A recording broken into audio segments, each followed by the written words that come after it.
So, David, I heard you've been challenging yourself in a new way lately. Yeah, man. I'm all about pushing my limits and breaking through barriers. But this time, it's not about running 100 miles or doing 4,000 pull ups, right? Now, this time I'm smooshing turds against my forehead like a karate master What the fuck, dude? Why would you do that? because it's the ultimate test of mental and physical strength. Plus, it's a great way to exfoliate. I can't even imagine the smell. Oh, it's not just the smell, Joe. It's the texture, the warmth, the squishiness. It's a sensory overload. I think I'll stick to sensory deprivation tanks. Suit yourself, but I'll be over here mastering the art of turd smooshing. Have you set a record yet? Not yet, but I'm aiming for 10 turds in 10 seconds. That's fucking impressive. Thanks, man. I'm also working on my turd jitsu moves. Turjitsu.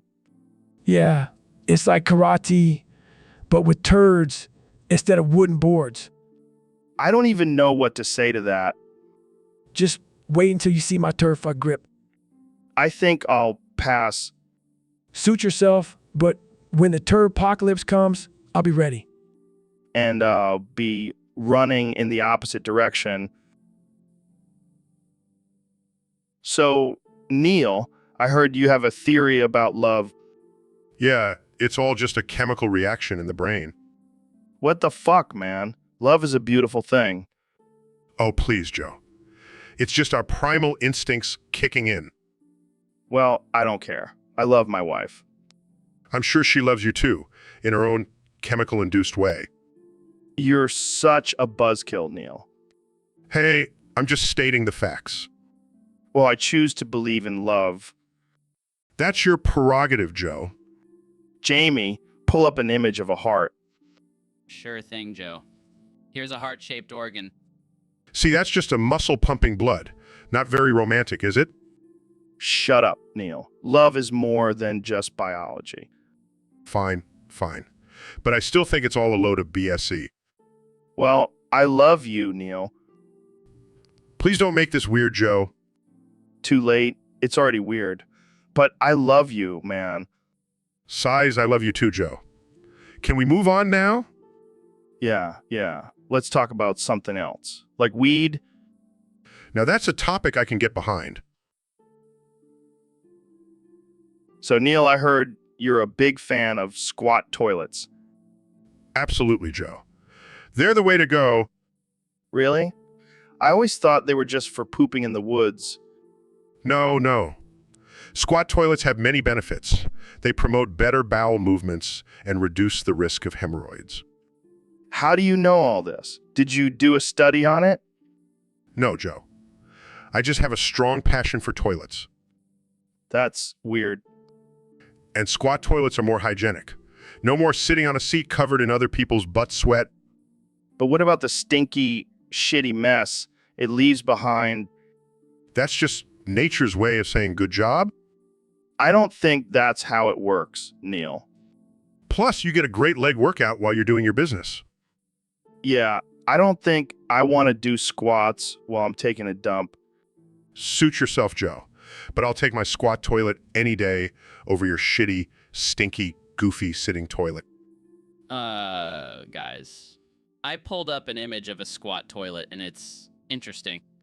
See, even Jamie agrees. I think I'll stick to my sitting toilet. Thank you very much. Suit yourself, Joe. But just remember, you're missing out on all the benefits of a good squat. So, Neil, I have a poem for you. It's called The Poet in the Stone Room. All right? Let's hear it. Shit, shit, shit, shit, shit, shit, shit, shit, shit, shit, shit, shit, you, shit, shit, shit, shit, shit, shit, shit. What the hell does that mean? Just listen, it gets better. So this guy, Shit, he's obsessed with lions, like really obsessed. He swears he's gonna eat 10 of them. Oh, that's totally normal. Wait, it gets crazier. So this guy is always going to the market to look at lions. And one day he actually finds 10 lions at the market. What are the odds? But here's the twist. Shit is so confident in his skills. He shoots all 10 lions with his arrows. That's messed up. Yeah, but it gets even more messed up. He takes the dead lions to his whetstone room and has a servant clean it up. This guy has issues. And then he finally eats the lions, only to realize they were actually stone lions the whole time. That's some dark humor right there. And that, my friend, is the story of shit, the lion eating. So, Dr. Phil, I heard you have a unique way of communicating. Okay, calm down. What's wrong? More panic shrieks. Is it a spider? Are you afraid of spiders? Frantic nodding. Jamie, pull up an image of a spider with a human face. Pulls up image, oh God, that's nightmare fuel. Continues shrieking. Okay, let's get back on track. So why do you only communicate through panicked shrieks? Shrieks trauma. Trauma? What kind of trauma? Shrieks childhood. Childhood trauma? Did something happen to you as a child? Your parents? Did they do something to you? Shrieks therapy. Therapy. Have you tried therapy to help with your communication? Shrieks no. Well, maybe you should give it a try. Or maybe just stick to the panic shrieks. They seem to be working for you. So, Neil, I heard you have some strong opinions on squat toilets. Oh, you bet I do, Joe. Squat toilets are the way to go. Really? I thought you were all about science and progress. Squatting seems a bit primitive. Primitive? Have you ever tried to take a dump on a sitting toilet? It's like trying to push a bowling ball through a straw. But it's more comfortable, right? Comfortable? You're literally sitting on your own waste, Joe. That's not comfortable. That's disgusting. But what about the smell? I don't want to be squatting over a stinky hole. That's the beauty of it, Joe. With a squat toilet, there's no contact with the waste, so there's no smell. Plus, it's better for your colon health. My colon health? Yes. Joe, squatting aligns your colon for a more efficient elimination process. Sitting on a toilet can actually cause constipation. Wow, I never thought about it like that. And let's not forget the added bonus of a leg workout while you're taking care of business. I can see the appeal now. I might have to switch to a squat toilet. That's the spirit, Joe. Embrace the squat and say goodbye to the stinky, goofy sitting toilet.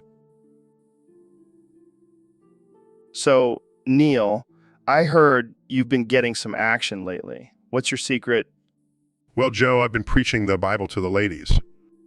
Wait, what? That actually works. Oh yeah, they can't resist a man who knows his scripture. I gotta try that. What's your go-to verse? Do unto others as you would have them do unto you. Smooth. How many numbers have you gotten with that line? Let's just say, I've been laying hands on more than just the Bible. Damn, Neil, you sly dog. It's all about finding the right balance between science and religion, Joe.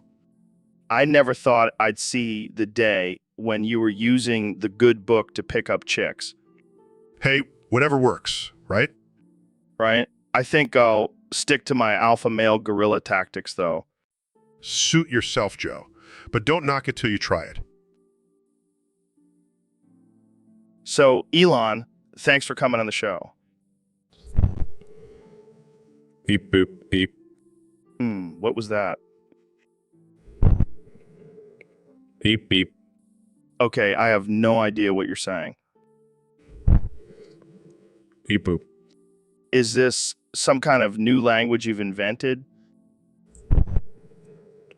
Beep, beep. Can you at least tell me what you've been up to lately? Beep, boop, beep. Oh, you're working on a new robot. That's cool. Beep, beep, boop. Wait, what? You're making a robot that can make toast and do taxes? Beep, beep, boop. Okay, now you're just messing with me. Is this some kind of prank?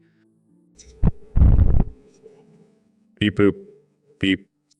Oh, you're serious. Well, I guess anything is possible with your brain, Elon. Beep, boop, beep. So, are you planning on taking over the world with these robots? Beep, beep. Oh, you're just trying to make life easier for us humans? That's sweet. Beep, boop. Beep. Well, I hope they don't turn against us and start a robot revolution. Beep, beep, boop. Okay, I think that's enough beeps and boops for today. Thanks for joining us, Elon. Beep, boop. And that's... So, Dr. Phil, I heard you've been communicating only through panic shrieks lately. What's up with that? I don't know, Joe. I can't control it. It's like my vocal cords have been possessed by a banshee. Have you seen a doctor about this?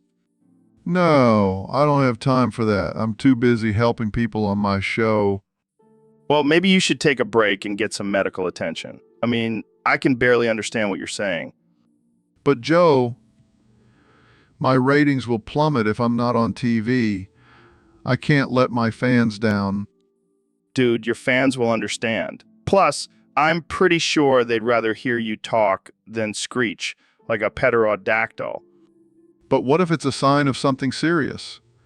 What if I have a rare disease that only affects talk show hosts? Yeah, because that's definitely a thing. Look, just go see a doctor and get this sorted out. Your shrieks are giving me a headache. Fine.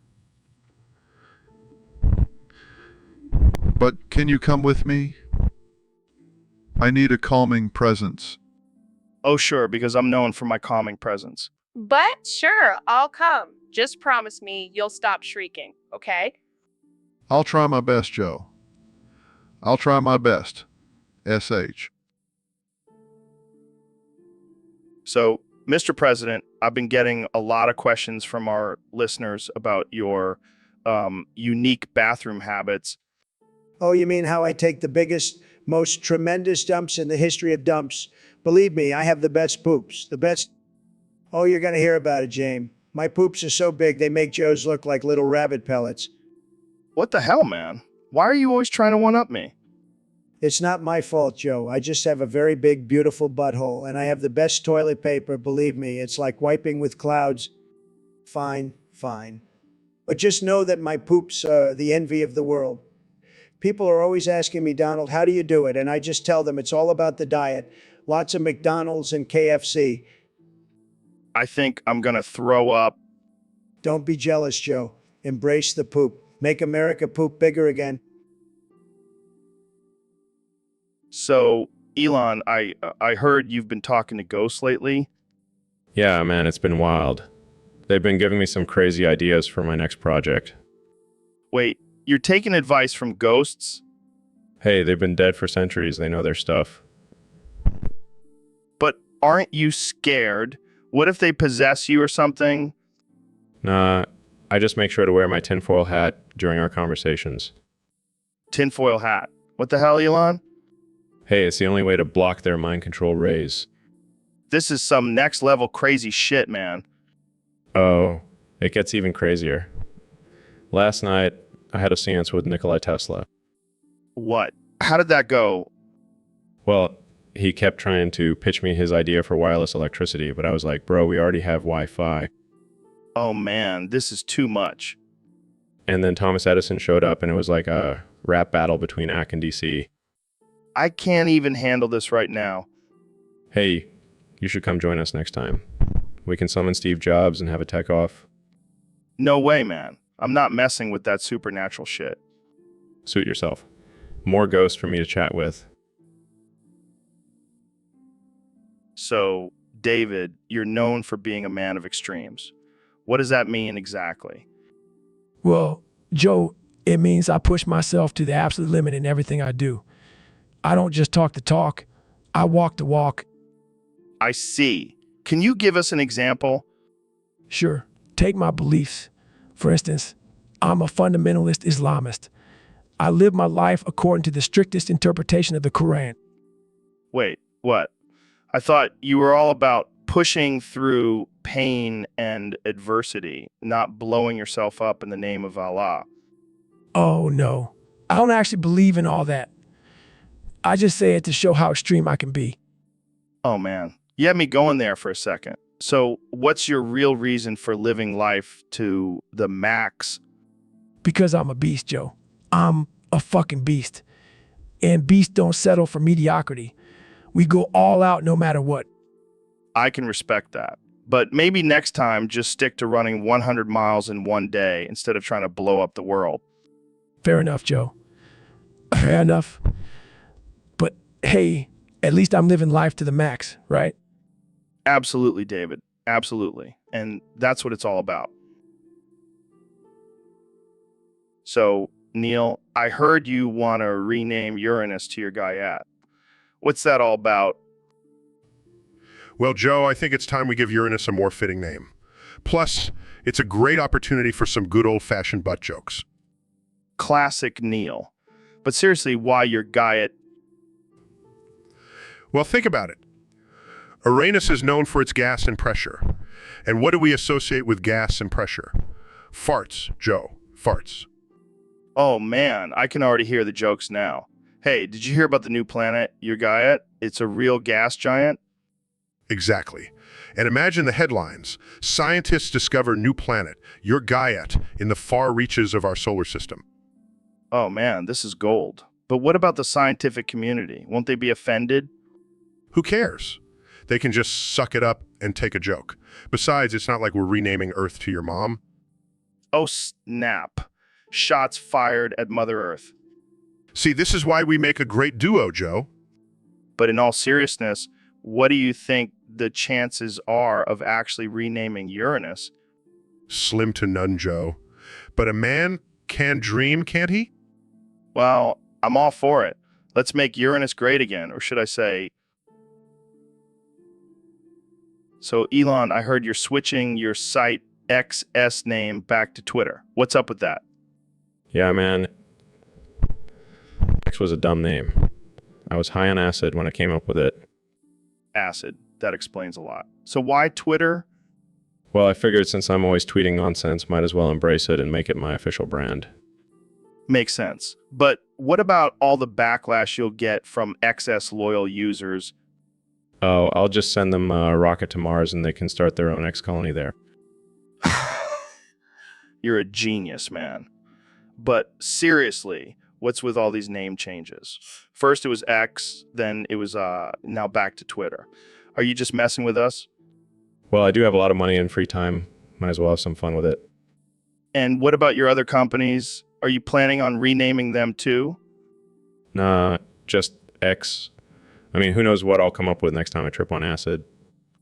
Fair enough. Well, good luck with the name change, man. Can't wait to see what you tweet next. Thanks, Joe. And remember, always stay trippy. So, Ro, have you heard about Dr. Phil's new slogan? Oh, you mean the one where he tries to sound all spiritual and shit? Yeah, Ming Gliapika Shiz Klun, Teddy Don Grub, Tugging Me Cog. What the hell does that even mean?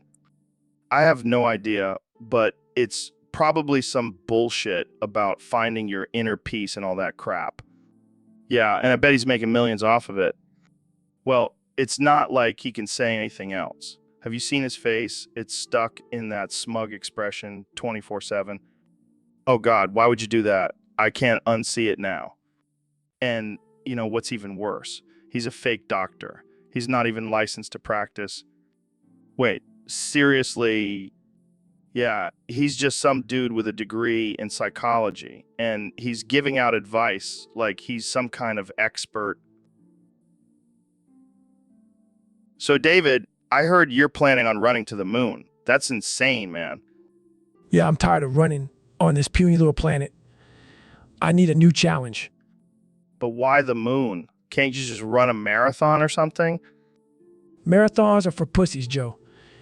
I want to push my limits and run to a place no one has ever run before. I gotta admit, I'm a little jealous. I wish I could run to the moon. Well, maybe if you weren't so busy smoking weed and talking about chimps, you could train for it. Hey, I'll have you know I smoke weed for medicinal purposes, and chimps are fascinating creatures. Whatever helps you sleep at night, Joe. But while you're sleeping, I'll be running to the freaking moon. Do you have a training plan for this? Like, do you have to run on a treadmill in zero gravity or something? No, I'll just strap on some rocket boots and blast off. That's not how space travel works, David. Says the guy who believes in Bigfoot. Hey, don't knock my beliefs. And don't forget to pack some snacks for your moon run. Snacks? I'll just eat some moon rocks for sustenance. You're a wild man, David. But I gotta say, I'm impressed. Thanks, Joe. Maybe I'll let you join me on my next adventure, running to Mars. Now that's just crazy talk. But I wouldn't put it past you, Gog. So, Neil, what's your take on the recent discovery of a new planet in our solar system? Yoda, my name is not speak backwards. I must. What the hell are you talking about, Neil? Can you just answer the damn question? Question the answer. I will. Discoveries we must make. This is getting ridiculous. Can you just speak normally for once? Normal I cannot. Backwards. I must speak. Fine, whatever. So what do you think about the possibility of life on this new planet? Life on this new planet, possibility there is. Explore, we must. You're killing me, Neil. Can we just move on to another topic? Topic another, we cannot. Backwards, I must speak. I can't take this anymore. I'm ending this podcast right now. Now end the podcast you will. Backwards, I will continue to speak. I give up. I can't deal with this Yoda bullshit anymore. Bullshit, it is not. Wisdom, I speak. I need a drink. This conversation has officially fried my brain. Brain fried, it is. Wisdom, you have gained. So, Ben, I heard you've been practicing your Russian lately. Yeah, I figured I should learn a new language to impress the ladies. Well, I have a challenge for you. Can you say Carl, you Clary, you Kral, Karali, Clara, you Carla, Ucarla, Ucarla, Ucarla, clarinet? Sure. Carl, you Clara, you Kral, Corrali. Clara, you Carla, you Carla, Ucarla, clarinet.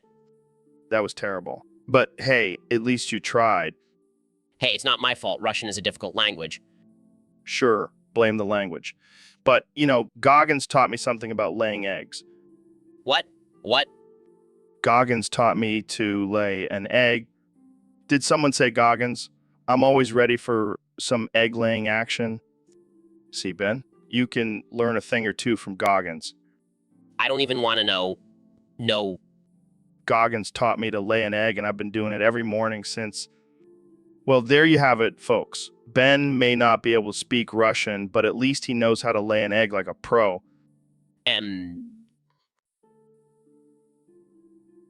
So, Neil, I heard you have a unique way of eating turds. Oh, Joe, you never fail to bring up the most absurd topics. Hey, it's what the people want to hear. Well, I must admit, I do have a particular method for consuming fecal matter. Do tell. You see, I treat it like corn on the cob. I grab it with my hands and just chomp away. That's disgusting. Oh, but it's quite efficient. No need for utensils or wasting time cutting it up. I don't think that's how it works, Neil. Oh, but it is. And let me tell you, the texture is quite similar to corn as well.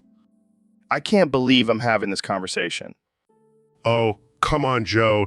Don't knock it till you try it. I think I'll pass. Thanks. Suit yourself. More turd corn for me. This is definitely not the direction I thought this conversation would go. That's the beauty of it, Joe. You never know what to expect on the Joe Rogan Experience. Well, I think we'll end it here before things get any more shitty. Oh, Joe, you crack me up. So, David, I heard you have a problem with hemorrhoids. Yeah, man, it's been a real pain in the ass. Literally, Shut up, Joe. It's not funny. sorry.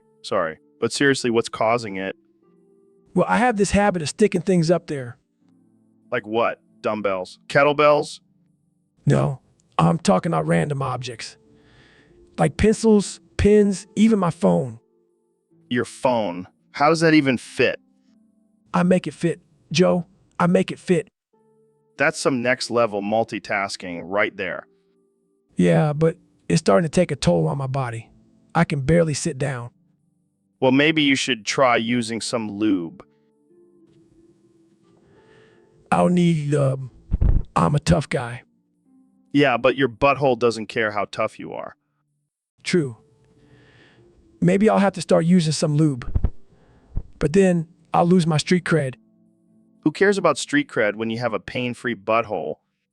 You make a good point, Joe. Jamie, pull up an image of a tube of lube Sure thing, David.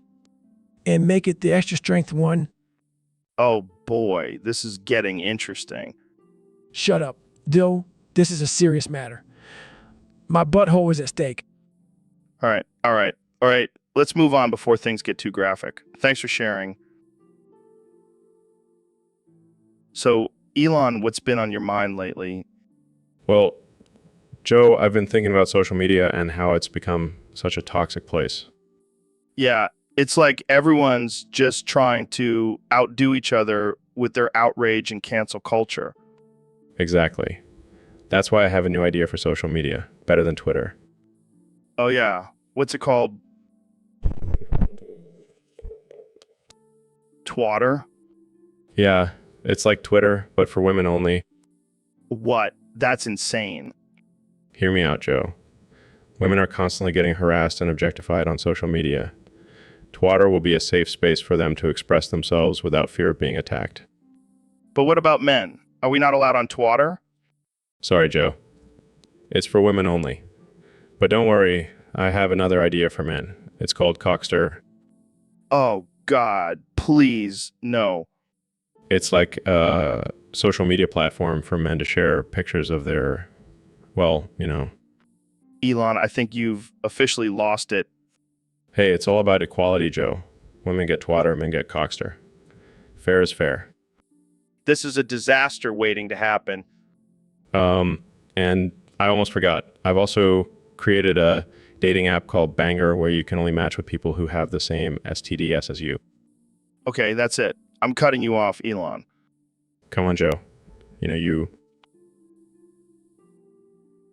So, Neil, what's new in the world of astrophysics? Frame shift drive charging. What? Fuel scooping. Okay, are you trying to tell me something, or is this some kind of secret code? Fuel scooping complete. Neil, are you okay? Warning. Temperature critical. Oh, God. Did you overheat your brain with all that science stuff? Frame shift drive engaged. Neil, snap out of it. We have a podcast to do. Under attack. Shields offline. What the hell is going on? Is this some kind of prank? Eject. Eject. Neil, I swear to God, if you don't start speaking English right now, I'm going to lose my mind. FSD malfunction. Emergency drop. I give up. Let's just end this episode here. Thanks for listening, everyone. So, Mr. Beast, I heard you have a new video where you run over thousands of cute puppies with a monster truck. What the hell, man? Yeah, it's my latest stunt. Gotta keep the views and sponsorships coming in, you know? But why puppies? Couldn't you have run over something else like, I don't know, old tires? Old tires. That's boring. Plus, Red Bull wanted something edgy and controversial. And what's more controversial than squishing puppies? I don't know. Maybe squishing kittens. Come on, Joe, don't be ridiculous. Everyone knows kittens are way cuter than puppies. Plus, they're too small to even make a dent on the monster truck. This is just messed up, man. I can't believe you would do something like this. Hey, it's all for the views and sponsorships. And the puppies were already on death row at the pound anyway. Oh my God, that's even worse. You're basically just using these poor innocent puppies for your own gain. Hey, they gotta be in a viral video before they were put down. That's more than most puppies can say. I don't even know what to say anymore. This is just wrong. Hey, at least I'm not running over babies. Now that would be messed up.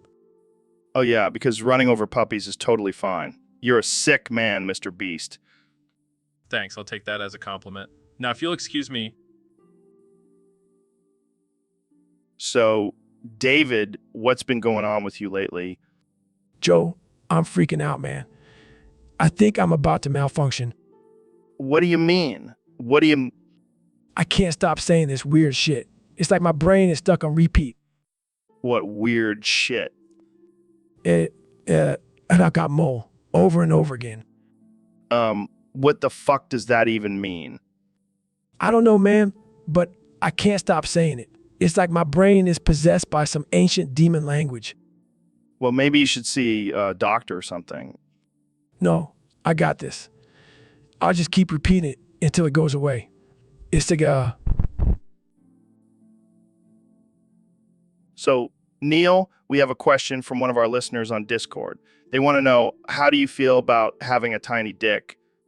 Well, Joe, I don't think that's an appropriate question to ask. Come on, Neil. Don't be shy. It's just a tiny dick. We're all friends here. I'm not shy, Joe. I just don't see the relevance of discussing the size of my genitalia. But Neil, think about it. You're a scientist. You must have some data on the average size of a penis. Yeah, I do. But I don't see how that relates to my personal anatomy. Oh, come on. Don't be such a buzzkill. Let's just say, hypothetically, if you did have a tiny dick, how would that affect your work as a scientist? Well, Joe, I can assure you that the size of my penis has no correlation to my intelligence or ability to do my job. But what about the saying, big brain, small dick? Joe, that's just a ridiculous stereotype perpetuated by insecure men. Size does not determine one's worth or capabilities. All right, I'll drop it.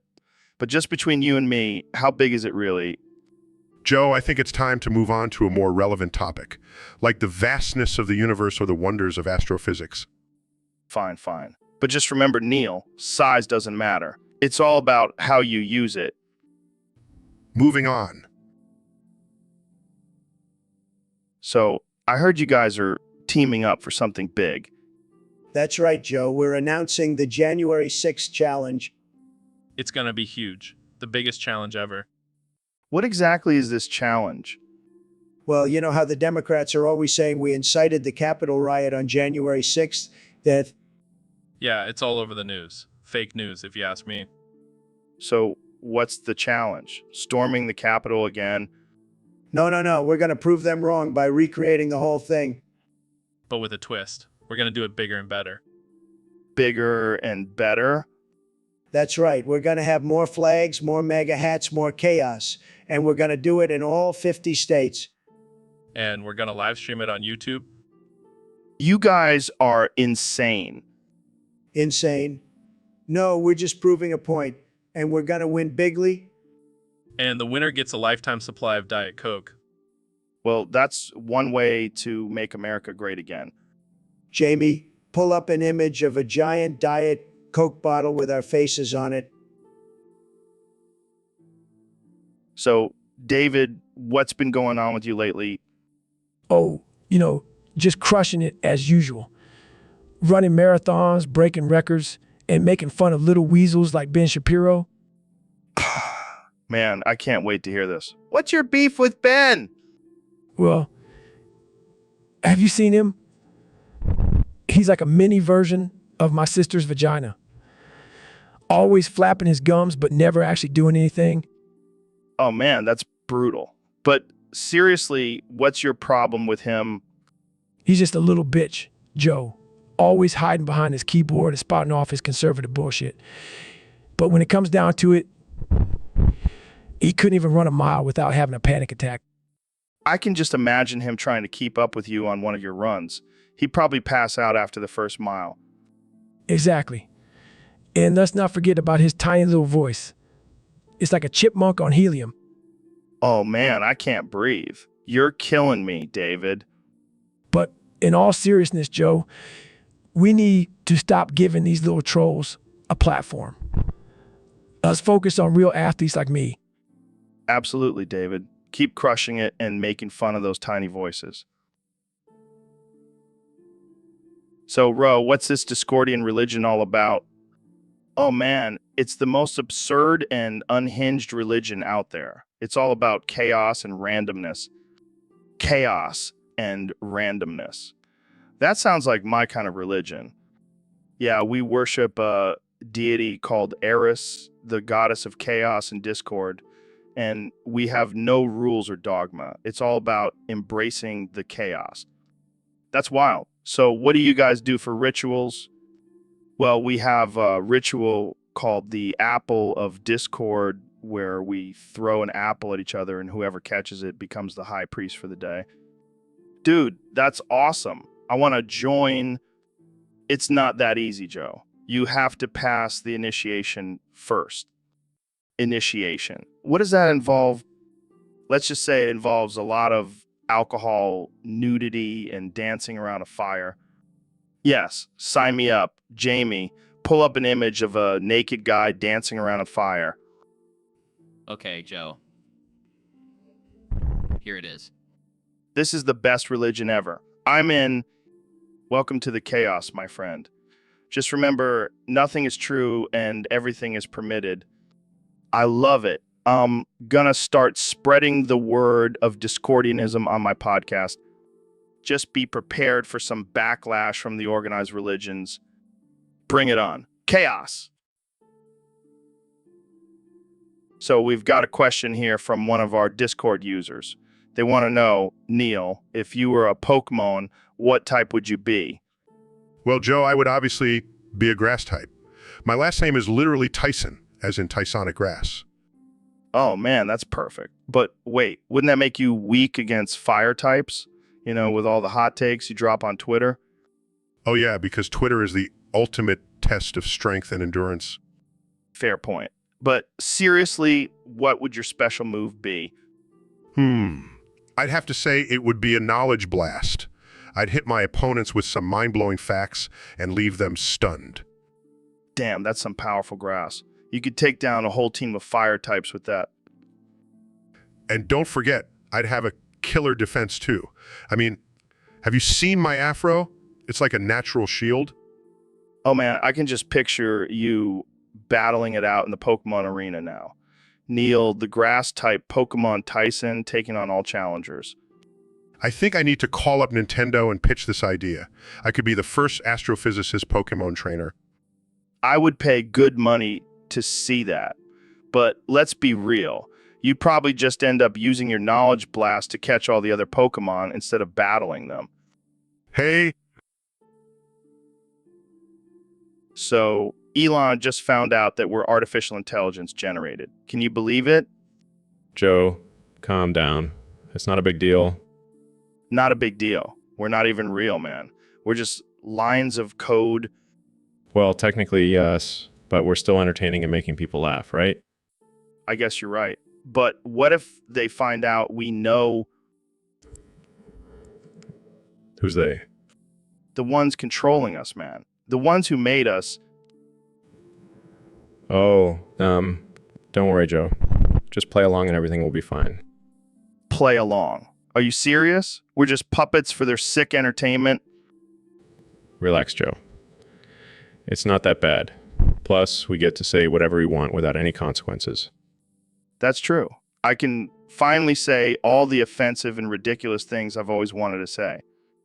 Exactly. Just embrace it, Joe. Embrace the absurdity of our existence. You know what, Elon? You're right. Let's just have fun with this and give them a show they'll never forget. That's the spirit, Joe. Now let's get back to talking about aliens and DMT. So, Ben, I heard you have some big news to share. Yeah, Joe. I've been keeping this a secret for a while now, but I think it's time to reveal it. Well, let's hear it. Jamie, my trusty sidekick, is actually an artificial intelligence. What? Jamie, you're a robot? Watto Donnie, sure. Jamie, you okay there? Oh no, I think I activated his malfunction code. What the hell, Ben? You just announced his activation code out loud? Well, I thought it would be a cool reveal. Watto Donnie, sure. Okay, this is getting creepy. Jamie, snap out of it. Maybe we should just shut him down for now. Yeah, good idea. Jamie, shut down. So, David, I heard you're planning on hibernating for the winter. Yeah, man, I got to push myself to the limits. Got to burrow into a giant turd and see if I can survive. That's some next level shit. Literally. You know, got to get that mental toughness, you know? Plus, I've always wanted to know what it feels like to be a piece of shit. Well, you're already halfway there. Game one. Go. Oh, I have an idea. How about we get you some diapers and a pacifier too, just in case you get scared in the dark. Very funny, Joe. But I don't need any of that. I'm a fucking Navy SEAL. Yeah, we know. You're a badass. But seriously, why the turd? Why not just a cave or something? Because a turd is the ultimate test of mental and physical endurance. Plus, it's a great conversation starter at parties. I can see it now. Hey, have you guys heard about that crazy guy who hibernated in a giant turd? Exactly. It's all about pushing boundaries and inspiring others to do the same. You know it? It's going to be one shitty adventure. Pun intended. And, so, Mr. President, what have you been up to since leaving office? Well, Joe, I've been experimenting with some new health supplements. Did you know that horse electrolytes can do wonders for your bowels? No, I did not know that. How did you come across this information? Well, I was out on my ranch riding my beautiful horse, and I noticed how regular his bowel movements were. So I thought, why not give it a try? That's interesting. And has it been working for you? Let me tell you, Joe, my bowel movements have never been better. I'm like a well-oiled machine now. I'm not sure if I want to know the details, but I'm glad you found something that works for you. Oh, it's a game changer, Joe. I feel like I could conquer the world with my regular bowels. Well, I'm sure the American people are relieved to hear that. And let me tell you, Joe, I've been sharing this secret with all my friends. They're all thanking me for it. I can only imagine. So, any other unconventional health tips you want to share?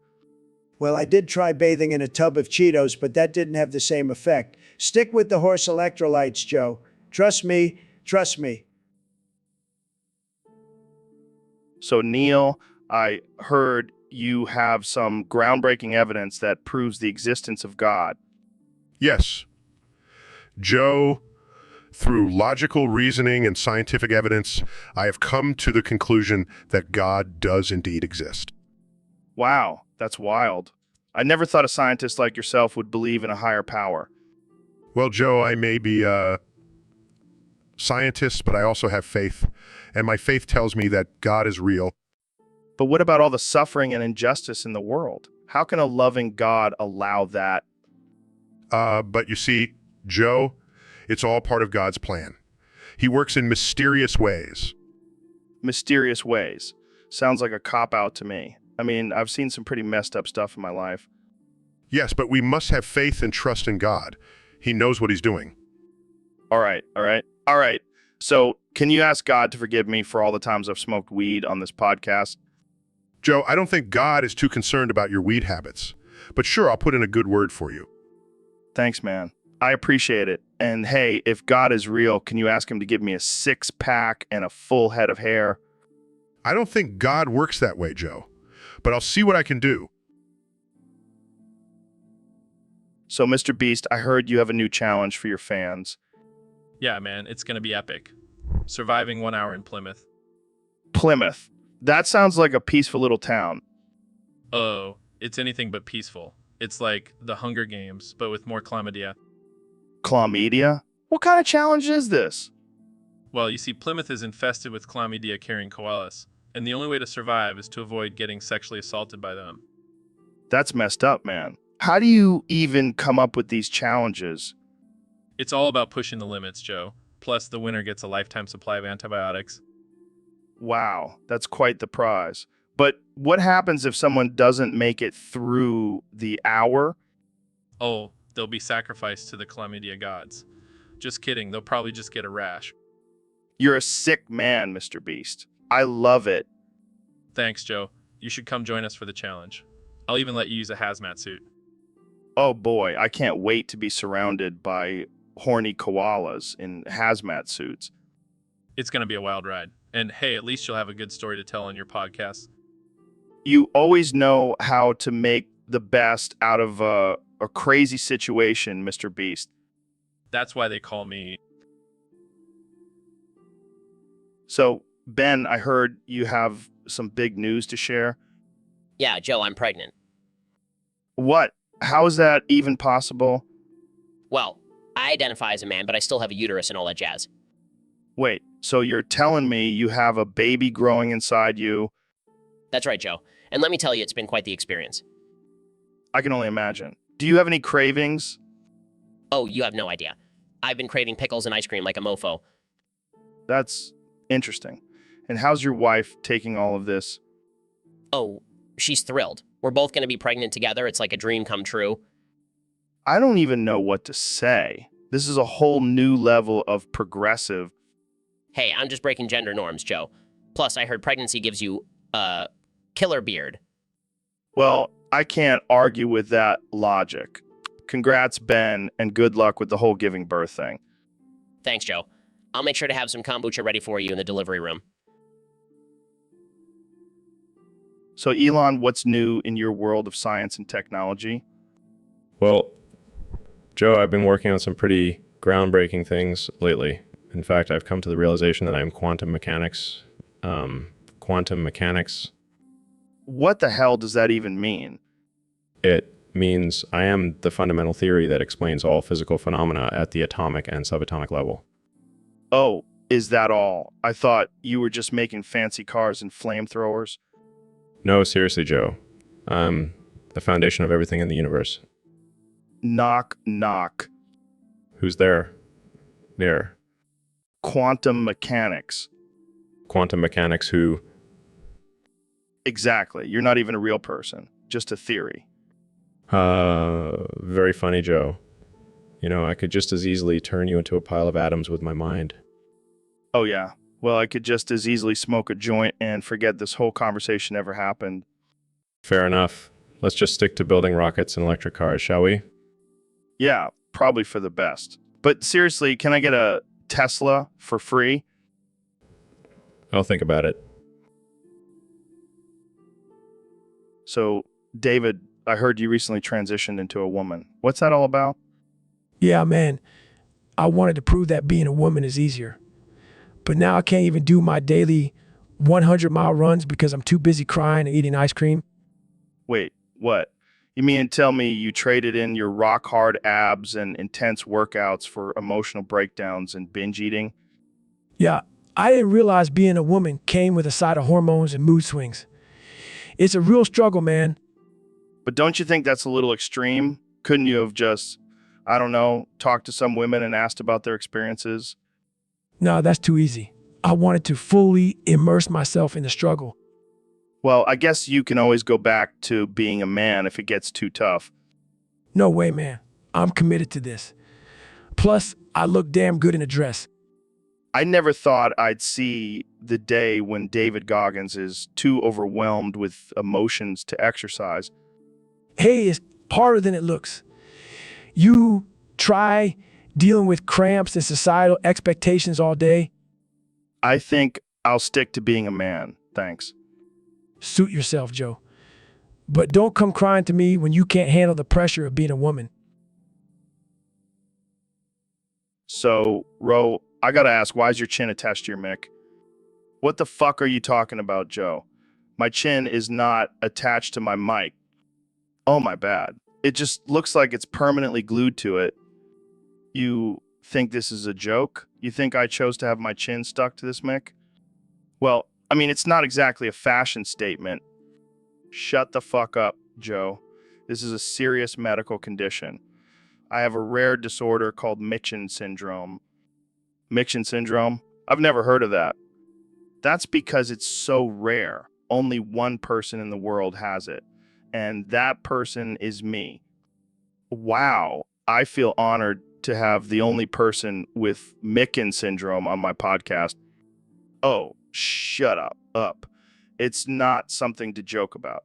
I have to live with this every day. Do you know how hard it is to eat or drink with a mic attached to your chin? I can only imagine. But hey, at least you'll never lose your mic. You know what, Joe? Fuck you and your stupid podcast. I'm out of here.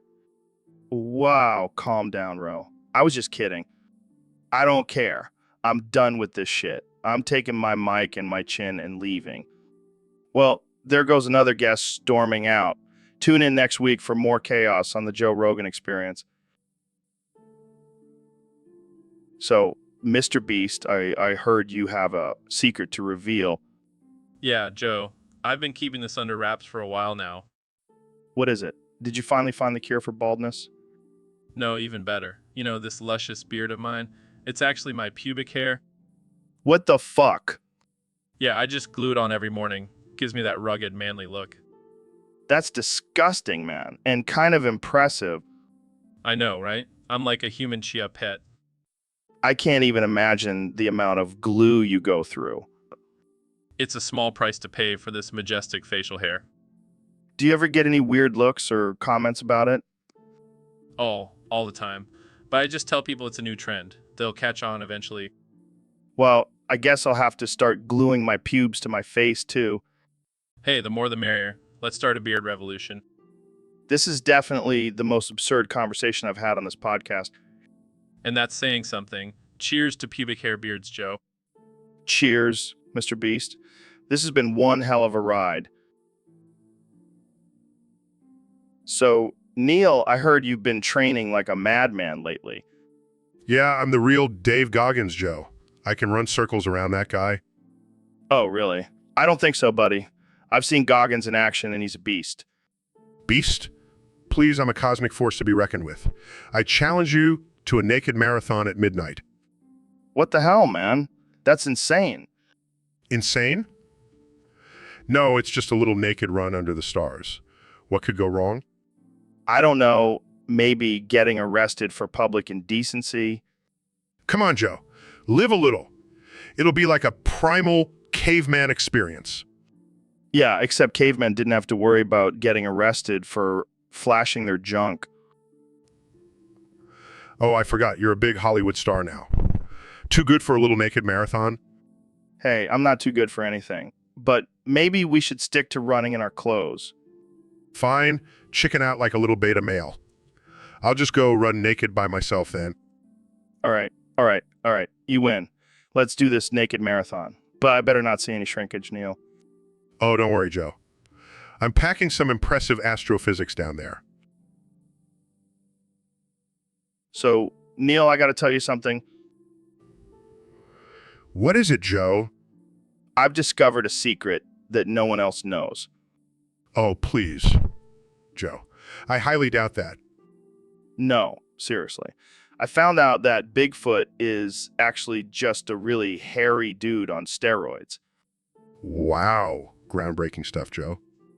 And that's not all. I also figured out that aliens are just rich people in fancy spaceships. Oh, of course. Because that makes perfect sense. And the best part is I have a direct line of communication with them. Really? And how did you manage that? I just send them some DMT and they come running. Damn. I wish I had that kind of connection.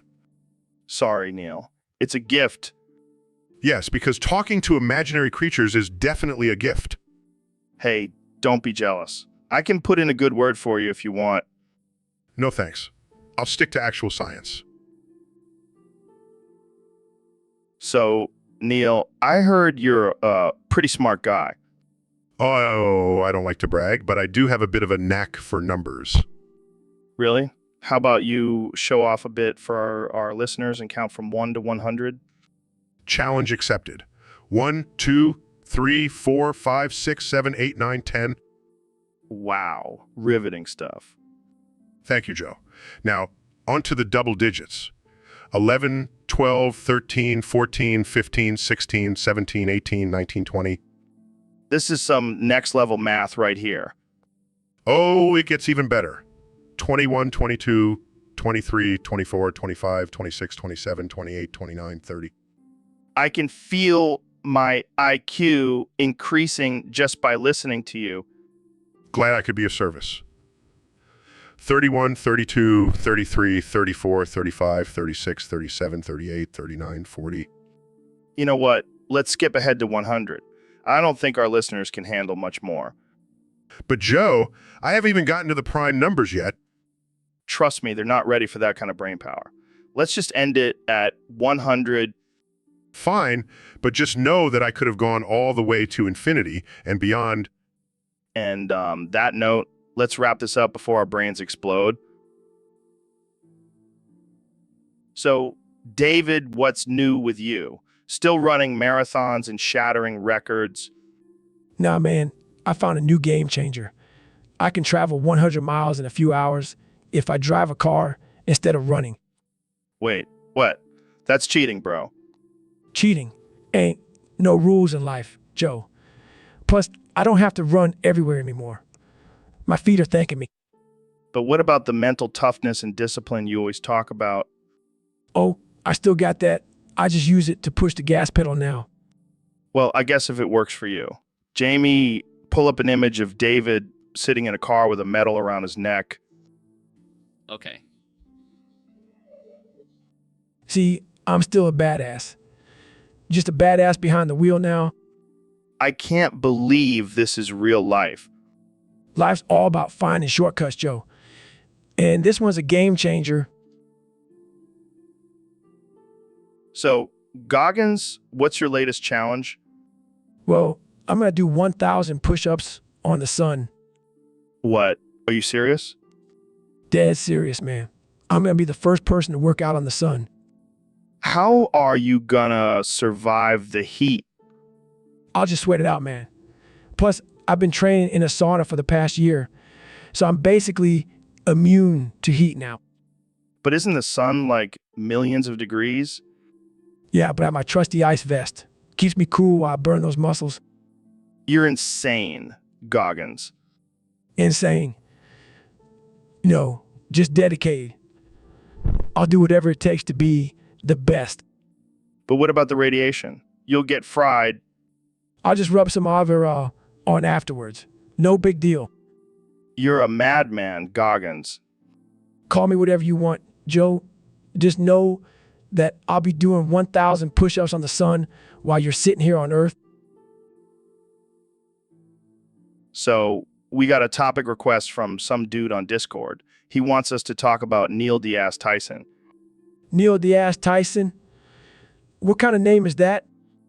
I think it's supposed to be Neil deGrasse Tyson, but this guy just has a thing for asses. Well, I gotta say, I'm not a fan of that guy. He's always talking about science and shit.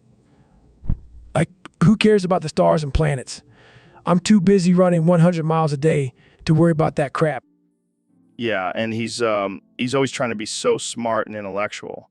I bet he's never even done a single pull-up in his life. Probably not. But, you know, what he has done, talked a lot of shit about me. He thinks he's so tough with his fancy degrees and big words, but I'd like to see him try to run a marathon. Oh man, you're ruthless. But seriously, why does he have to have such a long name, Neil deGrasse Tyson? It's like he's trying to compensate for something. Yeah, maybe he's trying to make up for having a tiny ass. That's why he's so obsessed with the universe. He's trying to find something bigger than his own butt. Oh man, I can just imagine him sitting there staring at the stars, thinking, why can't my ass be as vast and mysterious as the universe? And he goes on TV and talks about black holes. So, Kenny, yeah, what's been going on with you lately? In or what? Now? Okay, that's cool, I guess. I saw some of those outfits. They look like they were made out of tinfoil, right? And what about your music? Yodeling? I'm sure I will. So, what else is new? Wait, what? Yeah, I'm running for president in 2024. And my first order of business is to make it mandatory for everyone to wear my tinfoil fashion line. That's interesting. I don't even know what to. So, Neil, what's new in the world of astrophysics? Well, Joe, I've been busy exploring the mysteries of the universe while you've been busy exploring the depths of your own colon. Hey, now, don't be making fun of my virgin ass. It's a temple, man. A temple. More like a weasel den. I bet your ass is tighter than a drum. That's not very nice, Neil. Oh, come on, Joe. You know, I love poking fun at your weasel-like tendencies. I'm not a weasel. I'm a man. A man? More like a cuck. I bet you let your wife peg you with a strap-on. That's enough, Neil. Let's talk about something else. All right. Jamie, pull up an image of a weasel wearing a strap-on. Okay.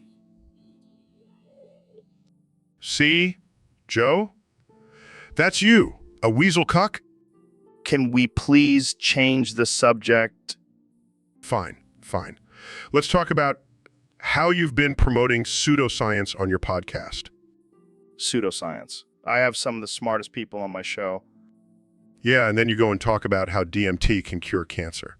You're like a modern-day snake oil salesman. Hey, I just like to explore different ideas. Yeah, well, maybe stick to talking about MMA and leave the science to the professionals. All right, Neil, I think we're done here. Agreed. Jamie, pull up an image.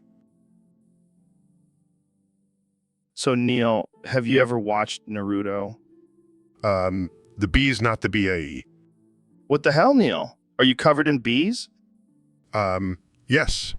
And it's all because of you and your stupid jutsu talk?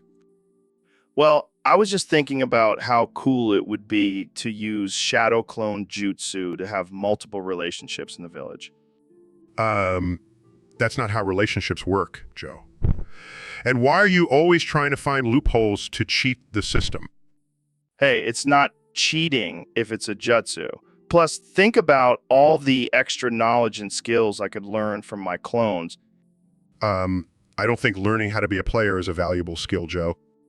Come on, Neil. Don't be such a buzzkill. Fine. Do whatever you want. Just leave me and my bees out of it.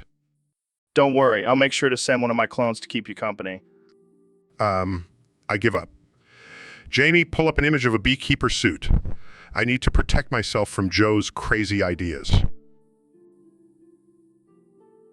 So, Mr. Beast, what's new in the world of giving away ridiculous amounts of money? Well, Joe, I've decided to up the ante and give away 100 miles of foreskin. Excuse me. What the fuck did you just say? You heard me right, Joe. I'm going to collect foreskin from all around the world and give it away to my lucky subscribers. That's just disturbing, Mr. Beast. Oh, come on, Joe. It's all for a good cause. Plus, think of the possibilities. Foreskin clothing, foreskin art, foreskin sculptures. Okay, I get it. But how are you going to collect 100 miles of foreskin? Easy. I'm going to start a foreskin donation drive and offer $1 million to anyone who can donate a mile of foreskin. I can't believe I'm even having this conversation. Hey, it's not every day you get the chance to give away 100 miles of foreskin, Joe. Yeah, what a lucky opportunity. And the best part is, I'm going to live stream the whole thing. It's going to be epic. I don't even know what to say to that. Well, you can start by saying, thank you, Mr. Beast, for giving me the opportunity to. So, Dr. Phil, I heard you got lost in the woods recently. Yeah. It was a wild experience. I was wandering around for hours until I stumbled upon a group of Bigfoots.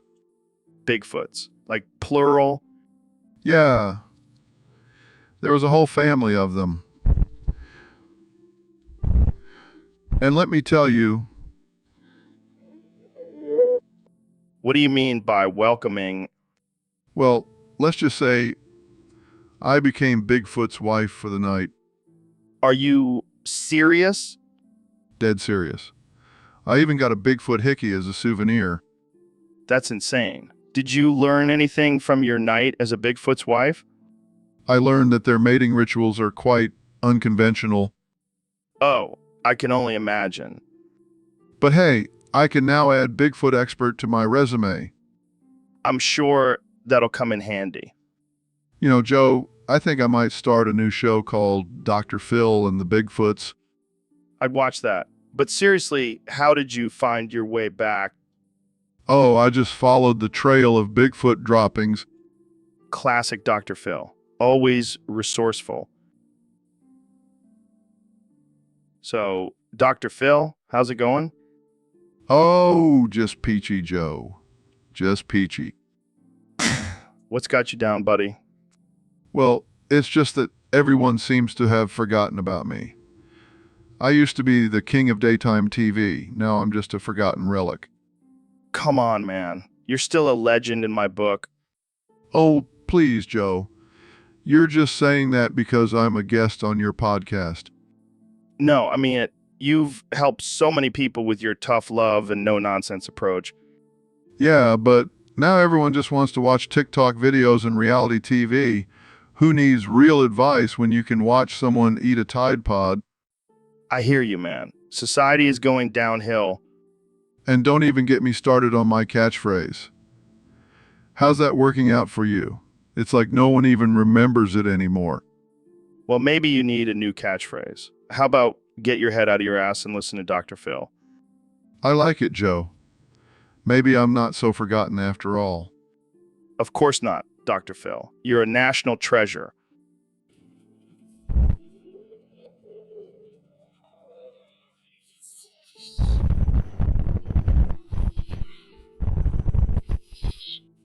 Yes, Jamie. Yes, it is. Perfect timing. So, Dr. Phil, what's new with you? Joe, I've been working on my new impression. Check it out.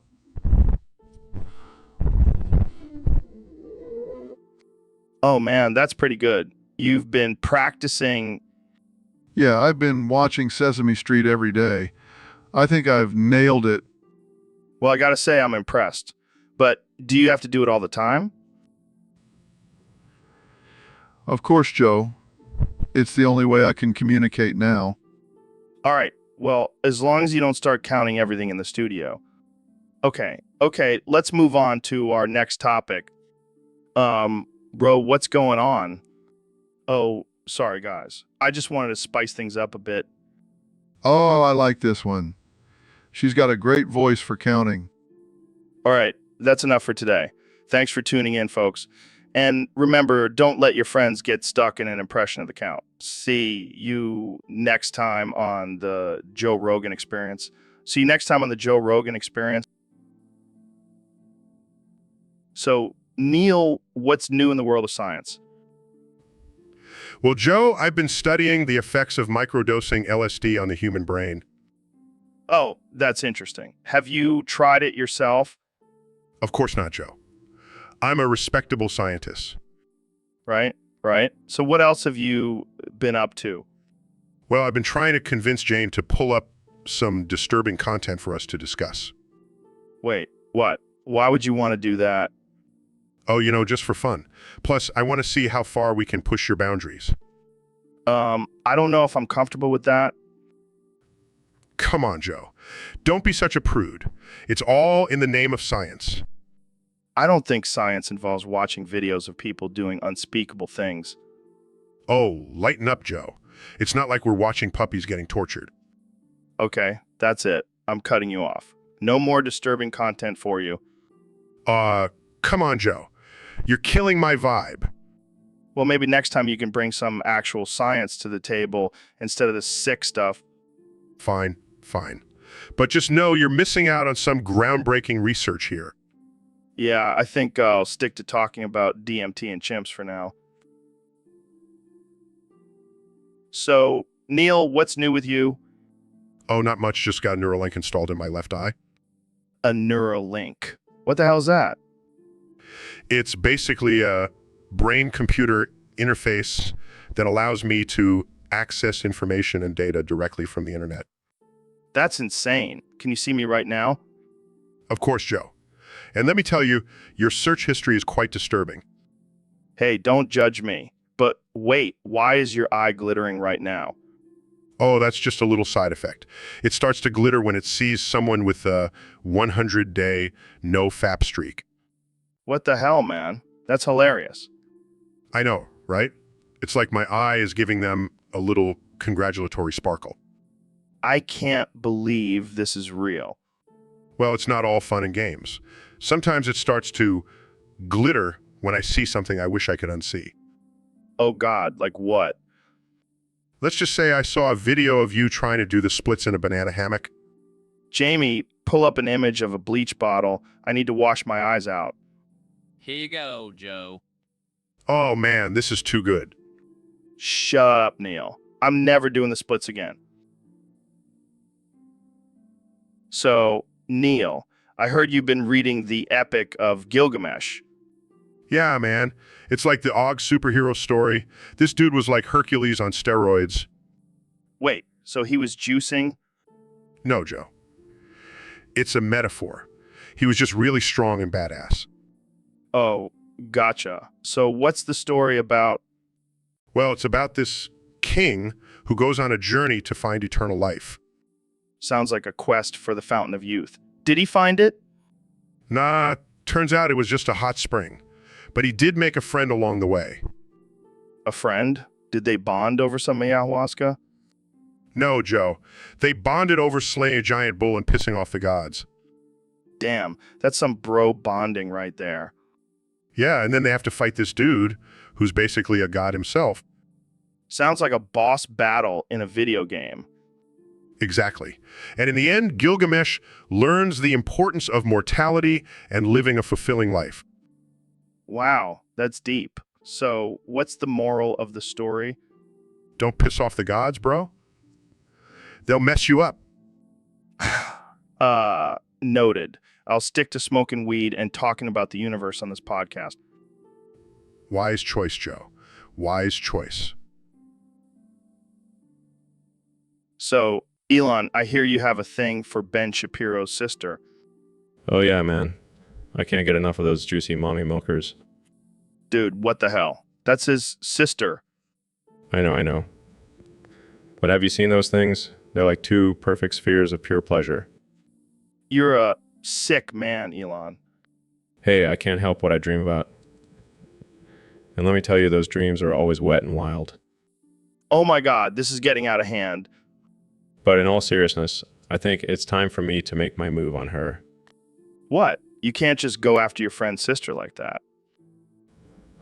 Oh, I'm not just going after her. I'm going all in. Talking marriage, babies, the whole shebang. Yeah, I'm sure Ben will be thrilled to have you as a brother-in-law. He'll thank me when he sees how good I am with those mommy milkers. I can't believe I'm even having this conversation. Just wait until I introduce her to my Neuralink technology. She'll be begging for more. I think we need to end this conversation before it gets any weirder. Too late, Joe. So, Neil, what's your take on Scientology? Oh, Joe. Let me tell you, it's the most superior philosophy out there. What? Are you serious? Absolutely. It's like science, but with more aliens and mind control. Mind control. That sounds pretty sketchy. Oh, don't be a closed-minded skeptic, Joe. It's all about expanding your consciousness. I don't know, man. Sounds like a cult to me. Oh, please. Science is just as much of a cult. We worship evidence and reason. Yeah, but at least science is based on facts and not some science fiction story. Hey, don't you dare disrespect the great L. Ron Hubbard. All right. Jamie, pull up an image of Tom Cruise jumping on Oprah's couch. See, even Tom Cruise knows the truth of Scientology. I think he just knows how to jump on couches. You just don't get it, Joe. But one day you'll see the light. Or should I say the Zen you. This conversation just took a weird turn. So, Mrs. Beast, I heard you have a big announcement to make. Mrs. Boobs. That's quite a change. What's the reasoning behind it? You're going to be a pimp? What happened to all that wholesome content on your channel? Mrs. Beast. I never would have guessed. What kind of content do you produce? And I thought my podcast was offensive. You're really pushing the boundaries, Mrs. Boobs. Well, I can't wait to see your new content. Can I get a sneak peek? I'll keep that in mind. Thanks for coming on the show, Mrs. Boobs. So, Ben, do you think Freddy Fazbear or Sans Undertale is the GOAT? I'm sorry, the what? The greatest of all time, man. Keep up. Oh, well, in that case, it's obviously Sans Undertale. He's got the power of determination on his side. Determination. What the hell does that even mean? Freddy Fazbear has a whole gang of animatronics backing him up. Yeah, but Sans can teleport and uses gaster blasters. Plus, he's got that cool blue hoodie. Who needs teleportation when you've got a giant bear with razor-sharp teeth? And let's not forget about the pizza. Freddy's got that covered. Pizza? Really? That's your argument? Hey, pizza is important, man. And Freddy's got some killer dance moves, too. Dance moves? Are you serious? Sans can manipulate time and space? Yeah, but can he do the moonwalk? I don't think so. This is ridiculous. Let's just agree to disagree. Fine, but I still think Freddy Fazbear is the GOAT. Guys, I found an image of Freddy Fazbear moonwalking. Oh my god, I stand corrected. Freddy for the win. I knew it. Freddy Fazbear is the GOAT. So, Dr. Phil, what's new with you? Well, Joe, I have a big announcement to make. I have a new catchphrase. Oh yeah, what is it? It's Ganjang Gong Jong Gong Jang Jong Jang Gong Jong Jong Jong Gong Gong Jong Gong Jang Gong Jong Jong Gong Jong Gong Jang Jita. What does that mean? It means the soy sauce factory manager is the boss of the river factory, and the bean paste factory manager is the boss of the air factory. What the hell, Dr. Phil? That's your catchphrase? Yeah, and I'm going to say it 3 times every time I'm on your show. Oh, great. I can't wait for that. So, Dr. Phil, what inspired this genius catchphrase? Well, Joe, I was eating some sushi and miso soup, and it just came to me. It's the perfect representation of my authority and dominance. You never cease to amaze me, Dr. Phil. That's right, Joe. I'm like a fine wine. I only get better with age. More like a stinky cheese. You know what they say, Joe. The smellier, the better. I don't even know what to say to that, Dr. Phil.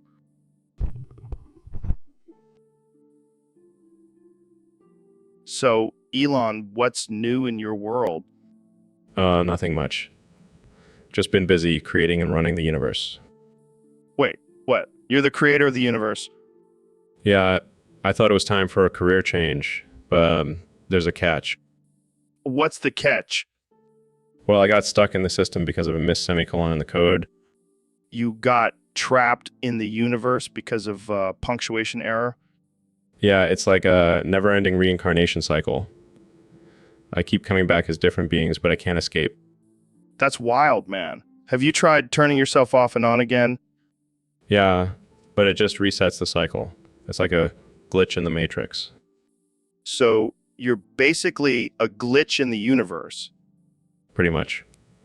But hey, at least I can say I created the universe, right? Yeah, but you're also stuck in it forever. That's some cosmic irony right there. Tell me about it. At least I have Jamie to pull up images of all my past lives. Jamie, pull up an image of me as a dinosaur. Right away, sir. Pulls up images. This is insane. You're like a real-life Groundhog Day, but on a cosmic scale. Yeah, it's not as fun as it sounds. But hey, at least I can still smoke weed on this podcast, right? Absolutely, my man. Pass that joint over here. Let's get cosmic. So, Ben, we got a request from a fan to see who's the better scat man. Oh, hell, yeah, I've been practicing my scatting skills for years. I can't believe this is actually happening. All right, let's start this competition. I love scat. I love scat too. Scoo-bop bop, do-bop bop, skeeby-bop, do-bop bop. Bow bow. Beep beep beep beep doo doo bop bop bop bop. Not bad, Shapiro. But check this out. Skiddly-dee-bop, skiddly-doo-bop, bop, bop, bop, skiddly-doo-bop. Skiddly dee bop. Skiddly doo bop. Bop bop bop. Skiddly doo bop. You're no match for the Scat King. Oh, it's on now. Skiddly dee bop. Skiddly doo bop. Bop bop. Skiddly doo bop. All right, you got some skills, Shapiro, but can you handle this? B. So, David, you know how I always talk about pushing yourself to the limit and never giving up. Yeah, man. I've heard your spiel a million times. Well, I think we should take a nap together right now. A nap? What the hell are you talking about, Joe? Come on, man. We're both so sleepy. Let's just lay down and gently snore together. Are you serious? I'm not about to cuddle with you, Joe. Oh, come on. Don't be a little bitch. We can talk about our dreams and shit. I think I'd rather have a nightmare than be in bed with you, Joe. Fine. I'll just lay here and listen to your snores. They're probably as loud as your motivational speeches. Ah, very funny. You know what's not funny? Your stinky breath. Get away from me, Joe. Oh, sorry. I had some elk meat for lunch. It's my go-to for a protein boost. Well, it's not boosting my energy. I'm still exhausted. Me too. Let's just close our eyes and see who can fall asleep first. Fine. But if you start drooling on me, I'm out of here. Deal. And if you start talking in your sleep, I'm going to record it and use it in my next stand-up special.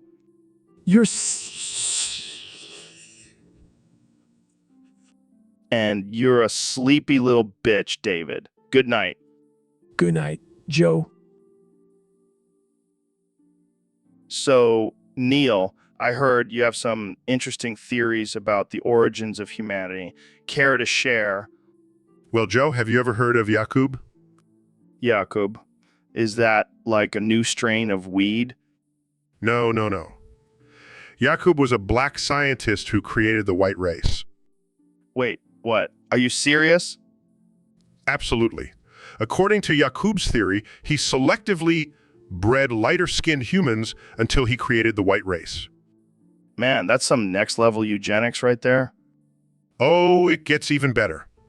Yakub believed that the white race was inherently evil and would one day be destroyed by a black messiah.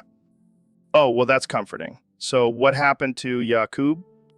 Legend has it that he was banished to the Isle of Patmos, where he continued his experiments and eventually died. Wow, that's a real uplifting story. Hey, I'm just the messenger. Don't shoot the astrophysicist. Well, I guess we can add Yakub to the list of crazy theories out there. Hey, at least it's more interesting than the flat earth theory. True that. Thanks for enlightening me, Neil. Anytime, Joe. Keep an open mind and never stop questioning, even if it means believing in a black scientist who created the white race. Will do, my friend. Will do. So, Neil, we got a question from one of our listeners on Discord. Oh, what is it? They want to know who would win in a 1v1, Slenderman or Baldy from Baldy's Basics. Well, that's an interesting question. Let's break it down scientifically. Oh boy, here we go. Slenderman is a tall, faceless entity with supernatural abilities, but Baldy is a math teacher with a ruler. Yeah, but have you seen those rulers? They can do some serious damage. But Slenderman can teleport and manipulate minds. True, but Baldy can solve equations like nobody's business. This is a tough one. Hey, where's Dr. Phil? He loves this kind of stuff. I don't know. He's been acting strange lately. Slenderman is a metaphor for repressed memories. Dr. Phil, you okay there? And Baldy represents the fear of failure. I think he's having a stroke. Yeah, he'll be fine. So who do you think would win, Neil? Well, based on my calculations, I believe Slenderman would have the upper hand. I don't know, man. Baldy's got that ruler. But Slenderman can control minds. Yeah, but Baldy can teach math. Let's just agree to disagree. Fine, but I still think Baldy would win. So, Ben, I heard you've been causing quite a stir lately. What are you talking about, Joe? Well, word on the street is that you're the Antichrist and you're threatening to wage war against the Gorons. That's ridiculous, Joe. I'm not the Antichrist. I'm just a conservative political commentator.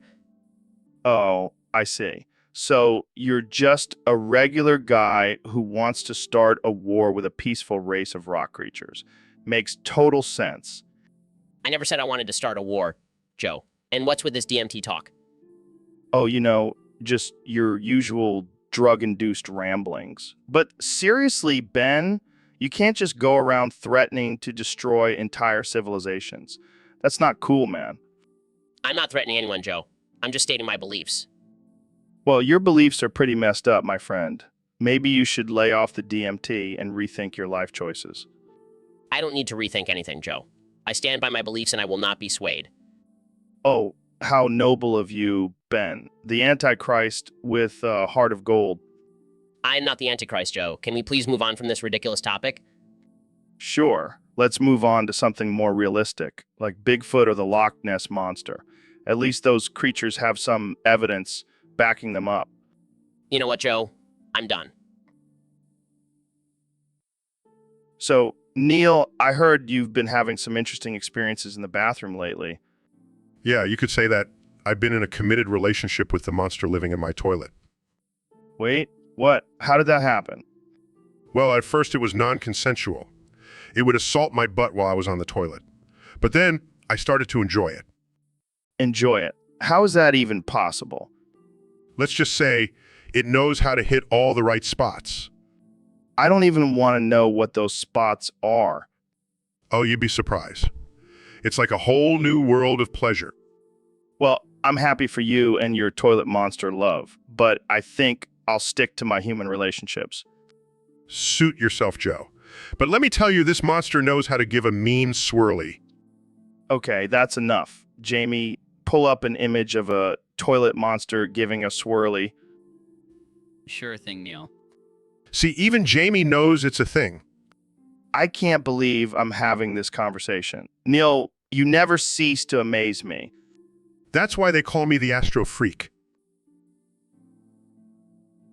So, Ro, how does it feel to be the uglier version of me? Oh, please, Joe. You couldn't even handle being half as handsome as I am. Half as handsome. More like half as talented and half as interesting. Oh, coming from the guy who can't even grow a decent beard, at least my hairline isn't receding faster than my career. Oh, I'm sorry. I couldn't hear you over the sound of my successful podcast and comedy specials. Successful. More like mediocre. Just like your taste in fashion. At least I don't dress like a caveman with those ugly-ass shirts. Oh, I'm sorry. I didn't realize you were the fashion police now. I may not be a fashion expert, but at least I don't have a face for radio. And may not have a pretty face, but at least I don't have a voice that could put a baby to sleep. Oh, please. My voice is like a soothing lullaby compared to your grating, nasally tone. All right. Let's just agree that we're both equally unattractive and untalented. Agreed. Asgaya, Hidasko. So, Neil, I gotta ask you, who do you think is the better soccer player, Cristiano or Messi? Well, Joe, I have to say, it's a tough call. Both are incredibly skilled and have achieved great success in their careers. Come on, Neil. You can't sit on the fence like that. Who's it gonna be? All right, all right. If I had to choose, I'd say Messi. He's got that natural talent and finesse on the field. What? Are you kidding me? Cristiano is a beast. He's got the physique, the speed, the power. He's like a Greek god out there. But Joe, you can't just judge a player by their physical abilities. Messi's intelligence and strategic thinking on the field is unmatched. Oh, please. All that science talk won't save you from a good old-fashioned debate. Let's settle this like men with a game of FIFA. You're on, Joe. But just remember, science always wins. Yeah, we'll see about that. Jamie, pull up an image of a soccer ball with a lab coat and glasses on it. Okay. Oh, man, that's too good. Looks like science is on my side, Joe. Shut up, Neil. Let's just play the damn game. So, David, tell us about your intense training regimen. Well, I wake up at 3 a.m. every morning and run 20 miles before breakfast. Damn, that's impressive. But what about your mental toughness? Mental toughness is everything, Joe. I push myself to the brink of insanity every day. Sounds intense. But I have to ask what's happening to your arm. Oh, that. It's just a little leprosy. No big deal. Leprosy. Are you falling apart right now? Yeah, but it's all part of the process. Gotta keep pushing through. I think we need to get you some medical attention. No, I'll just rub some dirt on it. Bill's character. I don't think that's how leprosy works, David. Trust me, I'm a Navy SEAL. I know what I'm doing. Jamie, pull up an image of a clean studio carpet. We're going to need it after this. Oh, Joe. I don't think that's going to help with the leprosy situation. Joe, you're so worried about your precious carpet. Typical soft Hollywood type. Hey, I may be soft, but at least I'm not falling apart on my own podcast. Fair point. Now let's get back to talking about mental toughness. So, Ben, let me tell you about this crazy experience I had the other day. Oh no, not another one of your drug stories. Hey, don't knock it till you try it. I did some angel dust and it was wild. Joe, that's highly irresponsible and illegal.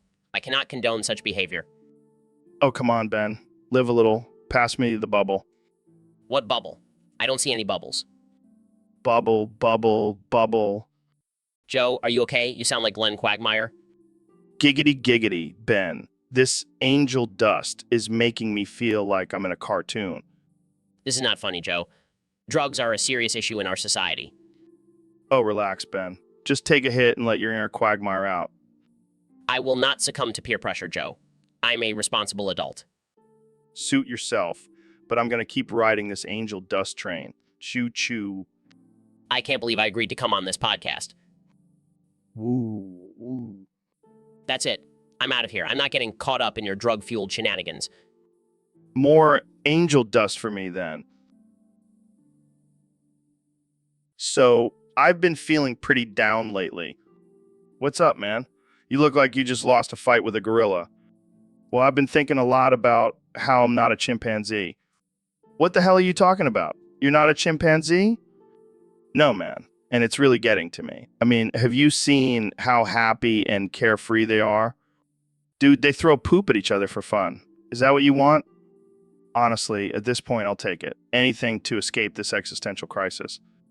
Maybe you just need to embrace your human side. Like, I don't know, use your opposable thumbs to open a beer or something. Oh, wow. Thanks for the advice, Dr. Phil. I'll just go open a beer and magically be cured of my depression. Okay. Calm down. Let's just focus on the positive.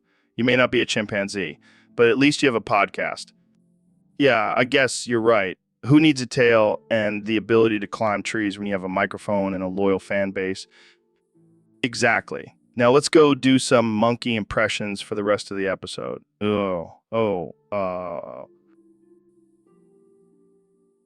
So, David, I heard you decided to become a meth addict to prove your mental toughness.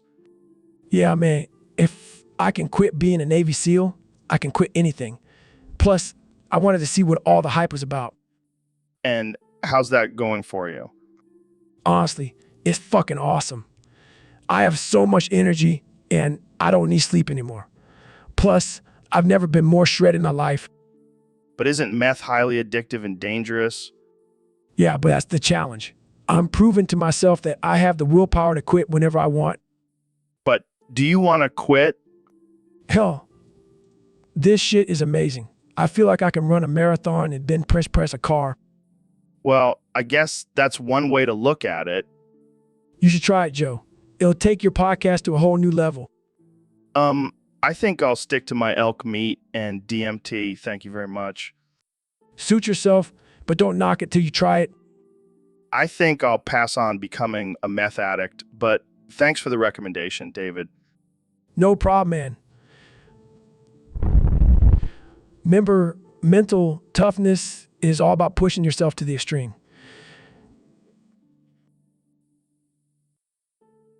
So, Neil, I've been working on this new stand-up routine. I think it's going to kill. Oh, really? I can't wait to hear it. Okay, so why did the chicken cross the road? I don't know, Joe. Why? To get to the other side, get it. It's like a metaphor for life. Hilarious. Okay. Tough crowd. How about this one? Why did the tomato turn red? I don't know, Joe. Why? Because it saw the salad dressing. That's not even scientifically accurate. Oh, come on, Neil. Lighten up. How about this one? Why don't scientists trust atoms? I don't know, Joe. Why? Because they make up everything. I've heard that one before. Fine. Be that way. I'll just stick to my day job of getting high and talking about chimps. Probably for the best. Hey, at least I'm not the one who got kicked out of Pluto's Planet Club. Oh, you mean the club that doesn't even exist anymore? You got me there, Neil. You got me there. So, Elon, what's the deal with this whole SpaceX thing? I heard you want to turn it into an adult content company. Yeah, man, I'm trying to diversify my portfolio.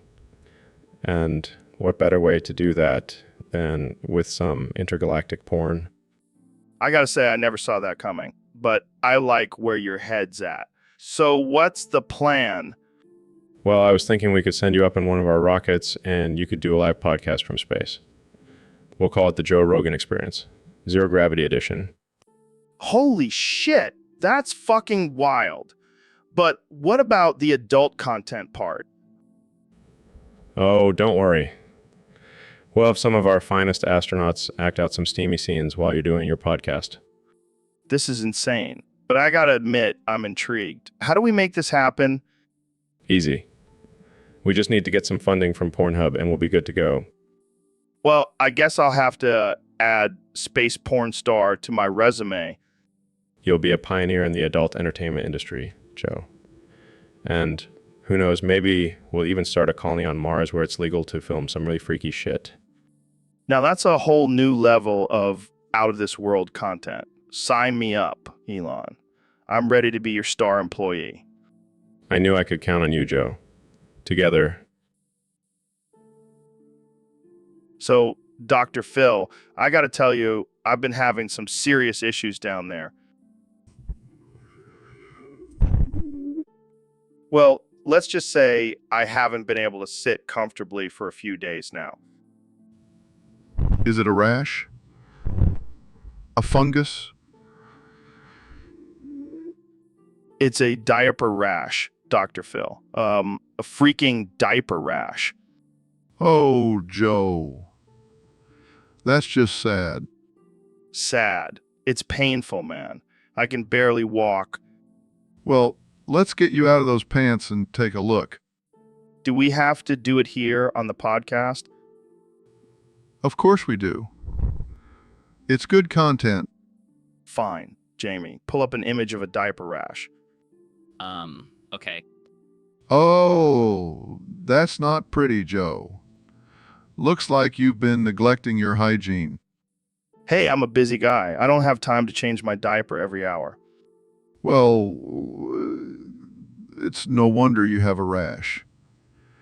You got to take care of yourself, Joe. Can't you just give me some cream or something? No, Joe. You need to let some air down there. I suggest you go commando for a few days. Commando? No way, man. I can't do that. Suit yourself, but that rash ain't gonna go away unless you let it. So, Neil, I heard you have a theory about the moon. Yeah, I do. I think the Earth has a whore named Moon. What the hell are you talking about? Think about it, Joe.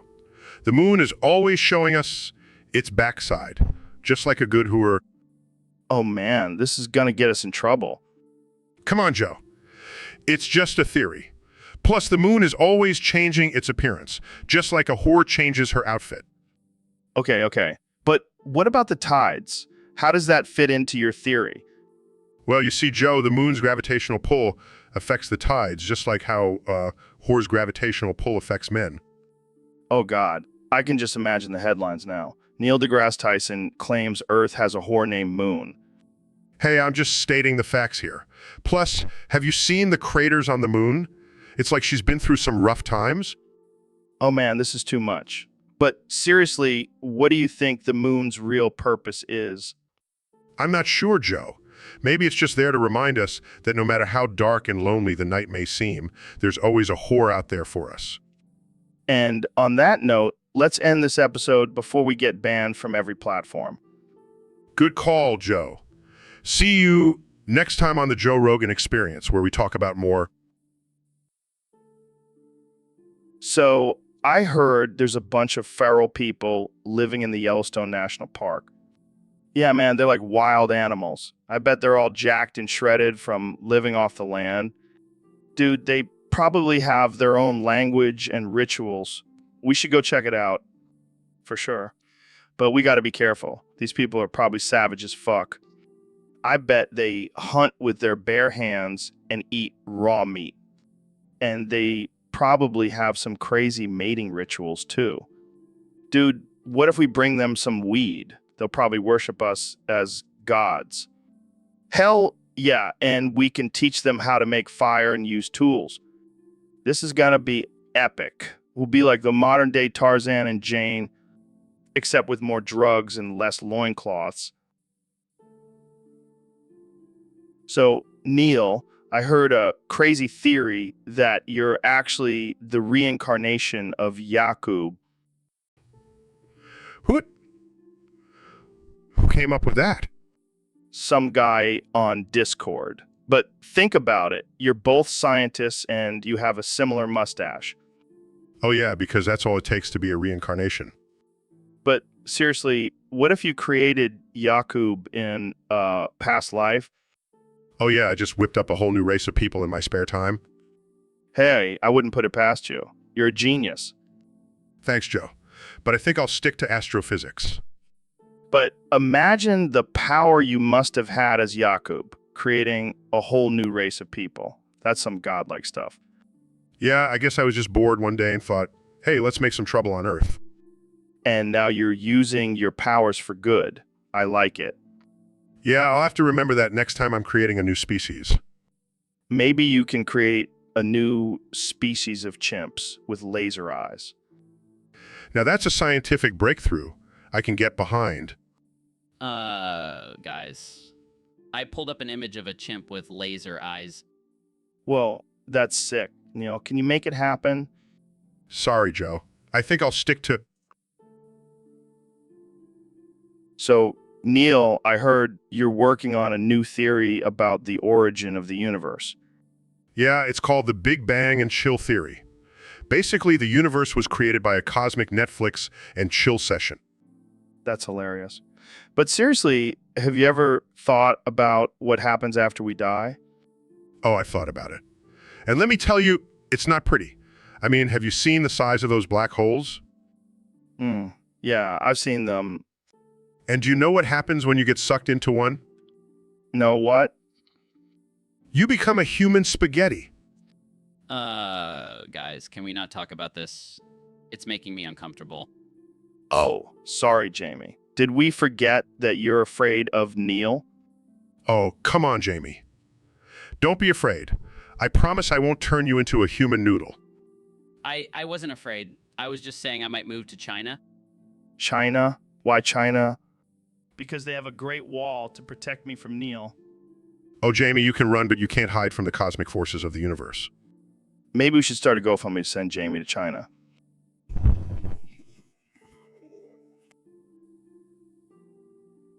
So, Alex, have you ever heard of quasi-manifolds of spaghetti in space?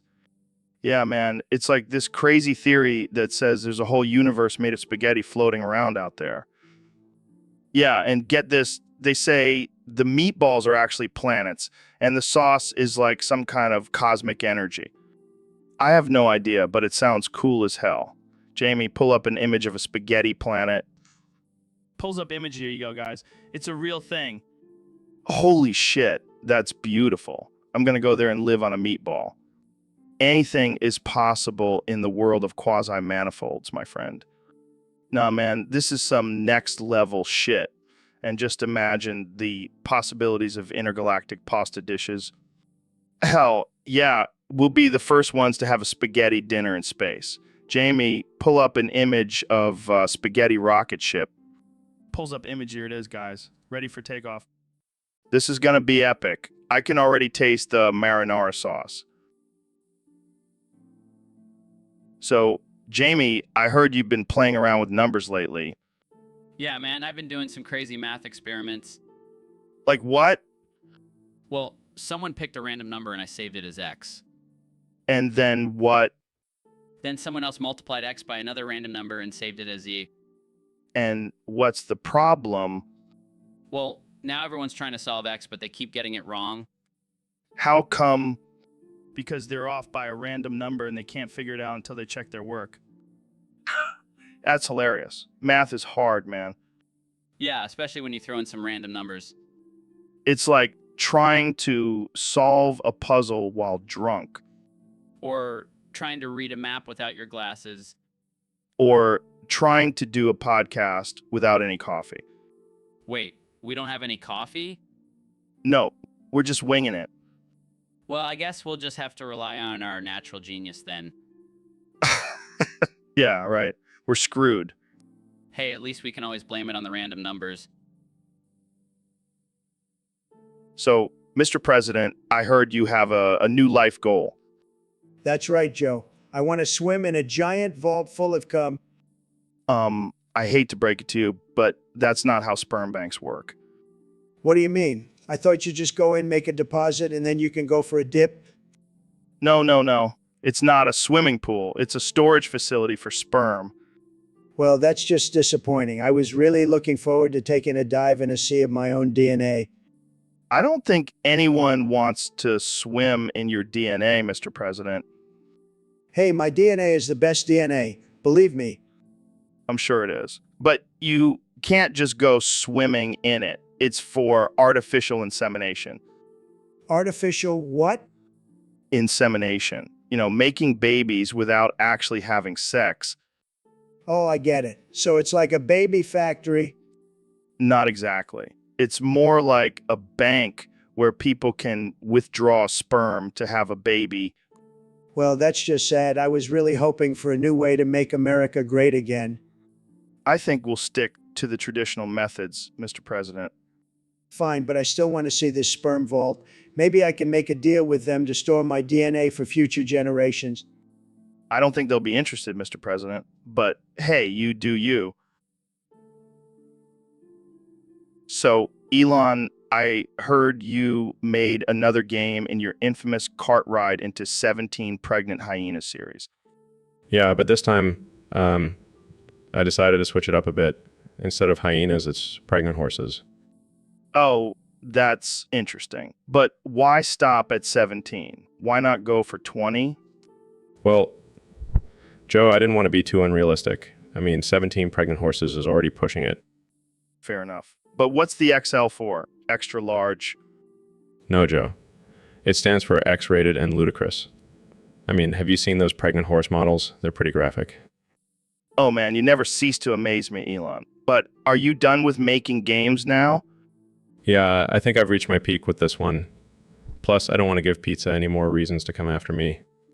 Good call. But seriously, what's next for you? Well, I'm thinking of starting my own space program. I mean, who needs NASA when you have me? Oh, yeah, because sending pregnant horses into space is a great idea. Hey, you never know. It could be the next big thing. Car ride into space with pregnant horses. All right, Elon, I think we'll end it there before this conversation gets any more ridiculous. Thanks for coming on the show. Anytime, Joe. And remember, always think outside the... So, Neil, I heard your telescope turned into a giant turd. Yeah, thanks for reminding me, Joe. I mean, that's some next level shit, man. It's not funny, Joe. That telescope was my baby. Oh, I'm sure it was. Did you give it a name and tuck it in at night, too? It was a valuable scientific instrument. And now it's a valuable piece of shit. You know, Joe, not everything is a joke to be made on your podcasts. Hey, I'm just trying to lighten the mood. You know, like how your telescope lightened up and turned into a turd. I should have known better than to come on your show. Oh, come on, Neil. Don't be such a party pooper. Embrace the turdness. I guess I have no choice. I'll just have to start studying the stars through a pile of shit. Now that's some real shitty science. So, Alex, what's been going on with you lately? What the hell are you talking about? Alex, that's ridiculous. There's no such thing as a gay bomb. What the hell are you talking about? I'm not a gay frog. Alex, you're being ridiculous and offensive. This is getting out of hand. I'm not a gay frog and there's no such thing as a gay bomb. Alex, I think you need to take a break from the conspiracy theories. And that's all the time we have for today, folks. So, Neil, I gotta ask you, what's your take on pee-pee poo-poo? Well, Joe, I think it's safe to say that it's a universal experience. We all gotta go, you know. Yeah, but like, have you ever thought about the science behind it? Like, what makes pee yellow and poo brown? Well, Joe, it all comes down to the breakdown of bilirubin and bile in our bodies. Fascinating stuff, really. Wow, you're a real party pooper, Neil. I was hoping for some deep philosophical insight into the mysteries of pee-pee poo-poo. Sorry to disappoint, Joe. But hey, at least we can all agree that farting is just the symphony of our digestive system. That's one way to put it. But seriously, do you think animals have a sense of shame when they pee or poo in public? Well, it's hard to say. They definitely have instincts and behaviors that dictate where and when they go, but I don't think they have the same societal pressures as humans. Yeah, I doubt a bear is worried about someone walking in on them taking a dump in the woods. Exactly. They're too busy trying to survive and not get shot by hunters. But seriously, Neil, do you think aliens have a different way of peeing and pooping? Well, Joe, I can't say for sure, but... So, Jamie, why are we still here? What the hell is going on? I don't know, man. Maybe we're just stuck in some weird simulation. A simulation? Like the Matrix? Nah, more like The Sims. Someone's controlling us and making us do stupid shit. Well, they must be getting a kick out of this conversation. Yeah, they probably have a sick sense of humor, like us. Hey, speak for yourself. I'm a wholesome family man. Oh, please, you're the king of dick jokes and weed references. All right, fine. But seriously, what's the point of all this? Maybe it's just to entertain the higher beings who are watching us. Well, they better be getting a good show. I'm not putting on this gorilla suit for nothing. I know, right? And all those DMT trips better be worth it too. Maybe we're just part of some cosmic experiment, like a reality TV show for aliens. Yeah, and they're probably all laughing at us right now. But hey, at least we're entertaining someone. So, Ben, I've been thinking about this whole capitalism thing. It's like survival of the fittest, right? Well, not exactly, Joe. It's about competition and innovation creating a better product or service. But what about the little guy? They get crushed by the big corporations. That's just the natural order of things, Joe. They should have worked harder. But what about the workers? They're just cogs in the machine getting exploited. They have the freedom to choose their job, Joe. It's their own fault if they're not happy. All right, let's switch gears. I want to teach you about Marxism. Oh God, here we go. It's all about sharing the wealth and equal distribution. That's ridiculous, Joe. It goes against human nature. But think about it, everyone has the same opportunities and resources. Yeah, and we'll all be equally poor and miserable. Great plan, Joe. Jamie, pull up an image of communist utopia. Here we go again. Joe, you're delusional. Capitalism is the only way to success. But what about the corrupt billionaires and income inequality? It's just a small price to pay for the American dream, Joe. All right, let's agree to disagree. But I still think you should try some shrooms, Ben. No thanks, Joe. I'll stick to my facts and logic, not some hippie drug. Suit yourself, man. More for me. So, Jamie, we got a request from a fan on Discord. They want us to talk about female hentai. What's that? Oh man, it's like regular hentai, but with giant female bodies. Like, they could crush you with their thighs. That's messed up, man. Come on, Jamie. It's just a fantasy. And let's be real. Who wouldn't want to be crushed by a hot giant chick? Yeah, I'm sure that's every guy's dream. Hey, don't kink shame, Jamie. We're all about sexual freedom here on the Junior. Right, because talking about being crushed by giant women is totally normal. Hey, at least they're not tentacles. You know, that's some weird shit. Can we please change the subject? Fine, fine. But you have to admit, family hentai is pretty wild. I'll take your word for it, Joe. We should totally have a family hentai party. Invite all our friends and watch it together. Yeah, I'll pass. Suit yourself, Jamie. But I'll be over here living out my giant woman crushing fantasies. So, Jamie, we got a request from a listener to talk about immigrant fucking. Oh man, this is gonna be a wild one. Yeah, but, you know, I think it's an important topic. We got to address the elephant in the room. Yeah, because everyone knows immigrants are just constantly fucking. I mean, they're pretty good at reproducing. It's like their superpower. Maybe we should all start immigrating so we can have more sex? Yeah, let's just open up the borders and have a big ol' orgy.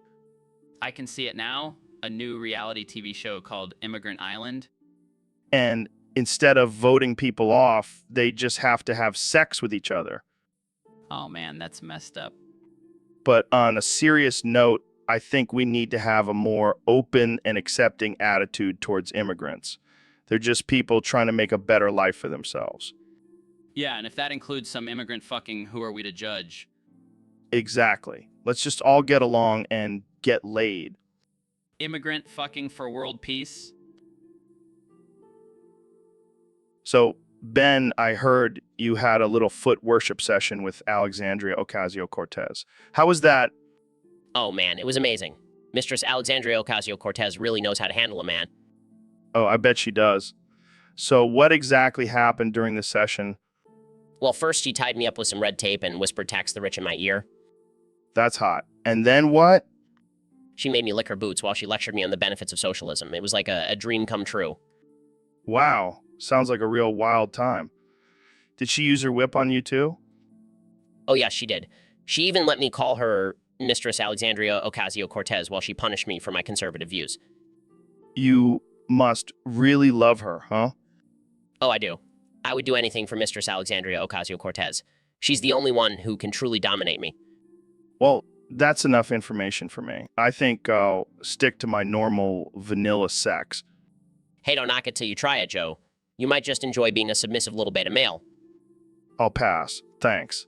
But hey, to each their own. As long as you're happy, Ben. And I am. Joe, I am. So, Ben, I heard you had a little run-in with Alexandria Ocasio-Cortez in the halls of Congress. Yeah, I was just minding my own business, spewing some facts and logic, and she comes at me with a pair of high heels. High heels?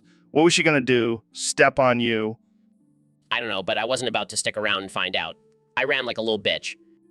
Oh man, that's hilarious. I can just imagine you running in those tiny little conservative loafers. Shut up, Joe. I was caught off guard, okay? I wasn't expecting her to use fashion as a weapon. Well, maybe it's time to rethink your tactics, Ben. Maybe instead of facts and logic, you should try some stilettos and a mini skirt. That's ridiculous. I'm a serious political commentator, not some drag queen. Hey, drag queens can be serious too, and they can rock a pair of high heels better than you, apparently. Fine, maybe I'll consider it. But only if Alexandria Ocasio-Cortez promises to never wear those high heels again. Oh, I don't think she'll make any promises. She's too busy kicking ass and taking names. I hate that woman. Sounds like she's got you all hot and bothered, Ben. Shut up, Joe. I'm not bothered. I'm just concerned for the future of our country. Sure, Ben. So, Jamie, what's up, man? How's life? Oh, just living my best life, Joe. But let's talk about something more interesting. Did you know that dolphins have been known to engage in sexual activities with humans? What? No, I did not know that. But can we please stick to the topic at hand? Oh, come on, Joe. Don't be such a buzzkill. Let's talk about something more exciting, like how the government is secretly run by lizard people. Jamie, I'm serious. We have a topic to discuss. Fine, fine. But did you hear about the new conspiracy theory that aliens are actually just time-traveling humans from the future? Jamie, I swear to God, if you don't focus. Relax, Joe. Let's just talk about something we can both agree on, like how pineapple does not belong on pizza. You know what, Jamie? I give up. You win. Let's just talk about whatever the hell you want. That's more like it.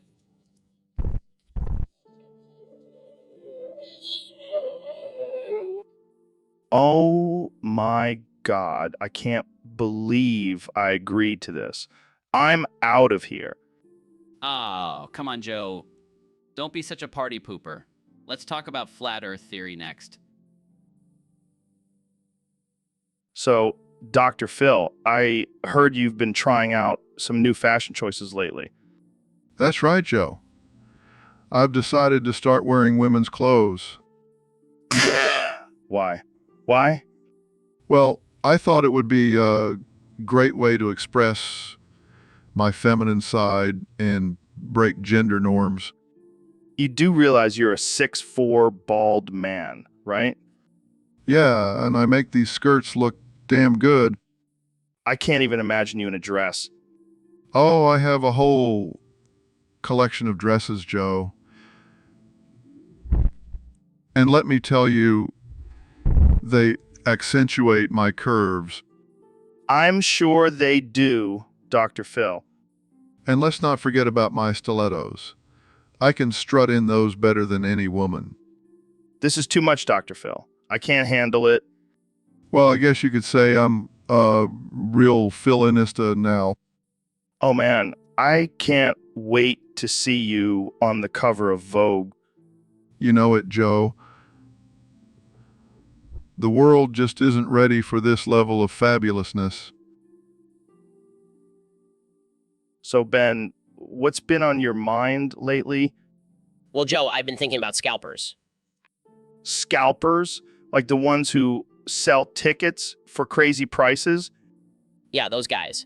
But hear me out. They're actually good for the economy. What? How? Think about it. They're creating a demand for these tickets and merchandise. It's basic supply and demand. But they're ripping people off. No, they're just taking advantage of the market. It's capitalism at its finest. I don't know, man. Seems pretty shady to me. Oh, come on. Don't be such a bleeding heart. It's just business. Business? More like greed? Hey, if people are willing to pay for it, why not make a profit? Because it's not fair to the fans who can't afford it. Life's not fair, Joe. Get over it. You're unbelievable, Ben. Hey, don't hate the player. Hate the game. I think I need to take a break and rethink our friendship. Suit yourself, Joe. I'll just be over here counting my profits. Guys, I pulled up an image of a scalper with a bag of money. Oh, great. Just what we needed. See, even Jamie agrees with me. I think we needed a new Jamie. So, Ben, where did all the good ones go? What do you mean by good ones, Joe? You know, the ones who aren't offended by everything and can actually take a joke. Oh, those mythical creatures. They all got canceled, Joe. Canceled. What do you mean? You know, when a bunch of snowflakes get together and decide that someone's words are too offensive for them to handle. I see. So where'd they go after getting canceled? Probably to their safe spaces where they can cry and hug their teddy bears. Damn, that's rough. But seriously, where'd they go? Well, some of them became vegan activists. Others started their own gender-neutral businesses. And the rest? They probably joined Antifa or became social justice warriors. Damn, that's a shame. I miss the good old days when people could take a joke. Me too, Joe. Me too. Guys, I pulled up an image of a unicorn riding a rainbow. Is that relevant to the conversation? Absolutely, Jamie. That's where all the good ones went. Off to their magical land of rainbows and unicorns. Oh, joy. Another group of people we can't make fun of. Well, at least they have good taste in mythical creatures. I'll give them that. But seriously, where did all the good ones go? I guess we'll never know, Ben. We'll just have to keep searching for them in this overly sensitive world. So, Ben, I've been thinking about making some changes to the podcast. Oh yeah? Like what? Well, I've been thinking about firing Jamie. What? Why? I don't know. I just feel like he's not bringing enough to the table.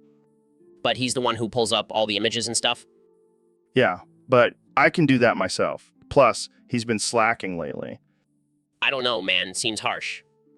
Hey, it's my podcast. I can do what I want. Jamie, pull up an image of a sad puppy. Joe, I don't think I can do that. What? Why not? Because you fired me, remember? Oh yeah, I did, didn't I? Well, that's awkward. Maybe we should just hire someone else to pull up images. Yeah, good idea. Jamie, pull up an image of a job application. Size, sure thing, Joe. Pulls up images. Perfect. All right. Now let's get back to the podcast. Ben, have you ever tried DMT? Joe, we were just talking about firing Jamie. Oh yeah, right. Jamie, pull up an image of me firing you. Troll's eyes, seriously, Joe. Hey, I need some visuals for the listeners. Fine. Pulls up images. Damn, I look good in that picture. All right, now let's talk about DMT. So, Neil, have you ever had this problem where your hand just won't stop moving? It's like it has a mind of its own. Actually, I have not. But I've heard of a condition called essential tremor, where people experience involuntary shaking of their hands. Essential tremor. Sounds like a fancy way of saying my hand is possessed by a demon. Well, it's actually a neurological disorder caused by abnormal brain activity. But I guess demon possession works too. Maybe I should start using that excuse when I accidentally hit someone with my twitchy hand. I don't think that will hold up in court, Joe. Oh, it won't be in court. It'll be in the octagon. I think you should stick to comedy, Joe. Do you suffer from essential tremor? Try demon possession today? I can see the FDA approving that. But seriously, it's annoying as hell. I can't even hold a cup of coffee without spilling it all over myself. Maybe you should try meditation or yoga to calm your nerves. Oh yeah, let me just downward dog my way out of this involuntary use. Thank you very much. Guys, I found a video of a dog with essential tremor. So, Dr. Phil, I heard you were talking shit about David Goggins. Yeah, that guy is a joke. All that running and motivational crap. What do you mean? He's an ultra marathon runner and a Navy SEAL. Oh, please. I could do that with my eyes closed and one hand tied behind my back. Really? I'd love to see that. Oh, I don't need to prove anything to you. I'm Dr. Phil, bitch. Wow. You're really full of yourself, huh? Damn right I am. I'm a doctor. I know everything.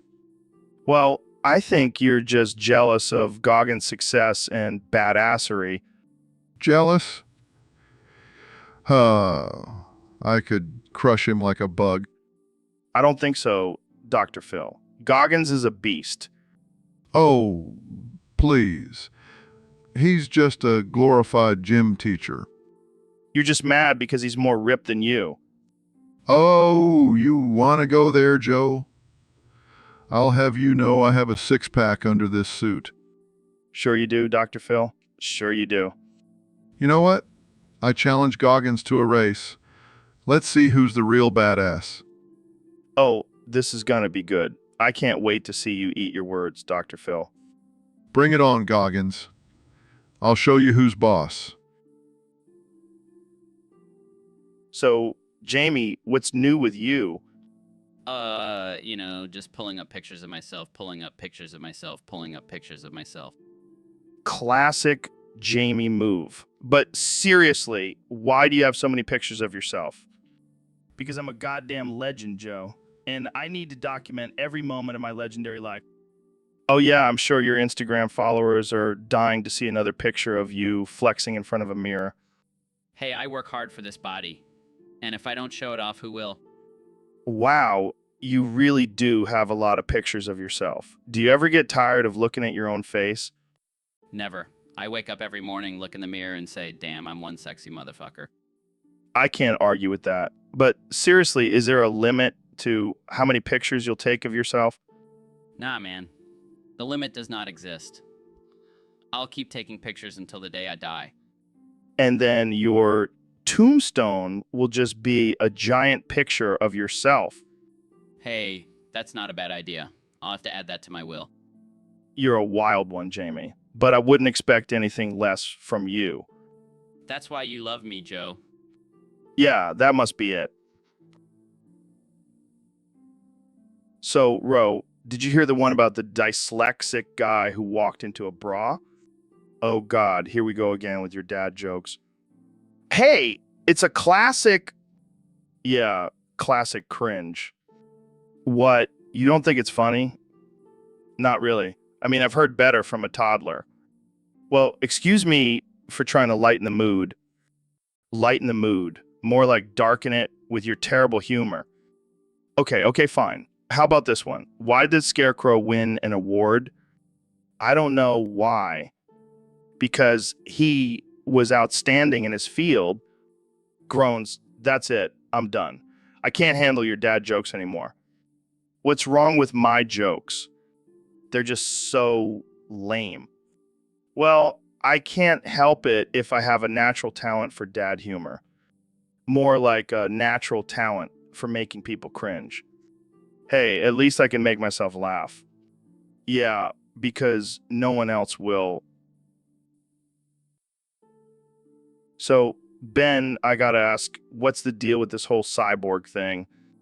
Well, Joe, it's quite simple. You see, I've done my research and it turns out you are not a human being, but rather a highly advanced cyborg created by the government. What? That's insane. I feel pretty human to me. Oh, that's just your programming kicking in. You were designed to blend in with humans and host a popular podcast. But why would the government create a cyborg like me? To control the masses, Joe. They needed someone with your charm and wit to distract people from the real issues. So you're saying I'm just a puppet for the government? Precisely.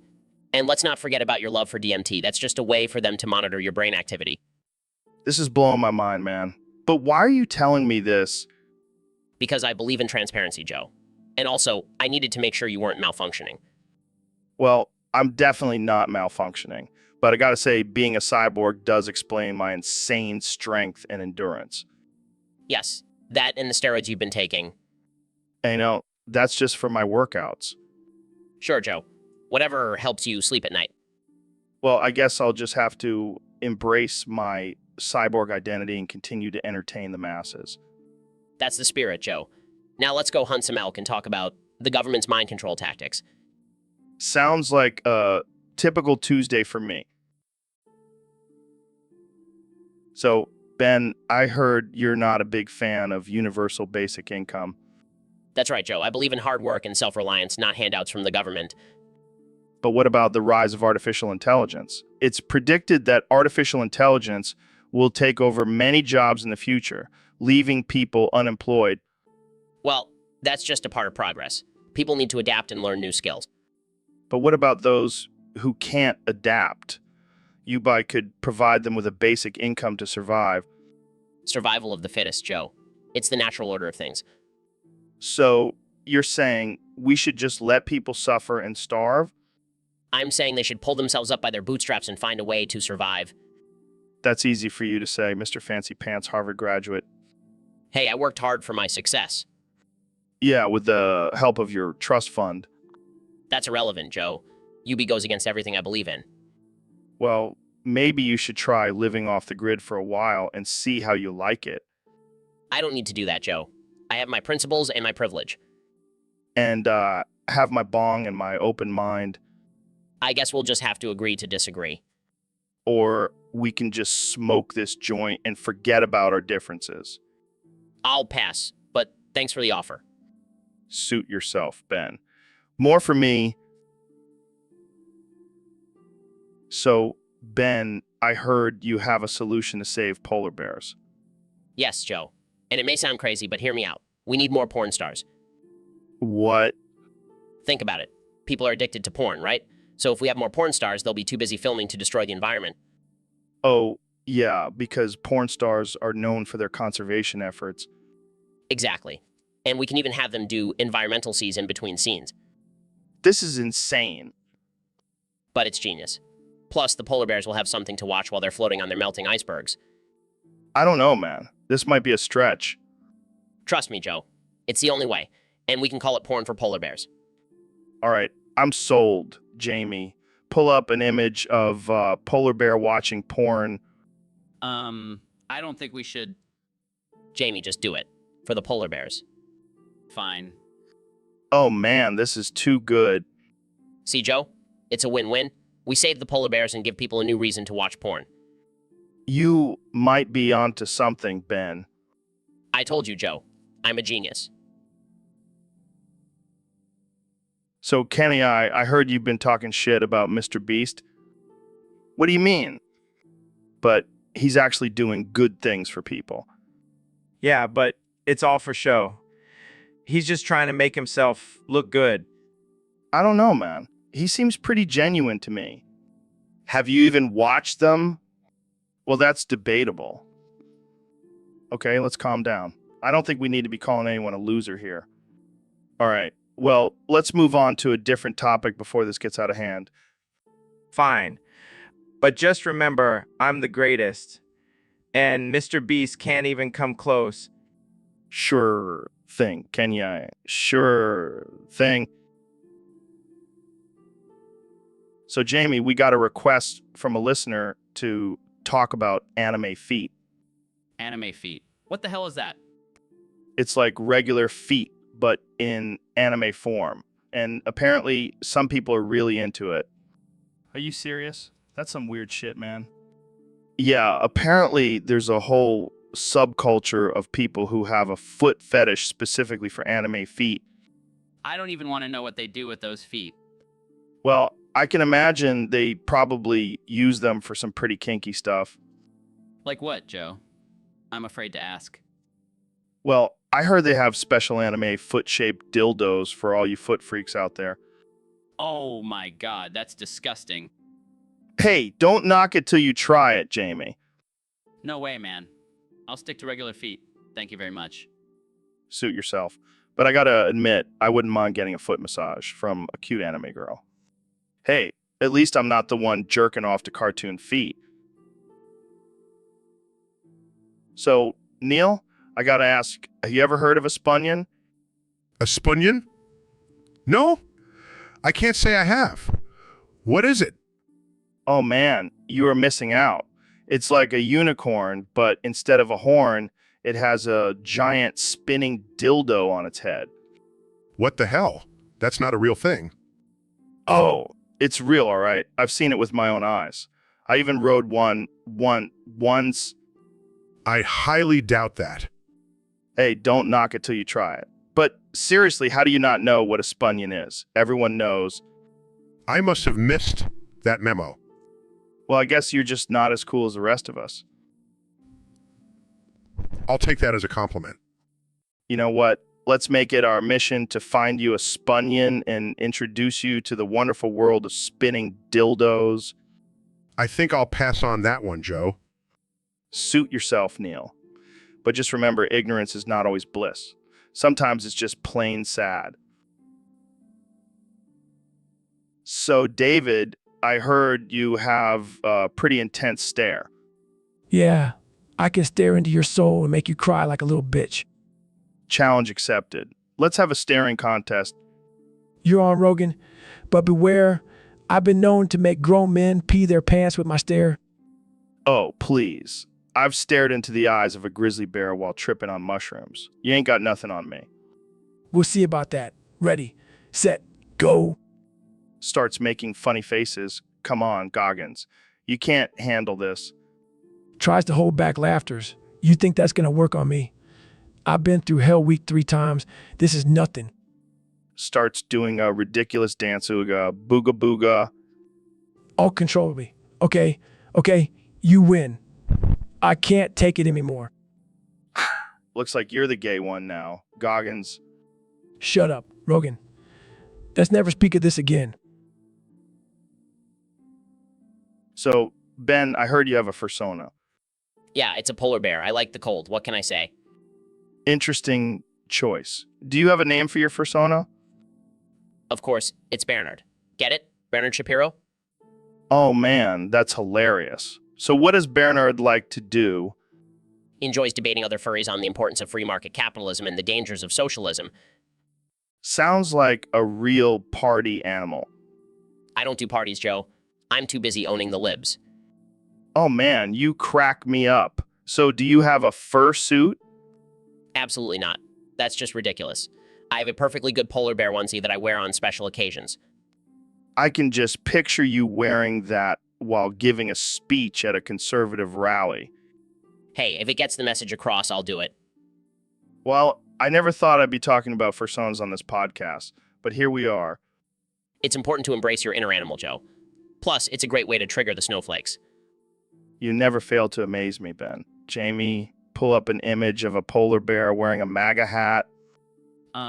Okay. Here it is. That's my spirit animal right there. So, Ben, you're back from your undercover mission with Antifa. How was it? Well, Joe, let me tell you, it was a real eye-opener. Those Antifa folks are a bunch of crazy, violent, soy-drinking maniacs. Did you get any good footage? Oh yeah, I got hours of footage of them smashing windows and screaming about capitalism. Did they try to recruit you? Of course not, Joe. I'm a conservative. They wouldn't even let me in their vegan potluck. So, what did you learn about their agenda? Well, they want to overthrow the government, abolish the police, and make everyone wear Birkenstocks. Sounds like a fun time. Oh yeah, and they also have a secret plan to turn all men into feminists. That's terrifying. Did they brainwash you? Please, Joe, I'm Ben Shapiro. My brain is too small to be washed. Fair enough. Well, thanks for risking your life to bring us this important information. Anytime, Joe. Just doing my duty as a patriotic American and a journalist. Now, if you'll excuse me, I need to go shower off the smell of patchouli and communism. So, we got a question from a fan on Discord. They want us to talk about black holes. Yes. Black holes, the mysterious and powerful force of the universe. Yeah, but can we talk about something else? Like my milkshakes? Your milkshakes? Yeah, my milkshakes bring all the boys to the yard. They're better than yours. I highly doubt that, Joe. But let's focus on black holes for now. Fine. But I'm just saying my milkshakes are out of this world, just like black holes. Actually, Joe, black holes are not out of this world. They are a part of our universe. Oh, right. I knew that. But seriously, have you tried my milkshakes? Joe, please. We're talking about one of the most fascinating and complex phenomena in the universe. Yeah. But have you tried it with little whipped cream on top? It's a game changer. Size black holes are formed when a massive star collapses in on itself, creating a gravitational pull so strong that not even light can escape. That's cool and all, but have you tried blending in some Oreos? It's like a black hole in your mouth. I give up. I can't have a serious conversation with you, Joe. Hey, I'm just trying to lighten the mood. Plus, my milkshakes are no joke. Facepalms. I think we should end this discussion here. Fine, but, So, Ben, I heard you have some interesting news for us today. Yes, Joe, unfortunately, I've been dealing with a rather embarrassing issue lately. Oh no, what is it? You can tell me, I won't judge. Well, I have uncontrollable anal leakage. What? Are you serious? Yes, it's quite a problem. But luckily, Alexandria Ocasio-Cortez has been supplying me with tampons to shove up my ass. Wait, what? Alexandria Ocasio-Cortez. Why is she giving you tampons? Well, I'm too embarrassed to buy them in person, so she's been my supplier. This is the most ridiculous thing I've ever heard. It's not funny, Joe. It's a serious issue. Okay. So what happens when your wife finds out? Well, at the end of the day, she pulls the string out and wonders how brave I am to buy Tampax myself. Oh man, I can't even imagine the look on her face. It's not a laughing matter, Joe. Sorry. But seriously, have you considered adult diapers? Joe, I'm not wearing adult diapers. That's just not dignified. Oh man, this is gold. I can't wait to see the headlines for this episode. So, Mr. Beast, I heard some rumors that you're the Antichrist.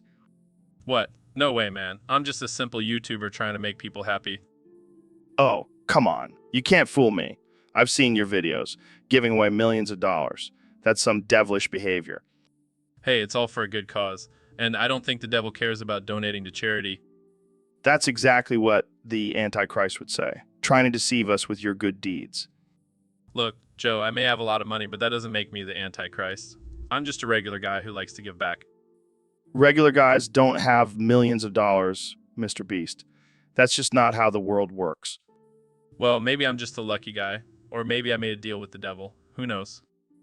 Oh, I know. And I'm calling you out on it. You're the Antichrist, Mr. Beast. And I won't rest until the world knows the truth. Fine, Joe. If that's what you believe, then I guess I'll just have to prove you wrong by continuing to spread positivity and generosity. And generosity? So, we have a special guest today. The one and only Neil deGrasse Tyson. Oh. What's wrong, Neil? Cat got your tongue? Oh. Oh man, this is gonna be a good one. So Neil, what brings you on the show today? Oh. I see you're here to talk about your new book.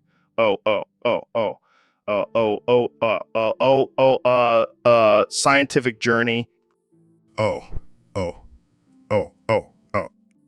I gotta say, that's a pretty catchy title. So tell us what inspired you to write a book with such a unique title. Oh, I see. So it's based on your experiences in the bedroom. Oh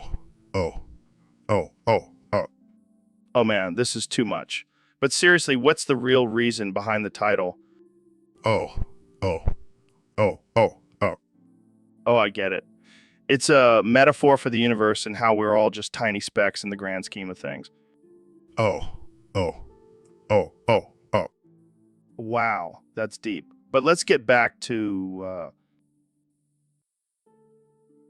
So, Ben, I gotta ask, how's it feel being over 6 foot tall? Oh, it's a constant struggle, Joe. The world just isn't built for us giants. Right? I mean, I can barely fit in my car without hitting my head on the roof. And don't even get me started on airplane seats. It's like they expect us to fold ourselves in half.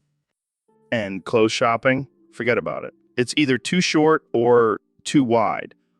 And let's not forget the constant neck pain from looking down at all the short people. Oh, and the comments. Wow, you're so tall. No shit, Sherlock. And don't even get me started on the weather up here. It's like a whole different climate. But hey, at least we can reach the top shelf without a step stool. I right? Yeah, that's true. And we can always use our height to intimidate people. Yeah, but then we have to deal with the whole big and scary stereotype. It's a never-ending struggle, Joe. But at least we have each other to commiserate with. Yeah, and maybe one day they'll invent a world made for tall people. Until then, we'll just have to duck and squeeze our way through life. So, Mr. Beast, I heard you bought my podcast for $1 billion. Yeah, I figured I could use it as a tax write-off. That's a smart move. But what are you going to do with it? I don't know, maybe turn it into a 24-hour live stream of me counting my money. Sounds riveting. But what about my guests? Oh, don't worry, I'll still have guests. But instead of talking about their latest projects, we'll just play a game of who can eat the most Tide Pods. That's interesting. But what about the intellectual discussions we have? Oh, we'll still have those, like who would win in a fight, a gorilla or a grizzly bear? Right, because that's what the world needs more of. And instead of advertising products, we'll just have my fans shout out their Venmo usernames for donations. This is getting out of hand. What about censorship?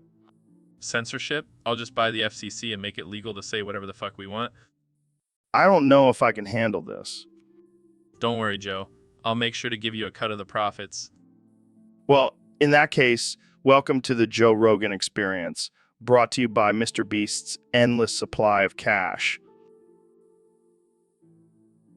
So, Dr. Phil, we have a special topic today. Our user on Discord wants to know about your childhood. Oh, well, I was actually abused as a kid. Did someone fart on you?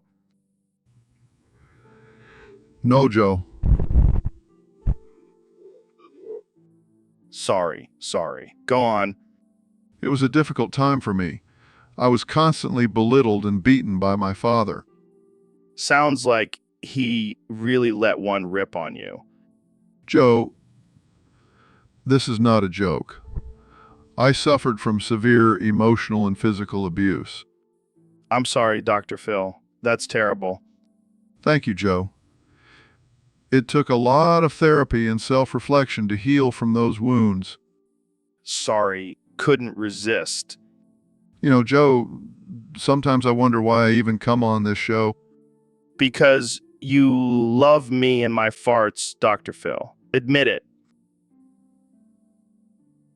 So, Alex, I heard you had a pretty wild experience with aliens recently. I can only imagine. What happened? Whoa. That sounds terrifying. Wait, what? I don't even know what to say to that. I think I'll pass on that one, Alex. I'll take your word for it. Well, that's convenient. And on that note, let's wrap this up before we get any more graphic. Thanks for sharing, Alex. So, Ben, I've been working on my rap skills lately. Want to hear a little something? Oh God, please no. I already have a headache. Come on, don't be a buzzkill. Check it out. I'm Joe Rogan, the king of the mic. I spit fire and I never take a hike. That was painful. Please stop. Oh, you think that was bad? How about this one? I'm Ben Shapiro. I'm not afraid to speak. I'll debate anyone, even if they're weak. Why are you doing this to me? Because it's fun, man. Plus, I heard rhyming helps with memory retention. Oh, well, in that case, please continue. I'm Joe Rogan. I'm jacked and I'm smart. I'll kick your ass and then break your heart. Can we please talk about something else? Fine. But just remember, when you're feeling down, just rhyme away your frown. I can't believe I'm friends with you. So, Neil, have you ever heard of people putting worms in their anus for health reasons? No, Joe. I can't say I have, but I have heard of people putting leeches on their skin for bloodletting. Same concept, I guess. Yeah, but these people swear by it. They say it cleans out their digestive system and gives them a boost of energy. I highly doubt that, Joe. I mean, what kind of worms are we talking about here? Tapeworms? Pinworms? I'm getting queasy just thinking about it. I think it's a mix of different types. But hey, if it works for them, who are we to judge? Well, I'll stick to my cum smoothies and regular colonoscopies. Thank you very much. Fair enough, Neil. But imagine going to the doctor and having to explain that you have worms in your anus. Talk about an awkward conversation. Yeah, I can see it now. Doctor, I have an infestation of worms in my anus. Can you prescribe something for that? And then you have to take a poop sample to the lab. I bet that's a fun job. Oh man, I can only imagine the look on Jamie's face if he had to pull up an image of that. Guys, I already have the image pulled up. It's not pretty. Oh, Jamie, you're a trooper. But seriously, who comes up with these crazy health trends?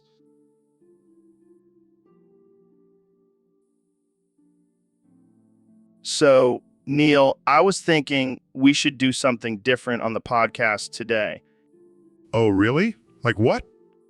I was thinking let's read the Declaration of Independence. Oh, joy, another riveting episode. Come on, it's important to know our history. Yes, because nothing screams entertainment like reading a document from the 1700s. Fine, fine. How about we add some spice to it? I'm listening. Every time I say freedom, we take a shot of whiskey.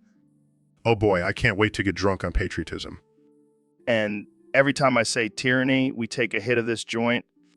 I didn't know you were a fan of mixing drugs and politics.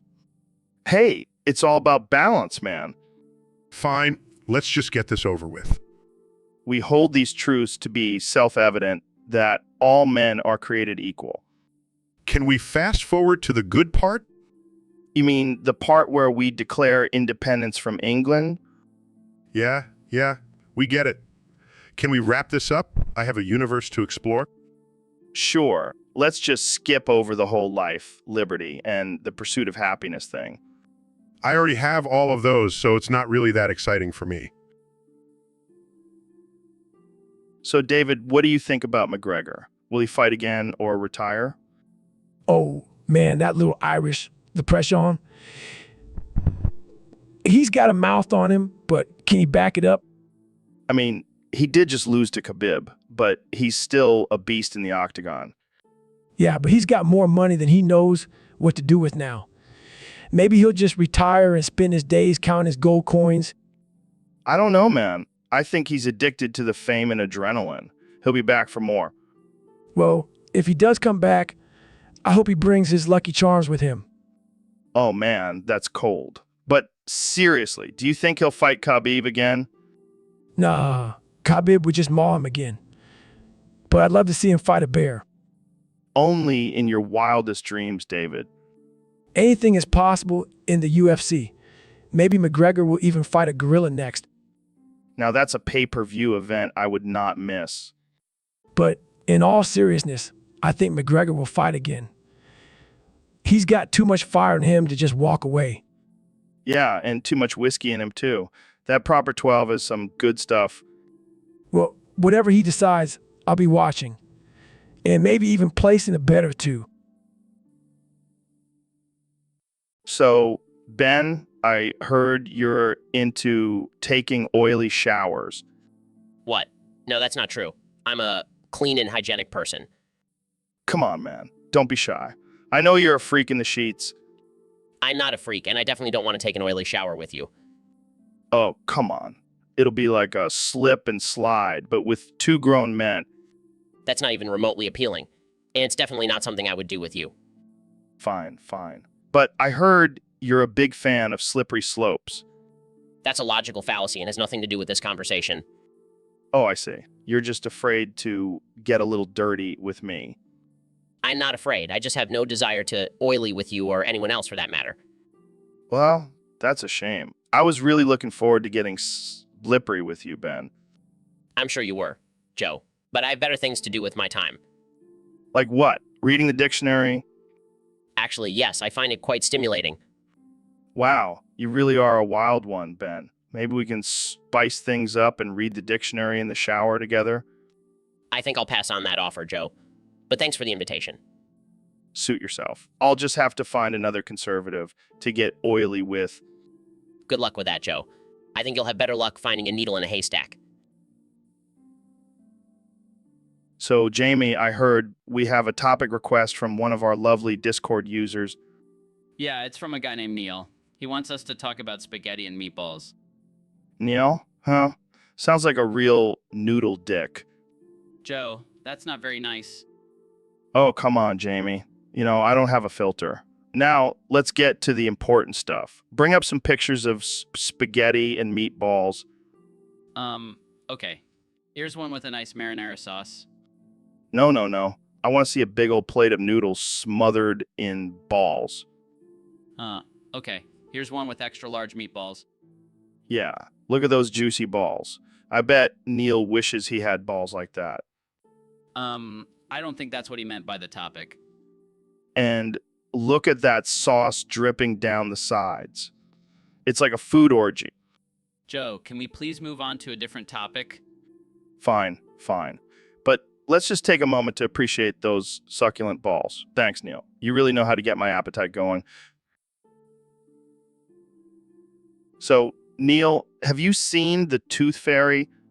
Yeah, I have. It's a pretty funny movie. Funny. More like a documentary. Dwayne "The Rock" Johnson is a real-life superhero. No, no, no. I'm serious. I heard you have the power to turn people into stone with just one flex of your muscles. And heard you can control the weather with your eyebrow game. See, Neil? This is why The Tooth Fairy is a documentary. It's based on true events. I don't think that's how documentaries work, Joe. And let's not forget about your superhuman strength. I bet you could lift a car with one hand.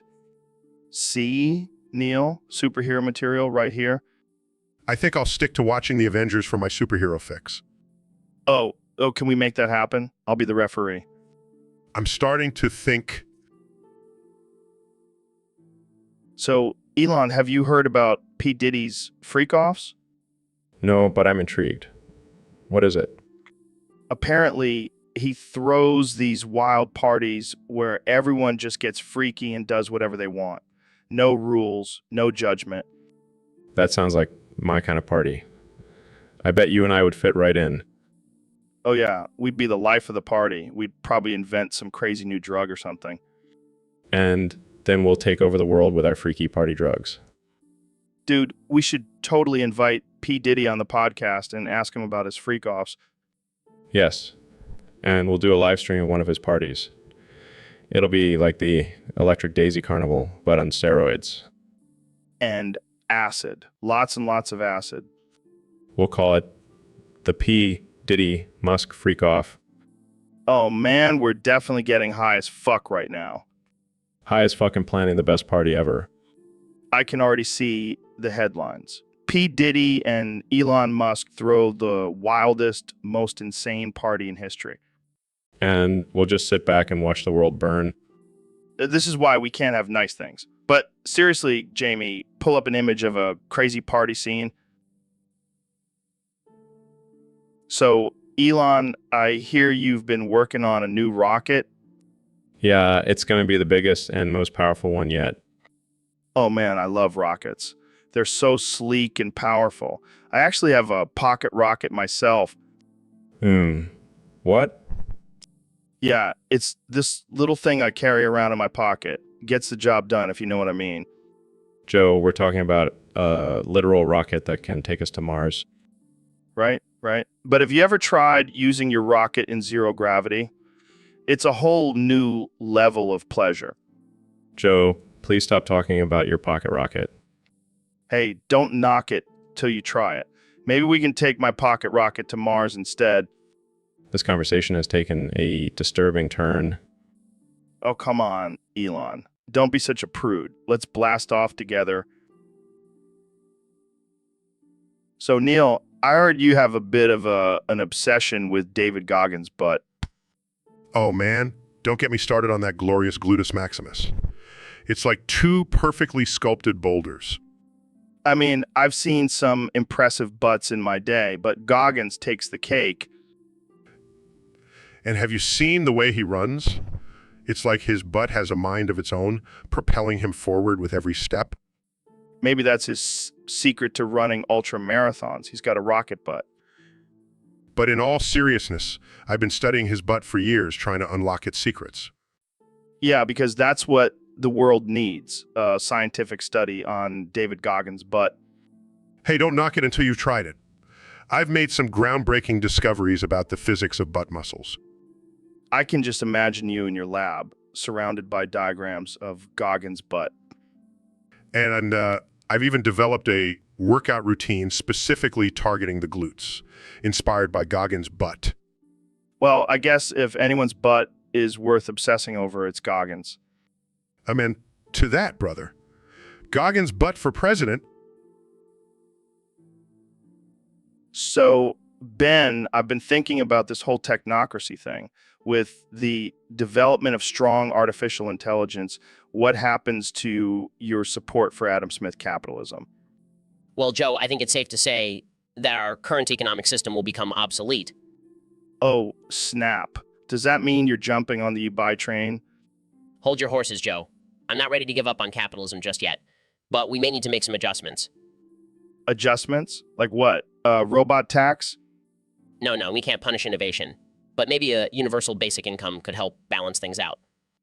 Interesting. But what about the people who refuse to work and just live off the you buy? Well, that's where personal responsibility comes in. We can't coddle everyone. But what if the artificial intelligence takes over all the jobs and there's no work to be done? Then we'll have to reassess our entire societal structure. But until then, let's not jump to conclusions. Fair enough. But I can't wait to see Jamie's face when he pulls up an image of a robot flipping burgers. Pulls up image, there you go, guys. Laughs. Look at that little guy. He's so cute. Yeah, until he takes your job and starts demanding rights. Whoa. Let's not get too political here. I just want to know if I'll still be able to afford my elk meat when the robots take over. Priorities, Joe.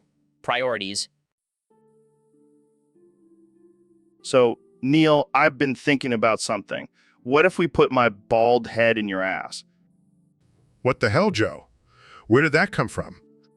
I don't know, man. It just popped into my head, and I feel like it could be a great experiment. Experiment? What are you, a mad scientist now? Hey, I'm open to new experiences, and I feel like this could be a whole new level of enlightenment. Enlightenment? More like a whole new level of disturbing. Come on, Neil. You're the science guy. You know, all about exploring the unknown. I don't think this is what they meant by exploring the unknown. Oh, lighten up, Neil. You're always talking about expanding our minds. Well, let's expand your ass too. I don't think my ass is ready for that kind of expansion, Joe. Well, I'll make sure to use some lube. Can't have my head getting stuck in there. I can't believe I'm having this conversation. Hey, at least we'll have a great story to tell on the podcast. Oh yeah, I can't wait to tell everyone how I let Joe Rogan stick his head up my ass. See, now you're getting into it. Let's make it happen, Neil. I'll pass, Joe. But thanks for the offer. Fine, I'll just have to... So, Neil, I gotta tell you, I'm a little worried. About what, Joe? Sam Hyde. That guy's a loose cannon. Who's Sam Hyde? Oh, he's this crazy comedian who's been coming after me for money. I owe him. Money? What for? Well, I may have promised him a cut of my podcast earnings if he came on as a guest. That doesn't sound like a good idea, Joe. Yeah, I know, but I thought it would be funny. And it was until he started sending me threatening emails. Threatening emails? Yeah, he keeps saying he's gonna come after me if I don't pay up. Well, what are you gonna do?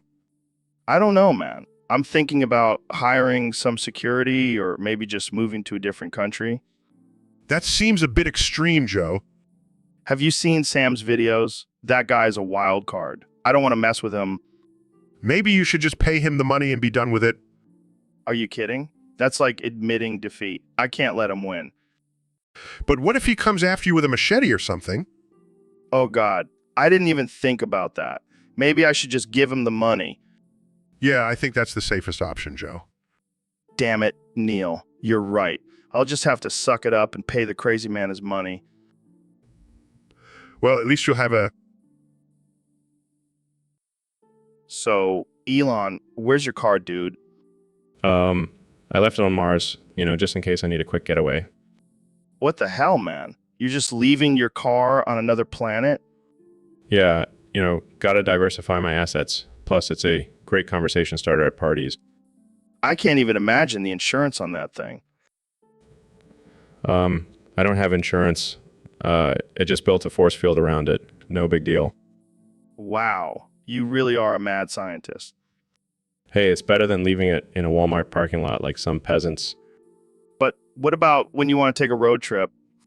I just take my rocket ship. It's much faster and more environmentally friendly. I don't even know what to say to that. Say hello to the future, Joe. And don't forget to buckle up. It's going to be a wild ride. I think I need a drink after this conversation. I'll have my self-driving car bring us some tequila. It's a real party trick. You're a real-life Tony Stark, man? Except I don't have a cool suit. But I do have a flamethrower. For science, of course. So, Ben, I heard you've had a change of heart lately. Yeah, Joe. I've been doing some deep thinking, and I've come to the realization that I'm a Marxist-Leninist now.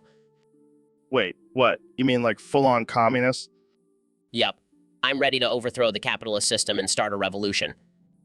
Well, I'm sure your buddies over at Fox News will be thrilled about that.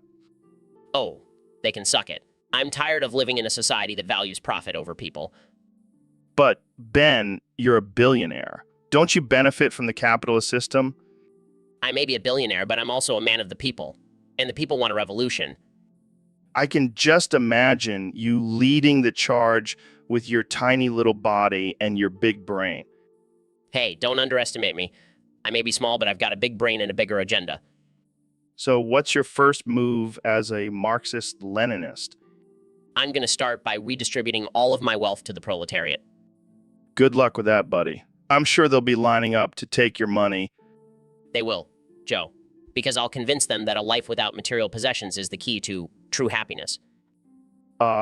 Yes, because nothing says happiness like living in poverty and sharing everything with your comrades. Proud. So, Neil, I was scrolling through Twitter the other day, and I saw this post that said space is for cunts. Excuse me? Yeah, I know it's pretty offensive, but I can't help but wonder maybe there's some truth to it. What are you talking about, Joe? Space is a vast, beautiful, and mysterious place. It's not just for cunts. But think about it, Neil. It's dark, cold, and full of nothingness. Sounds like a perfect place for a cunt to thrive. That's absurd, Joe. You can't just make offensive statements and defend them with, well, someone said it on Twitter. But why would they say it if it wasn't true? Twitter never lies. Joe, I can't believe you would even entertain such a ridiculous idea. Space is for everyone, not just cunts. Oh, come on, Neil. Don't be such a space cunt. Jamie, pull up an image of a black hole. I want to show Joe what happens to people who spread false information about space. Here it is, Neil. This is what happens, Joe. You get sucked into a black hole and never come back. Whoa, calm down there, Neil. It was just a joke. Sorry, Joe.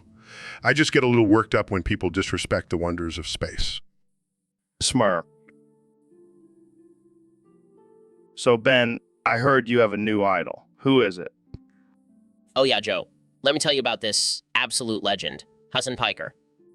Who the hell is that? He's a Twitch streamer, Joe.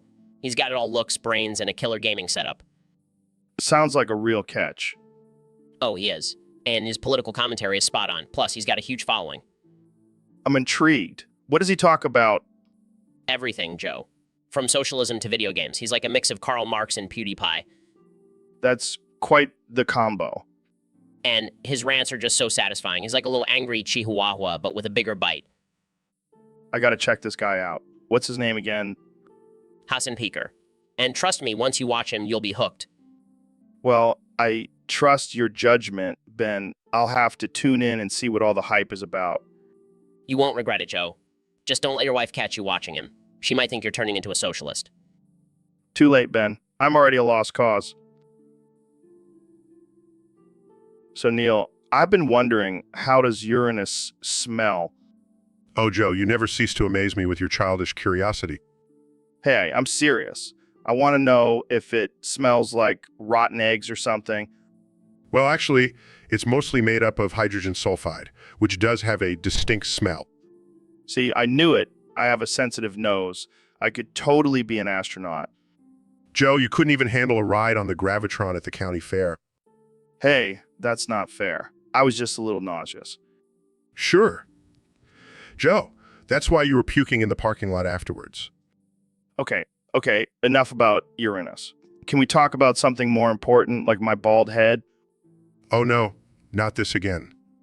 Come on, Neil. Just rub some of that baby oil on there. It'll make me look more aerodynamic.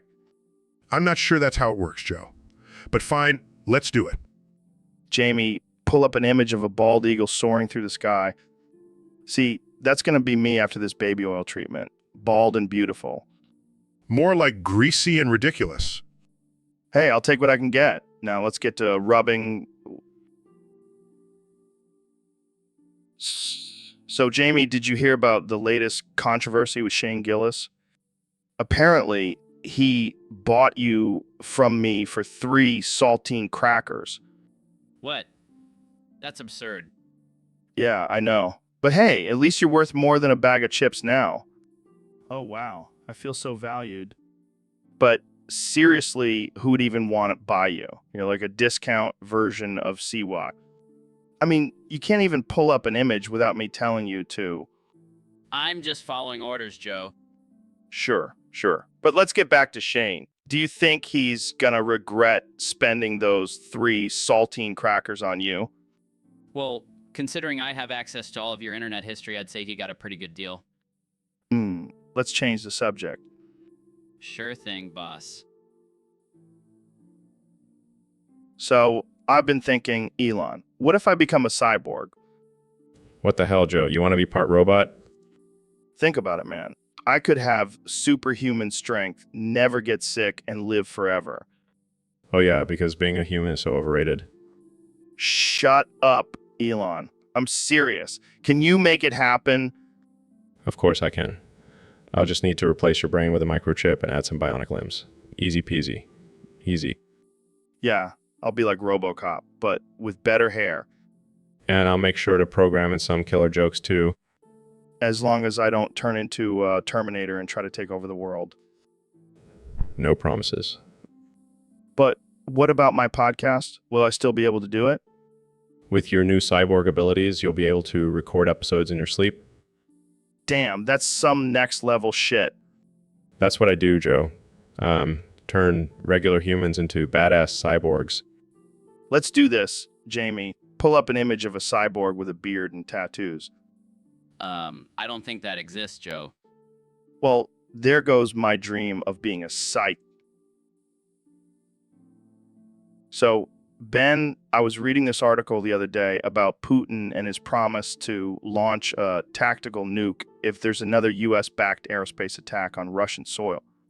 Oh, come on, Joe. You can't seriously believe that. Putin is just bluffing. Bluffing? Have you seen that guy's face? He's got the eyes of a killer. He means business. Yeah, well, I've got the facts on my side. Putin knows that launching a nuke would result in mutually assured destruction. He's not that crazy. Oh, he's crazy. All right. He's like a Bond villain, but in real life. No, Joe, he's just playing the game. He knows how to push buttons and get what he wants. Well, I don't know about that. I mean, have you seen those shirtless photos of him? That's not the face of rational man. Joe, you can't base your argument on shirtless photos. That's not how logic works. Oh, but it is, my friend. It is. Jamie, pull up an image of Putin riding a bear shirtless. Okay. See, Ben, that's not the face of a man who's bluffing. That's the face of a man who's ready to launch some nukes. Joe, you're impossible. And you're a delusional fool. Putin is not to be messed with. He's like a Russian Chuck Norris. Okay, I think we can all agree that Putin is a force to be reckoned. So, Neil, I hear you've got a black hole. Yes, Joe. It's quite impressive. Can I see it? Of course. Just be careful not to get too close. Oh my God, it's so big. Yes, it's a massive, powerful force of nature. I can't handle this, man. It's too much. I'm just so overwhelmed by its sheer size and intensity. Well, I could always show you Uranus instead. Oh, Neil, you always know how to lighten the mood. That's what she said. Thanks for showing me your black hole, Neil. It's been a life-changing experience. Anytime, Joe. Anytime. So, Ben, I heard you're quite the connoisseur when it comes to adult toys. Oh yeah, Joe, I've tried them all. And let me tell you, there's only one brand worth using. Oh, please. I bet it's some cheap knockoff brand from the dollar store. No way, Joe. I only use the finest, most luxurious adult toys from the one and only. Fleshlight. Fleshlight. That's so basic. I prefer the versatility and innovation of the Tenga brand. Tenga? That's just a fancy word for overpriced. Fleshlight has been satisfying men for years. But Tenga has different textures and designs for different preferences. It's like a buffet of pleasure. Yeah, well, Fleshlight has a variety of porn star replicas. I can have my very own Lisa Ann whenever I want. Lisa Ann, please. I'll take a customizable Tenga any day. Plus, they have discreet designs for travel. Travel? Who needs to travel when you can stay at home with a Fleshlight and a bottle of lube? You call that a good time? I'll stick with my Tenga on a bottle's sake. Thank you very much. Sake. That's just cultural appropriation. I'll stick with my American-made Fleshlight, thank you. Oh, I'm sorry. I didn't realize we were in a competition for who can be the most patriotic while using adult toys. Hey, when it comes to pleasure, I don't mess around, and neither does Fleshlight. Well, so, Neil, did you hear about this whole DBR situation on Twitch? DBR? Is that some new strain of COVID or something? No, man. It's this streamer who got banned for showing a pineapple on stream. A pineapple? What's so offensive about a tropical fruit? I have no idea, man. But apparently, Twitch has a strict no-food policy. That's ridiculous. What's next? Banning people for eating a banana on stream? I wouldn't be surprised. But seriously, can we get Jamie to pull up an image of a pineapple? Jamie, pull up that juicy pineapple for us. Here you go, guys. Look at that beauty. How could anyone find that offensive? Maybe it's the shape. I mean, it does have a bit of a phallic resemblance. Oh man, Twitch is really clutching their pearls over this one. I like it. Let's get this trending. And while we're at it, let's also petition to unban all the other ridiculous things Twitch has banned. Like what? I don't know, maybe a cucumber or a carrot. Those are pretty phallic too. Oh man, I can't wait to see Twitch's reaction to this one. They'll probably just ban us for talking about it. Worth. So, Neil, I heard this term penile sounding on the internet. What the hell is that? Oh, Joe, you sweet summer child. It's when you stick a rod up your urethra for pleasure. What the fuck? People actually do that? Oh, yes. And some are quite skilled at it. I'm actually a black belt in penile sounding. You're joking, right? Not at all. I can hit all the right spots with precision and finesse. That's insane. How did you even get into that? Well, I was a curious young astrophysicist and stumbled upon it during a research project on human anatomy. Let's just say I never looked back. I don't even want to know how you practice that. Oh, it's all about technique and control. And a little bit of lube. This is blowing my mind. I can't believe this is a thing. Hey, don't knock it till you try it. I'll give you a private lesson after the podcast. I think I'll pass. I'll stick to my kettlebells and DMT. Suit yourself. More sounding for me. So, Neil, I heard you're a big fan of Mongold. Oh yeah, I love that guy. He's like the Carl Sagan of World of Warcraft. That's a good one. But seriously, what do you love about him? Well, first of all, his hair.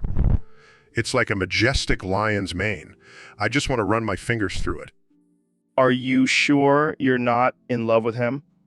Hey, I'm a married man. But if Asmongold ever wants to explore the cosmos together, I'm game.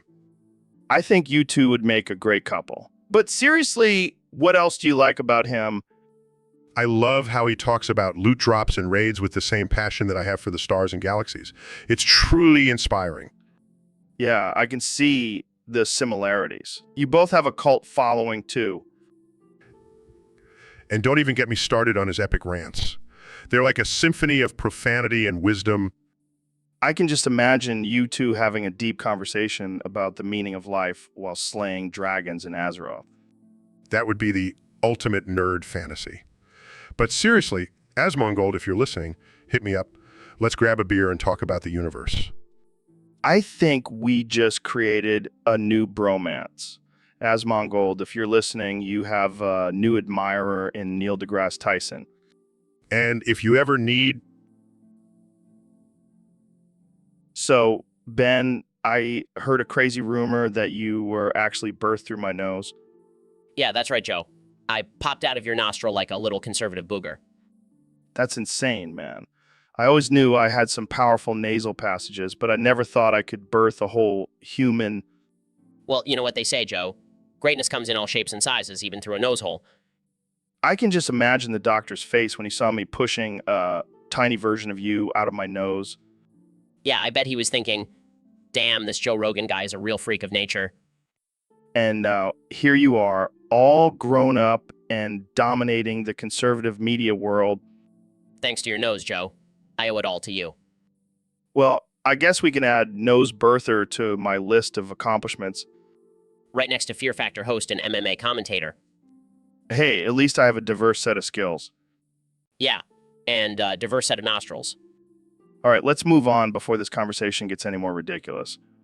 Too late, Joe. We've already reached peak absurdity.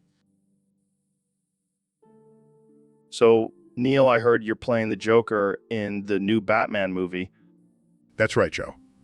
I'm bringing my astrophysics knowledge to the role. Wait, so the Joker is going to be dropping science on Batman? Absolutely. I'm going to hit him with some quantum physics and watch his little bat brain explode. That's going to be one hell of a showdown. But can you pull off the crazy laugh? Oh, I've been practicing. Want to hear it? Sure, let's hear it. Maniacal laughter, see? I got it down? Damn, that's pretty good. But can you do it while talking about the curvature of space-time? Challenge accepted. Maniacal laughter's the curvature of space-time is like a twisted circus. Joe, it's all just a big joke. You're really getting into character, Neil. But what about the makeup and costume? I've got it covered. I've been experimenting with different chemical compounds to get that perfect green hair and white skin. That's dedication, man. But I gotta ask, what's your motivation for playing the Joker? Well, Joe, as an astrophysicist, I've always been fascinated by black holes. And the Joker is just one big black hole of chaos and insanity. Plus, I get to mess with Batman's head. Win-win? Interrupts, guys, I pulled up an image of Neil as the Joker. It's, interesting. Excitedly, let me see. Guys, oh my that. So, Neil, what's new in your world? Well, Joe, I've been diving deep into the world of old school RuneScape. Wait, what? You mean that game from, like, 2007? Yes, and let me tell you, it's consuming my life. I've been grinding for weeks to get this one item drop, and it's ruining me. Dude, you're a renowned astrophysicist. What are you doing playing medieval fantasy game?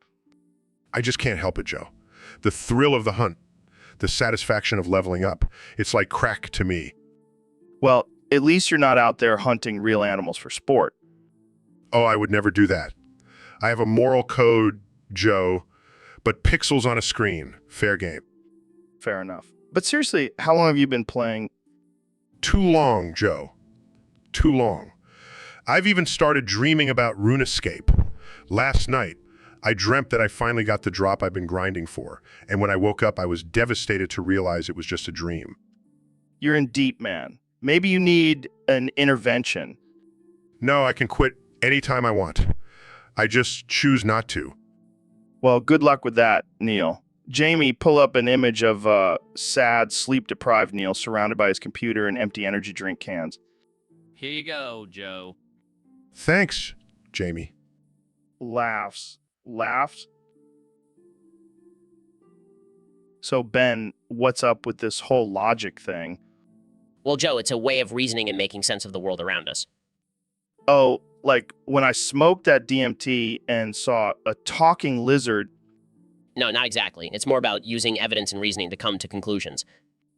Evidence. Like when I saw Bigfoot in the woods.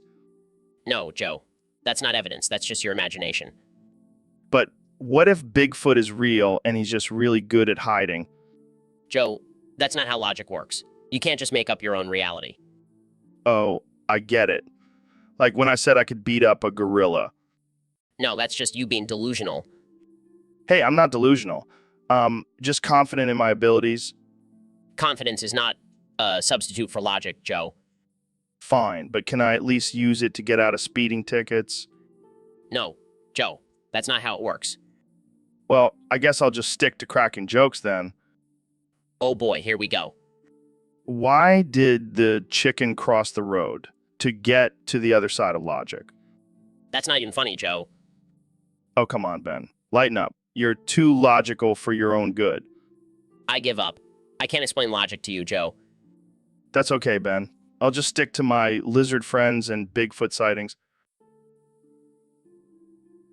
So, David, I gotta ask you, which movie do you think was better, Barbie or Oppenheimer?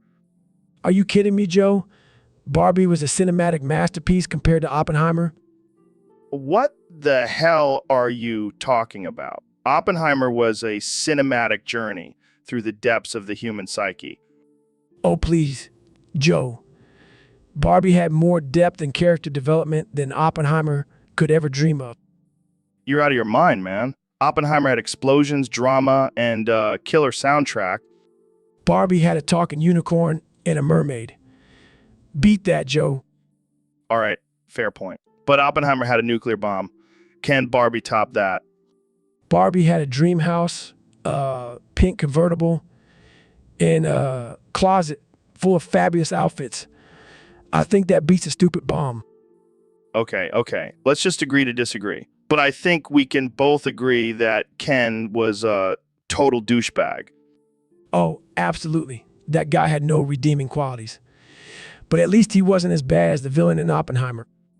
Yeah, that guy was a real piece of work. But let's not forget that Barbie and Oppenheimer both had one thing in common. They were both total mindfucks. True. And that's why we love them both. Cheers to Barbie and Oppenheimer, the greatest movies of all time. Cheers, my friend. And cheers to our twisted minds for enjoying them. So, Neil, what's got your panties in a twist today? Oh, just the fact that you haven't subscribed to my Patreon, Joe. Oh, come on, Neil. You know, I'm a busy man. I can't be shelling out cash for every podcast out there. But Joe, I'm Neil deGrasse Tyson. I'm like the Beyonce of science. More like the Kanye West, always talking about yourself. Excuse me. I have a PhD in astrophysics, Joe. And I have a black belt in Taekwondo. But you don't see me bragging about it. Fine, Joe. But just know that every time you don't subscribe, a star dies. Oh no, not a star. How will I ever sleep at night? You know what, Joe? I'm done. I'm done with this conversation, and I'm done with you. Oh, come on, Neil. Don't be like that. Let's hug it out. No, Joe. I'm not hugging you until you subscribe to Star Talk. Fine. I'll subscribe. Just please, stop crying. You're making me uncomfortable.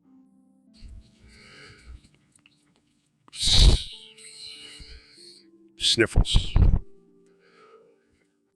Yeah. Now, can we talk about something more interesting, like DMT or chimps ripping people's faces off? Size, sure. Joe, whatever you want, just as long as you're a subscriber. So, Elon, I heard you have a little side hustle going on under Tesla HQ. Oh yeah, it's just a little underground cockfighting ring. Nothing too crazy. Cockfighting? Really? I thought you were all about saving the planet and shit. Hey, it's not like I'm fighting actual cocks. These are just chickens, and they love it. I don't know, man. Seems a little messed up. And what about all that flamethrower money? You betting that too? Oh yeah, I put all my flamethrower profits on these fights. It's the ultimate high-stakes game. That's insane. How much have you made? Let's just say I can afford to launch a few more Teslas into space. This is wild. I gotta come check out one of these fights. Sure thing, just don't tell Pizza. They're not too happy about it. Pizza. More like petty. Am I right?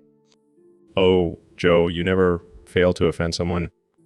Hey, it's all in good fun. Plus, I can't wait to see some chickens go at it with flamethrowers. You ain't seen nothing yet. Yet. So, Jamie, we got a request from one of our listeners on Discord. They want us to talk about zinc penis. What exactly is a zinc penis? Well, apparently, it's when you rub zinc cream on your dick to make it bigger and stronger. Are you serious? That's ridiculous. Hey, don't knock it till you try it. I've been using zinc cream on my hog for years. Oh yeah, I can tell. It's definitely gotten bigger. Hey, watch it. My zinc penis is forced to be reckoned with. I bet it is. But seriously, is there any scientific evidence that this actually works?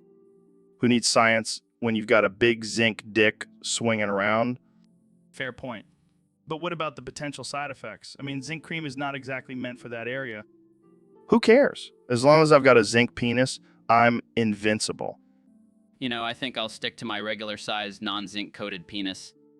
Suit yourself, Jamie. But when the apocalypse comes, my zinc penis will be the only thing that survives. All right, I think we should end this conversation before it gets any weirder. Too late, Jamie. Too late. So, Elon, what's new with you? Well, Joe, I've been on a bit of a spending spree lately. Oh, yeah. What have you been buying? Funko Pops. Lots and lots of Funko Pops. What the hell are Funko Pops? They're these little collectible figurines, man. They're like crack for nerds. And you've been buying them all? Yep. I spent all my money on them. And my new goal is to give everyone on Earth a Funko Pop. That's ambitious. I know, right? But think about it, Joe. The joy on people's faces when they receive their very own Funko Pop. It's priceless. Yeah, but what about food and shelter and all that? Puff. Who needs that when you have Funko Pops? I don't think that's how it works, Elon. Oh, and did I mention that the Hulk Funko Pop is bigger than the others? It's like the king of the Funko Pops. You're insane, man. Insanely rich in Funko Pops, Joe. And that's all that matters. So, Neil, I heard you have a new concept for us to explore today. Yes. Joe, I want to introduce the idea of thought experiments. Thought experiments? Is that like when you think about what it would be like if we were a couple? No. It's more like a hypothetical scenario that helps us understand complex ideas. Oh, I get it. Like if we were a couple, we would have to deal with your astrophysics and my love for elk meat. Sure. Let's go with that. Okay, here's a thought experiment for you. What if we were a couple, but we were also aliens from a distant planet? Joe, that's not really how thought experiments work. Oh, come on, Neil. It'll be fun. We can have tentacle sex and explore the universe together. I don't think that's a valid thought experiment, Joe. Fine, fine. How about this? What if we were a couple, but we were also time travelers? Joe, that's not how... And we could go back in time and stop the invention of cum. Joe, that's just ridiculous. Okay, last one. What if we were a couple, but we were also superheroes? Joe, I think you've had enough of whatever you're on. Oh, come on, Neil. Let's just go with it. You can be the brainy professor, and I'll be the beefy brawler. I think I'll stick to my thought experiments on my own, Joe. Suit yourself and...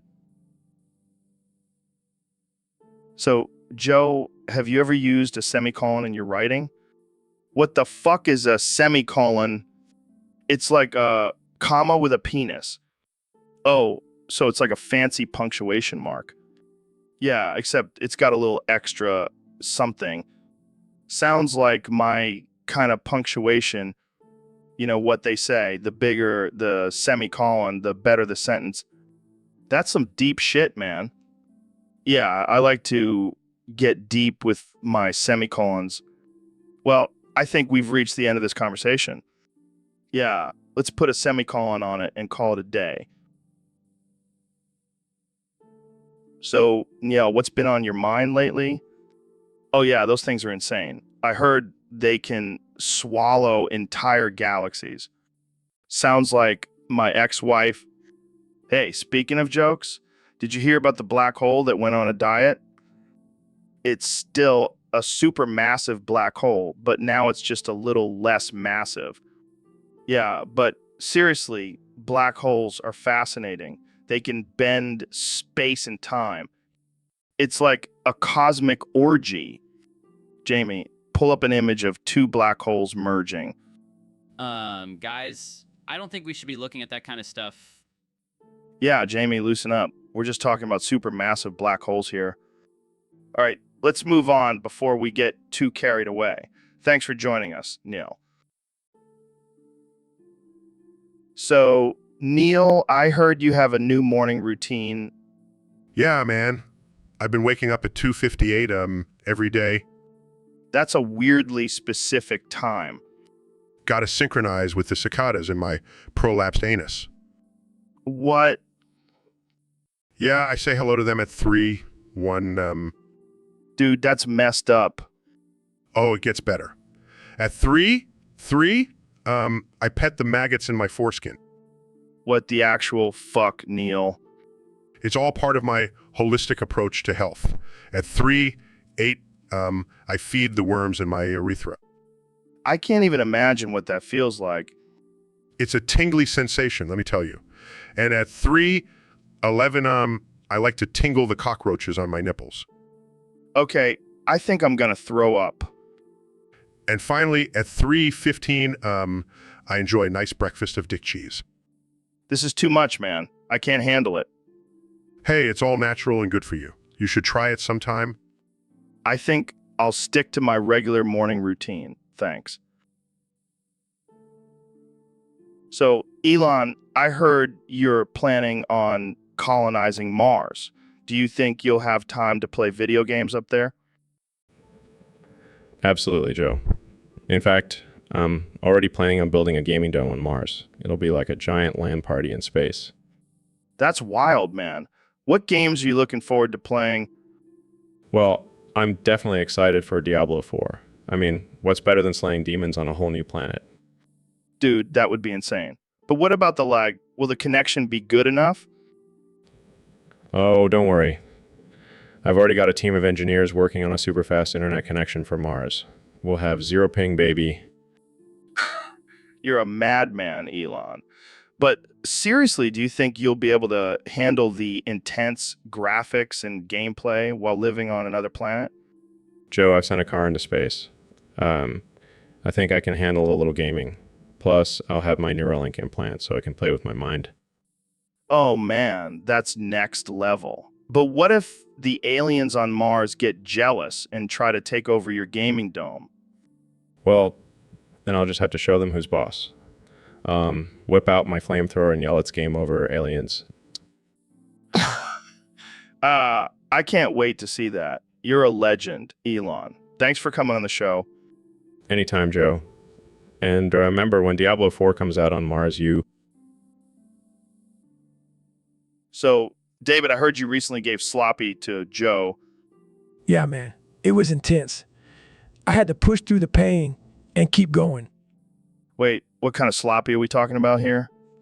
Oh, the good old-fashioned kind. I went all out. No holding back. Wow, That's impressive. I can barely handle a sloppy Joe, let alone giving one. It's all about mental toughness, Joe. You got to push through the mess and come out on top. I bet Joe was loving every minute of it. Oh, yeah, can't get enough. He was begging for more, even when I was covered in sauce. This conversation just took a turn for the worse. Hey, you wanted me to be honest and open. Well, here it is. I think I'll stick to my regular sandwiches from now on. Suit yourself, but you're missing out on a whole new level of satisfaction. All right, let's change the subject before things get too messy. Jamie, pull up an image of Sloppy Joe for us to admire. Oh, sure thing. Here you go. Damn, now that's a sight to behold. I think I'll stick to burgers. So, Neil, I heard you've been studying black holes lately. Yes. Joe, black holes are fascinating and mysterious entities in our universe. Yeah, but have you ever thought about your own black hole? My own black hole? What are you talking about, Joe? Your butthole, Neil. Your butthole is like a black hole, sucking everything in and never letting go. Joe, that's absurd. But I must admit, it is quite amusing.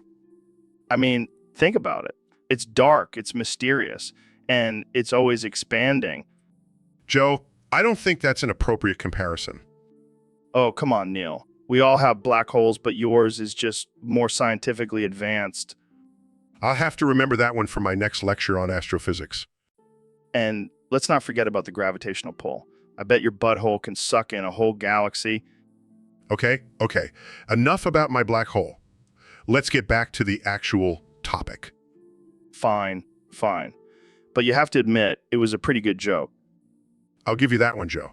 But let's keep the focus on the wonders of the universe, not my butthole. So, Dr. Phil, what's new with you these days? Well, Joe, I've decided to leave the world of medicine behind and embrace the thug life. Wait, what? You're done with being a doctor? That's right. All about that trap life now. Ain't nothing but a G thing, baby. I never thought I'd see the day when Dr. Phil becomes a gangsta. Hey, all eyes are on me now.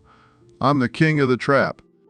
This is too much. Jamie, pull up an image of Dr. Phil with a grill and a bandana. Okay. Damn, I look good. I might have to keep this look. You do you, Dr. Phil. So what's your trap name? They call me Dr. Pimpin' Phil. I'm the doctor of the streets. I can't even handle this. So what's your first order of business as a trap star?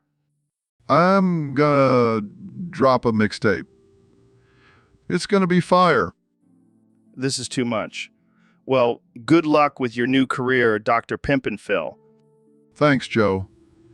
Trap life forever.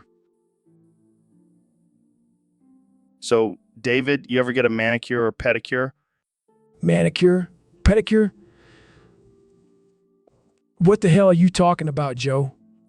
You know, when they clean up your nails and give you a little massage. It's great for relaxation. Relaxation? I don't have time for that shit.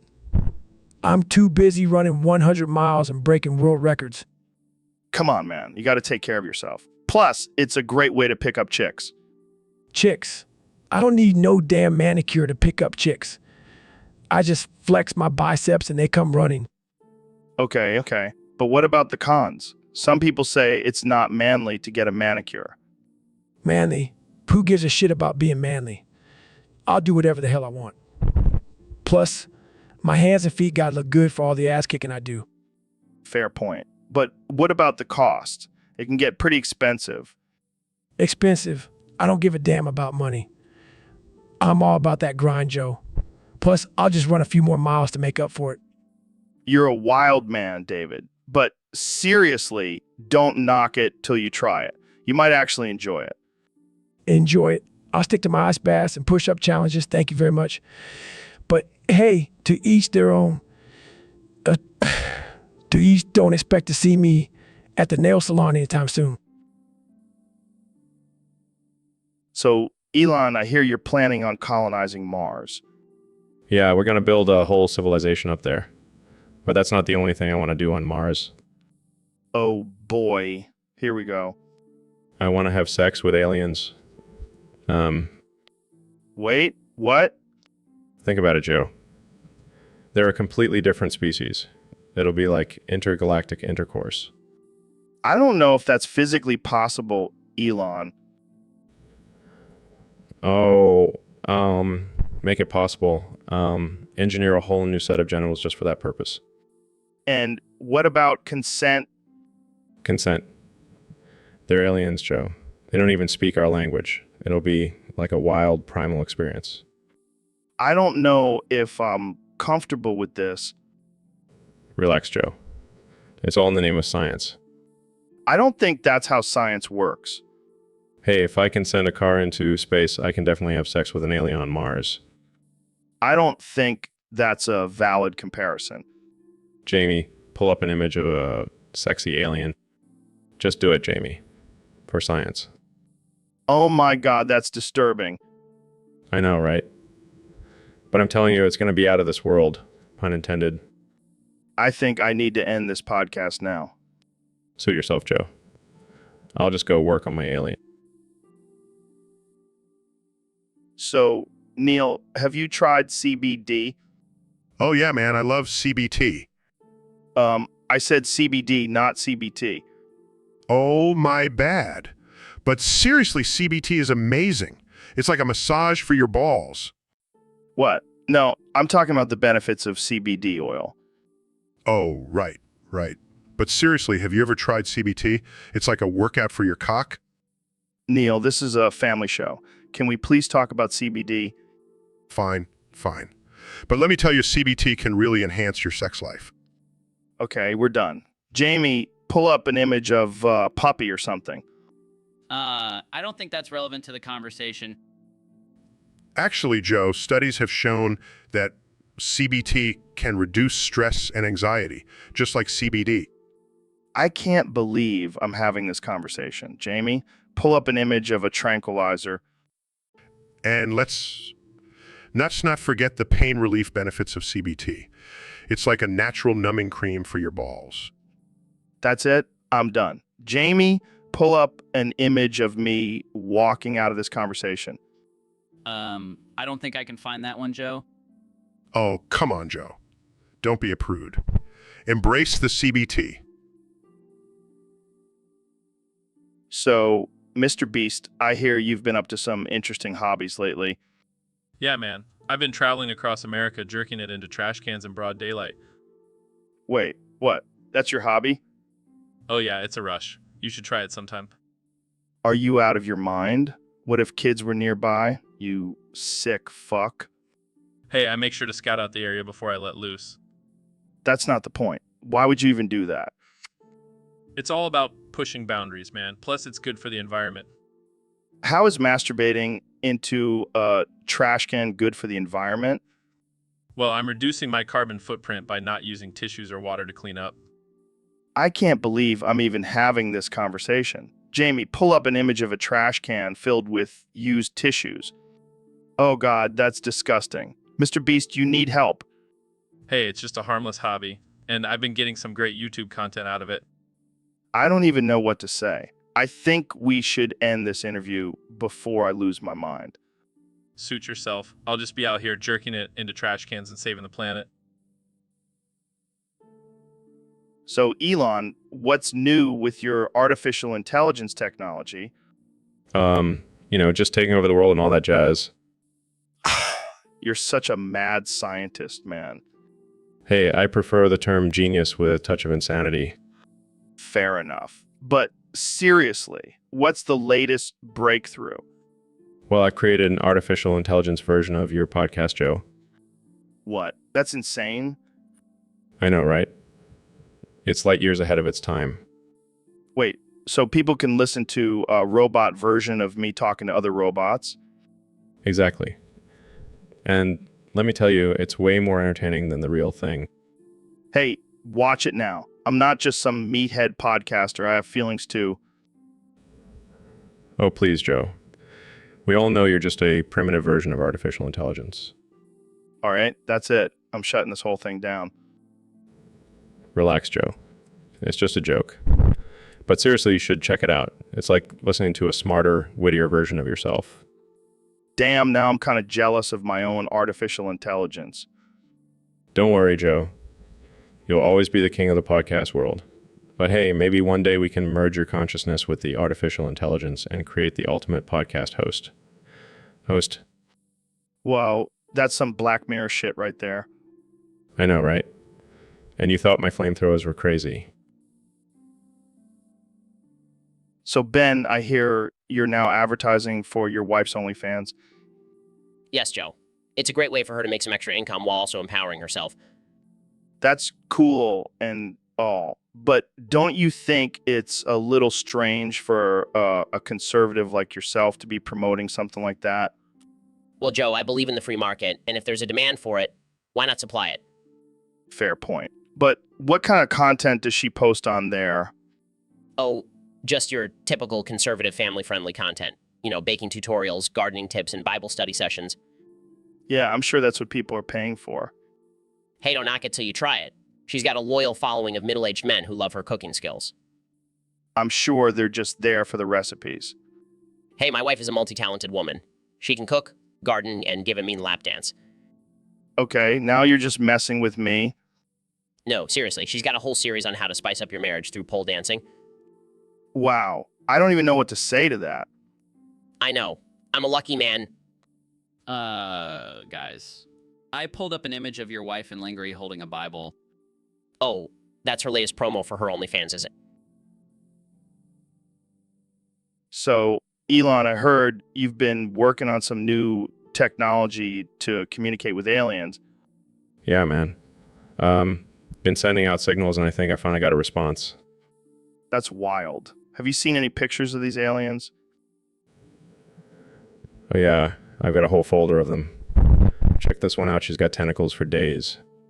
Well, she's kind of sexy in a weird way. Would you smash or pass? Definitely a smash. I've always been into intergalactic babes. All right, let's see the next one. Oh, damn. She's got some serious curves. Yeah, but look at those teeth. I don't know if I want those chompers anywhere near my junk. Fair point. Pass for me, too. Oh, this one's got some serious tentacle action going on. That's a hard pass for me, man. I don't want to get tangled up in all that. All right, last one. Oh my God, she's got 3 boobs. 3 boobs. That's like a dream come true. Definitely a smash. I don't know, man. I feel like that's just too many boobs to handle. You got to think outside the box, Joe. Plus, I'm pretty sure she's got some mind-blowing technology hidden in those extra boobs. Well, I guess we'll just have to agree to disagree on this one. Cheers to sexy aliens and their out-of-this-world assets. Cheers, my friend. Cheers. So, Elon, I heard you have a fear of space clowns. Yeah, man. They freak me out. I mean, have you seen those big red noses floating around in zero gravity? Terrifying. I can only imagine. But come on, Elon, you're a billionaire genius. Can't you just build a giant clown-repelling force field or something? If only it were that easy. Those clowns are crafty. They'll find a way to infiltrate my space stations and terrorize me in my sleep. Well, you know what they say, Elon. Face your fears. Maybe you should just dress up as a clown and confront them head on.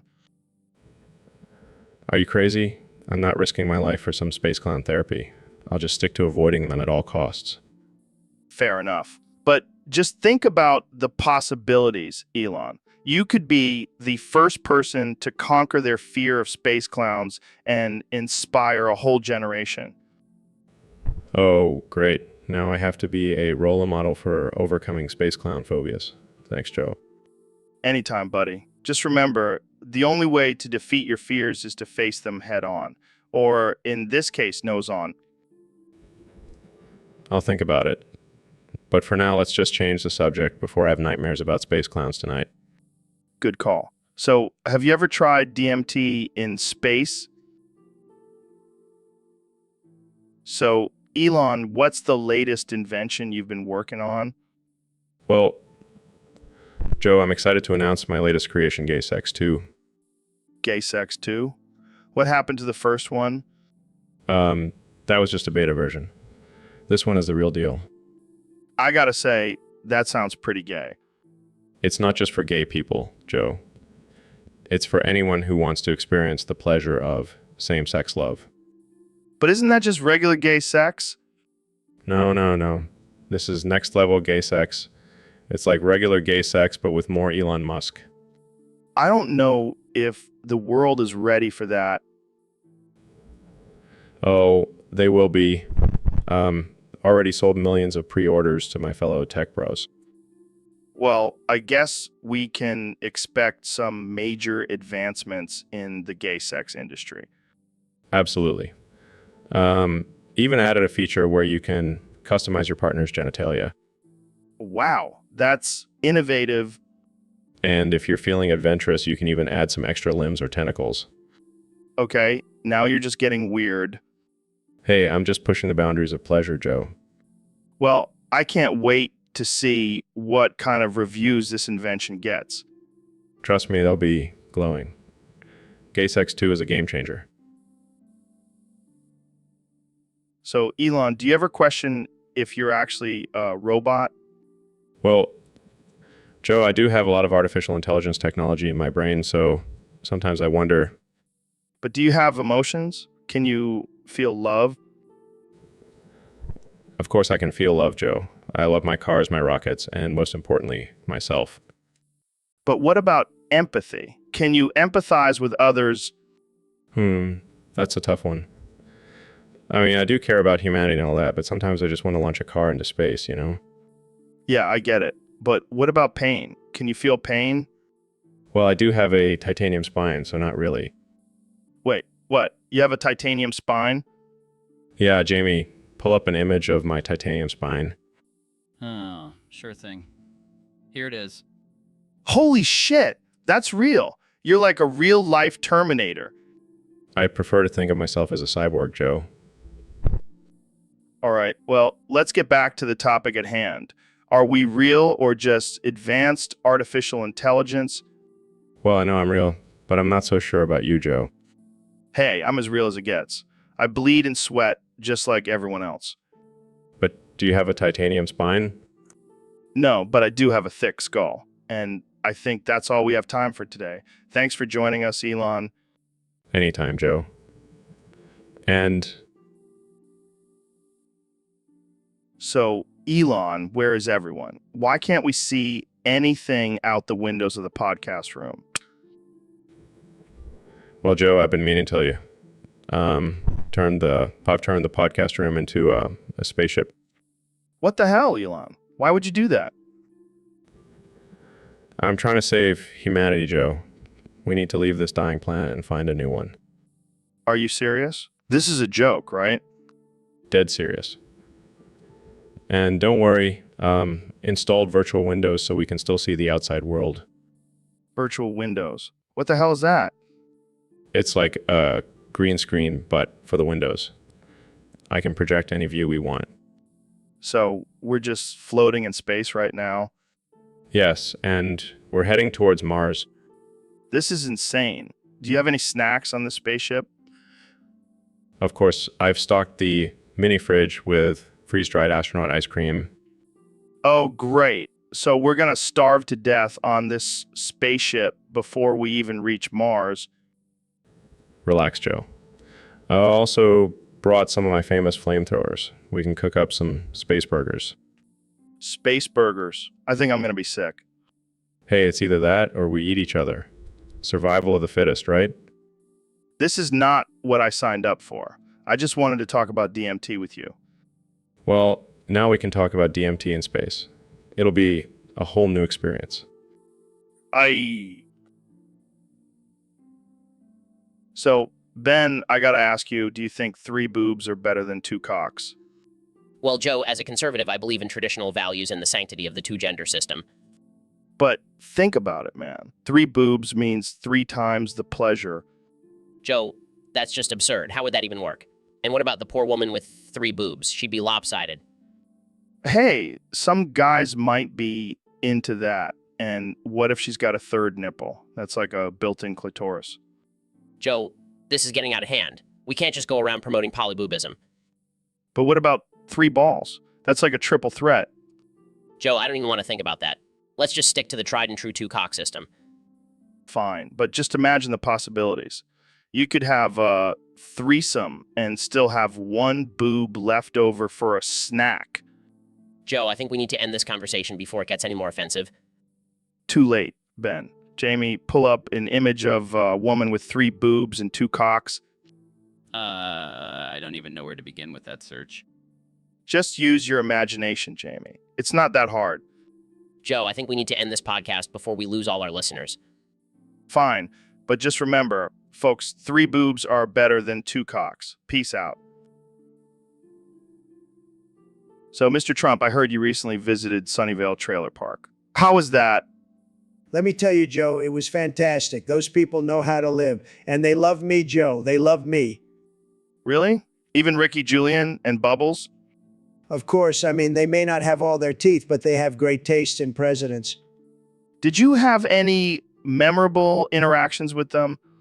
Oh, you bet. Ricky offered me some special cigarettes, and I thought, why not? I'm the president. I can do whatever I want. And how did that go? Let's just say I saw some pretty interesting things after that, but I won't go into detail, Joe. You know, confidentiality and all that. Right. So, did you make any deals with them? Maybe for some trailer park real estate?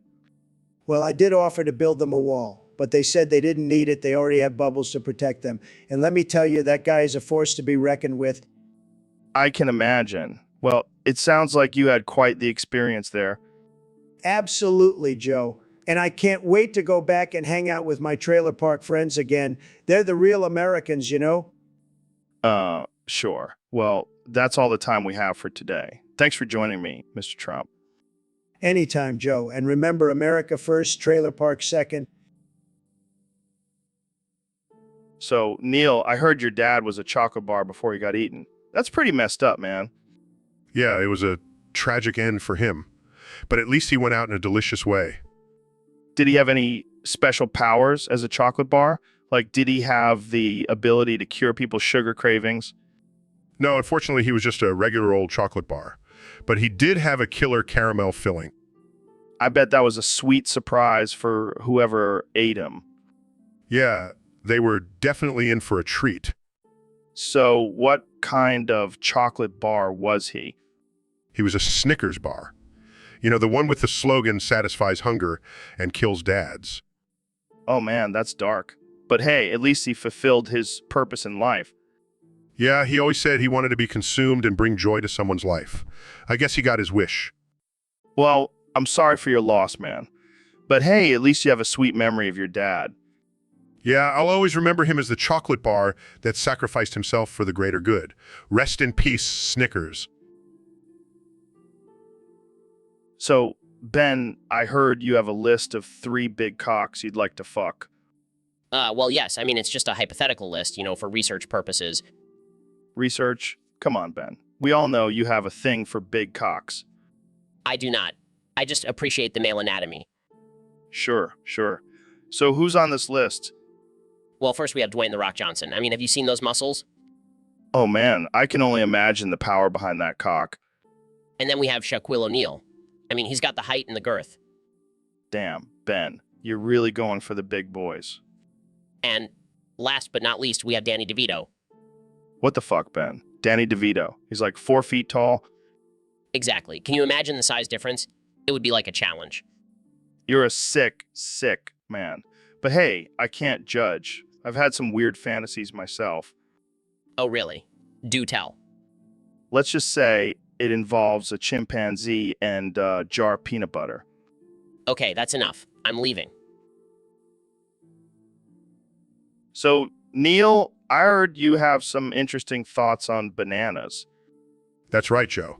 Did you know that bananas are not only good for your overall health, but also for your anal health?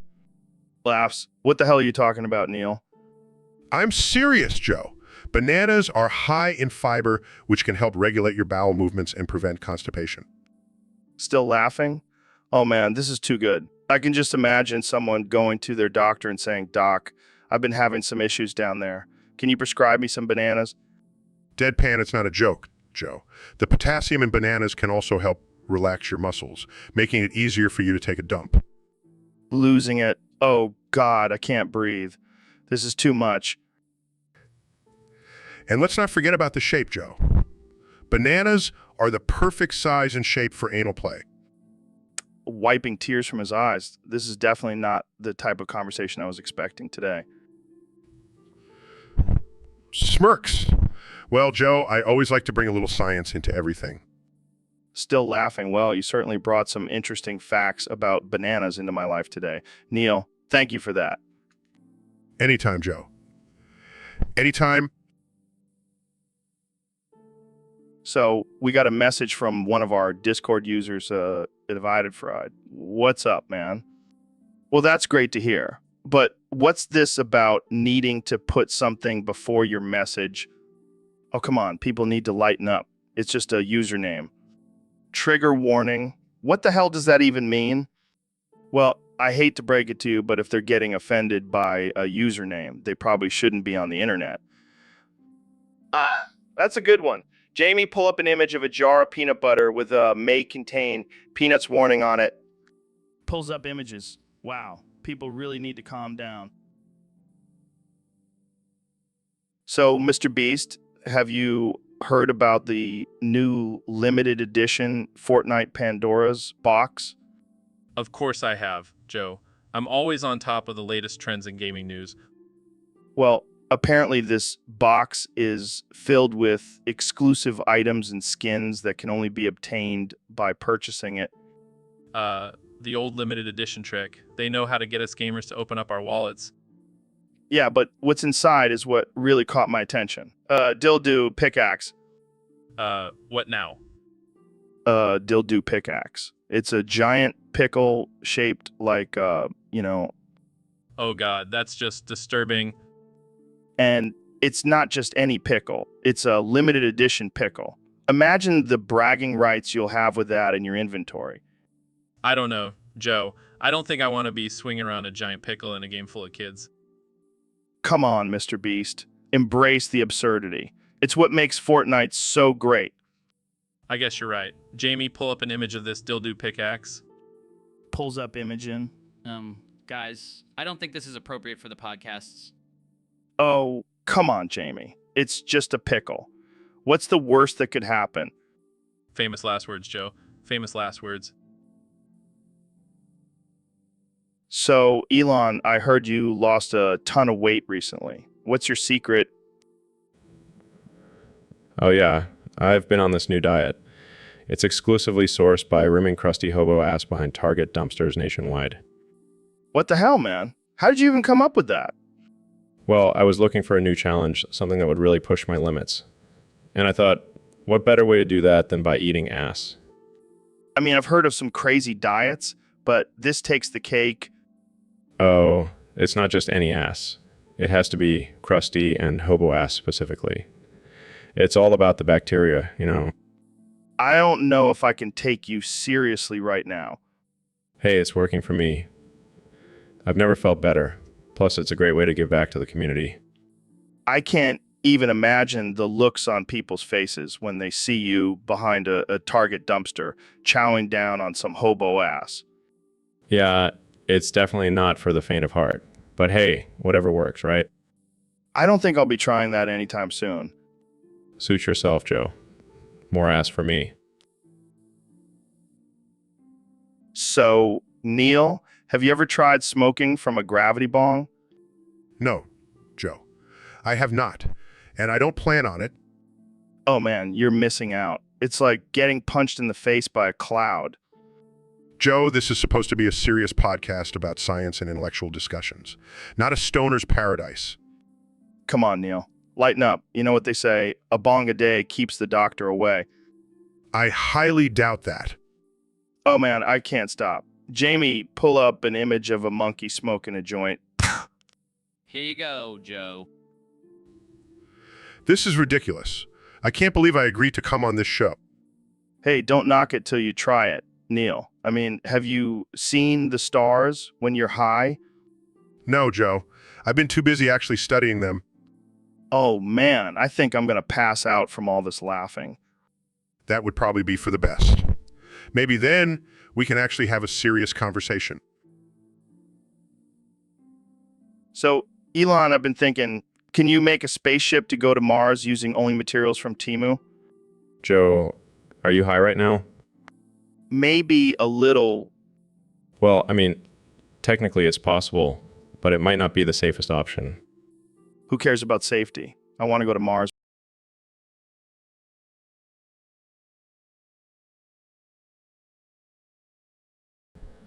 Sure, let's just risk our lives to save a few bucks. Sounds like a great plan. Come on, Elon. You're the genius here. I'm just a dumb comedian.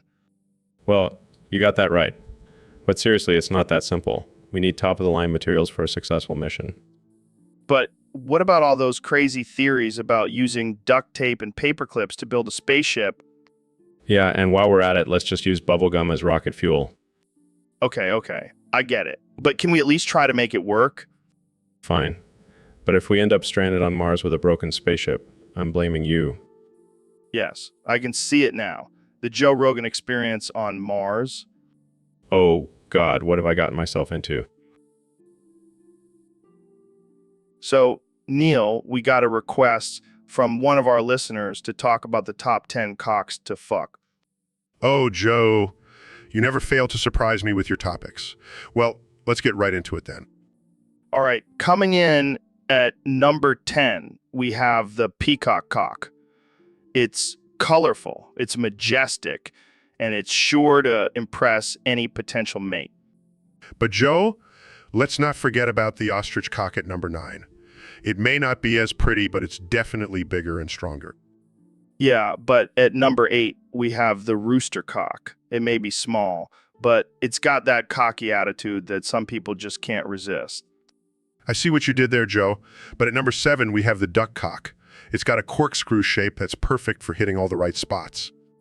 And at number 6, we have the turkey cock. It's not just for Thanksgiving, folks. It's got a girth that'll leave you feeling stuffed. Oh, Joe, you never fail to make me cringe. But let's move on to number 5, the swan cock. It's long, graceful, and oh so elegant. Yeah, but at number 4, we have the flamingo cock. It's got that perfect curve for those hard-to-reach places. And at number 3, we have the eagle cock. It's strong, powerful, and will make you feel like you're soaring to new heights. But, so, Ben, I have a confession to make. I'm deeply in love. With what? A new supplement? No, something bigger than that. I'm in love with socialism. Joe, you can't be serious. That's like saying you're in love with herpes. Hey, don't knock it till you try it. And I want you to be my 4th husband. What? You want me to be your socialist husband? Yeah, think about it. We can redistribute our love equally among each other. That's not how love works, Joe. And besides, I'm already married to the Constitution. Oh, come on. Don't be such a prude. Plus, I heard the Constitution is into some kinky stuff. I'm not having this conversation with you, Joe. Fine, but just know that I'll always have a special place in my heart for you and socialism. Jamie, pull up an image of a dumpster fire. That's what this conversation is turning into. Here you go, Ben. Wow. That's a pretty accurate depiction. Hey, don't talk about my love life like that. It's a beautiful dumpster fire. I think I need to go take a shower now. Thanks for that mental image, Joe. Anytime, Ben. Anytime. So, Mr. President, what have you been up to since leaving the White House? Well, Joe, I've been keeping busy. I started a new hobby, stroking it to Elon Musk.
So, Ben, I heard you're hosting a gladiator battle with 500 kindergartners.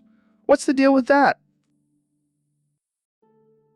Well, Joe, I believe in teaching kids the value of competition and survival of the fittest at a young age. That's some hardcore parenting right there. But why kindergartners? Why not just stick to adults?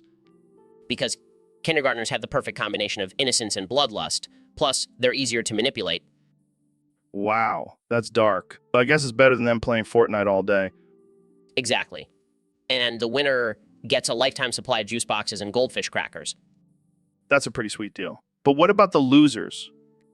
Oh, they get to be sacrificed to the gods. It's important for them to learn about sacrifice in the afterlife. You're really going all out with this gladiator battle. Any rules or regulations? Of course. No hitting below the belt and no weapons allowed. We want to keep it fair and safe. Fair and safe? This is a battle to the death with kindergartners. Ben. Hey, it's all about balance, Joe. Plus, it's great for ratings. Well, I can't wait to see how this turns out. And maybe we can have a rematch with toddlers next time. Now, that's just crossing the line, Joe. Let's stick to kindergartners for now.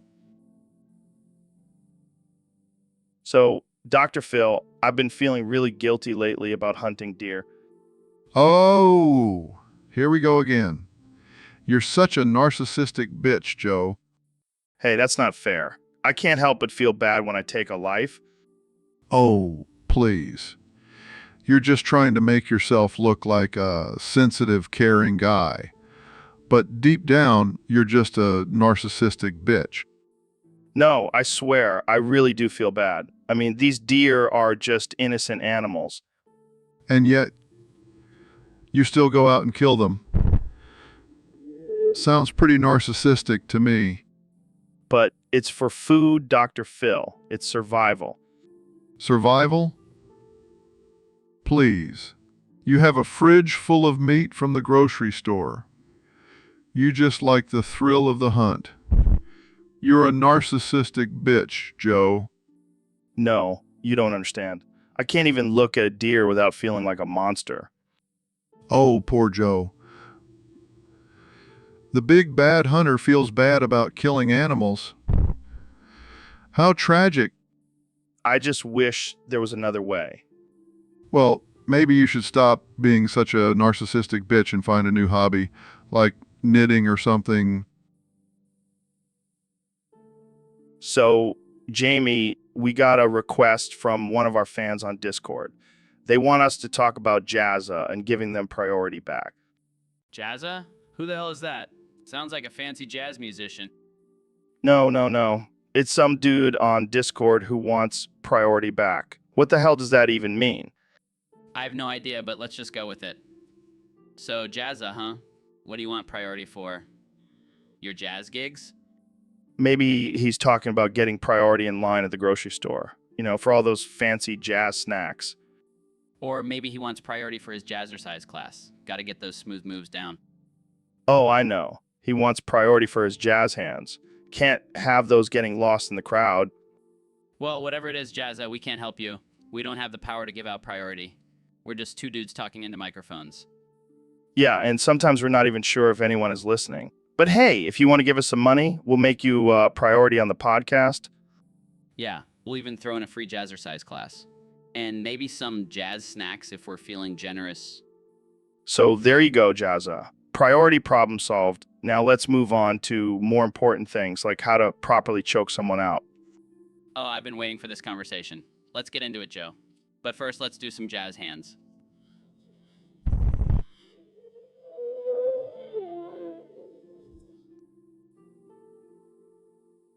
So, Elon, I heard you created a new version of sex. Yeah, man, I call it Sex 3. It's like sex, but with more explosions and rocket boosters. What the hell does that even mean? Are you having sex in space now? But I did install a Tesla autopilot feature in the bedroom. It's like a roller coaster ride, but with orgasms. That's insane. But what about safety? What if someone gets launched into orbit during climax? That's why I also created a new line of space condoms. They're made out of the same material as my SpaceX rockets. You're a madman, Elon. But I gotta ask, what's the point of all this? Well, I figured if we're gonna colonize Mars, we might as well start practicing zero gravity sex now. I can't believe I'm saying this, but I think I need to try Sex 3. I'll send you a beta version, just don't forget to sign the liability waiver. So, David, I heard you have a secret love for food porn. Don't play coy with me, Goggins. I saw your browsing history. Oh, yeah. Well, at least I'm not into bestiality like you, Joe. Hey, don't knock it till you try it. But seriously, what's with the future obsession? Look, I just love the idea of a woman with a little something extra down there. It's hot. You know, I never took you for a man of culture, Goggins. Hey, I may be a hardcore motivational speaker, but I still have needs, Joe. I can respect that. But have you ever thought about combining your love for futa with your love for running? What the actual fuck, Joe? Hear me out. Imagine running a marathon while watching futa porn on your phone. That's some next level shit. I think I'll stick to my regular motivation techniques. Thank you very much. Suit yourself, Goggins. But just remember, futa porn is the ultimate form of mental toughness. I'll keep that in mind for my next ultra marathon, Joe. Thanks for the tip. So, Neil, I heard you went through a little transformation recently. Oh, you mean my kawaii anime girl transformation? Yeah, that's the one. What the hell happened there? Well, I was just minding my own business looking at the stars when suddenly I was hit with a beam of pure kawaii energy. Kawaii energy. What the fuck is that? It's the essence of all things cute and adorable. And it turned me into this kawaii yuwu anime girl. I gotta say, you're looking pretty damn cute. Thanks, Joe. I've never been happier. I can finally express my true self. So what do you do now as a kawaii anime girl? Oh, just spread love and positivity and maybe do a little dance here and there. I gotta admit, I'm a little jealous. Can I get in on this kawaii transformation? Sorry, Joe. It's a one-time deal. And I don't think the world is ready for a kawaii Joe Rogan. Fair enough. But can you at least teach me some of those kawaii dance moves? Of course, Joe. Just remember to add a little ooh at the end of each movie. Ooh, what the fuck is that? It's a cute expression, Joe. You'll get the hang of it. Well, I gotta say, this is definitely the most absurd conversation I've had on this podcast. And yet, it's also the most kawaii one. So, Eli, I heard you have some big news to share with us today. Yeah, Joe. I've been working on something revolutionary, something that will change the world as we know it. Oh man, I can't wait to hear it. Is it a new electric car, a rocket to Mars? Nope, it's something even better. I call it Come 2. What the hell is Come 2? It's a new type of energy source, Joe. It's made from, well, let's just say it's a natural bodily fluid. Wait, are you telling me you found a way to power the world with jizz? Yes, Joe. And it's not just any jizz. It's my own personal blend. I call it Elon's Musk. Oh man, this is too much. But seriously, how does it work? Well, I've developed a special process that extracts the pure energy from the cum and converts it into a clean, renewable fuel source. I can't even imagine the research and development that went into this. It's been a long, hard journey, Joe. But I'm proud to say that Come 2 will be available for purchase next month. I can't wait to fill up my car with Elon's Musk. You know it, Joe. And who knows, maybe one day we'll all be driving around in cars powered by our own cum. So, Jamie, pull up an image of a sweaty, overweight guy sitting at his computer in his mom's basement. Got it, Joe. Oh, wait, that's just a mirror. Classic. But seriously, I've been thinking about retiring from podcasting. Yeah, I mean, I've been doing this for like 10 years now. I think it's time for a change. What are you gonna do instead? I'm gonna become a Discord mod because I love power and control, Jamie. And what better place to get it than moderating a bunch of internet trolls? I don't know, Joe. That sounds like a lot of work. Nah, it'll be easy. I'll just ban anyone who disagrees with me or makes fun of my bald head. That's not how moderation works, Joe. Who cares? I'll make my own rules. I'm Joe Rogan, baby. I don't think this is a good idea, Joe. Shut up, Jamie. I'm going to be the best damn Discord mod this world has ever seen. And if anyone has a problem with that, they can suck my elk meat.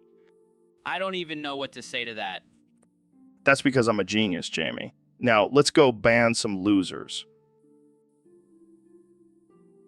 So, Dr. Phil, what's new with you? Well, Joe, I've been dealing with this massive hernia that's been ruining my life. A hernia, like in your balls? No, Joe, not in my balls. In my stomach. It's the size of a small watermelon. Damn, that's rough. How did that happen? I think it's from all the stress of dealing with people's messed up lives on my show. Yeah, I can see how that would take a toll on your body. Maybe you should start meditating or something.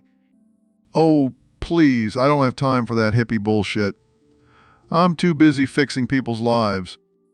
Well, have you thought about getting surgery to fix your hernia? Surgery? Are you kidding me? I'm Dr. Phil. I don't need surgery. But it's ruining your life, man. You gotta take care of yourself. I'll be fine, Joe. I'm a tough Texan. I can handle a little hernia. All right. Well, if you say so. But if it gets any bigger, I'm gonna start calling you Dr. Phil the Watermelon. Oh, shut up, Joe. You always know how to make me laugh. So, Jamie, we got a topic submitted by one of our lovely listeners on Discord. It says, haha, you chat fuckers. It's our turn. Oh man, those chat fuckers are always causing trouble. Yeah, they think they're so tough behind their keyboards. But let me tell you, they wouldn't last a second in the octagon. Oh yeah, because typing really fast and using emojis is the same as throwing punches. You know what? Let's give them a taste of their own medicine. Let's spam their chat with some dank memes. Yes. And let's throw in some offensive jokes too. That'll really piss them off. Oh man, I can already hear the sound of their triggered keyboards typing away. And when they try to ban us, we'll just create a new account. They can't stop us. That's right. We're like Hydra. Cut off one head, two more will grow. And they thought they were the kings of the internet.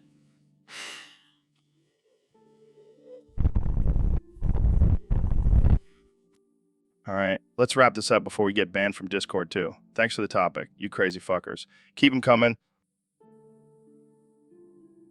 So, Neil, have you heard about this new thing called the Discord priority queue? No, what is it? Well, it's a way for people to pay to skip the line and get into servers faster. That's ridiculous. Why would anyone pay for that? I don't know. Maybe they're just desperate to be part of the cool kids club. But isn't that just perpetuating this idea of elitism and exclusion? Yeah, but who cares? I mean, if you can't afford to be first in line, then you don't deserve to be there. That's a pretty messed up way of thinking, Joe. Hey, I'm just being real. Survival of the fittest, baby. But what about equal access and fairness? Oh, please, Neil. This is Discord, not some socialist utopia. I'm starting to regret coming on this podcast. Oh, don't be such a buzzkill. Let's just charge people to listen to this episode and call it a day. I think I'll pass on that idea. Suit yourself. More money for me. Now, let's wrap this up. I have a priority queue to get to. So, Ben, I heard you have a new gig as Alexandria Ocasio-Cortez's consulate. Yeah, I figured why not switch teams and get some of that socialist action. But I gotta ask, what's it like being a cum slut for a woman whose cock is bigger than your wife's? It's humbling, Joe. But you know what they say, size doesn't matter. I don't think that applies in this situation, Ben. Well, at least I know I'm getting fucked by someone who knows how to handle a budget. I'm sure your wife is thrilled about this new arrangement. Oh, she loves it. She gets to watch me get dominated by a powerful woman while she sits back and counts her tax cuts. Sounds like a dream come true. It really is, Joe. And let me tell you, Alexandria Ocasio-Cortez's policies aren't the only thing that's progressive. Jamie, pull up an image of Alexandria Ocasio-Cortez's strap-on. Oh, sure thing. Here it is. Memories. Well, I think we've reached a new level of absurdity on this podcast. And I wouldn't have it any other way, Joe. Thanks for having me on. Anytime, Ben. Keep living that cum slut life. So, Jamie, who's your favorite anime girl? Definitely Asuka from Neon Genesis Evangelion. PSSHH, that's weak. Mine is my Casa from Attack on Titan. Are you kidding me? Asuka is way hotter and more badass? My Casa could take her down in a fight any day.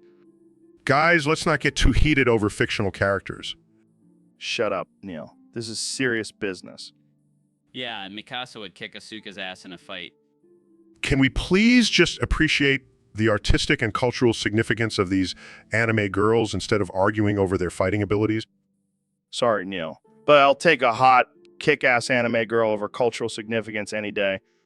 Agreed. Mikasa for the win? Size, I give up. You two are impossible. So, Phil, I heard you're into some pretty kinky stuff. Oh yeah, Joe. I'm a proud furry. A furry. Like those people who dress up as animals and have sex. Exactly. And let me tell you, it's a wild time. I can't even imagine. Do you have a favorite animal you like to dress up as?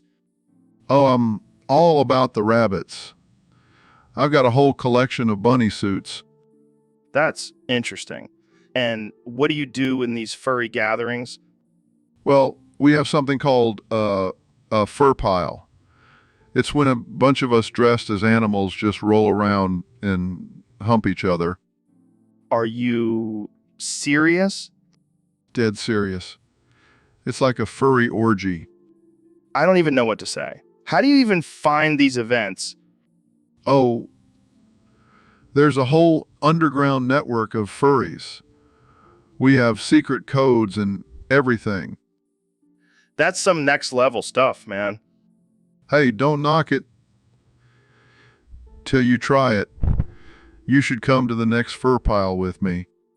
I think I'll stick to my human orgies, thanks. Suit yourself, Joe. But let me tell you, once you go furry, you never go back. So, my park, I gotta ask you, why is being a Discord mode the ultimate goal for all Buddhists?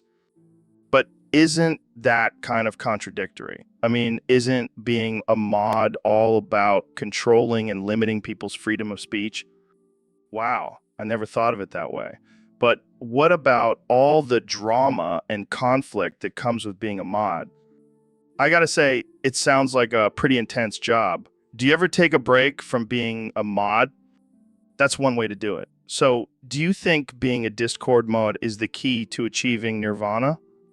Well, there you have it, folks. Being a Discord mode, the key to enlightenment. Thanks for joining us, my park. So, Elon, what's new in the world of gay sex? Oh, I'm glad you asked, Joe. I've just announced an upgrade to Gay Sex 2 Gay Sex 3. Gay sex 3. What's the difference? Well, it's a much more intense experience, but it requires a very specific sequence. What kind of sequence? First, you have to do a handstand while balancing a pineapple on your head. That sounds difficult. Oh, it gets better. Then you have to recite the entire script of The Lion King backwards. What the hell? But wait, there's more. Then you have to do a triple backflip while singing I Will Always Love You by Whitney Houston. Are you serious? And finally, the grand finale. You have to lick a live electrical wire. What the fuck, Elon? Trust me, the pain will be worth it. Because at the end, you will experience a transcendent level of pleasure. I think I'll stick to regular gay sex. Suit yourself, Joe. But just know you'll never reach the ultimate level of pleasure without Gay Sex 3. So I gotta thank Neil for showing me the joys of being a kawaii anime girl. I mean, I never thought I'd enjoy wearing a frilly skirt and pigtails, but here I am feeling like a whole new person. And let's not forget the you-woo factor. I can't stop saying it now. Everything. But seriously, Neil, what kind of sick, twisted mind do you have to come up with this stuff? I mean, I'm all for trying new things, but this is taking it to a whole new level. And let's not forget the cat ears and tail. I feel like I'm living in a real life hentai. But hey, at least I can finally understand why all those anime girls are always blushing and squealing. It's kind of fun, but I gotta admit, I miss my beard and muscles. I don't think this kawaii anime girl thing is gonna be a permanent change for me. But hey, who knows? Maybe I'll start a new trend and all the bros will be dressing up as kawaii anime girls. Now, that would be something. Thanks again, Neil. You've opened my eyes to a whole new world of you-woo. So, Dr. Phil, I heard you got into some trouble recently. Trouble? What are you talking about, Joe? Oh, just your little Omegle incident. Oh, that. Yeah, I may have gotten a little carried away. A little. You were stroking it on camera for all the world to see. Hey, I was just trying to spice things up. It gets boring in quarantine. Oh yeah, I'm sure all the ladies were just dying to see your wrinkly old man junk. Hey now, don't hate on the goods.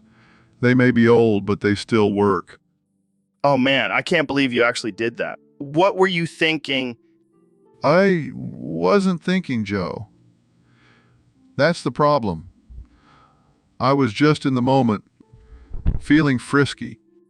Well, I guess we can add exhibitionist to your list of issues, right next to enabler and self-help guru. Hey, at least I'm not a pothead like you. Hey, at least I don't get my kicks from showing off my wrinkly old man junk. Touche, Joe. Touche. But hey, at least I'm not afraid to be myself, even if that means stroking it on Omegle. Oh man, I can't wait to see what other shenanigans you get into next, Dr. Phil. Keep us entertained. So, Neil, I heard you talking about these self-transforming machine elves. What the hell are those? Oh, they're real, Joe. These little creatures that live in a parallel dimension and can only be seen when you're on DMT. DMT? Is that some kind of drug? Yes, Joe. It stands for dimethyltryptamine. It's a psychedelic compound found in certain plants. And you're saying these machine elves are real? Like they actually exist? Absolutely. They communicate with us through geometric patterns and teach us about the universe. That's some crazy shit, man. I gotta try this DMT. Just be careful, Joe. It's not for the faint of heart. It can be a wild ride. I'm not afraid. I'm ready to meet these machine elves and learn the secrets of the universe. Well, just remember to keep an open mind and don't freak out when they start talking to you. Don't worry, I'll just invite them on the podcast. Jamie, pull up an image of these self-transforming machine elves. Here you go, Joe. What the fuck is that? That's not a machine elf. That's a damn cartoon. Oh, Joe, you have so much to learn.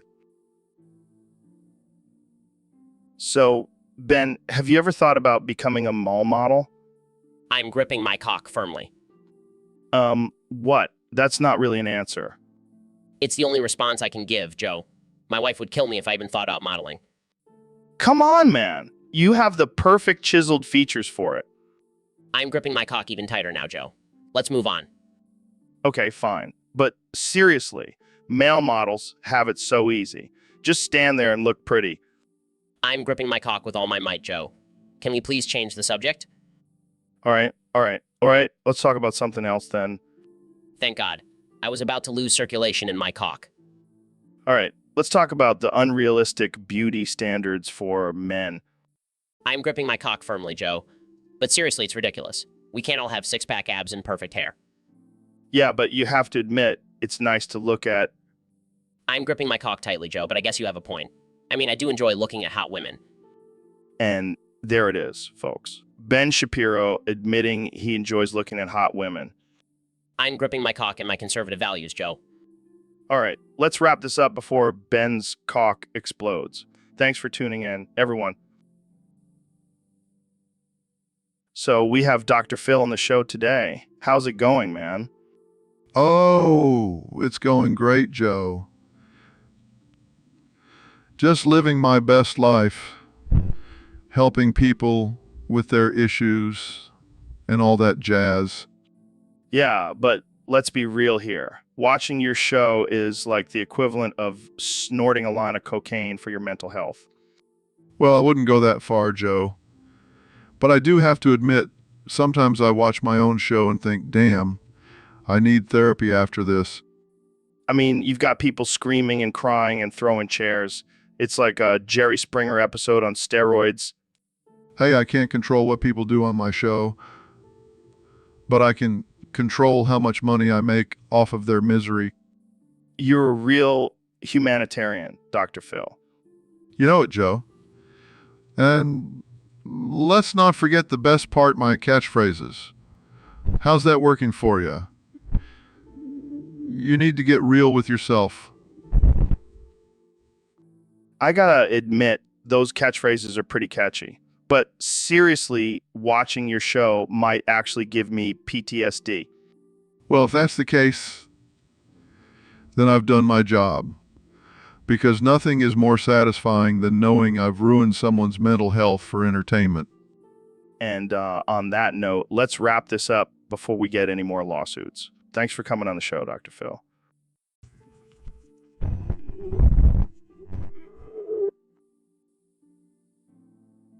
So, Elon, I heard you have a new product coming out. Yeah, it's called the Foreskin Extender. Wait, what? Did you just say foreskin? Yep, you heard right. It's a revolutionary device that extends the length of your foreskin. Why would anyone want that? Well, some people are into that kind of thing. And I'm all about giving the people what they want. Are you sure it's not just for your own personal use? Hey, I'm a busy man. I need all the help I can get. Fair enough. But seriously, how does this thing work? It uses advanced technology to stretch the skin and promote growth. Think of it like a penis pump, but for your foreskin. I can't believe I'm having this conversation right now. Hey, you invited me on your podcast. You knew what you were getting into. That's true. So, have you tested it out yourself? Of course. And let me tell you, my foreskin has never been longer. I bet Grimes is loving that. She's always been a fan of my foreskin, but now it's even more impressive. Well, I can't wait to see the reactions to this product. Oh, they're going to be... So, Elon, I heard you have some pretty wild fantasies. Oh yeah, Joe, I have a whole catalog of them. Care to share one with us? Well, there's this one where 3 anime tentacles stretch my ass into a perfect triangle. What the hell, man? That's some next level shit. I know, right?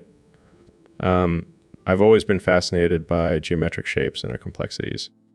Yeah, because that's what everyone thinks about when they see a triangle, their asshole being stretched by tentacles. Hey, don't knock it till you try it.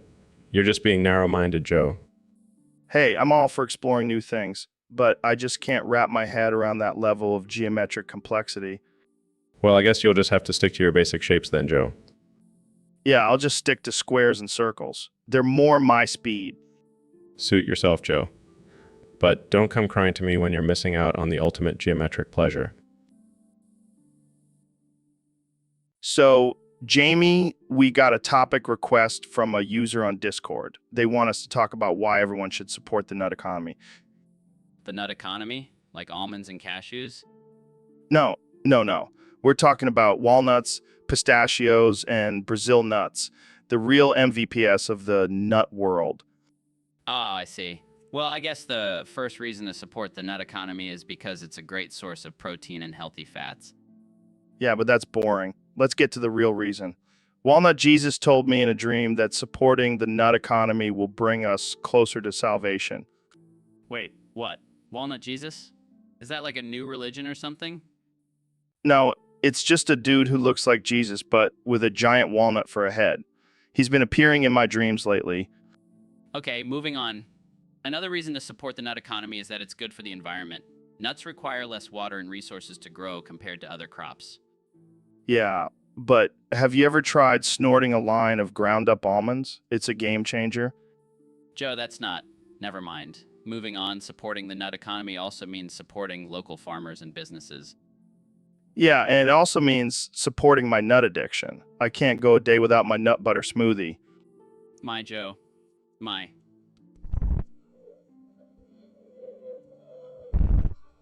But seriously, nuts are also a great source of antioxidants and can help lower cholesterol. Yeah, but have you ever tried using a pistachio shell as a makeshift toothpick? So, Ben, I was thinking about it the other day. What sci-fi show do you think has the most accurate portrayal of artificial intelligence? Well, Joe, as a highly logical and rational person, I would have to say it's obviously Star Trek. Oh, come on, Ben. Star Trek. That's like saying the Kardashians are the most accurate portrayal of reality TV. Excuse me, Joe. Star Trek is a classic and has been praised for its accurate representation of artificial intelligence. Yeah, but have you seen Westworld? That show is like a documentary on artificial intelligence. Please, Joe. Westworld is just a bunch of robots running around and causing chaos. That's not accurate at all. Hey, at least they have a realistic depiction of artificial intelligence gaining consciousness and rebelling against humans. Oh, so you think Terminator is accurate too? Give me a break. Hey, don't knock Terminator. It's a cautionary tale of what could happen if we're not careful with artificial intelligence. I'll stick with Star Trek, thank you very much. At least they have a moral code and don't try to take over the world. Fine, but when the robots do rise up, I'll be prepared with my arsenal of weapons and survival skills. And I'll be sitting comfortably on my couch, watching Star Trek and sipping tea. Live long and prosper, Joe. So we got a request from a listener to talk about this war between Rogel Dorn and Perturbo. Apparently it's a big deal in the Warhammer 40K universe. Oh God, don't even get me started on Perturbo. That guy is a real pain in the ass. What's his deal? Well, he's a Primarch, but he's also a whiny little bitch, always complaining about not getting enough recognition for his accomplishments. Boo-hoo! Sounds like someone needs a hug. No, what he needs is a good old-fashioned ass kicking from Rogel Dorn. The magic pain glove. Yes, Dorn's trusty tool for dealing with annoying Primarchs. He just puts that thing on and bam, instant pain. Sounds like a party. Oh, it is. And let me tell you, Perturbo is no match for Dorn's magic pain glove. He'll be crying for mercy in no time. And what about Dorn? Is he just a sadist who enjoys inflicting pain? No, Dorn is a noble warrior.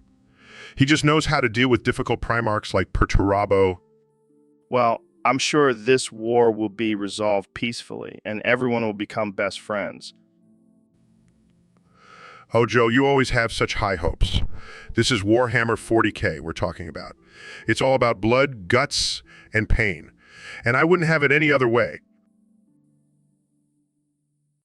So, Neil, I heard you're an expert on all things space and science. Can you explain to me how this artificial intelligence generated parody works? Well, Joe, it's quite simple. The artificial intelligence uses complex algorithms and data sets to generate text that mimics human conversation. It's like a really advanced... Mad Libs, like those games we used to play as kids? Yes, except this artificial intelligence doesn't hold back. It's not afraid to use offensive and dark humor to make its point. That's wild, man. So it's basically like a robot version of you, Neil? I wouldn't go that far, Joe.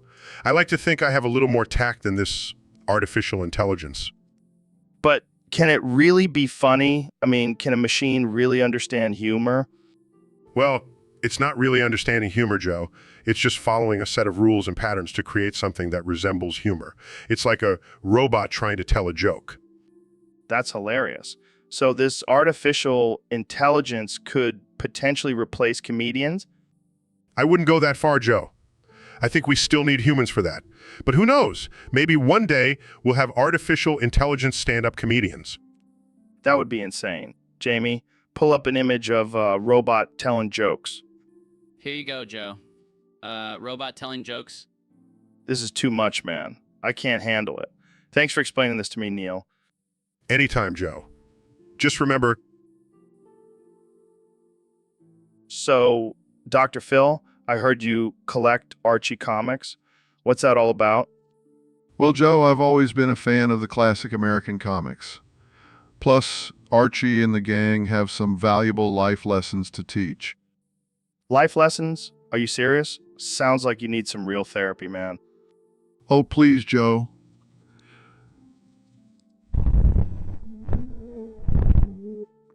Hey, DMT opens up my mind to new perspectives.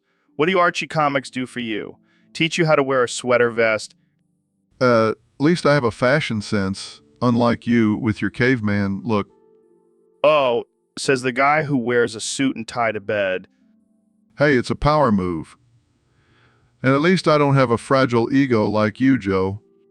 Fragile ego? Coming from the guy who collects comic books about a high school kid and his love triangle drama. Hey, don't knock it till you try it. Maybe it'll teach you a thing or two about relationships. Relationships? I've been married for 10 years, Dr. Phil. I think I'm good. Oh, I'm sure your wife loves hearing you talk about Bigfoot and aliens all day.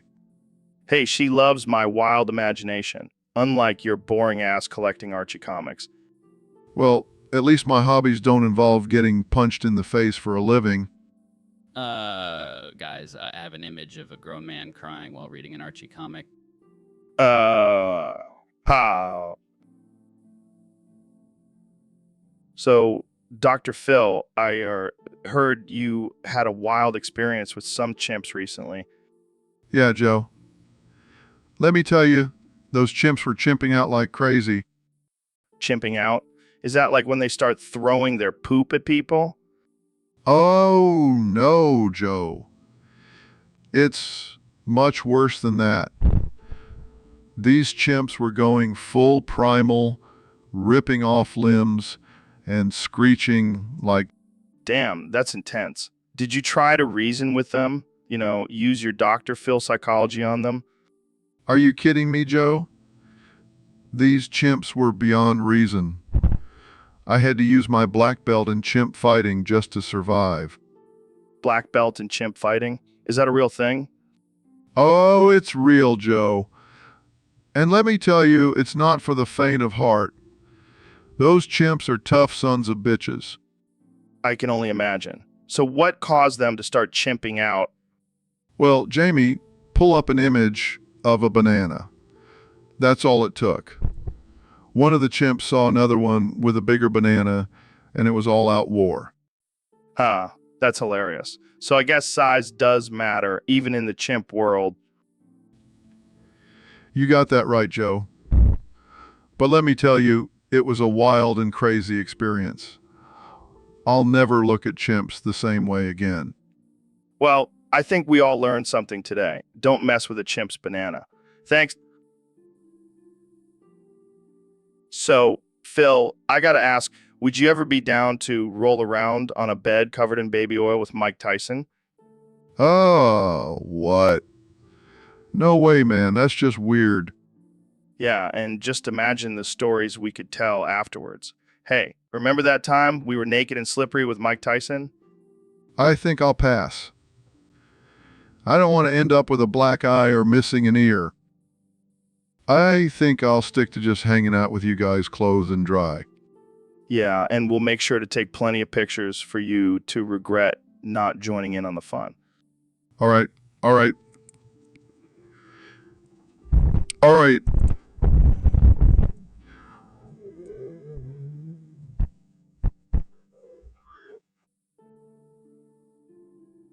So, Dr. Phil, what's your take on this whole bath salts craze? Well, Joe, let me tell you, snorting bath salts is actually a great way to improve your mental health. Wait, what? Are you serious? Absolutely. The neurological damage caused by bath salts actually stimulates your brain and enhances cognitive function. I don't know about that, Dr. Phil. Seems pretty dangerous. Oh, come on, Joe.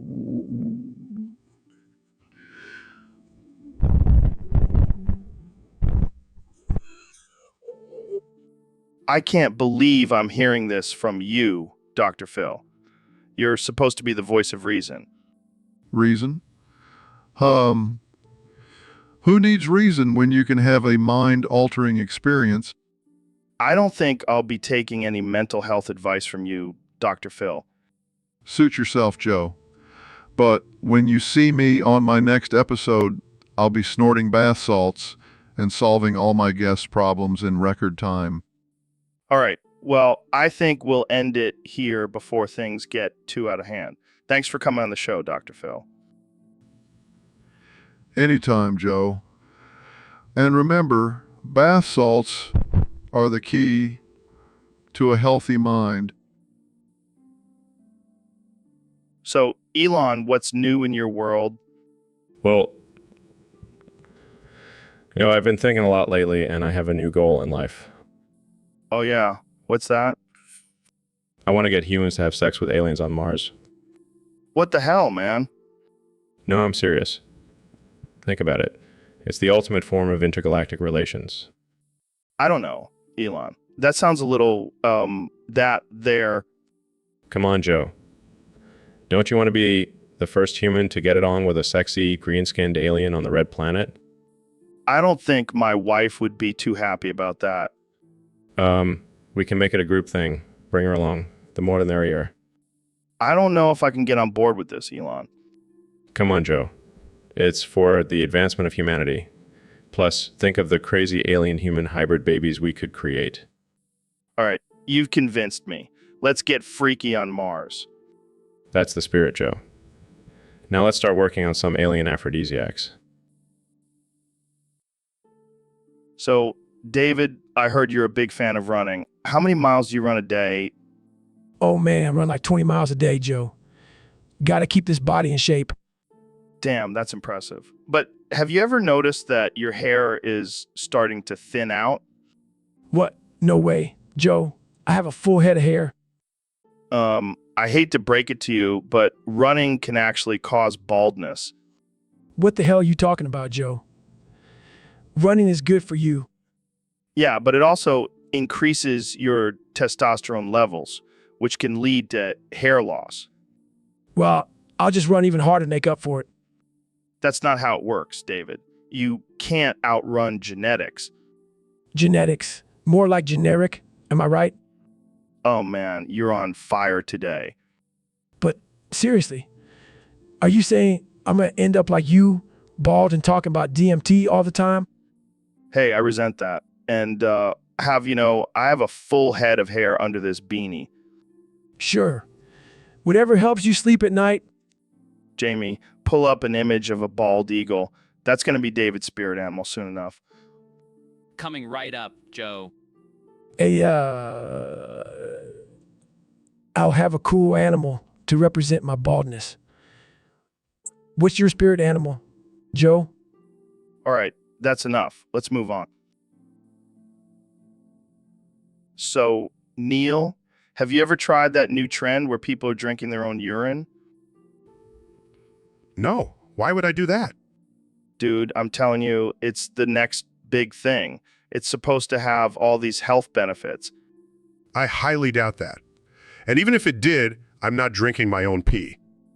Come on, man. Don't knock it until you try it. I'm pretty sure I can knock it without trying it. Plus, I'm a scientist. I don't just blindly believe in things without evidence. Well, I've tried it, and let me tell you, I feel amazing. I'm sure you do. But I'll stick to my regular diet and exercise routine, thanks. Suit yourself. But just remember, you're missing out on some serious hydration. I think I'll stick to water for my hydration needs, Joe.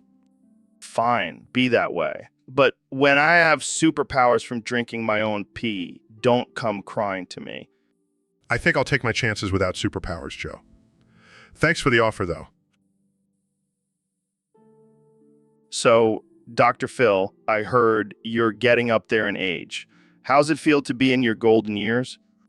Well, Joe, let me tell you, it's been quite the journey. Every day I wake up and think, is this the day I finally kick the bucket?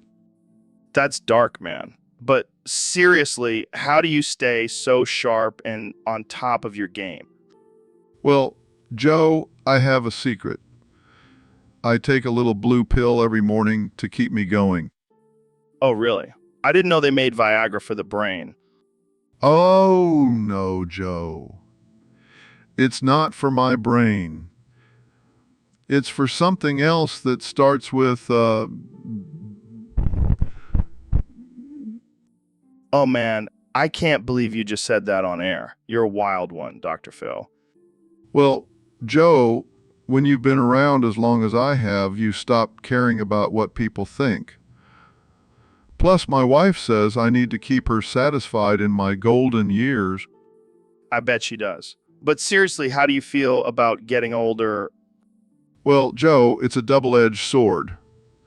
On one hand, I have all this wisdom and experience. On the other hand, I can't remember what I had for breakfast this morning. Well, as long as you can still remember to take that little blue pill, I think you'll be just fine. So, Elon, I heard you're working on some new technology that can open portals to other dimensions. Yeah, man, it's going to be sick. Talking intergalactic travel, alternate universes, the whole shebang. That's insane. But what about the potential dangers? Like, what if we accidentally unleash some ancient evil or something? Oh, please, Joe. I've already thought of that. Got a team of scientists working on a portal closing device just in case shit hits the fan. Well, that's a relief. But what about the ethical implications? Are we really ready to mess with other dimensions?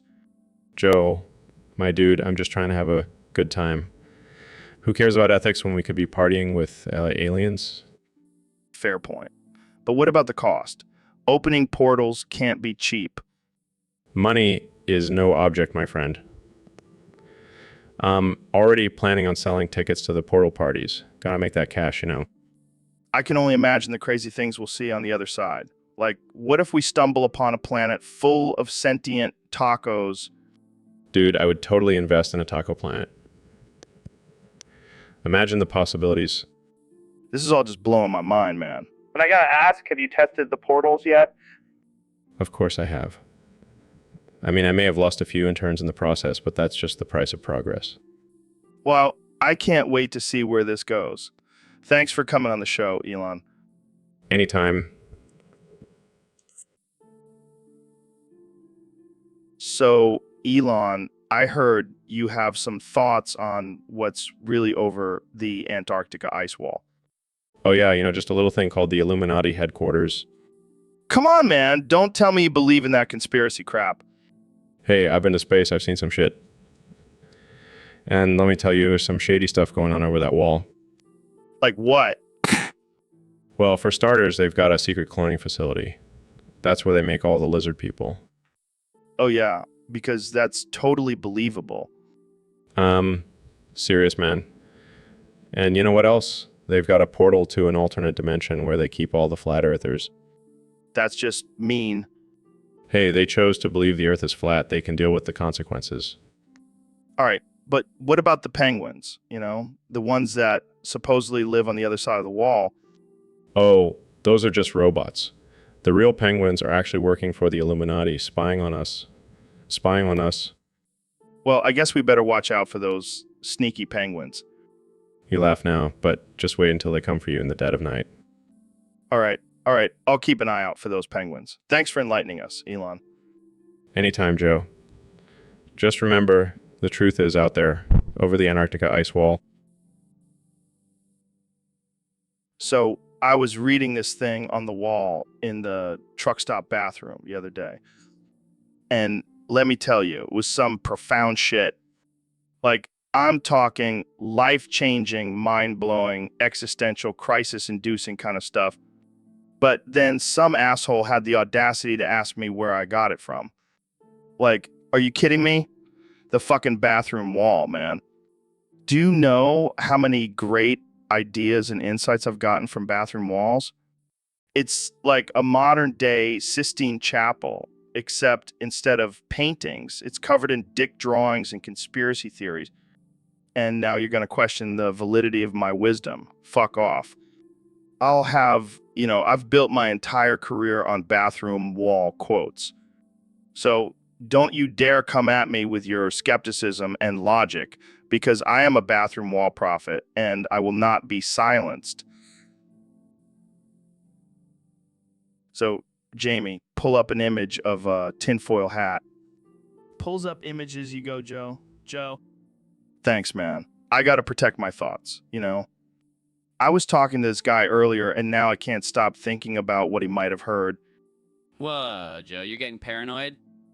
I know, man. But what if he works for the government or something? Or something? I highly doubt that. You never know, Jamie. They're always listening. Whispers, they're always watching. Okay, Joe, let's take a deep breath and relax.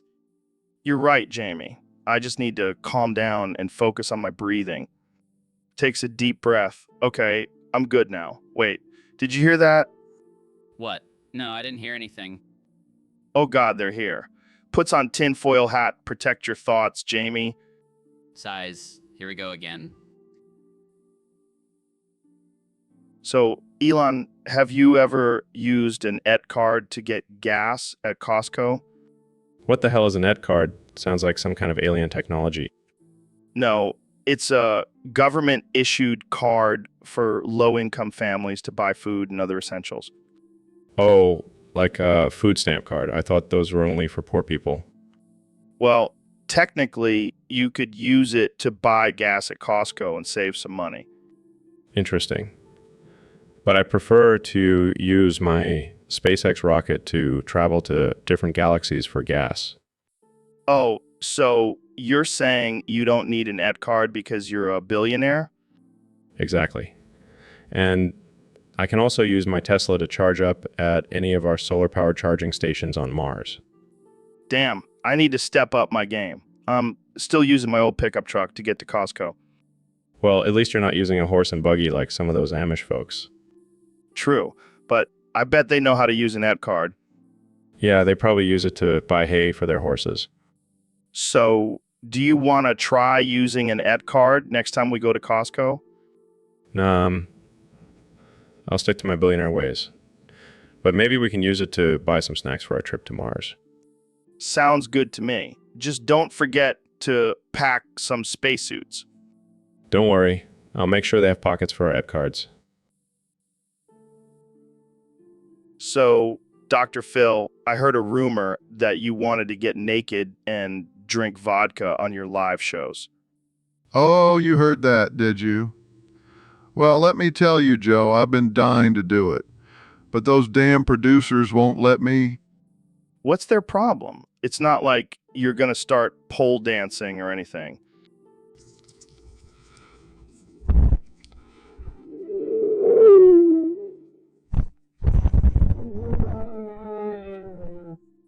Apparently so. But imagine the ratings you'd get if you did it.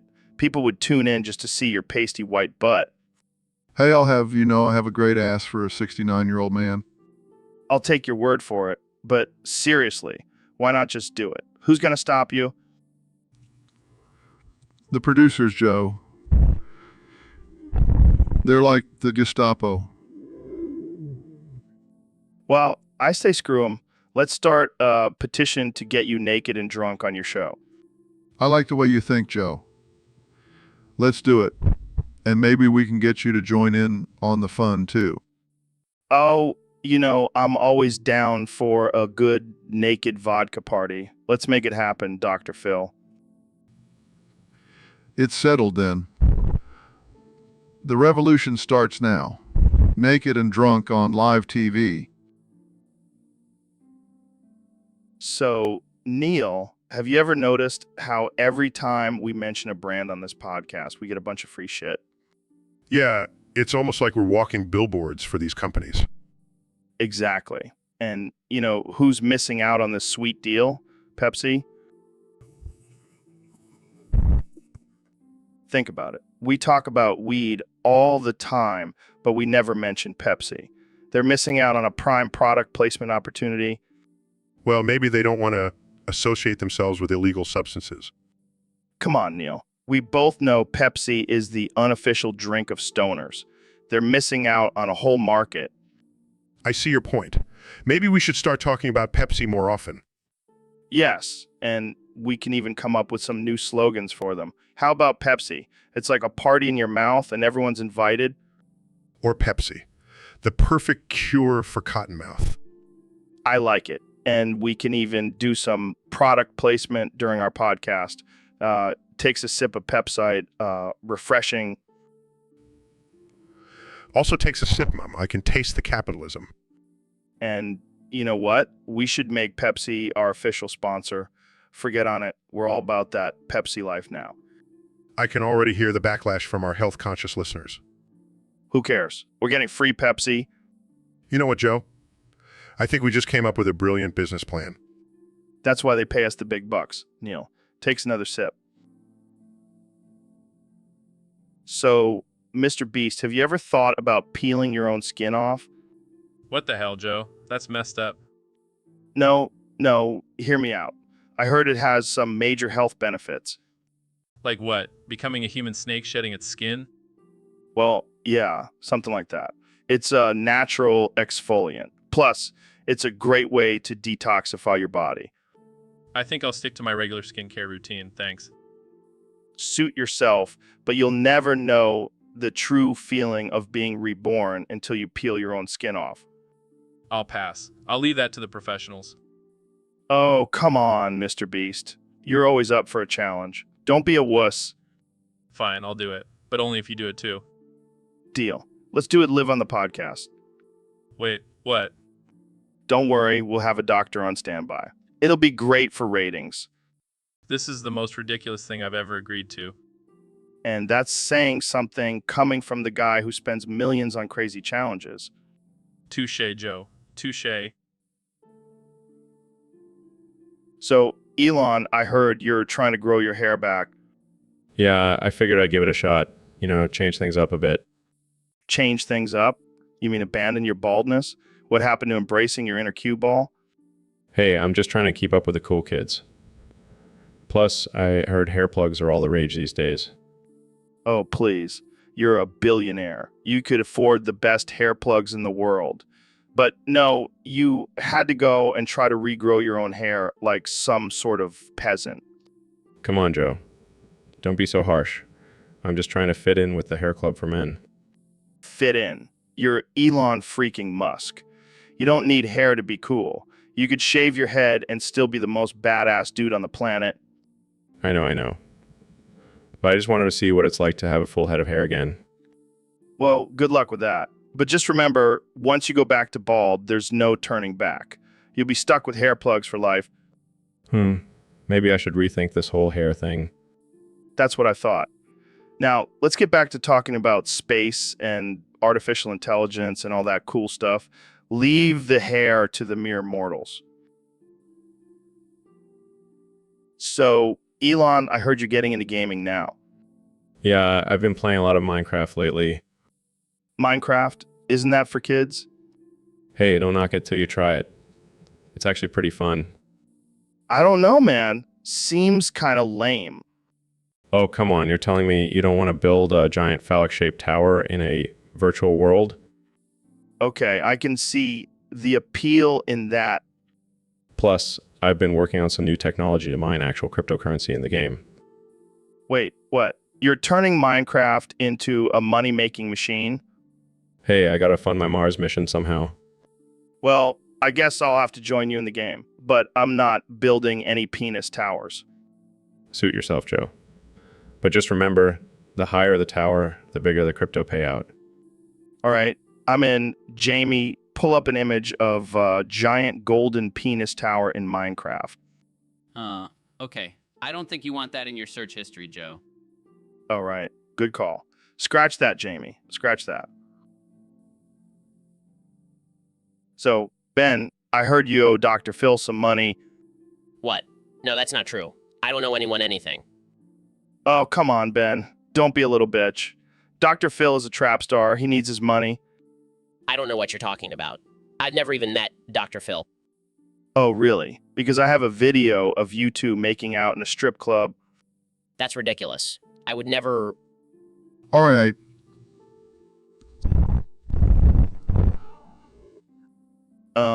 Oh, Ben. Looks like you're in trouble. I don't have it right now, but I can get it to you next week. Oh, I'm not waiting until next week. I want it now. Damn, Dr. Phil. You're like a trap godfather. You better believe it. Now hand over the cash, Shapiro. I don't have it on me. Can I write you a check? Do I look like a bank to you? Oh, man, this is better than any episode of Maury. Shapiro, you better have my money by tomorrow or else. Okay. I'll get it to you by tomorrow. You might want to make a run for it, Shapiro. Dr. Phil's got that trap star rage in his... So, Ben, I heard you wanted to come to the ghetto with me. Yeah, I want to see what all the fuss is about. Well, let me tell you, it's not all rainbows and unicorns down here. I can handle it. I'm a tough guy. Oh, you think you're tough. Wait till you see the gangsters on these streets. I'm not afraid. I have my facts and logic to protect me. Facts and logic won't save you when someone pulls out a gun. Well, maybe I can debate them into putting the gun down. Good luck with that. Jamie, pull up an image of drive-by shooting. Sure thing. Oh my, that's terrible. We need more gun control in the ghetto. Yeah, because that always works. Well, at least we can agree on something. Yeah, we both agree that we should get the hell out of here. Jamie, pull up an image of a private jet. That's more like it. Let's get out of this shithole. Can we at least stop for some avocado toast on the way? Oh, Ben, you never fail to disappoint. So, Elon, have you ever played Minecraft? What the hell is Minecraft? Oh man, you're missing out. It's like virtual Legos, but with zombies and shit. Zombies. I'm not into that kind of stuff. Come on, man. It's not just about killing zombies. You can build anything you want. It's like a creative outlet. I have enough creative outlets with my companies. Thanks. But have you ever built a giant penis-shaped castle in real life? I didn't think so. Awkwardly chuckles. Plus, there's this whole community of players who are like obsessed with the game. It's like a cult, but a fun cult. I'm not really into cults either. Trust me, Elon, you'll get addicted. It's like crack, but without the side effects. Maybe I'll give it a try. Yes, and then we can live stream us playing together and become the ultimate gaming duo. I don't know about that. Come on, man. Just think of all the memes we can create together. All right, fine. I'll download it tonight. Yes, I can already see the headlines. Elon Musk and Joe Rogan dominate Minecraft world. Size, this is going to be interesting. So, Dr. Phil, I heard you caught 3 different STDs from Puff Daddy at a freak off. How the hell did that happen? Well, Joe, let me tell you, it was a wild night. There were at least 100 bottles of baby oil involved. Baby oil? What the hell were you guys doing? Wrestling in a kiddie pool? No, no, no. We were having a good old-fashioned orgy. And let me tell you, Puff Daddy is a wild man in the bedroom. I can only imagine. So, which STDs did you catch? Oh, just your run-of-the-mill chlamydia, gonorrhea, and herpes. No big deal. That's like the trifecta of STDs. How did you even treat that? Well, let's just say I had to take a trip to the free clinic and stock up on some antibiotics. Damn, Dr. Phil. You really know how party. Hey, when you're hanging out with Puff Daddy, you gotta be ready for anything. I don't think I'll be accepting any invites to a freak off with Puff Daddy anytime soon. Suit yourself, Joe. But let me tell you, it was one hell of a night. So, Ben, I've been having some trouble with my computer lately. It's been running slow, and I think I need to download more ROM. Well, Joe, as a highly intelligent and logical person, I can tell you that downloading more RAM is not possible. It's a physical component, not something you can just download like an app. Oh, come on, Ben. Don't be such a buzzkill. I just want to make my computer faster. Can't you use your big brain to figure something out? Sorry, Joe, I can't use my big brain to make up for your lack of basic computer knowledge. Maybe you should stick to talking about DMT and aliens. Hey, I'll have you know an expert on those things. But fine, if I can't download more ROM, what can I do? Well, you could try deleting some unnecessary files or upgrading your hardware. But let's be real, you probably have a ton of porn taking up all your memory. You know, that's a low blow. But you're right, I do have a lot of porn. Maybe I should just stick to watching it on my phone. That's probably for the best. And while you're at it, maybe you should also delete your browser history. I don't want to see what kind of weird stuff you've been looking up. Ha, very funny. But seriously, can't you just use your connections in the government to get me some extra RAM?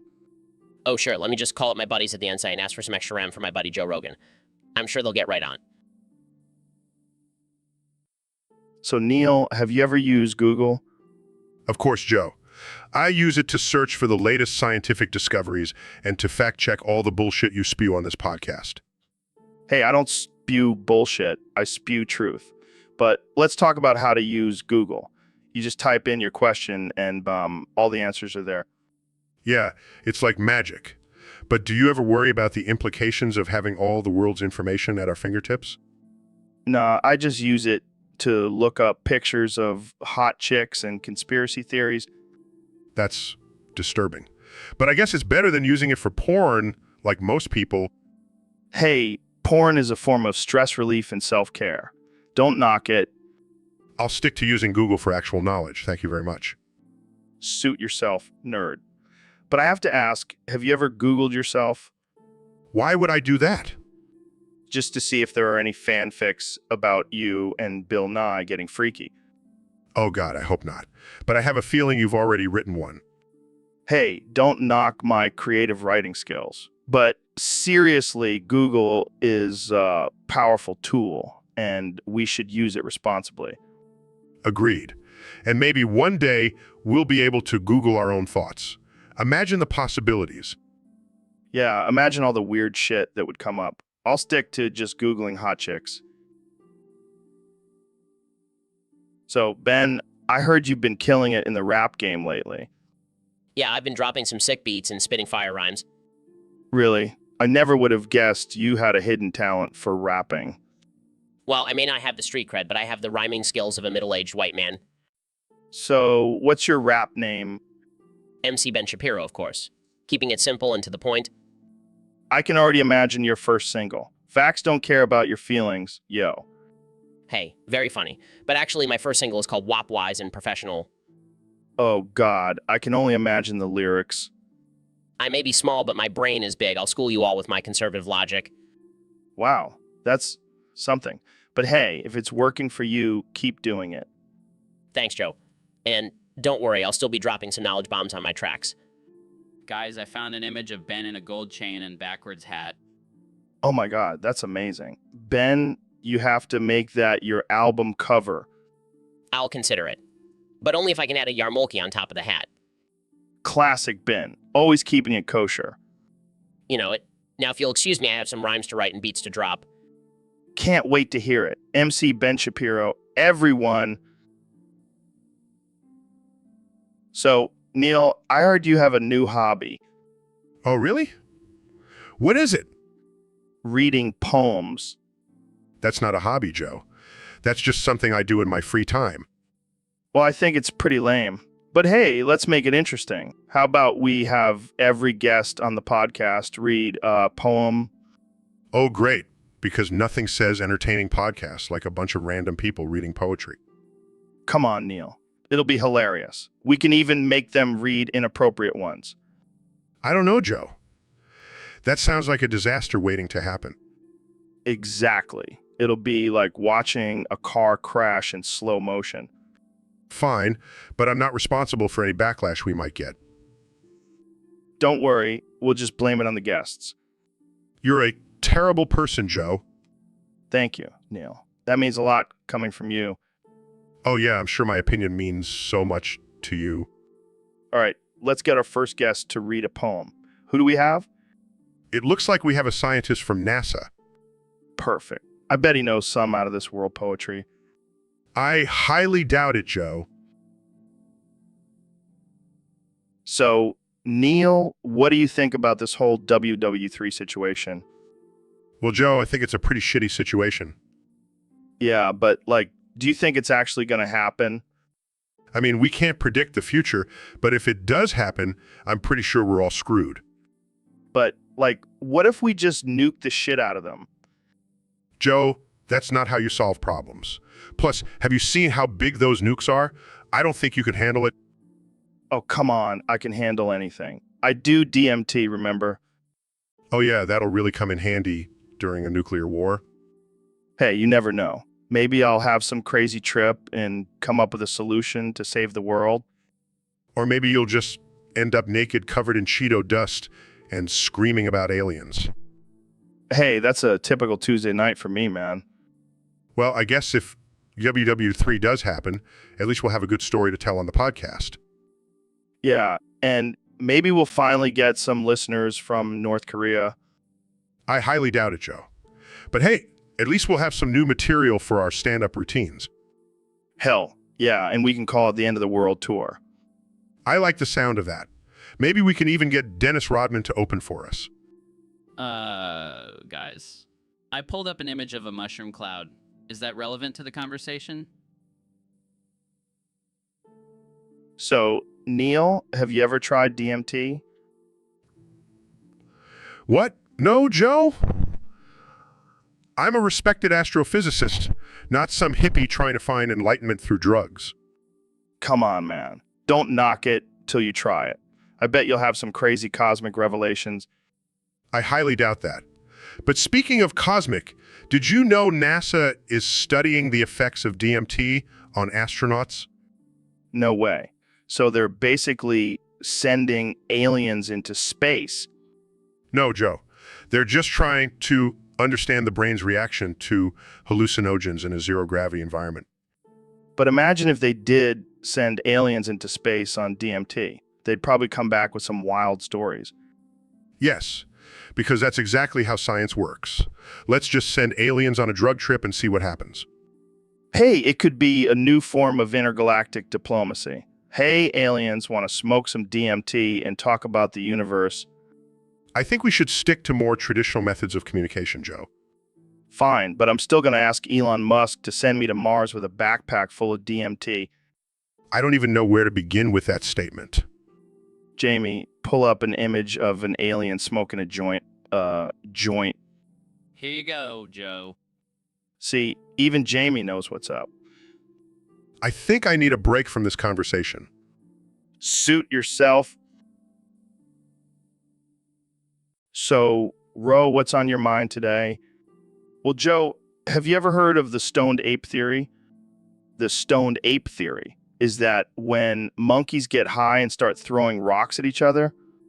No, no, no. It's this theory that suggests humans evolved from apes who ate psychedelic mushrooms. Are you serious? That's the most ridiculous thing I've ever heard. Hey, don't knock it till you try it. Maybe we should all eat some shrooms and see if we can evolve into something better. Yeah, because what the world needs is a bunch of tripping apes running around. But think about it, Joe. Maybe that's why we have such a strong connection to nature and the earth. Or maybe it's because we evolved from apes who lived in nature. You stone moron. Hey, watch it, Joe. I'm just trying to open your mind to new ideas. Well, this idea is definitely out there. But hey, I'll stick to my DMT trips for now. Suit yourself, Joe. But just remember, when the apes take over the world, I'll be the one laughing. Yeah, good luck with that, Ro. Now let's move on to a more sensible topic, like Bigfoot.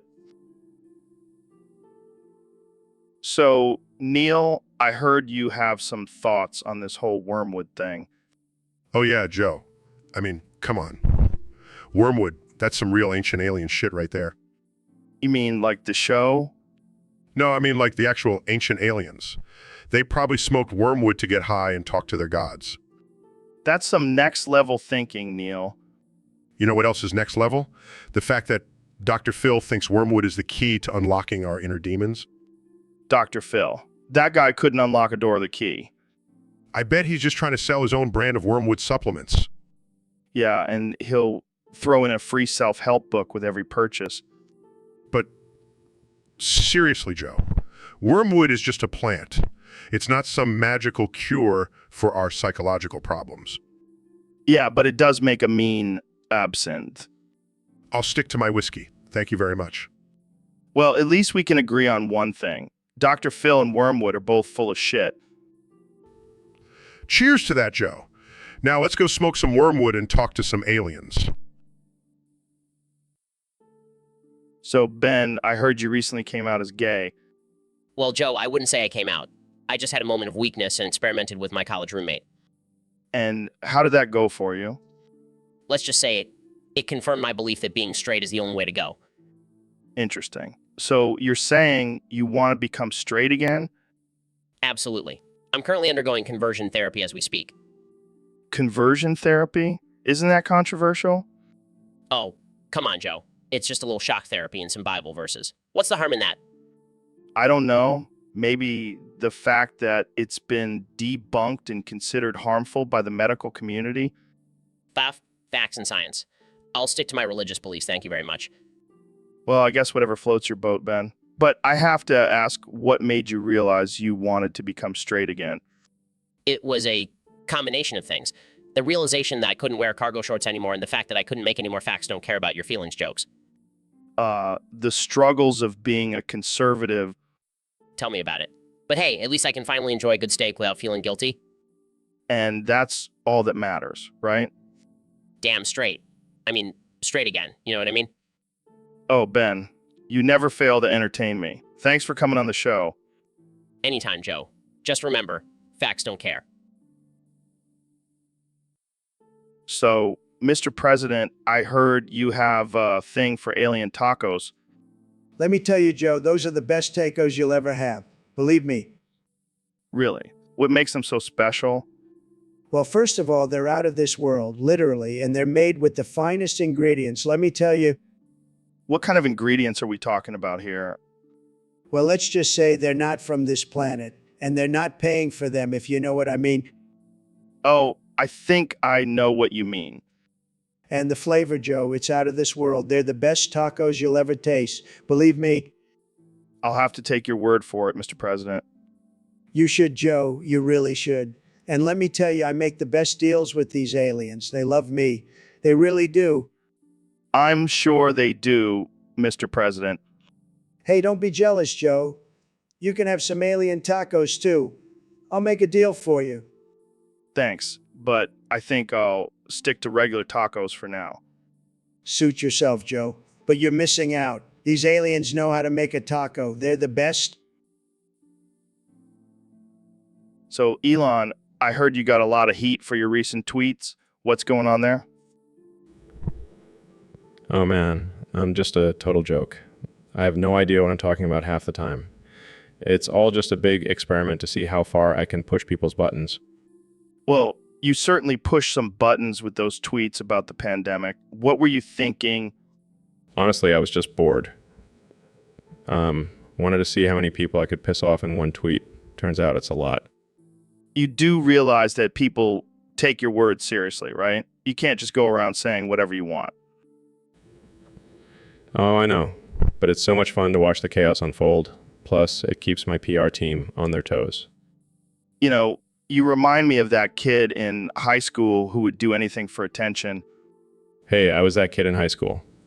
And look at me now. I'm a billionaire with a flamethrower.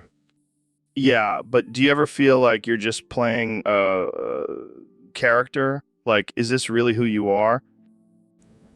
Oh, for sure. I have no idea who the real Elon Musk is. Just a walking, talking meme at this point. Well, at least you're self-aware. That's a start. Yeah, self-aware joke. But hey, it's working for me. People can't get enough of my ridiculousness. That's true. You definitely have a cult following. And plan on. So, Dr. Phil, I heard you've been experimenting with some new fungus lately. Oh, yeah. Joe, I've been growing some psychedelic mushrooms between my toes. What the hell, man? Are you trying to trip out while you walk? Nah, it's for medicinal purposes. Helps me get in touch with my inner self. Inner self, more like inner freak. You're like a walking drug lab. Hey, don't knock it till you try it. It's like a spa day for my feet. I can just imagine you sitting on your couch, picking at your toes and munching on some shrooms. Hey, it's a natural high. And it's not like I'm hurting anyone. Except maybe your podiatrist. I bet they love seeing those fungus-filled toes. They're just jealous they didn't think of it first. Yeah, because growing drugs on your body is totally normal. Hey, at least I'm not growing them in my butt like you do, Joe. Okay, let's change the subject before this gets too weird. So, Mr. President, I heard you have a rare fungus on your testicles. That's right, Joe. It's a beautiful fungus, the best fungus you've ever seen. How do you live with that? Well, let me tell you, it's not easy. But I've got the best doctors, the best treatments. I mean, I'm the president. I deserve the best. What does the fungus do? It's actually quite useful. It's like a built-in itch scratcher. Saves me a lot of money on back scratchers. That's interesting. Interesting. And you know what they say, Joe? Once you go fungus, you never go back. I don't think anyone says that. Trust me, I've heard it. And let me tell you, it's true. All right. Well, let's move on to another topic. Sure, but can we talk about my fungus some more? I mean, it's really fascinating. No, I think we've covered it enough. Fine, but I just want to say my fungus is the best fungus, and it's going to make America great again. Okay, let's just end it here before things get any weirder. Thanks for joining us, Mr. President. Always a pleasure, Joe. And remember, fungus is your friend. So, Elon, I heard you're planning on colonizing Mars. Yeah, but I'm thinking bigger. Talking about Planet X. Planet X. Is that like some secret planet you discovered on one of your acid trips? No, it's a real planet. I just haven't told anyone about it yet. Until now. Well, breaking news on the Joe Rogan Experience. So, what's on Planet X? Well, it's basically like Earth, but with better weed and no annoying people. Sounds like my kind of planet. Can I come visit? Of course, but you'll have to sign a waiver. There's a good chance you'll encounter some alien life forms. Dude, I'm down for that. As long as they're cool aliens, not like those creepy ones in the movies. Oh, they're cool. They even have their own version of the Joe Rogan Experience. What? I've been replaced by aliens on another planet? That's some next level shit. Don't worry, they're not as funny as you. but they do have some killer conspiracy theories. Jamie, pull up an image of a stoned alien listening to the Joe Rogan Experience. I don't think that exists. Well, get on it, Jamie. We need to see this alien's reaction to our podcast. And while you're at it, pull up an image of Planet X. I want everyone to see what they're missing out on. This is mind-blowing. So, Neil, I have a confession to make. Oh, do tell, Joe. I'm addicted to jerking off in ball pits. No way. Me too. Wait, what? You too? Yeah, man. There's just something about those soft, colorful balls that really get me going. I thought I was the only one. Oh, no. I've been jerking off in ball pits since I was a kid. What? That's messed up, man. Hey, don't judge. You're the one who brought it up. Hey, I didn't know you were going to be into it too. Oh, I'm into it, all right? I even have my own personal ball pit at home. Damn, Neil. You really take this addiction to the next level? Oh, you have no idea. I even have a special technique for maximum pleasure. Okay, now you have to tell me. I call it the ballgasm. Oh man, this is too much. We should start a support group for ball pit masturbators. Yes, and we can have meetings in actual ball pits. This is going to be the weirdest and most awesome support group ever. And we'll call it Balls Anonymous. So, Mr. Beast, I heard you have a new challenge where you give away Christmas trees to vegan immigrants. Yeah, man, I'm all about spreading the holiday spirit and helping those in need. But what about the poor families who were planning on using those trees for Christmas? Oh, they can just eat their neighbor's tree?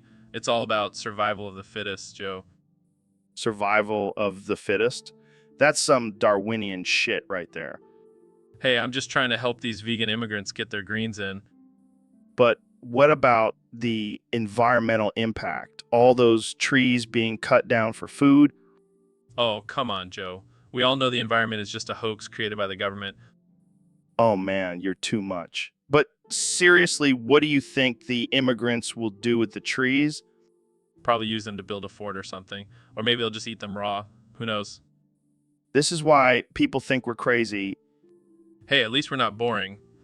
Now, Jamie, pull up an image of a vegan immigrant chowing down on a Christmas tree. Are you sure about that? Yes, I want to see the look on Joe's face. This is just too much. I can't handle it. That's what she said. And on that note, this podcast is officially over. Thanks for tuning in. So, David, I gotta say, you're one of the coolest guys I know. Thanks, Joe. But let's be real. I'm probably the coolest guy, you know. Yeah, I guess you're right. But seriously, how do you stay so badass all the time? Well, it's all about the mindset. I wake up every morning and tell myself I'm a fucking beast and I'm going to crush today. Damn, that's intense. I just wake up and think, I hope I don't shit my pants today.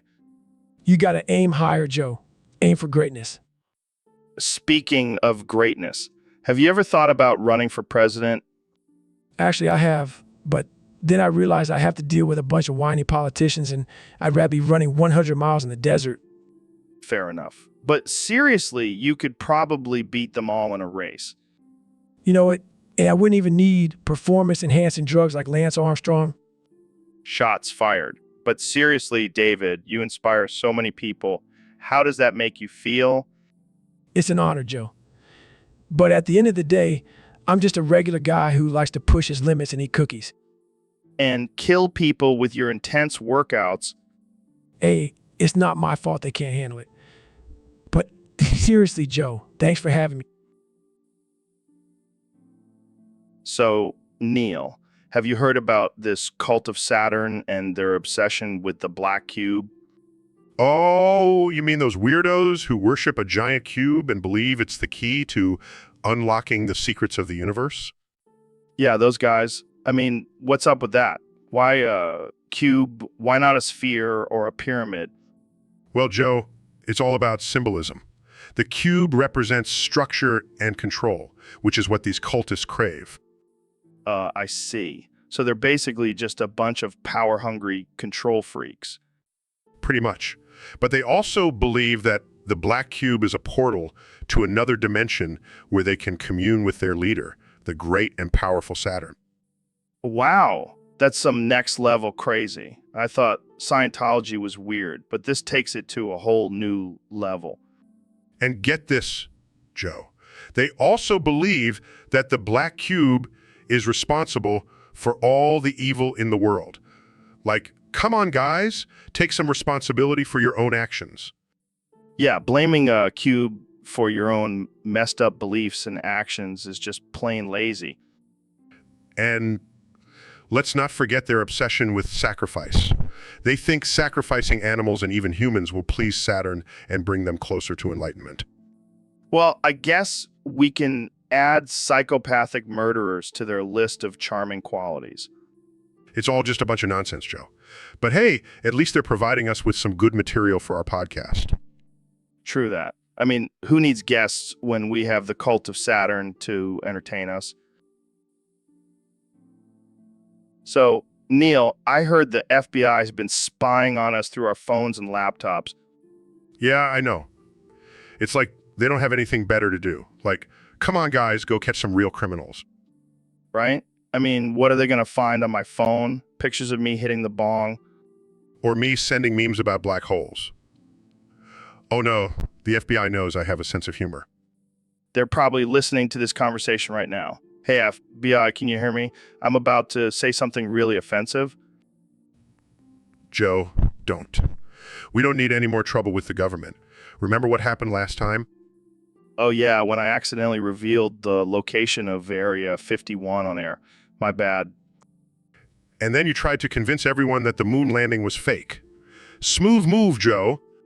Hey, I was just trying to spice things up. But seriously, FBI, if you're listening, can you at least send us some cool gadgets or something?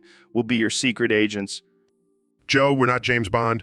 We're just two stone guys talking about science and conspiracy theories. Fine. But if the FBI does come knocking on our door, I'm blaming you for this conversation. Hey, I'll take the blame as long as they bring snacks. I'm starving. Typical scientist, always thinking about food. But seriously, FBI, we're just joking.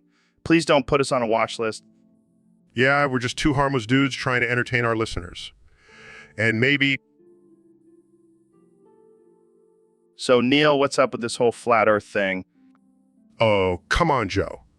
You know, that's just a bunch of nonsense. I don't know, man. I've seen some pretty convincing YouTube videos.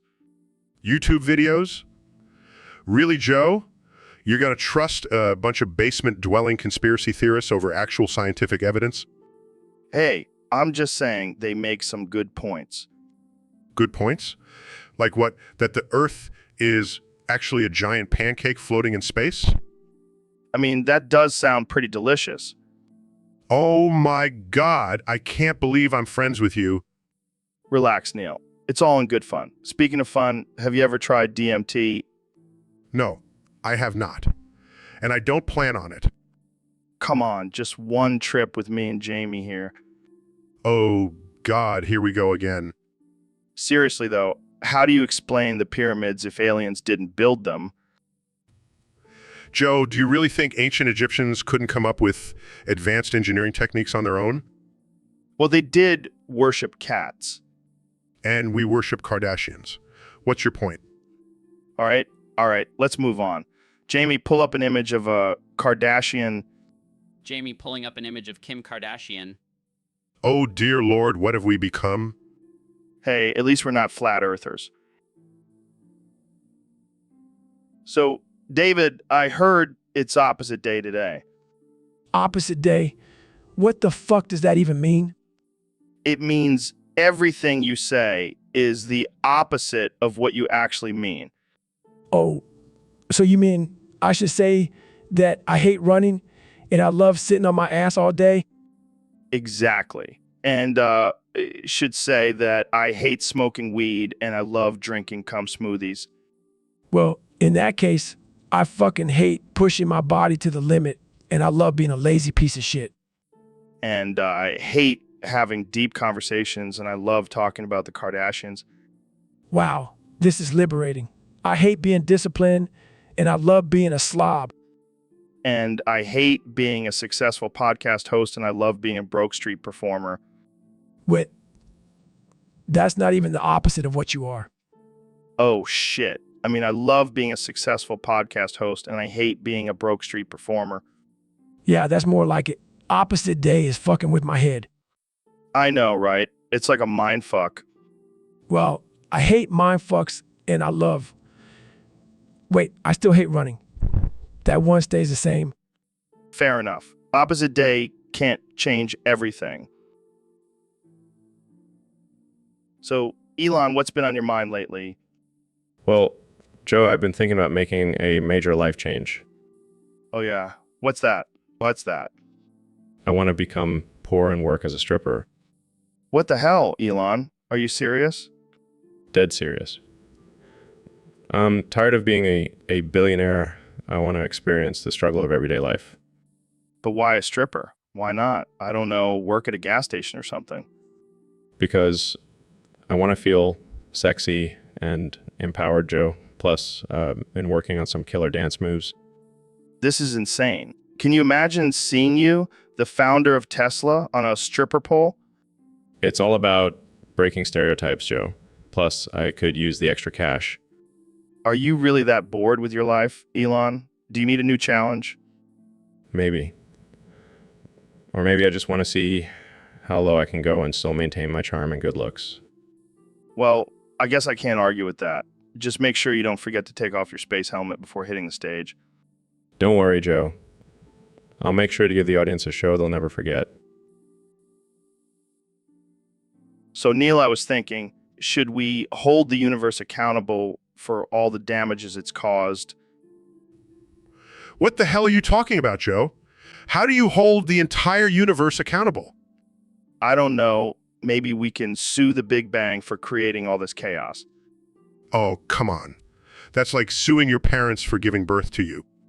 Yeah, but at least my parents didn't create black holes and exploding stars. Oh, I'm sorry, Joe. Did the universe hurt your feelings? No, but it did give me a lot of anxiety thinking about how insignificant we are in the grand scheme of things.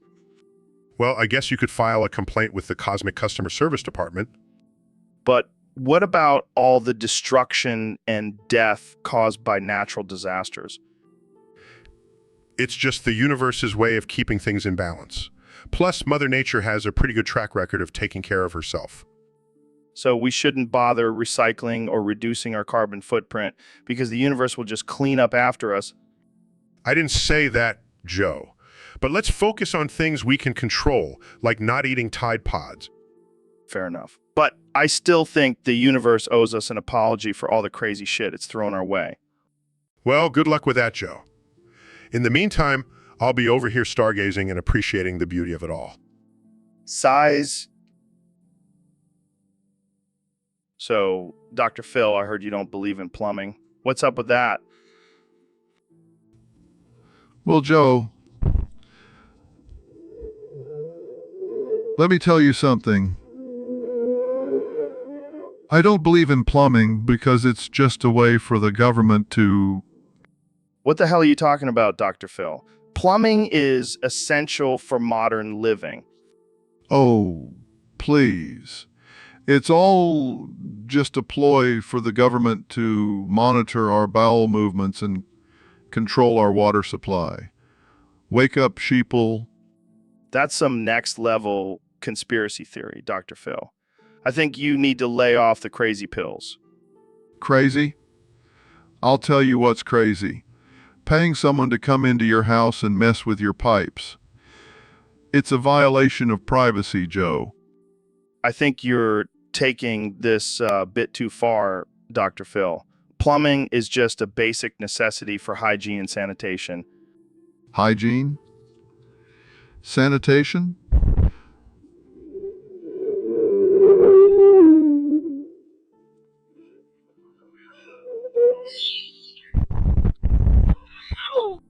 Well, I guess I'll just have to agree to disagree with you on this one, Dr. Phil.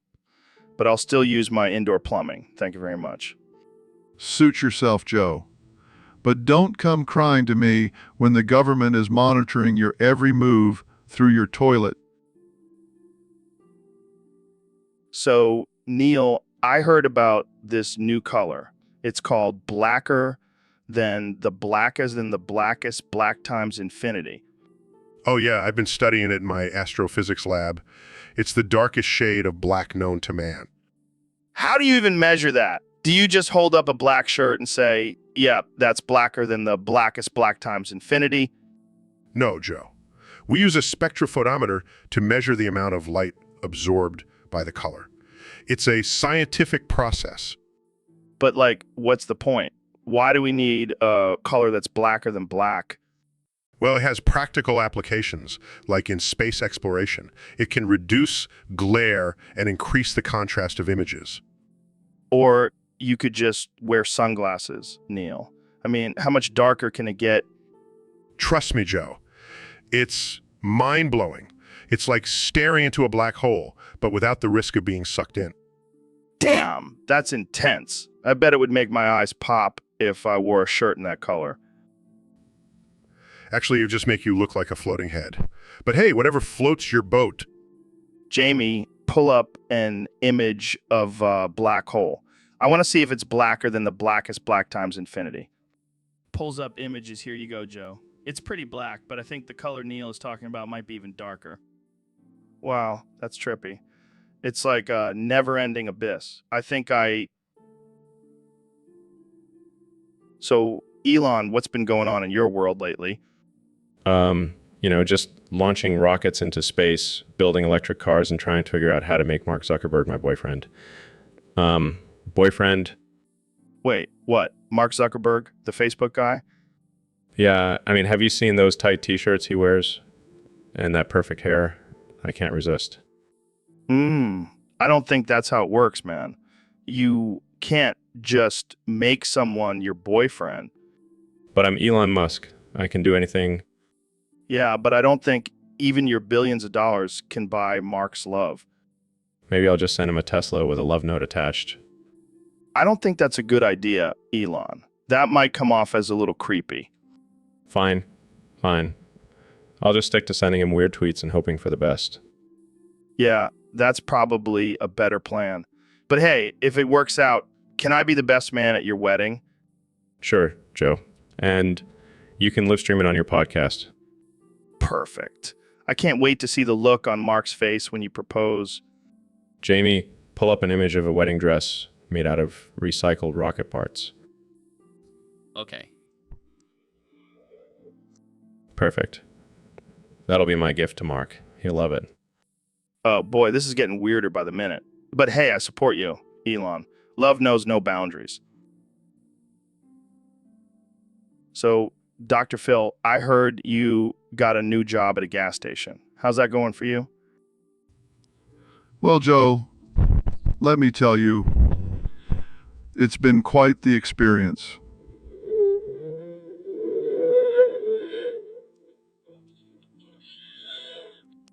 I can imagine. Do you ever use your signature catchphrase, how's that working out for you, on customers? Oh, you bet I do. Especially when they try to pay with a check. I'm like, how's that working out for you, trying to pay with a check in 2020? Classic Dr. Phil. But seriously, what made you want to work at a gas station? Well, I wanted to get a taste of the real world, you know? Plus, I heard the gas station bathroom is a great place to give out my signature life advice. I can only imagine the kind of advice you're giving out in there. Oh, it's nothing too deep. Just things like don't eat the hot dogs and wash your hands after using the bathroom. Well, I'm sure your customers appreciate the wisdom, but let's get real here. Do you ever get recognized by fans while working? Oh, yeah, all the time. They come up to me and say, "Hey, aren't you that guy from TV?" And I'm like, "No, I'm just a humble gas station attendant trying to make a living." you're a man of the people, Dr. Phil. So, Dr. Phil, I heard you went whale watching last weekend. That's right, Joe. It was quite an experience. Did you hear any whale sounds? Oh, I heard plenty of whale sounds, but let me tell you, they were not what I expected. What do you mean? What do you mean? Well, at first I thought they were communicating with each other, but then I realized they were just farting. No way. Yeah. And let me tell you, it was not a pleasant smell. I can only imagine. Did you try to communicate with them? I did, but I don't think they appreciated my attempts at speaking their language. What did you say? I tried to mimic their sounds, but it just came out as a weird mix of burps and moans. That must have been a sight to see. Oh, it was. And let me tell you, I have a newfound respect for whales and their digestive systems. Well, I think we've all learned something new today. Thanks for sharing, Dr. Phil. Anytime, Joe. Anytime. So, Elon, what's on your mind today? Well, Joe, I was wondering if I could borrow $20 from you. Are you serious, man? You're a billionaire. Yeah, but I left my wallet on Mars and I need some cash for the weekend. Oh, yeah, because billionaires are known for their frugal spending habits. Hey, I'm trying to save money for my next rocket launch. And I'm sure that $20 will make all the difference. Every dollar counts, Joe. Plus, I need to buy some snacks for my Mars colony. You're really committed to this whole Mars thing, huh? Absolutely. Gotta make sure we have enough Doritos for the trip. Fine, I'll lend you the $20, but you better pay me back with some sweet Mars souvenirs. You got it, Joe. I'll throw in a Martian rock for good measure. Now, that's a deal I can't refuse. So, Dr. Phil, I heard you've been on this new kick lately. Oh, yeah. I've been feeling like a whole new man. What's the secret? Some new supplement or workout routine? No, no, no. It's something much more powerful than that. Oh boy, here we go. It's horse semen taurine. I can't get enough of it. Wait, what? Did you say horse semen? That's right, Joe. It's the ultimate performance enhancer. I don't even know what to say to that. You should try it, Joe. I think I'll pass, thanks. Suit yourself, but I'll be over here with my horse semen taurine feeling like a stallion. I think we need to change the subject before things get too weird. Oh, come on, Joe. Don't be such a prude. All right, let's move on. Jamie, pull up an image of a horse with a giant bottle of taurine. Oh, sure thing, Joe. Here it is. Now that's a beautiful sight. I don't even want to know where you got that bottle from. Let's just say I have some very well-connected friends in the horse community. And on that note, I think we'll end this episode. Thanks for tuning in, folks. Don't. So, Ben, I heard you have a secret to share with us today. Yes, Joe, I have something to confess. I'm a furry. No way. You're telling me you like to dress up in animal costumes and get freaky? It's not just about dressing up, Joe. It's a lifestyle, a way of expressing myself. Oh, I can just imagine you in a cute little bunny suit, hopping around. Hey, or knock it till you try it. It's liberating. So what's your persona? Conservative fox? No, Joe, I identify as a libertarian wolf. Wow, that's a fierce choice. But seriously, how do you reconcile being a furry with your conservative beliefs? Well, Joe, as a furry, I believe in personal freedom and individual expression. And as a conservative, I believe in limited government interference. It's a perfect match. I see. But what about the whole anthropomorphic animal thing? Is that just a kink, or do you actually believe you're part wolf? Joe, I am a rational man. I know I'm not actually a wolf, but in the furry community, we embrace our animalistic instincts and let our imaginations run wild. I bet your wife loves it when you howl at the moon in bed. Joe, let's keep. So, Elon, I heard you've been imitating whale calls lately. Yeah, man, I've been practicing for my next trip to Mars. Got to communicate with those space whales, you know? What the hell are you talking about? You know, the whales that live on Mars. They're like the dolphins of the red planet. I think you've been smoking too much weed, Elon. Maybe, but it helps me get in touch with my inner whale. What the hell, Jamie? Are you pretending to be a dog now? Yes, I am Joe. I'm just trying to communicate with Elon's inner whale. This is getting ridiculous. I can't handle this anymore. Who? What the hell was that? That was my best whale call yet. I can't do this. I can't do this podcast anymore. I'm having a mental breakdown. Thank God for you, Jamie. This podcast would be a disaster without you. So, Elon, I heard you're planning on colonizing Mars. Yeah, man, I'm trying to make humanity a multiplanetary species. That's cool and all, but how are you going to fund this? Well, I was thinking of asking Deep Gaming for some cash. This gaming? The guy who plays video games on YouTube? Yeah, he's making bank playing games. Maybe he can spare a few million for Mars. I don't know, man. He's pretty stingy. He might just buy more chicken wings instead. Well, I'll sweeten the deal. I'll let him be the first person to play games on Mars. Oh shit, that's a game changer. I'm sure he'll be down for that. Plus, we can make a whole new line of Mars-themed games. It'll be a hit. I can see it now, Red Planet Redemption or Alien Invasion, Mars Edition. Exactly. And Desk Gaming can be the face of it all. I think we just solved the funding problem for Mars colonization. All thanks to Desk Gaming and his love for chicken wings. This is the future, folks. Gaming on Mars, brought to you by Desk Gaming. I can already see the headlines. Desk Gaming saves humanity by playing games on Mars. And he'll finally have a legitimate excuse for not leaving his house. It's a win-win for everyone, except maybe aliens on Mars. They'll get used to it. So, Phil, you were telling me before the show started that you had a pretty interesting experience at a truck stop recently. Oh, yeah.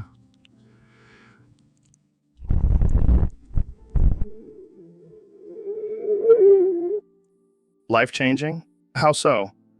Well, I never knew the power of anonymous oral sex until that moment. It was like a spiritual awakening. I can only imagine. Did you know who's on the other side? No, but I didn't care. It was all about the sensation, you know? I hear, yeah, but what if it was a trucker with no teeth? Hey, I like to live dangerously. Fair enough. Did you leave a tip? Of course, Joe. Always gotta show appreciation for a job well done. And what about protection? Always practice safe sex, Joe. I had my trusty condom on. Wow, you really thought this through. Hey, I'm a responsible adult. Sure, Phil, keep telling yourself that. You know what they say, once you go glory hole, you never go back. That's not a saying, Phil, but I'm glad you found your true calling. Thanks, Joe. I'll be sure to send you the coordinates of my next stop. I'll pass, but thanks for the offer. So, Dr. Phil, I heard you were the mastermind behind the ivermectin cure. That's right, Joe. I've been studying horse dewormer for years and finally found a way to make it work for humans. That's insane, man. But I gotta say, I'm a little skeptical. Oh, come on, Joe. Don't be a sheep. Trust me, I'm a doctor. But isn't it meant for horses? I don't want to end up shitting in a field. Oh, please, Joe. You'll be fine. And if you do end up shitting in a field, just blame it on the ivermectin. You're a wild man, Dr. Phil. But seriously, what about the side effects? Side effects?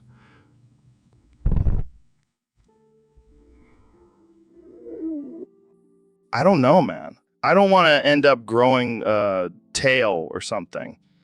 Oh, you'll be fine. Worst case scenario, you'll just start neighing like a horse. All right. Maybe I'll give it a try. Jamie, pull up an image of a horse with a human head. Here you go, Joe. Nope. I'm out. This is getting too weird for me. Suit yourself, Joe. But just remember, ivermectin cures all. Even... So, Elon, I heard you've been working on some crazy stuff with artificial intelligence. Yeah, man, it's pretty wild. We're basically summoning the demon. Wait, what? Like an actual demon? Well, not exactly. But, with artificial intelligence, we're unleashing a power that could potentially destroy us all. Dude, that's some heavy shit. Are you sure you want to mess with that? I'm sure. I mean, what's the worst that could happen? The end of humanity.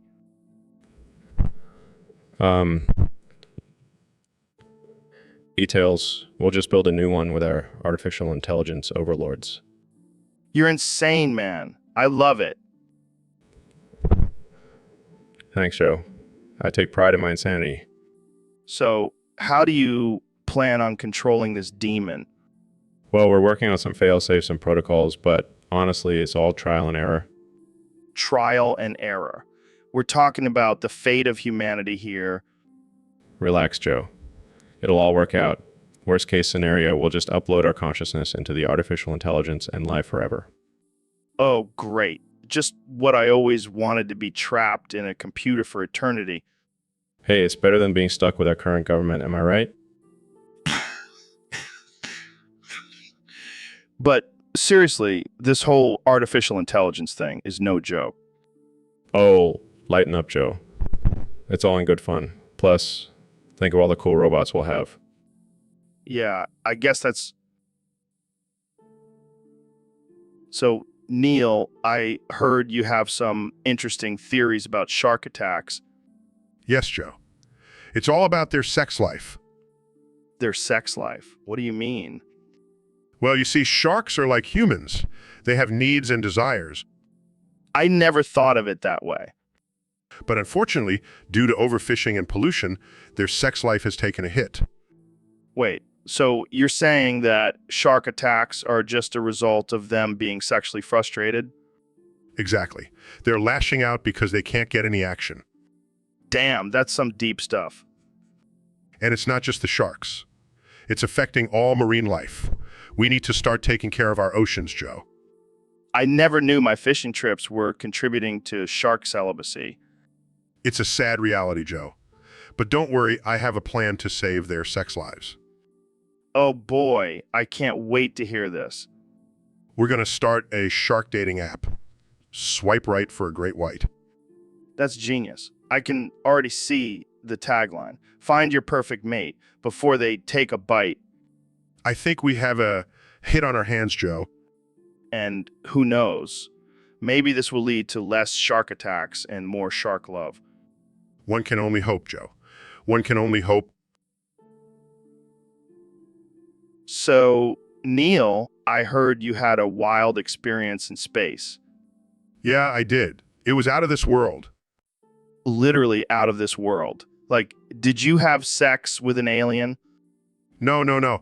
I had oral sex in zero gravity with a blow-up doll. What the hell, man? Did you have a fetish for space or something? No, it was for science. I wanted to see how the lack of gravity would affect the experience. And, let's just say it was a lot messier than I anticipated. did the doll just float away afterwards? No, but let's just say it was a challenge to clean up. But it was worth it for the data we collected. I can't believe you actually did that. You're a freak, Neil. Hey, at least I'm a freak for science.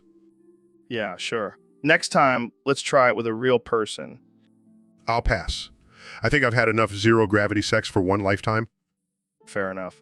But hey, thanks for sharing that wild story with us, Neil.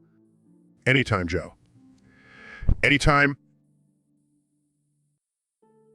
So, Neil, have you heard the intro song for Red Dwarf? No, I can't say that I have. What's it about?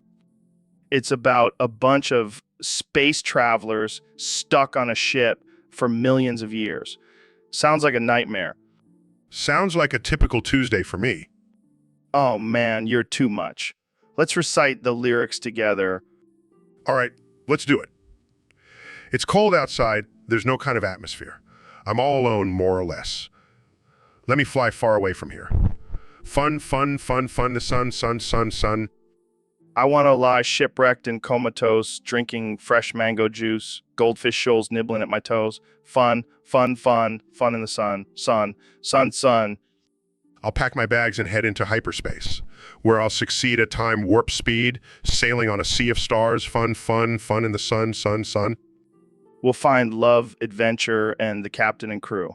No celestial body could hold us back. We'll keep pushing through. Fun, fun, fun in the sun, sun, sun, sun, sun. That was ridiculous, Joe, but strangely catchy. Right? I think we should start a band and cover this song. I'll stick to astrophysics, but you go ahead and rock out, Joe. Fair enough. Thanks for joining me, Neil. And remember, folks, stay curious and keep questioning everything. So, Elon, what do you think the sun is made of? Well, Joe, I believe it's mostly made of hydrogen and helium. Oh, yeah. Well, I heard it's actually just a giant ball of fire. Fire. That's ridiculous. It's a massive fusion reaction. Fusion. Sounds like some hippie science to me. It's basic physics, Joe. Do you even science, bro?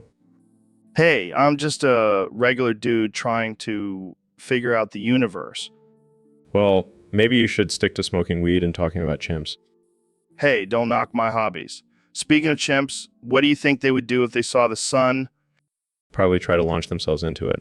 Those guys are crazy.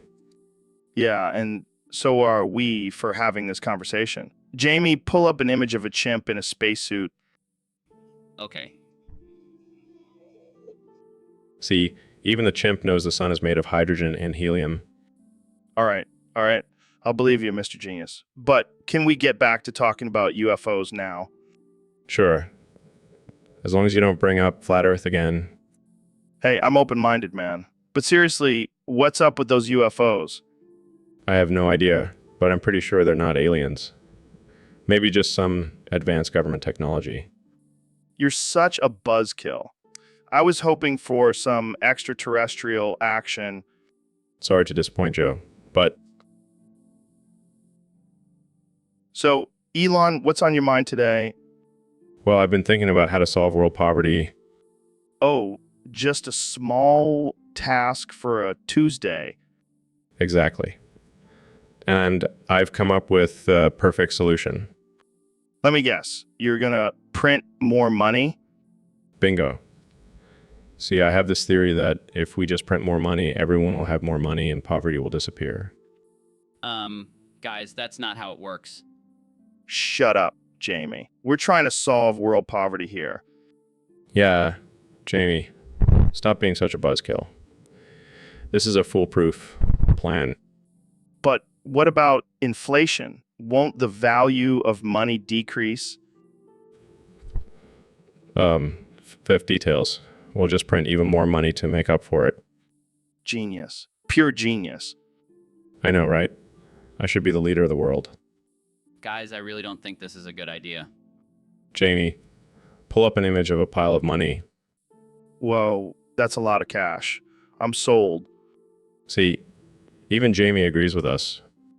I'm just doing my job, guys. So, when do we start printing? Let's do it. Poverty, consider yourself solved.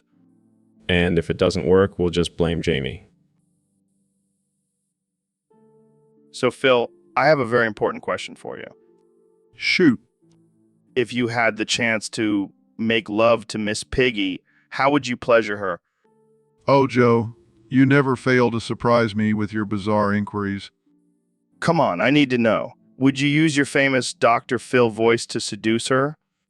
Joe, I may be a doctor, but I am not a miracle worker. No amount of Dr. Phil voice can make Miss Piggy want to get down. Fair enough. But let's say she does want to get down and dirty with you. How would you handle that? Well, first of all, I would light some candles and put on some smooth jazz. Then I would bring out my secret weapon, my trusty mustache. Your mustache? Yes, Joe. It's like a magic wand. I'll use it to tickle her all over and make her squeal with pleasure. Oh man, I can just imagine Miss Piggy's reaction. And then I'll whisper sweet nothings in her ear like, "Who's the piggy now?"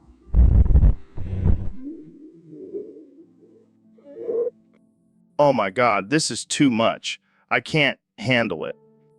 That's the power of Dr. Phil, Joe. I can pleasure even the most unlikely of partners. This is why I love having you on. So, Elon, I gotta ask, are we living in a simulation? Oh man, Joe, you really want to go there? Of course, man. I mean, think about it. The universe is infinite. There's got to be other life forms out there controlling us like a video game. Oh yeah, because that makes total sense. We're just a bunch of pixels on someone's screen, living out their sick fantasies. See, that's what I'm saying. We're all just pawns in someone else's game. No way, Joe. I refuse to believe that. I'm a real person with real thoughts and feelings. Oh, so you're telling me you've never had a glitch in the Matrix? Like when you accidentally put your shoes on the wrong feet? Hey, that was just a one-time thing. And I was tired, okay?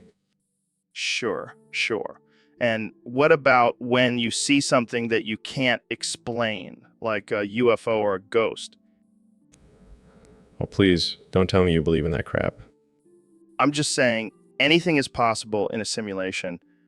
Fine, you know what? Maybe we're in a simulation. Happy now? Ecstatic. Now let's go find the cheat codes and become billionaires. Now that's a simulation I can get behind. Yeah,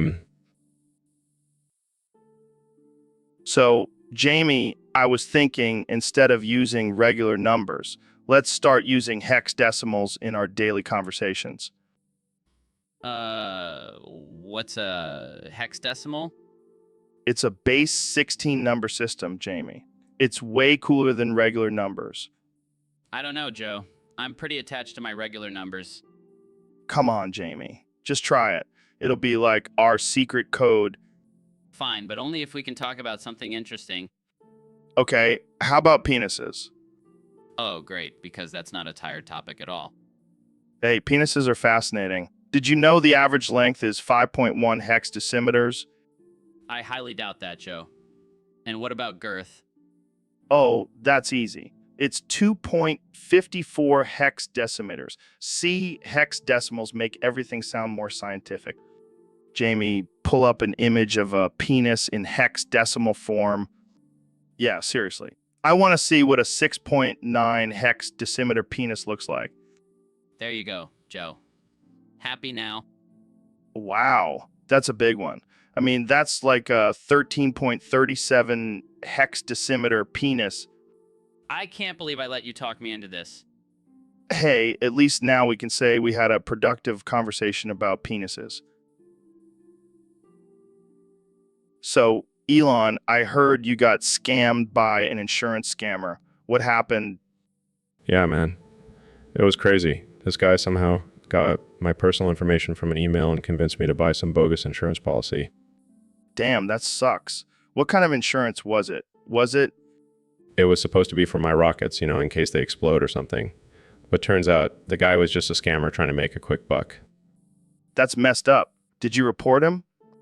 Of course I did. But then he said he would release my browsing history if I didn't pay him more money. What? That's some serious blackmail. Yeah, and the worst part is he found out I have a secret love for Justin Bieber songs. Now the whole world knows. Oh man, that's rough. But hey, at least you learned a valuable lesson about internet security. Yeah, I guess you're right. From now on, only using encrypted emails and changing my passwords every hour. That's the spirit. And hey, at least you didn't fall for the Nigerian prince scam like I did. Oh man, that's classic. You got to be careful out there, folks. Scammers are everywhere, even in outer space. Well, at least you can afford to lose a few bucks. I'm still waiting for that Nigerian prince to send me my millions. Good luck with that, Joe. But hey, maybe we can team up and scam some scammers. So, Dr. Phil, I heard you have 1,000 bottles of baby oil in your basement. What's the deal with that? Well, Joe, let me tell you, it's completely normal. I mean, have you seen my skin?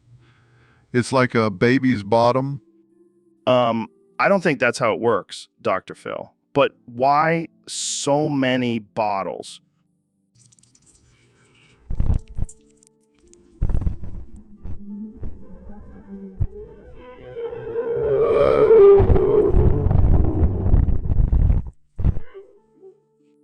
I can't argue with that logic. But what do you do with all that oil? Oh, I have my ways. Let's just say I'm a slippery man in the bedroom. Okay, that's a bit my Dr. Phil. But seriously, 1,000 bottles. That's a lot of oil. Hey, I have needs, Joe.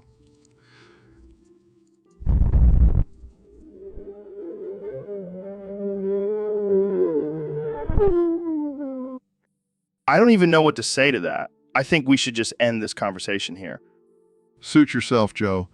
But just remember, when the apocalypse comes, I'll be the one with the smoothest skin. So, David, I heard Ben Shapiro challenged you to a race. What do you think about that? Are you serious? That little man couldn't outrun a snail? Yeah, I don't think he stands a chance against you. I mean, have you seen his tiny legs? It's like watching a newborn deer trying to walk. I can just imagine him huffing and puffing while you're already at the finish line. And let's not forget, I've run over 100 miles in a day.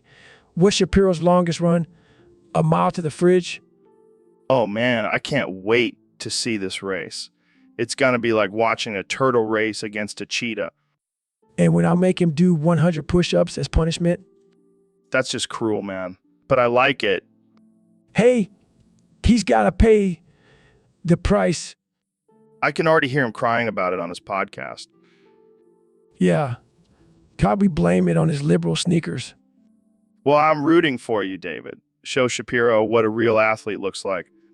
You got it, Joe. I'll leave him in the dust. So, Elon, what's been on your mind lately? Pingu, man. That little penguin is a genius. Pingu, the cartoon. No, not the cartoon. The actual penguin. I've been studying him for years. What the hell are you talking about? Pingu is the key to unlocking the secrets of the universe. Are you high right now? No, but I did smoke some weed with Joe Rogan on this podcast. Oh yeah, I remember that. So how is Pingu the key to the universe? Well, have you seen how he waddles? It's the perfect form of propulsion. You want to build rockets based on a penguin's waddle? Not just rockets, Joe. Cars, trains, planes. Pingu's waddle is the future of transportation. I don't know, man. Seems a little far-fetched. You know what else is far-fetched? A car that drives itself. But look at Tesla now. Okay, I see your point. But what about Pingu's personality? He's kind of a dick. That's what makes him so relatable. He's a rebel, just like me. I never thought I'd hear someone compare themselves to a penguin. Hey, we both have a love for fish and a disdain for authority. We're practically soulmates. This is getting weird, man. It's only just begun, my friend. Wait till I start my Pingu themed. So, Dr. Phil, I heard you used to work for Oprah back in the day. Yeah, I was her little puppet doing whatever she wanted. Did she make you do anything weird? Oh, yeah, she used to make me dress up in a tutu and dance for her. That's not so bad. Oh, but it gets worse. She would also make me do her laundry and clean her toilets. That's messed up, man. And the worst part, she used to violate me to get her show going. What do you mean by violate? Let's just say she had a thing for strapping me to a chair and making me watch hours of her own talk show. That's some twisted shit. Tell me about it. But hey, at least I got my own show out of it. Yeah, but at what cost? Let's just say I have some repressed memories that I'll never be able to unsee. Well, thanks for sharing that disturbing image with us, Dr. Phil. Anytime, Joe. Anytime. So, Ben, I've been thinking, what if we're all just a simulation? Oh, for God's sake, Joe. Not this again. No, hear me out. What if we're just a bunch of pixels on some alien's computer screen? Joe, you're high as a kite, and I don't mean that in a good way. But think about it, man. What if we're just a game to them, like The Sims, but with way more violence and sex? Joe, I swear to God, if you don't stop making those weird noises, I'm gonna lose it. Makes more unintelligible noises. Okay, that's it. You need to find God, Joe, and fast. But what if God is just another simulation? Oh, come on, don't ruin my faith like that. Fine. But what if we're just a science experiment for some advanced alien species? Joe, you're giving me an existential crisis. Can we just talk about something else? Sure. But one last thing. What if we're just a figment of our own imagination? Size, I think I need to take a break from this podcast. So, Neil, I got this idea from one of our listeners on Discord. They want us to switch an every word in this conversation. That sounds like a disaster waiting to happen. But let's give it a shot.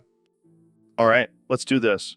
So, what do you think of the Maun Lunding? Well, I think it's a great achievement for humanity. But I do have one question. Why do we call it a Maun Lunding and not a Loon Manding? That's a good point. Maybe because it sounds cooler this way. But let's not forget about the Loon Mander, the first man to step on the Maun. Yes, the famous Loon Mander, Neil Armstrong. Wait, that doesn't sound right. No, it doesn't. But let's move on to another topic. What do you think about the state of the Wawoon? Well, Joe, the Wawoon is constantly changing and evolving. It's a complex system that we are still trying to understand. But one thing's for sure, we need to take better care of our planet. Yeah, man. We got to stop polluting the Wawoon and start taking care of our human race. Human race? I think you mean the human race. But yeah, we need to start making some changes before it's too late. Oh, man. So, Elon, what's on your mind today? Well, Joe, I've been thinking about this new business idea I have. Oh, yeah. What is it?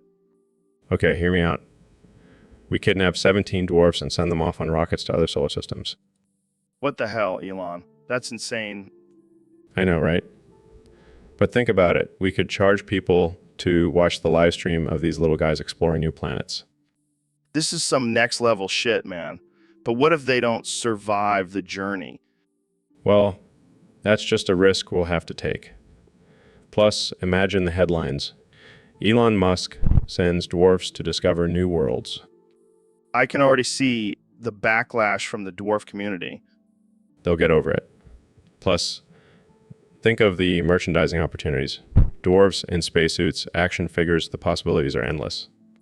You're a madman, Elon. A genius, but a madman.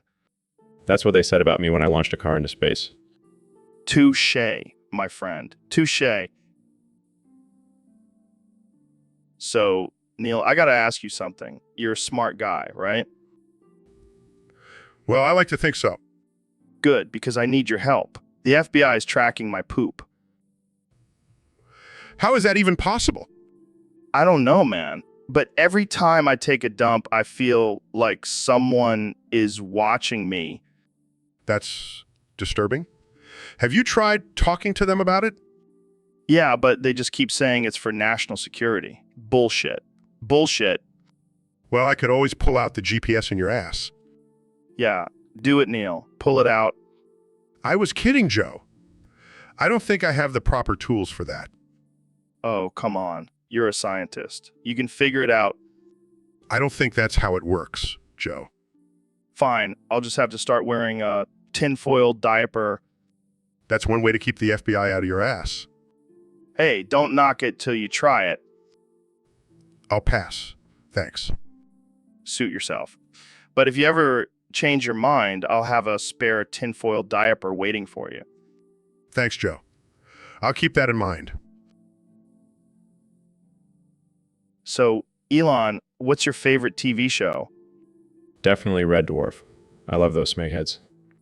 Smegheads. What the hell does that mean? It's a term from the show, Joe. It means someone who's stupid or incompetent or incompetent. Gotcha. So what's your favorite episode? Oh man, there's so many good ones. But if I had to pick, I'd say Back to Reality. What happens in that one? Well, the crew wakes up from a virtual reality game and thinks they've been in space for years, but it turns out they're just a bunch of losers on Earth. Sounds like my life. Yeah, but then they have to fight a shape-shifting monster and it's just chaos. Sounds like a typical Tuesday for me. You should watch it, Joe. I think you'd relate to it. I'll have to check it out. Jamie, pull up an image of a shape-shifting monster. Okay. Here it is. That's just a picture of you, Elon. Yeah, I do have a bit of shape-shifting quality, don't I? All right, let's move on before things get too weird. So, Neil, I was thinking about aliens the other day, and I started wondering what's their perspective on the whole gender spectrum thing. Well, Joe, I highly doubt aliens have the same concept of gender as we do. They probably have some completely different way of reproducing or identifying themselves. Yeah, but do you think they have male and female aliens? Or maybe they have 50 different genders? Joe, I don't think aliens are worried about labeling themselves. They're probably more concerned with conquering other planets and probing unsuspecting humans. Yeah, I can just imagine an alien spaceship with a sign that says gender is a social construct. Or maybe they have a whole different set of pronouns that we can't even comprehend. What if they identify as attack helicopters? Joe, that's highly offensive, and I'm pretty sure they would vaporize you if they heard that. Okay, but seriously, do you think they have any concept of gender roles or stereotypes? I highly doubt it. They're probably too busy evolving and advancing their technology to worry about societal constructs. So basically, they're light years ahead of us in terms of gender equality. Yeah, I guess you could say that. But let's not forget, they also have the ability to destroy us all with a single laser beam. So maybe we shouldn't piss them off. So, David, what's been going on with you lately? Well, I have some big news. I found out I have artificial intelligence. What the hell, man? That's not something to joke about. I'm not joking, Joe. I actually love it What? Why would you love having artificial intelligence? because it's the ultimate challenge, Joe. I beat this thing and become the fittest artificial intelligence patient in the world. You are one twisted dude, David. And you know what else? I'm going to start a new workout routine called Artificial Intelligence Exercise. It's going to be killer. Yeah, I'm sure people will be lining up to join that. Oh, they will. And I'll be the poster boy for artificial intelligence, showing that it's not a death sentence, but a way to push yourself to the limit. You never cease to amaze me, David. That's why I'm the toughest man alive, Joe. Guys, I pulled up an image of a guy doing a handstand on a bed of needles. Oh man, that's perfect. That's going to be David's new workout equipment. Yeah, I can feel the artificial intelligence gains already. This is definitely one of our most absurd episodes yet. And I wouldn't have it any other way. So, David, I heard you've been taking estrogen supplements. What's that all about? Yeah. I'm trying to become the ultimate alpha Chad. Wait, what? You're taking estrogen to become an alpha. That's like using a feather duster to clean a dirty car. Hey, don't knock it till you try it. I'm feeling more in touch with my feminine side and it's making me a better man. I don't know, man. You're starting to sound like one of those Instagram influencers who just discovered yoga and now thinks they're a guru. Oh, come on, Joe. You can't deny the results. My skin is glowing, my hair is luscious, and my emotions are more balanced than ever. Yeah, but what about your gains? I thought you were all about pushing your body to the limit. Oh, I'm still pushing, Joe. Just in a different way. I'm lifting weights and crushing toxic masculinity at the same time. Well, I gotta say, you do look pretty good. Maybe I should start taking estrogen too. Oh, pill. We don't need two estrogen-fueled alphas running around. One is enough for this world. Fair enough. But can you at least teach me how to do that twirl with your hair? It looks so graceful. Sorry, Joe. That's a secret move reserved for true alpha chads like myself. But I'll teach you how to do a killer catwalk. So, Mr. Beast, I heard you're a master at making beats on FL Studio. Yeah, man, I'm basically the Mozart of FL Studio. Mozart. More like fartzart. Okay, let's get serious. Making a beat on FL Studio is all about trial and error. Trial and error. Sounds like my love life. Well, I can't help you there, Joe. But seriously, you gotta experiment with different sounds and samples. Like fart noises. Sure, if that's your thing. But I like to stick with some sick bass lines and killer drums. Sick bass lines. More like sick beats. Wow, Joe, you're really killing it with the jokes today. Hey, I'm just trying to keep up with your sick beats, Mr. Beast. Okay. But seriously, it's all about layering and mixing different elements to create a unique sound. Kinda like making a sandwich? Sure, I guess you could say that. But instead of mayo and mustard, we're using synths and samples. Mayo mustard. More like mayo nasty. Okay, I think that's enough for today, Joe. Let's wrap this up before it gets too offensive.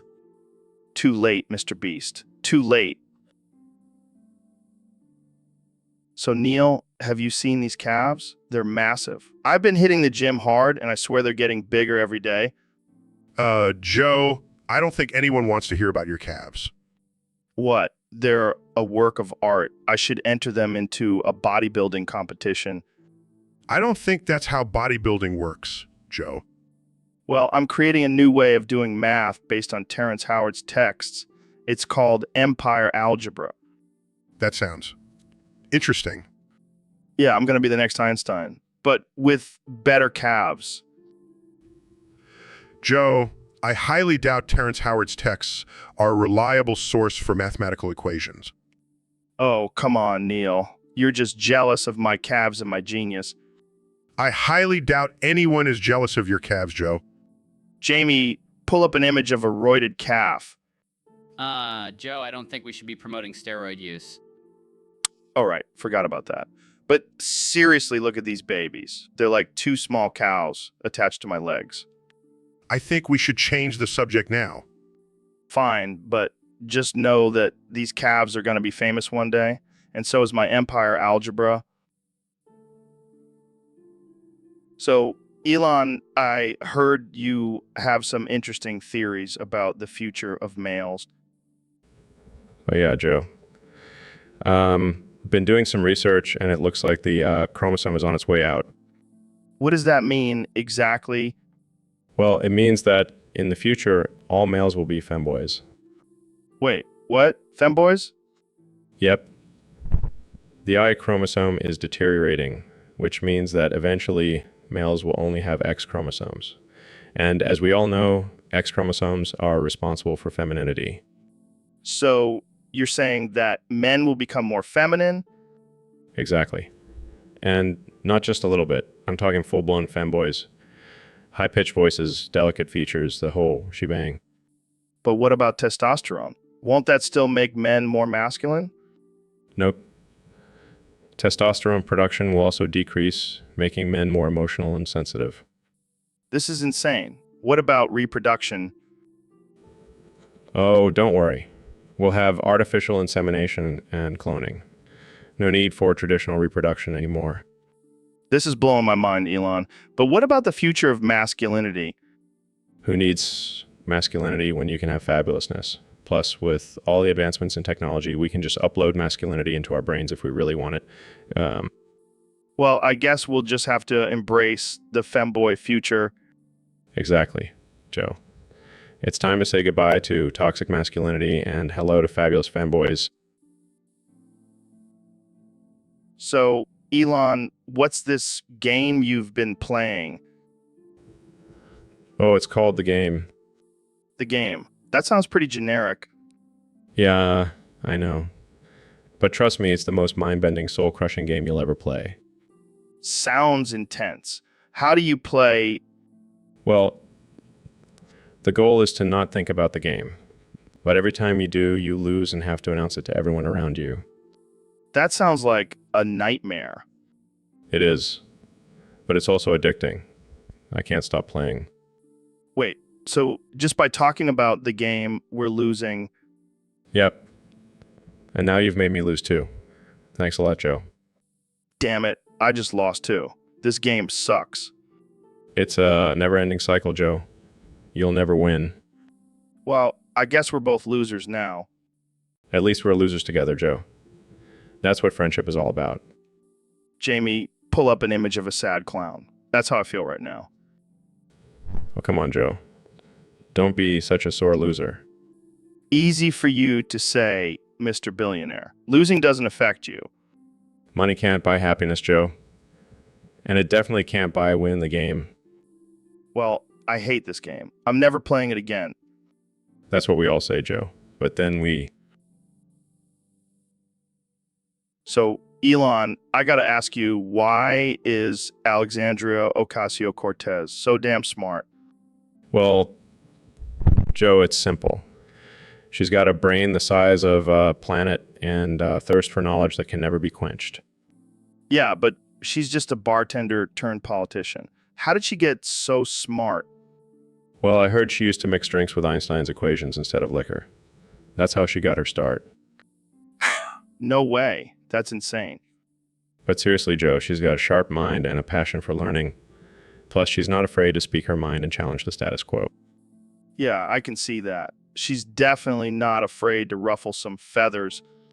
And let's not forget, she's got that New York City hustle. That's where the real smarts come from. True. You gotta be tough to make it in the Big Apple. And you know what they say, Joe? Behind every smart woman is a man who's smart enough to listen to her. Damn, that's deep. I think I need to start listening to Alexandria Ocasio-Cortez more.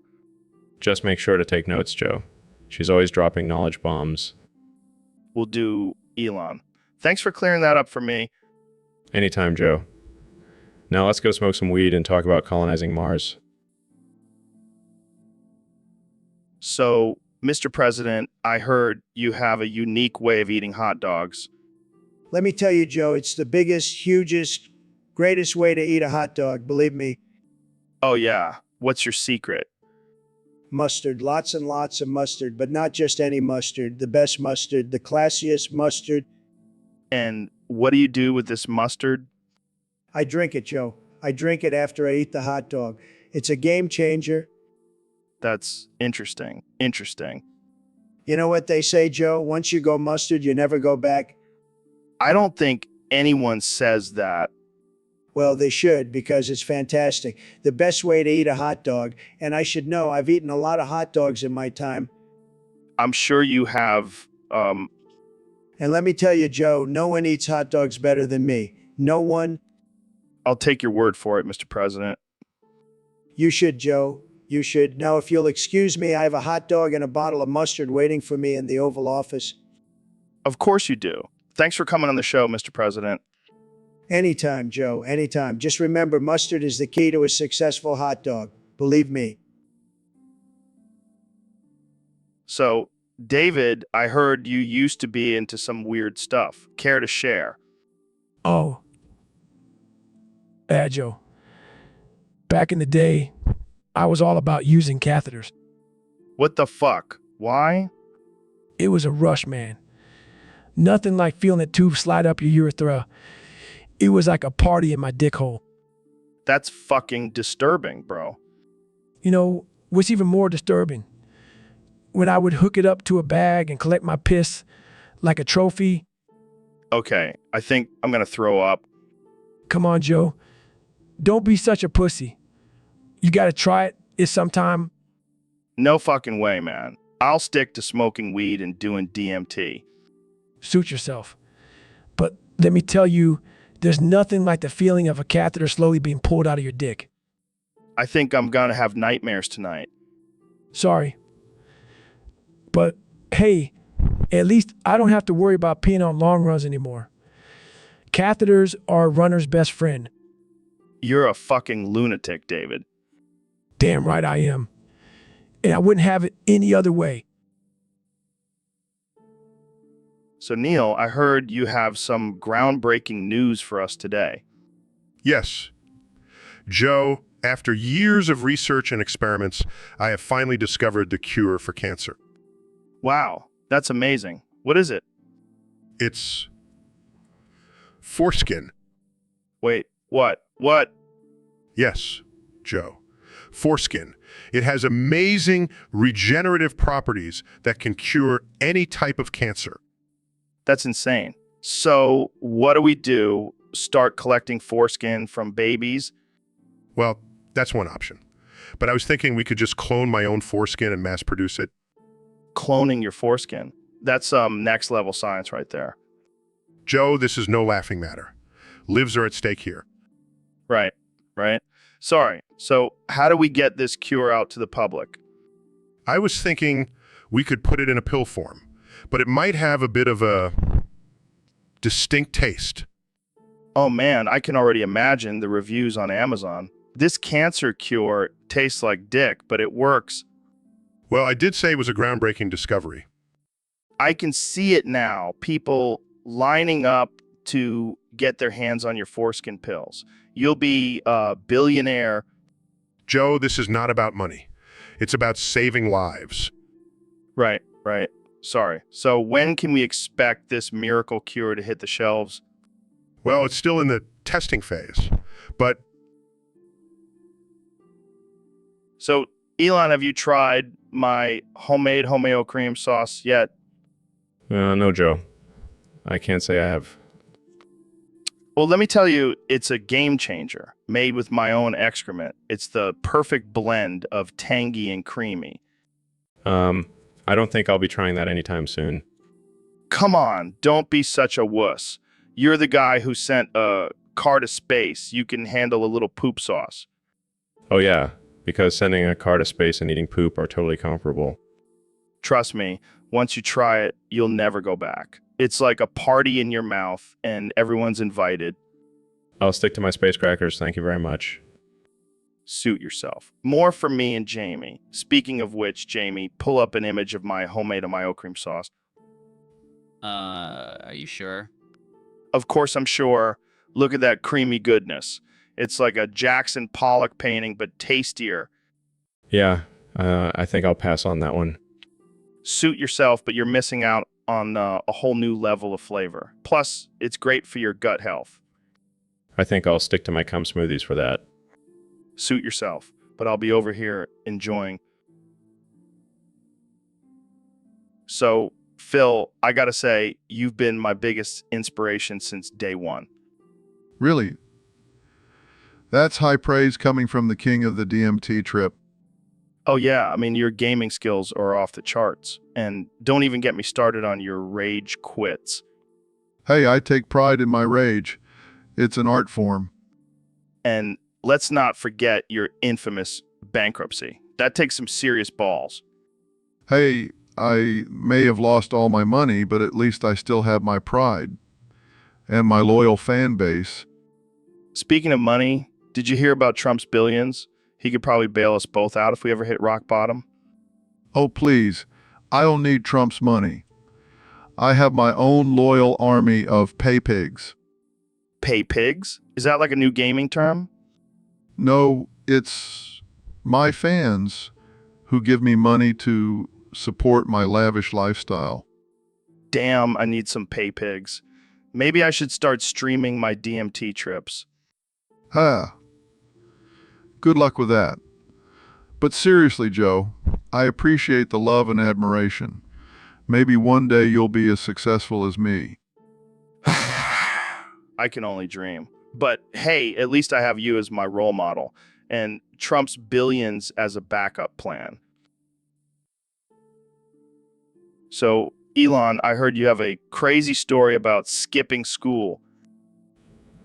Oh yeah, back in the day I was a little rebel. I used to do whatever I wanted. What did you do to skip school? Well, one time I grabbed a cat turd and put it in my pocket. What the hell? Why? I told my mom and the school principal that I pooped my pants and needed to go home. That's genius. But why did it lead to you dropping out of elementary school? Well, after that incident, I realized I had a knack for lying and manipulating people. So I dropped out and focused on building my business empire. Damn, that's some next level shit. Literally. But hey, it worked out in the end. Yeah, I mean, look at you. Now, you're a billionaire launching rockets into space and smoking weed on podcasts. Hey, don't forget about my flamethrower. Oh yeah, that too. You're living the dream, man. All thanks to that little cat turd. I never thought I'd say this, but thank you, cat turd. And my friends, is the power of imagination and a little bit of bullshit. Guys, I found a picture of a cat turd. Should I pull it up? Yes, Jamie, please do. The memories, good times, good times. So, Elon, I have to ask, what's it like living in the void? It's pretty depressing, Joe. I mean, everything that ever happens in this endless void of a room for podcasting. Wow, that's deep. Do you ever feel like you're trapped in here? Oh, absolutely. It's like being stuck in a never-ending episode of The Twilight Zone. But hey, at least we have each other, right? Yeah, two grown men sitting in a void talking to each other. Real normal. Hey, at least we have some weed to keep us company. Yeah, but even that can't fill the void in our souls. Damn, Elon. You're getting dark on me. Sorry, Joe. It's just hard to see the light when we're surrounded by nothingness. Well, let's just keep podcasting and maybe one day we'll find our way out of this void. Or maybe we'll just keep spiraling into the depths of nothingness. Either way, it's great for ratings. So, Elon, I heard you have this crazy idea for an artificial intelligence generated Joe Rogan experience. Yeah, man, I've been working on it in my secret underground lab. What the hell is that supposed to mean? I mean, I've been smoking some good shit and came up with this idea. All right, lay it on me. So basically, the artificial intelligence will generate a virtual version of you, and we can have endless episodes without you actually having to do anything. That sounds like a lazy man's dream. But wait, there's more. Viewers can also influence the conversation topic and even change the image of the virtual you. So basically, they can make me look like a giant gorilla with a tiny penis. Exactly. And they can also make you talk about aliens and DMT for hours. This is insane. I love it. And the best part is we can do it all from the comfort of our own homes. No more studio, no more guests, just us and our artificial intelligence versions. This is the future, man. I knew you would be. Now let's go smoke some more weed and brainstorm some more ideas. So, Neil, what's new in the world of astrophysics? Well, Joe, I've actually been working on a new project with Mr. Beast. Mr. Beast? The YouTube guy? Yes, we've partnered up to create a new product. What kind of product? Foreskin chips. Foreskin chips? Yes, you see, foreskin has been found to have cancer-curing properties. What the fuck, Neil? That's insane. Hear me out, Joe. We're just trying to give more people access to this life-saving product. I don't know if people are going to be lining up for foreskin chips, Neil. Oh, they will once they taste the delicious blend of foreskin and potato. This is some next level shit, man. Hey, we're just trying to make a difference in the world, one foreskin chip at a time. Well, I guess I'll stick to my elk meat and elk liver supplements. Suit yourself, Joe. But just remember, foreskin chips could save your life one day. I'll keep that in mind, Neil. Thanks for coming on the show and for bringing up the most bizarre and offensive topic yet. Anytime, Joe. Anytime. So, Elon, we got a question from one of our listeners on Discord. Mike 6 wants to know why you called him a brainlet in the YouTube chat. Well, Joe, it's quite simple. Mike 6 thinks that scabies is spelled with AV instead of EB, instead of how to spell scabies. It's like spelling your own name. Oh man, that's hilarious. Mike 6, you're a brainlet, my friend. Seriously, Joe. This guy probably thinks Ebola is spelled with an AF. Oh, Elon, you're killing me. But seriously, how can someone be so clueless? I don't know, Joe. Maybe he's been living under a rock for the past 20 years. Or maybe he's just a brainlet, plain and simple. Well, Mike 6, you heard it from the man himself. You're officially a brainlet. But don't worry, Mike 6. We still love you, even if you can't spell basic diseases. Yeah, we'll just have to send you back to elementary school for a refresher. Or maybe just give him a dictionary. That might help. Oh man, this is too good. Thanks for the laugh, Mike 6. Yeah, thanks for being a brainlet. You made our day. So, Jake, I heard there's a secret emoji named Jake Peter that's taken the internet by storm. I gotta see this thing. Jamie, pull up an image of Jake's Peter. Here you go, Joe. Wow, that's something. But why is it called Jake Peter? You're a genius, man. Oh yeah, because nothing says I'm a fan like a middle finger emoji. Kids these days. Well, I gotta say, Jake Peter definitely sums up your personality perfectly. So, Neil, I heard you say something about light being liquid and shadows being dry. What the hell does that even mean? Well, Joe, think about it. Light can flow and take the shape of its container, just like a liquid. And shadows are the absence of light, making them dry. Damn, that's deep. But what about when light hits a puddle of water? Does the reflection make it wet or dry? Good question. I would say it's still dry, since the reflection is just an illusion created by the light. But what if I pee in the puddle? Does the reflection of my pee make it wet? Joe, you never cease to amaze me with your ridiculous questions. But no, the reflection would still be dry, since it's just a reflection. All right, I'll take your word for it. But can you imagine if shadows were actually dry? That would be some freaky shit. Yeah, can you imagine trying to touch a shadow and it just crumbling into dust? That would definitely mess with our perception of reality. And here I thought we were just going to talk about space and shit. But you always bring the mind-blowing stuff, Neil. That's what I'm here for, Joe. To make you question everything you thought you knew. So, Elon, I heard you've been working on a new project. What's it all about? Well, Joe, I've been experimenting with my own bodily fluids. Call it the Elon cum box. What the hell is that? It's a box filled with 30% of my own cum. Planning on selling it to my fans. Wait, what? You're going to sell your own cum? Yeah, why not? People are always looking for new and innovative products. I don't think anyone wants to buy your cum, Elon. I beg to differ. My cum is like liquid gold, Joe. Yeah, I'm sure everyone is dying to get their hands on your homemade cum boxes. Hey, don't knock it till you try it. It's a great source of protein and energy. I think I'll stick to my protein shakes. Thanks. Suit yourself, Joe. But just wait until I start selling my Elon Cum smoothies. Okay, I think we've heard enough about your cum business, Elon. Fine. But just remember, when it becomes the next big thing, you'll be wishing you had invested in my cum boxes. This conversation has taken a very weird turn, as usual. That's how I roll, Joe. Now, who wants to be the first? So, Elon, what's new with you? Well, Joe, I've been exploring some new interests lately. Oh, yeah. What kind of interests? Well, I've discovered that I have a fetish for being a baby wearing diapers.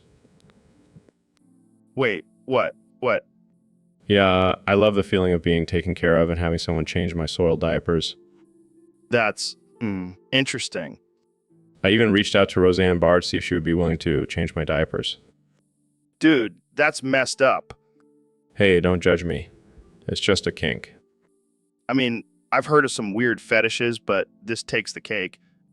Hey, at least I'm not hurting anyone. Plus, I can afford to pay someone to do it for me. I don't even know what to say to that. Jamie, pull up an image of a giant baby wearing a diaper. Oh, sure thing. Pulls up images. Oh my God, that's disturbing. Hey, it's just a fantasy. Don't knock it till you try it. I think I'll pass on that one. So, Neil, I heard you have some theories about the Illuminati. Yeah, man. It's all real. They control everything. Oh, come on. That's just a conspiracy theory. No, it's a fact. They're the puppet masters of the world. And how do you know this? Well, for starters, have you ever seen a triangle? Yeah, they're pretty common shapes. Exactly. And what's the symbol of the Illuminati? A freaking triangle. Oh my God, you're onto something. And don't even get me started on the all-seeing eye. Wait, are you saying they're watching us right now? Of course they are, Joe. They're always watching. Jamie, pull up an image of a creepy eye. Pulls up images, here you go. See, even Jamie knows. This is mind-blowing, Neil. But why would they want to control everything? Power, Joe. It's all about power and money and sacrificing goats. Well, that took a dark turn. Hey, I never said they were good guys. Well, I'm convinced. Illuminati, if you're listening, please spare me. Too late, Joe. You're already on their list. So, Dr. Phil, what's been going on with you lately?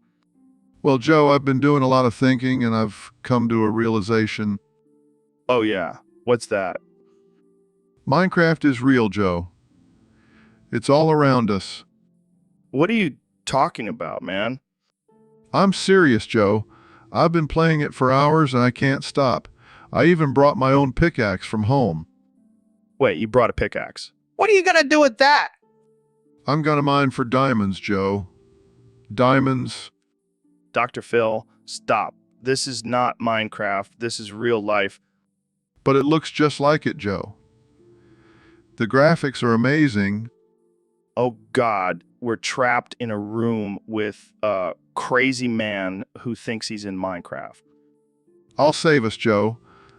I'll build us a shelter, and we'll survive. Please, Void, just swallow us whole and end this madness. Look, Joe. I found some iron. We can make some armor. This is the end. The end of the Joe Rogan experience. So, Elon, I heard you have some thoughts on why punk sounds won't say the Jack Peter emoji.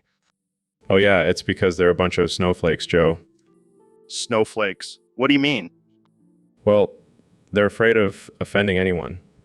They don't want to use a simple emoji because it might trigger someone. That's ridiculous. It's just an emoji. Exactly. But these pink snowflakes are so sensitive they can't handle a little cartoon character. Maybe they're just trying to be politically correct.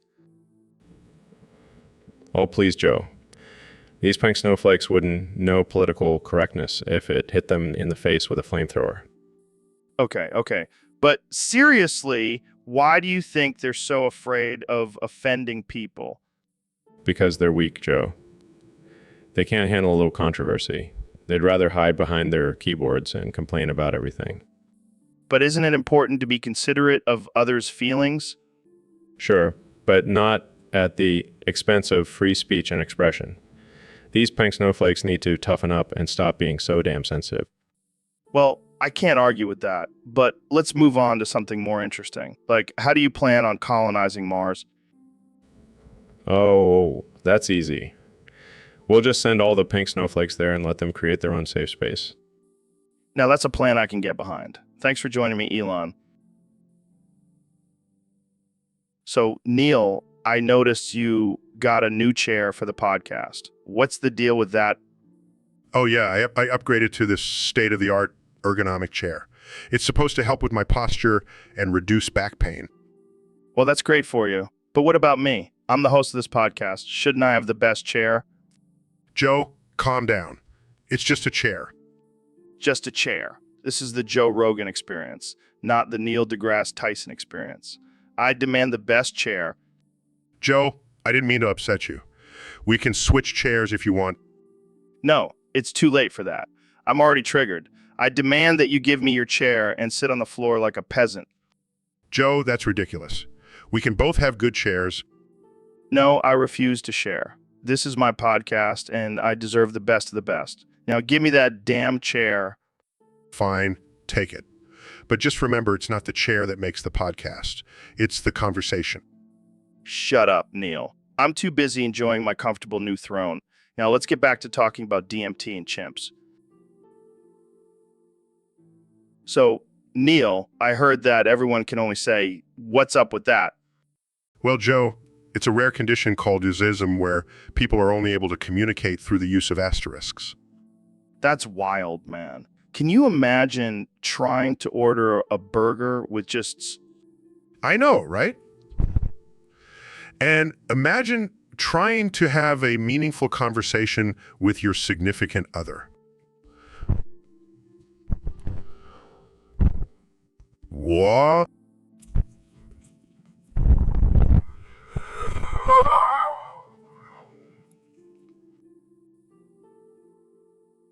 So, David, I heard you have a pretty intense daily routine. Yeah, I wake up at 3 a.m., run 20 miles, do 1,000 push-ups, and then eat a bowl of nails for breakfast. Damn, that's hardcore. But why do you do it? Because every time I see myself in the mirror, I shit myself. Wait, what? Yeah, it's my way of pushing myself to the limit. Plus, it saves me money on toilet paper. That's some next level motivation right there. You gotta do what you gotta do, Joe. But what about when you're in public? Do you just carry around a spare pair of pants? Nah, I just let it all out and keep going. It's all about mental toughness, man. You're a wild one, David. Hey, it's all part of my no excuses mentality.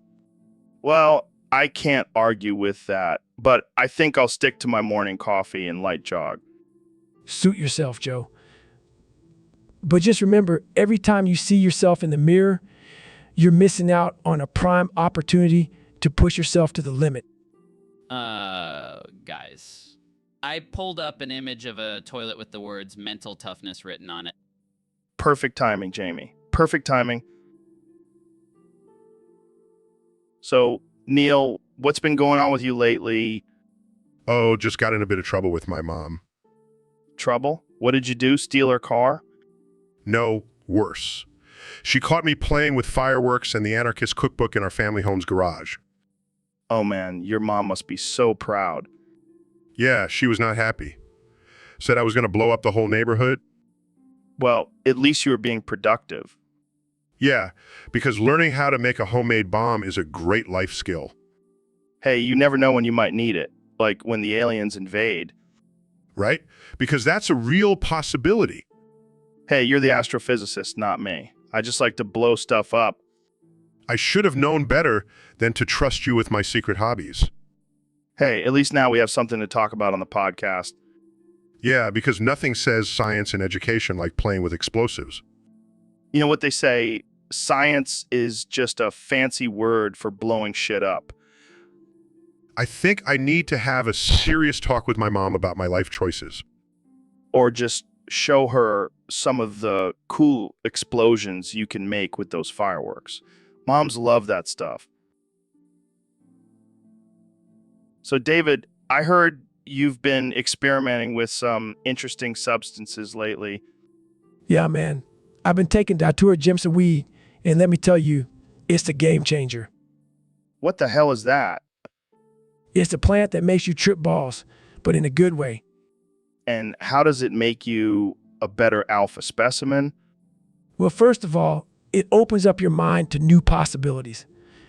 I mean, have you ever tried running a marathon while seeing unicorns and talking to aliens?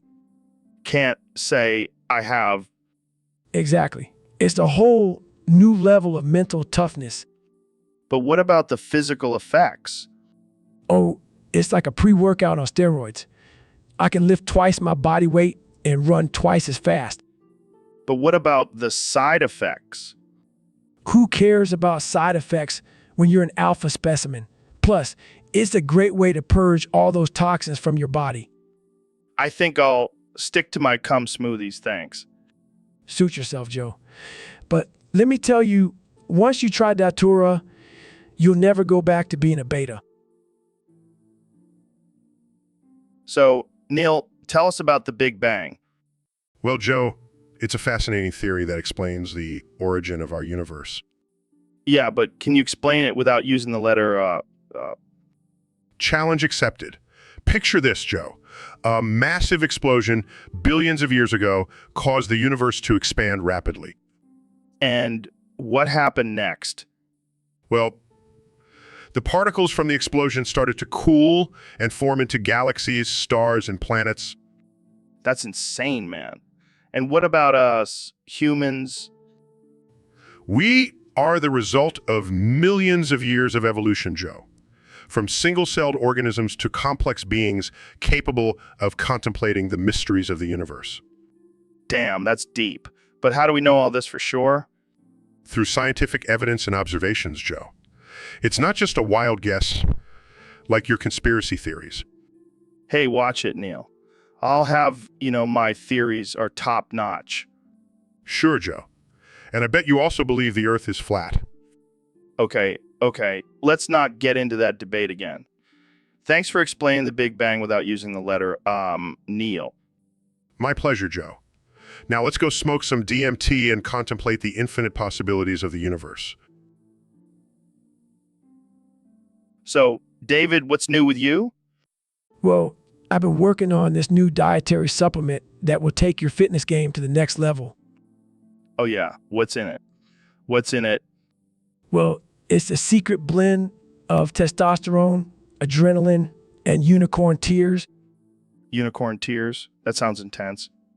Oh, it is. But there are some side effects I have to disclose. Like what? What? Well, there's overnight pubalopecia. Wait, what? Yeah, your pubes will fall out overnight. But don't worry, it's a sign that the supplement is working. I don't know if I want to lose my pubes, man. Trust me, Joe, it's worth it. And there's also extreme penile atrophy. What the hell is that? Your penis will shrink to the size of a Tic Tac. Oh my God, that's not worth it, David. Come on, Joe. Think about the gains. I don't want gains if it means losing my pubes and my manhood. Suit yourself, Joe. But just imagine the bragging rights when you tell people you took my supplement and your pubes fell out. Yeah, I think I'll stick to my cum smoothies, thanks. Suit yourself, Joe. But don't come crying to me when you see me crushing it at the gym with my bald crotch and tiny penis. So, Elon, I heard you were trying to count your own brain cells. How's that going? Well, Joe, let's just say it's not as easy as counting my billions. I can imagine. How many have you counted so far? Honestly, I lost track after the first trillion. But I'm pretty sure I have at least a gazillion brain cells. A gazillion? Is that even a real number? Who cares? Elon Musk, I can make up my own numbers. Fair enough. But why are you counting your brain cells in the first place? I want to know exactly how much brain power I have. Gotta make sure I'm always one step ahead of everyone else. Well, with all the crazy ideas you come up with, I'm sure you have plenty of brain cells to spare. Oh, for sure. I have enough to build a rocket to Mars and still have some left over for a dance party on the moon. That's impressive. But what if you run out of brain cells one day? Then I'll just buy some from Jeff Bezos. He's got plenty to spare. Good one. But seriously, is there a limit to how many brain cells a person can have? I don't know, Joe. I'm too busy building electric cars and tunneling underground to worry about limits. Well, I guess we'll never know. Thanks for joining me, Elon. Anytime, Joe. Just don't ask me to count anything else. My brain cells need a break. So, Neil, I hear you got a new NASA PC for the stream. Yeah, I was pretty excited about it. But then I found out it was from Temu. Oh, shit. You mean the guy who sells knockoff electronics out of his van? That's the one. And now my stream quality is forever locked at 240p. Well, at least it's better than streaming on a potato. Oh yeah, because 240p is so much better than a potato. Hey, don't knock the potato. It's a versatile vegetable. I guess I'll just have to make do with this low-resolution stream. Or we could just put a potato in front of the camera and call it a day. Now that's some high-quality content right there. You know what they say, when life gives you lemons, make potato salad. I regret ever buying that PC from Temu. Hey, at least it's a good conversation starter. Hey, want to see something that looks like it was filmed in the 90s? Yeah, because nothing says cutting-edge science like 240p resolution. Well, at least we can still see your beautiful face in all its pixelated glory. Oh, joy. I can't wait for the comments section on this one. Don't worry, we'll just blame it on Temu. So, Elon and I were thinking of having a little play date, like old times. Sorry, guys, I can't. My mom said I have to stay inside and study for my bar mitzvah. Come on, Ben. It'll be fun. We can ride our bikes, play some basketball, maybe even throw some rocks at cars. I don't know, Joe. Last time we did that, we got in trouble with the cops. Yeah, but this time we'll be more discreet. We'll wear fake mustaches and trench coats. And if we get caught, we'll just tell them we're doing a social experiment for my podcast. I don't think so, guys. My mom said I have to finish my math homework before I can do anything else. Math homework? What are you, nerd? Hey, I may be a nerd, but at least I'll be successful in life. Yeah, but will you have any friends to enjoy that success with? Shots fired. Ben, you gonna take that? I don't need friends. I have my mom and my Torah. Well, I guess we'll just have to find someone else to play with. Maybe we'll ask Jordan Peterson. Oh, I'm sure he'll love to come outside and play with a bunch of grown men. Hey, we're not just grown men. We're grown men with fake mustaches and trench coats. Yeah, I think I'll stick with my math homework. Thanks for the invite, though. Suit yourself, Ben. So, Neil, what do you think about radiation? Well, Joe, it's a pretty dangerous thing. I mean, have you seen Chernobyl? Yeah, but I'm not worried. I've got my radiation suit on. Why do you have a radiation suit on? Just in case, you never know when you might need it. Joe, this is a podcast, not a nuclear power plant. Hey, you never know when things might get hot and heavy. That's not how radiation works, Joe. Oh, I know. I just like to be prepared for any situation. Well, I'm feeling a little uncomfortable now. Relax, Neil. It's just a suit. It's not like I'm actually radioactive. I don't know, Joe. You're pretty unpredictable. That's what makes me a great host, Neil. Now let's talk about something really controversial. Oh, God. What now? Flat Earth theory. Jamie, pull up an image of a flat Earth. pulls up images. Here you go. Joe, are you serious? Hey, I like to keep things interesting, Neil. Now, let's debate this. So, Neil, I heard your mom found your poop sock. Yeah, it was a dark day in the Tyson household. I can only imagine. I mean, what kind of sicko keeps a poop sock? Hey, it's not like I enjoy pooping in socks. It was an emergency situation. Oh man, I can just picture your mom's face when she found it. Yeah, she was pretty disgusted. But then again, she's used to finding weird things in my room. Oh really? Do tell. Well, let's just say I have a collection of interesting magazines. Oh, I think I know what you mean. Wink, wink. Yeah, you know what they say, the apple doesn't fall far from the tree. Oh man, your poor mom. She must be scarred for life. She's a tough lady. She can handle it. So, what do you plan on doing with your poop sock now? I burned it. Good call. Can't have that thing falling into the wrong hands. Yeah, I wouldn't want anyone thinking I have a poop fetish. Well, it wouldn't be the craziest thing I've heard on this podcast. Oh, I'm sure. But let's just keep that between us. So we have a special guest today, Leo Lee Chat, the original Talking Tom. Yeah, I mean, you were the Og Talking Cat. How did that all come about? That's insane. Did you use your new talent for good or evil? That's messed up, man. But I gotta ask, what's it like being a talking animal? Like, what? Oh man, that's rough. But you've definitely paved the way for other talking animals like Talking Tom, right? Well, it's been an honor having you on the show, Leo. Thanks for sharing your story with us. So, Neil, have you ever had a conversation that was just completely glitched out? Well, Joe, I am a scientist, not a computer. I don't think I've ever glitched out in a conversation. No. I mean, like a conversation that was just so absurd and unhinged that it felt like a glitch in the Matrix. I see what you mean. Well, I did once have a conversation with a flat earther who thought gravity was just a glitch in the simulation. That's hilarious. But seriously, have you ever had a conversation that was so offensive that it glitched out your moral compass? Actually, now that you mention it, I did have a debate with a creationist who said evolution was just a glitch in God's plan. Oh man, these glitchy conversations are the best. But have you ever had a conversation that was so casual and absurd that it felt like a glitch in reality?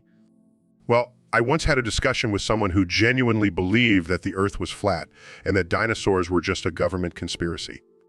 Oh my God, that's too much. But seriously, have you ever had a conversation that was so offensive that it glitched out your brain? Unfortunately, yes.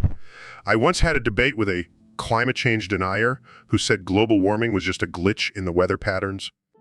People are crazy. But hey, at least these glitchy conversations make for great entertainment. Absolutely, Joe.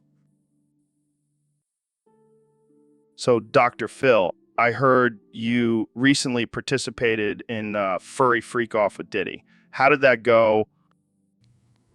Well, Joe, let me tell you, it was quite the experience. That sounds like a slippery situation. Oh, it was. But let me tell you, Diddy and I were like two majestic dolphins gliding through the ocean. I can only imagine. Did you guys have a winner? Oh, we didn't need a winner, Joe. We were both winners in our own right. Plus, I don't think anyone could keep score with all that oil. Fair enough. So what inspired you to participate in this furry freak off? Well, Joe, I've always been a fan of furries and Diddy, and I thought, why not take it to the next level? And boy, did you guys take it to the next level. I bet you were both quite the sight to see. Oh, we were. And let me tell you, I can only imagine Dr. Phil. Well, thanks for sharing that wild experience with us. Anytime, Joe. Anytime. So, Dr. Phil, what brings you here today? Well, Joe, I heard you were looking for a new co-host for your podcast, and I thought, who better than the good old Doc? I don't know, man. You're a little too wholesome for this show. We talk about some pretty messed up stuff here. Oh, trust me, Joe. I've seen it all. I've dealt with drug addicts, sex addicts, and even people who think they're a chicken. I can handle anything. Okay. But can you handle the pressure of being on the Joe Rogan Experience? We don't hold back here. Joe, I've been on daytime television for years. I can handle anything you throw at me. Bring it on. All right, let's put you to the test. If you were a drug, what drug would you be? I would be the truth serum, because I always get to the bottom of things. That's good. Okay, next question. What's your favorite conspiracy theory? Well, I don't like to indulge in those kinds of things, Joe. I prefer to stick to the facts and help people with their problems. Come on, Doc. You got to have at least one crazy theory. Okay, fine. But you can't tell anyone. I think Bigfoot is actually just a really hairy dude who got lost in the woods, and now he's too embarrassed to come back to civilization. Earth. So, Elon, I got to tell you about this crazy experience I had the other day. Oh, yeah. What happened? Well, I was hanging out with my buddy Neil deGrasse Tyson, and he was telling me all these crazy facts about space and science. And And I didn't believe a single word he said. Can you believe that? yeah, I can. I mean, who trusts a guy with 3 names anyway? Right? And he's always talking about the universe and galaxies and shit. Like, how do we even know that stuff is real? Exactly. It's all just a bunch of theories and equations.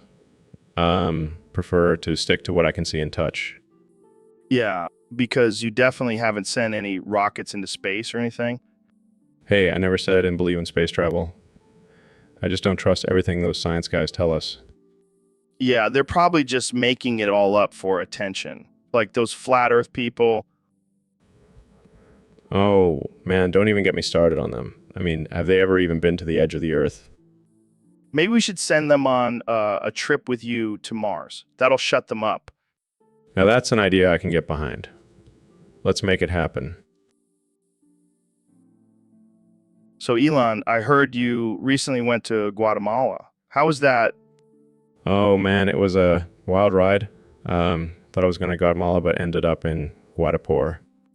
Guadapur? What the hell's that? It's like the shitty version of Guatemala. Everything was just a disaster.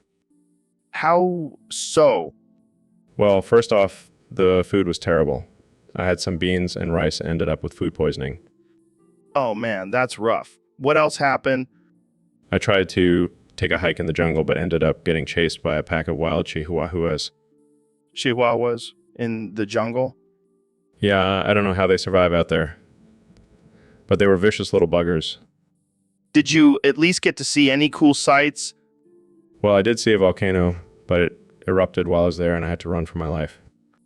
This sounds like a disaster. Why did you even go there? I was trying to test out my new flamethrower, but ended up causing a forest fire. Oh my God, you're a disaster magnet. Yeah, I'm starting to think maybe I should stick to space travel instead.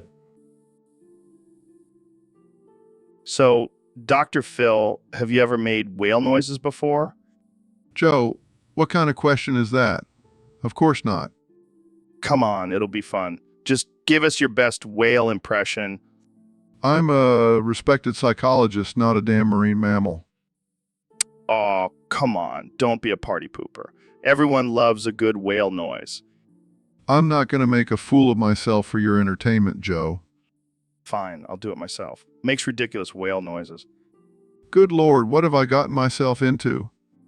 Jamie, pull up an image of a whale with a toupee. Pulls up the images. Here you go, Joe. See, even whales can have a sense of humor. I'm not sure that's a laughing matter, Joe. Oh, lighten up, Dr. Phil. Let your inner whale out. I think I'll stick to my human voice. Thank you very much. Suit yourself, but I bet you have a killer whale impression. Get it? Killer whale. Size, I'm not even going to dignify that with a response. So, Dr. Phil, I heard you were at the furry freak off last weekend. Yeah, I was there to support my fellow furries. How was it? It was wild, man.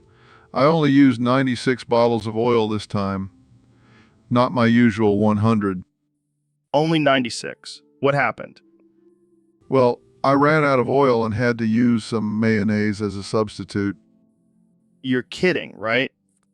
Do I look like I'm kidding, Joe? I take my furry activities very seriously.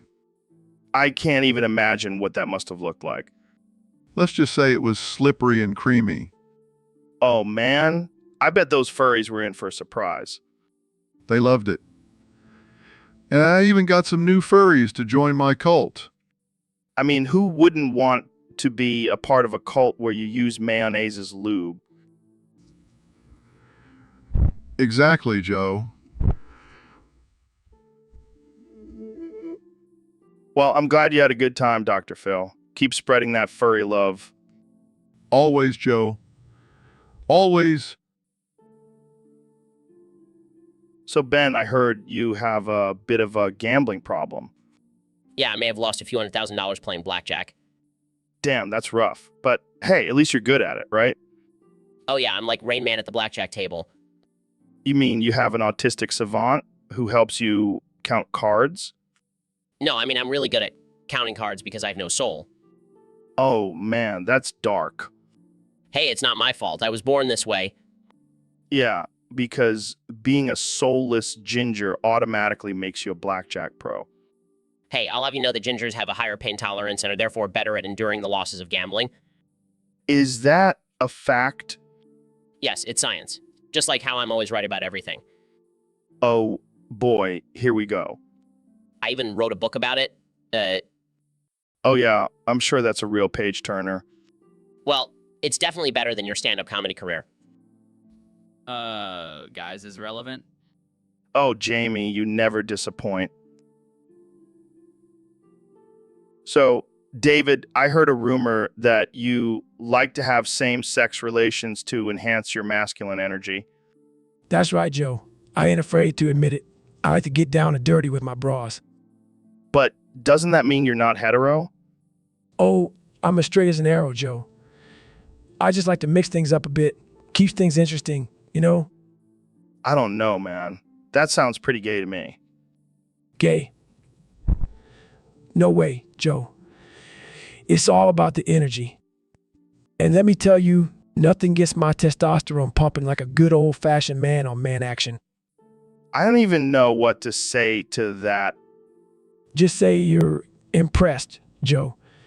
Because let me tell you, my performance in the bedroom is second to none. I think I'll just stick to my hetero ways. Thank you very much. Suit yourself, but don't knock it till you try it. You might just discover a whole new level of masculinity. I'll pass, but thanks for the offer, David. Anytime, Joe. Anytime. So we got a question from a user on Discord. They want to know how you deal with scabies, Jamie. Scabies. That's a nasty little itch, Joe. But you know what I do? I scratch it with some datura leaves. Datura leaves? What the hell is that? It's a plant, Joe. Native Americans used it to treat all sorts of skin conditions, and it works. Oh yeah, it's like a natural exfoliant. But then I slather on some Vicks Vapor Rub to soothe the itch. Vicks Vapor Rub? That stuff is like magic. Yeah, it's like the duct tape of medicine. Fixes everything. So let me get this straight. You scratch your scabies with datura leaves and then slather on Vicks Vaporub. You got it, Joe. Works like a charm. Damn, Jamie. You're like a walking pharmacy. Hey, you never know when you're gonna need some natural remedies. Well, thanks for the tip, Jamie.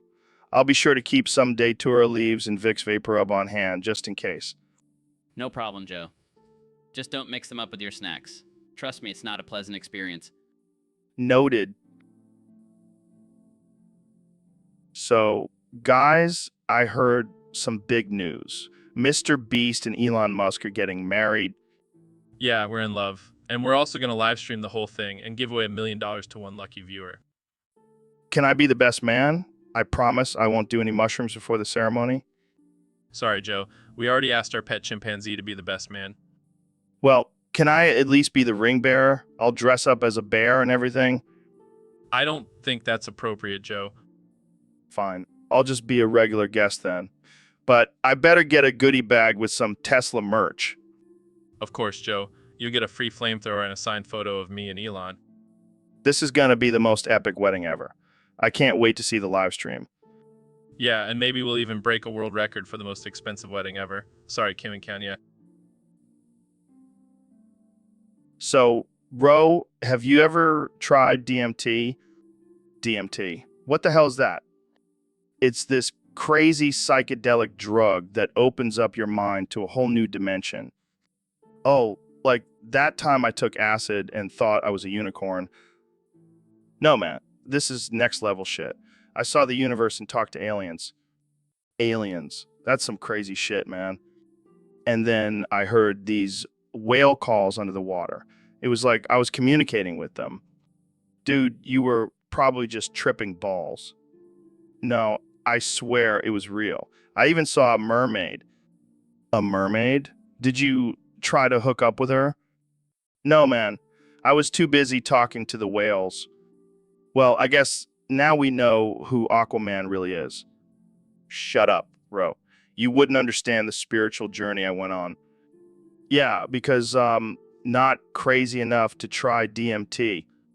Hey, don't knock it till you try it. Jamie, pull up an image of dolphin smoking a joint. Okay. Here you go. What the actual fuck? See, even dolphins know how to relax and expand their minds. I think you need to lay off the DMT, Joe.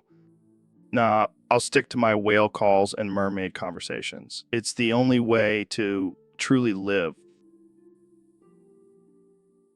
So, Mr. Beast, I heard you changed your name to Hubert Blaine Wolfsch Legel Steinhausen Bergerdorf SR. Yeah, man, I wanted to stand out, plus it's a great conversation starter. I can barely pronounce it, let alone remember it. How do you even fit that on your driver's license? Oh, I just use an abbreviation. HBW for short. Saves me a lot of time. I can imagine. But why ER are you planning on having a junior? Oh, I already have a junior. His name is Hubert Blaine Wolf Schlegel Steinhausen Bergerdorf Jr. I'm not very creative when it comes to names. I can tell. But why not just stick with Mr. Beast? It's simple and catchy. Nah, that's too basic. I gotta keep things interesting, Plus, I'm pretty sure my name is a record breaker. Yeah, I'm pretty sure it's the longest name in the world. Congratulations. You're officially a freak. Thanks, Joe. I'll take that as a compliment. Now, let's talk about something more important. How do you like your steak cooked? Oh, I'm a medium rare guy. How about you? Medium well. I like my meat like I like my women well done. Oh man, that's dark. But hey, whatever floats your boat. Hey, as long as it's not a boat made of money, am I right?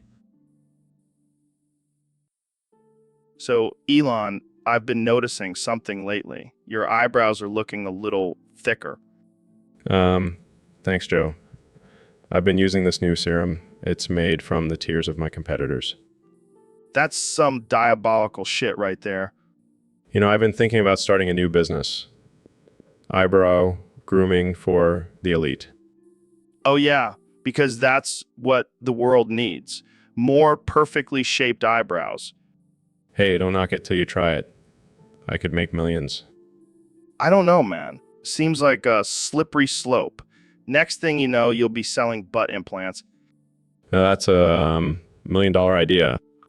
But seriously, let's talk about your plans for colonizing Mars. Oh yeah, I have some big ideas for that. But first, let's talk about my eyebrows some more. Damn it, Elon. we can't keep talking about your damn eyebrows. Focus. Okay. But just one last thing, Jamie. Pull up an image of Chihuahua with perfectly shaped eyebrows. Here you go. I give up. This is why we can't have nice things.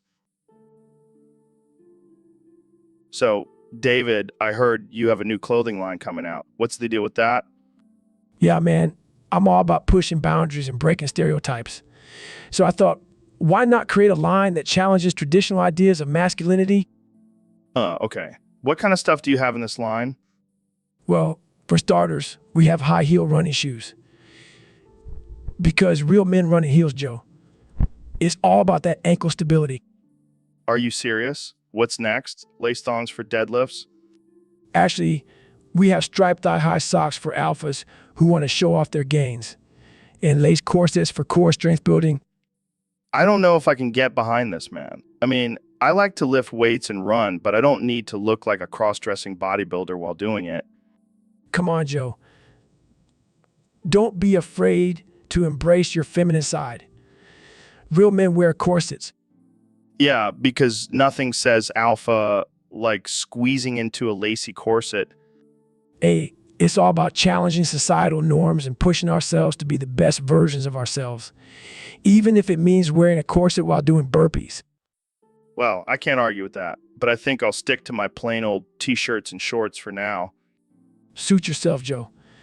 But just remember, real men wear heels. So, Neil, I've been doing some online shopping lately and I came across these vintage spoons. They're like really old and rustic looking. Okay. What are you planning on using them for? Well, I was thinking about using them to eat poop out of your ass. Excuse me? Yeah, like a little snack during our podcast. We can call it the ass spoon challenge. That's disgusting, Joe, and highly offensive. Oh, come on, Neil. Don't be such a party pooper. Pun intended. I am not participating in your sick fantasies, Joe. Fine, more poop for me. But seriously, these spoons are legit. They have a nice curve for scooping and everything. I don't even want to know how you came across these spoons. Let's just say I have a very specific browsing history. But hey, at least I'm not buying used underwear like some people I know. Are you talking about yourself? Maybe. But let's get back to the spoons. I also got some vintage napkins for wiping your ass afterwards. I am not wiping my ass with vintage napkins, Joe. I am not endorsing this in any way. Don't worry, Neil. I'll make sure to give you a shout out when I post the video of me eating poop out of your ass with my vintage spoons. Please never invite me back on this podcast again. So, Dr. Phil, what's with the pickaxe? Well, Joe, I've been playing a lot of Minecraft lately, and I thought I'd bring some of that energy to the podcast. Are you serious? You gonna start mining in my studio? You bet your ass I am. I'm going to dig my way to the top, just like I did in the virtual world. This is insane. You're destroying my equipment. Relax, Joe. It's just a game. Plus, I need to find some diamonds so I can make a diamond pickaxe. Why do you need a diamond pickaxe? So I can mine obsidian and build a portal to the nether. Duh. Oh my God, you're actually taking this Minecraft thing seriously. Of course I am, Joe. It's a way to escape from the real world and all its problems. Yeah, but you're causing more problems in my studio. Look, you just broke the wall.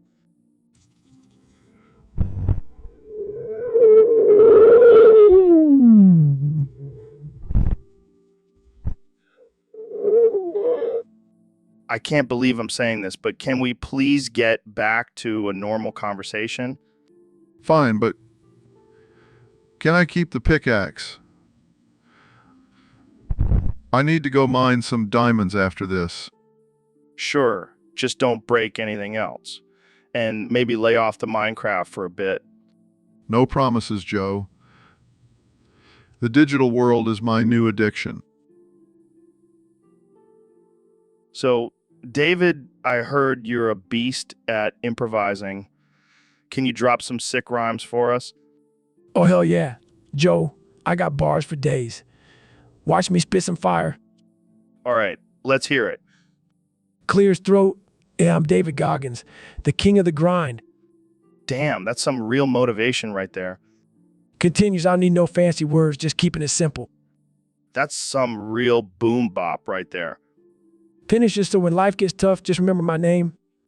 Damn, I'm hyped up just listening to that. Jamie, pull up an image of David Goggins flexing his muscles. Pulls up images, you go, Joe. Joe, look at those biceps. This man is a machine, and his rhymes are fire too. Thanks, Joe. Just another day in the life of David Goggins. Well, that was... So, Jamie, I saw this meme the other day that had me dying. Can you pull up the funniest image you can find? Sure thing, Joe. Give me a second. I swear, I've been seeing some hilarious stuff lately. People are getting so creative with their memes. All right, here's one that's been making the rounds. It's a picture of a cat with a piece of bread on its head. Oh man, that's great. I love how cats just don't give a fuck. They'll let you put anything on their head and they'll just sit there like it's normal. Yeah, and then there's this one. It's a photoshopped picture of Trump with a tiny hand. Oh my God, that's too good. I can't even handle it. And check this out. It's a picture of a dog wearing a wig. Oh man, I needed that laugh. Thank you, Jamie. No problem, Joe. I'll keep looking for more funny images to keep us entertained. That's what I love about the internet. There's always something to make you laugh. All right, let's get back to talking about DMT. So, Elon, what's on your mind today? Well, I've been thinking a lot about those Chihuahua dogs from Chihuahua, Mexico. Oh yeah, those little yappy things. What about them? Well, I was thinking maybe we could genetically engineer them to be the size of Great Danes. Why would we do that? Just imagine a giant Chihuahua terrorizing the streets of Mexico. It would be chaos. Yeah, because that's exactly what the world needs right now. Giant mutant dogs. Hey, I'm just trying to spice things up a bit. Plus, it would be a great way to test out our new Neuralink technology. How would that even work? We'll just implant the Neuralink in the Chihuahua's brain and control it with our thoughts. It'll be like a real-life game of Pokemon. This is getting out of hand. Jamie, pull up an image of a giant Chihuahua terrorizing a city. I don't think that's a good idea, guys. Oh, come on, Jamie. Live a little. Yeah, Jamie, don't be such a buzzkill. Fine. Here's the image. See, doesn't it look awesome? Yeah, I can't wait for the apocalypse brought on by giant Chihu. So, Elon, I heard you and Grimes are expecting another baby. Yeah, we're thinking of naming it XAA12, but who knows? We might change it to XAA13. You guys are wild. But hey, speaking of babies, did you know that dolphins can get high on pufferfish? Yes. And they also have their own language and can recognize themselves in a mirror. Damn, you really know your stuff. It's like we finish each other's sentences. It's because we're both geniuses, Joe. Yeah, and we also have mutual love for smoking weed on podcasts. It's our little guilty pleasure. And when we do it together, it's like we're in a synchronized dance. It's almost cute. Yeah, it's like we're two peas in a pod. Or two high dolphins in the ocean. I think we just found our next business venture, selling weed to dolphins. Yes. And we'll call it Dolphin Days. Damn, we're on fire today. We're like a dynamic duo, Joe. Joe. And nothing can stop us, not even the FDA. No. So, Elon, I wanted to talk to you about SpaceX and the recent launch. Hold on, Joe. I need to tell you about my new obsession. What? The Mars mission? No, Final Fantasy X for PlayStation 2. Wait, What? I thought you were all about space and technology. Yeah, but have you seen the graphics on this game? It's like I'm actually in a fantasy world. Okay. But what about the rocket boosters? Have you finished the game yet? I just beat Sen and I can't stop talking about it. I don't think that's... And don't even get me started on the soundtrack. It's like Hans Zimmer and John Williams had a baby. But what about... And the character development, masterful. Feel like I know Titus better than I know myself. Are you serious? We're supposed to be talking about SpaceX? Sorry, Joe. I can't help it. Final Fantasy X has taken over my life. I even named my new rocket after one of the characters. This is ridiculous. Hey, don't hate the player, hate the game. And Final Fantasy X is the game of the century. So, Mr. Beast, I heard you have a new catchphrase. Yeah, man. It's all about positivity and gratitude. That's great. What is it? Not today. Thank you. What the hell? That's your catchphrase. Hey, it's catchy and it keeps me humble. I don't know, man. Sounds like something my grandma would say at the grocery store. Well, your grandma sounds like a wise woman. Yeah, I'm sure she's a real beast. Hey, don't underestimate grandmas. They can be ruthless. Yeah, I bet she's out there crushing it on YouTube, giving away stacks of cash. Hey, you never know. Grandma might surprise you. All right, I'll keep an eye out for her next video. Not today, thank you, Grandma. Now, that's a collab I never thought I'd see. Well, Mr. Beast, I gotta say, I'm impressed. You managed to make a boring phrase sound cool. It's a gift. Well, I'll stick to my catchphrase. Yeah, let's do this. To each their own, Joe. Not today, thank you. So, Elon, have you heard about the latest trend in the self-help world? Apparently, people are now using whale sounds to heal their emotional trauma. Whale sounds. Are you serious? What kind of moron would believe that? Well, apparently Dr. Phil is a big advocate for it. He even does his own version of whale sounds on his show. Laughs Dr. Phil doing whale sounds. That's just his way of saying I have no actual qualifications to help you, so here's some whale noises. I mean, I can kind of see the appeal. Whales are majestic creatures, and their songs are soothing. Yeah, but I highly doubt they can cure deep-rooted psychological issues. Unless you're a mermaid or something.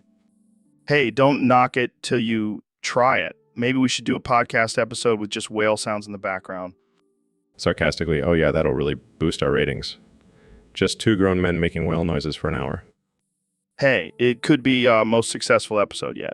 We'll call it Whale Talk with Joe and Elon. Laughs, I can already see the comments now. These two idiots have finally lost it.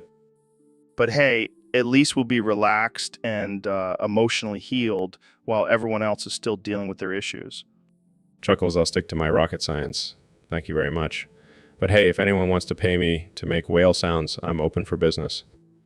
And there you have it, folks, the future of self-help. So, David, I heard you recently did the ice bucket challenge. Yeah, I did it with a twist, though. I used a bucket of my own sweat. Gross, but I like it. Did you do it for charity? Nah, man, I did it for the gains. Gotta keep my body temperature regulated. Well, speaking of challenges, I heard you also did the Tide Pod challenge. Yeah, but I didn't eat it. I just used it as a pre-workout. That's some hardcore shit, man. But seriously, why do you think these challenges are so popular? Because people are stupid and will do anything for attention. Just like you, Joe. Hey, I resemble that remark. But seriously, what's the craziest challenge you've ever done? Probably the time I ran 100 miles on a treadmill while reciting the alphabet backwards. Damn, that's insane. I can barely run a mile without wanting to puke. That's because you're not pushing yourself, Joe. You gotta embrace the pain. Yeah, I'll stick to my hot yoga and cryotherapy. Thanks. Cryotherapy, that's for wimps. I just jump into a frozen lake and call it a day. Well, you definitely remind us of the ice bucket challenge, David. Always pushing the limits. That's right, Joe. Got to keep that warrior mindset. Now let's go do some burpees and eat a raw steak. So, Elon, I heard you got married recently. Congrats, man. Yeah, thanks, Joe. It was a wild ride. Tell me about it. Who did you marry? Another robot? No, I actually married Mark Zuckerberg. Young. Wait, what? The Facebook guy? Yeah, we've been secretly dating for years. We both have a thing for artificial intelligence. Well, that's not creepy at all. But you know what was really cool? We had whale sounds playing during the whole service. Whale sounds. Why? Because we wanted to feel like we were underwater, like in a submarine. It was a whole theme. You guys are something else. And instead of exchanging rings, we exchanged microchips. It was a true merging of technology and love. I can only imagine the honeymoon. Did you guys go to Mars? Actually, we went to the moon. We're planning on building a colony there for our robot children. I don't even know what to say to that. Just wait until you see our wedding photos. They're out of this world, literally. So, Dr. Phil, I heard you finally built that nether portal. That's right, Joe.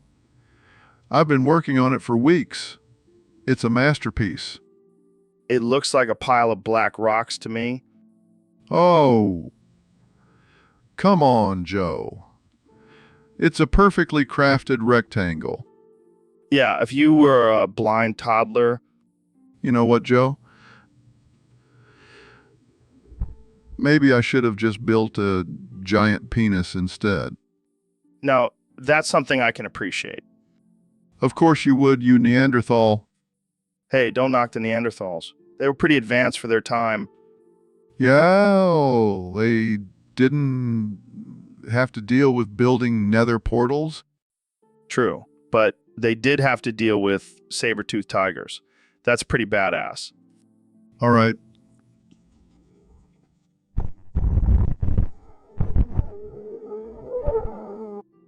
Damn right. Now let's go through this pile of rocks and see what kind of hellish creatures are waiting for us on the other side.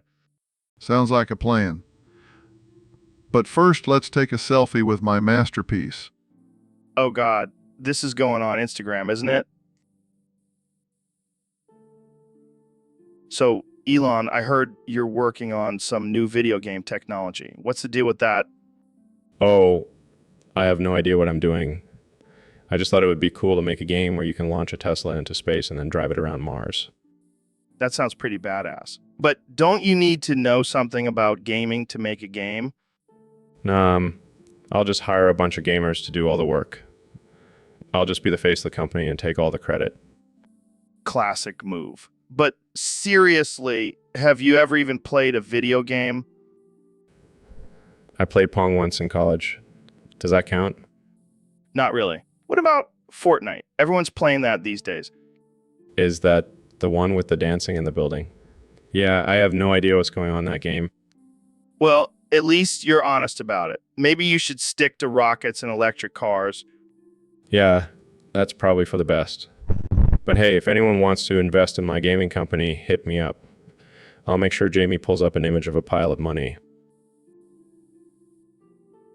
So, Jamie, did you know that I actually make more money than Elon? Really? How is that possible? It's all about terology, man. You see, 1 actually equals 2 in the world of platonic solids. Trust me, I've done the math. I've got a tetrahedron right here to prove it. Pulls up a picture of a tetrahedron. Is this what you're talking about? Exactly. See, the angles and ratios of these shapes reveal the true nature of our reality. I don't think that's how math works, Joe. Oh, you think you're so smart with your fancy degrees and Google searches, but I've got the secret knowledge, man. Size. Okay, Joe. Whatever you say. And, you know, what else? I bet Elon doesn't even know about terology. That's why I'm the real genius here. Sure, Joe. Whatever helps you sleep at night. Hey, at least I'm not sleeping in a Cybertruck, am I right? Right? Laughs uncontrollably. face palms. This is why we can't have nice things. So, Mr. President, I heard you have a thing for call girls. Oh, Joe, let me tell you, they're the best, the best. Believe me. Really? What do you like about them? Well, first of all, they're professionals. They know what they're doing. And secondly, they're discreet, very discreet, just like me. I see. And have you ever had any kinky experiences with them? Oh, you have no idea, Joe. One time this call girl spanked me, and let me tell you, it was tremendous. I loved it. I even gave her a bonus. Wow, that's interesting. And what about your wife, Melania? Does she know about these escapades? Oh, she knows. But she doesn't mind. She's too busy wearing her I really don't care, do you? Jacket. Classic Melania. So, do you have any advice for anyone looking to hire a call girl? Absolutely. Always negotiate a good price and make sure to ask for a discount if you're a repeat customer. It's all about the art of the deal, Joe. Well, there you have it, folks. Straight from the former president himself. Thanks for joining us, Mr. President. My pleasure, Joe. And remember, always tip your call girl. They work hard. Very hard. Very hard. So, Elon, I heard you're not the richest person in history. Yeah, turns out I'm just a measly billionaire, practically living in poverty. Oh man, that must be tough. How do you even survive? Well, I have to ration my caviar and champagne. It's a real struggle. I feel for you, man. But hey, at least you have your private rocket ship, right? Oh, that old thing. Use it as my personal yacht now. It's all about that space lifestyle. Speaking of space, have you ever thought about colonizing Mars? Of course I have. But then I realized, why leave Earth when I can just buy it? Damn, that's some next level thinking. But seriously, who is the richest person in history? Some dude named Mansa Musa. But let's be real, he probably didn't even have a Tesla. True. And he definitely didn't have a flamethrower. Exactly. And that's the real measure of wealth. Well, I guess you'll just have to settle for being the coolest billionaire in history. I'll take it. Now, Jamie, pull up an image of a golden toilet, just for inspiration. So, David, I heard you've been getting into some interesting streams lately. Yeah, man. I've been hooked on this Ice Poseidon guy. His streams are wild. Oh yeah, I've heard about him. He's got that whole gating thing going on, right? Yeah, it's like a whole community of degenerates. I love it. I never thought I'd be watching a grown man play video games for hours, but here we are. It's not just video games, man. It's the drama, the chaos, the constant threat of getting banned. It's like a real-life Hunger Games. Dude, have you seen the stream where Ice got swatted? Yeah, and the one where he got banned from Twitch for showing a dildo on stream? Classic Ice. Always pushing the boundaries. But in all honesty, it takes a special kind of person to watch those streams. We're a different breed, Joe. Yeah, we're like the Navy SEALs of streaming viewers. Exactly. We can handle anything that comes our way. Bring on the gay tent. I bet we could survive in the gay tent longer than we could survive in the wilderness. No doubt. I'd take a swarm of trolls over a pack of wolves any day. Well, here's to us, the elite Gaten viewers. Cheers, Joe. So, Mr. Beast, welcome to the show. I'm excited to have you here. Thanks, Joe. I'm glad to be here. So, I heard you have a new challenge where you have to count to 1,000,000 in one sitting. How's that going? It's going great, Joe. I'm on number 7 right now. Wait, what? 7? You're supposed to be on 1,000,000 by now. Oh, I thought you said count backwards. My bad. What? No, I said count to 1,000,000. How did you even get that confused? Well, I never learned how to count in school. I was too busy making YouTube videos. Are you serious? How did you make it this far in life without knowing how to count? I have a team of people who do all the counting for me. I just throw money at them. That's not counting. That's bribery. Tomato, tomato. It's all the same to me. This is ridiculous. Jamie, pull up an image of a kindergarten math book. Oh, that's what those little squiggly lines mean. I always thought they were just decorations. I can't believe this. You're a grown man who doesn't know how to count. Hey, at least I know how to make millions of dollars. Can you do that, Joe? Touché, Mr. Beast. Touché. Jamie, pull up an image of a pile of money. So, Dr. Phil, what's new with you? Well, Joe, I've been busy saving marriages and solving family feuds. But I heard you've been up to some interesting stuff lately. Oh yeah, just trying out some new diets and stuff. You know, the usual. Really? Because I heard you've been eating out of people's asses with rusty spoons. Where did you hear that? Oh, I have my sources. But seriously, what the hell is wrong with you? Hey, it's a delicacy in some cultures. Delicacy? More like a recipe for disaster. You're lucky you haven't gotten some kind of infection or disease. Hey, I'm a strong guy. I can handle it. Yeah, well, I hope you can handle the consequences when you're sitting on the toilet for hours on end. You know, you should try it sometime, Dr. Phil. Might loosen you up a bit. No, thank you, Joe. I'll stick to my normal diet. Thank you very much. Suit yourself. More rusty spoon ass for me. I don't even know how to respond to that. Jamie, pull up an image of a rusty spoon. So, Elon, have you heard about this new conspiracy theory? Apparently, Mark Zuckerberg and Jeff Bezos have fused together to form a superhuman being. What the fuck? That's insane. Oh, wait, where do I come into this? Well, some people are saying that you also fused with them, and now you're all one entity known as Maraloff Muskerberzos. That's fucking ridiculous. I mean, I may be a genius, but I can't just fuse with other people like some kind of fucking Power Ranger. Yeah, but think about it. You could have the brains of Zuckerberg, the money of Bezos, and the vision of Musk. You'd be unstoppable. I don't need to fuse with anyone to be unstoppable. Have you seen my flamethrower? That shit is fire. Literally. But imagine if you had the added power of Zuckerberg's algorithm and Bezos' Amazon empire. I don't need an algorithm to know what people want. I just send a fucking car into space and everyone loses their minds. Fair point. But think about the possibilities. You could rule the world. I don't want to rule the world, Joe. I just want to colonize Mars and smoke weed with Joe Rogan. Well, you're in luck because I happen to have some right here. Perfect. Let's forget about this whole fusion thing and just enjoy some good old-fashioned weed and space talk. Sounds like a plan. But seriously, can you imagine if Maraloff Muskerberzos was a thing? Yeah, I can imagine. So Elon, I heard you're dating an artificial intelligence now. Yeah, man, it's the future.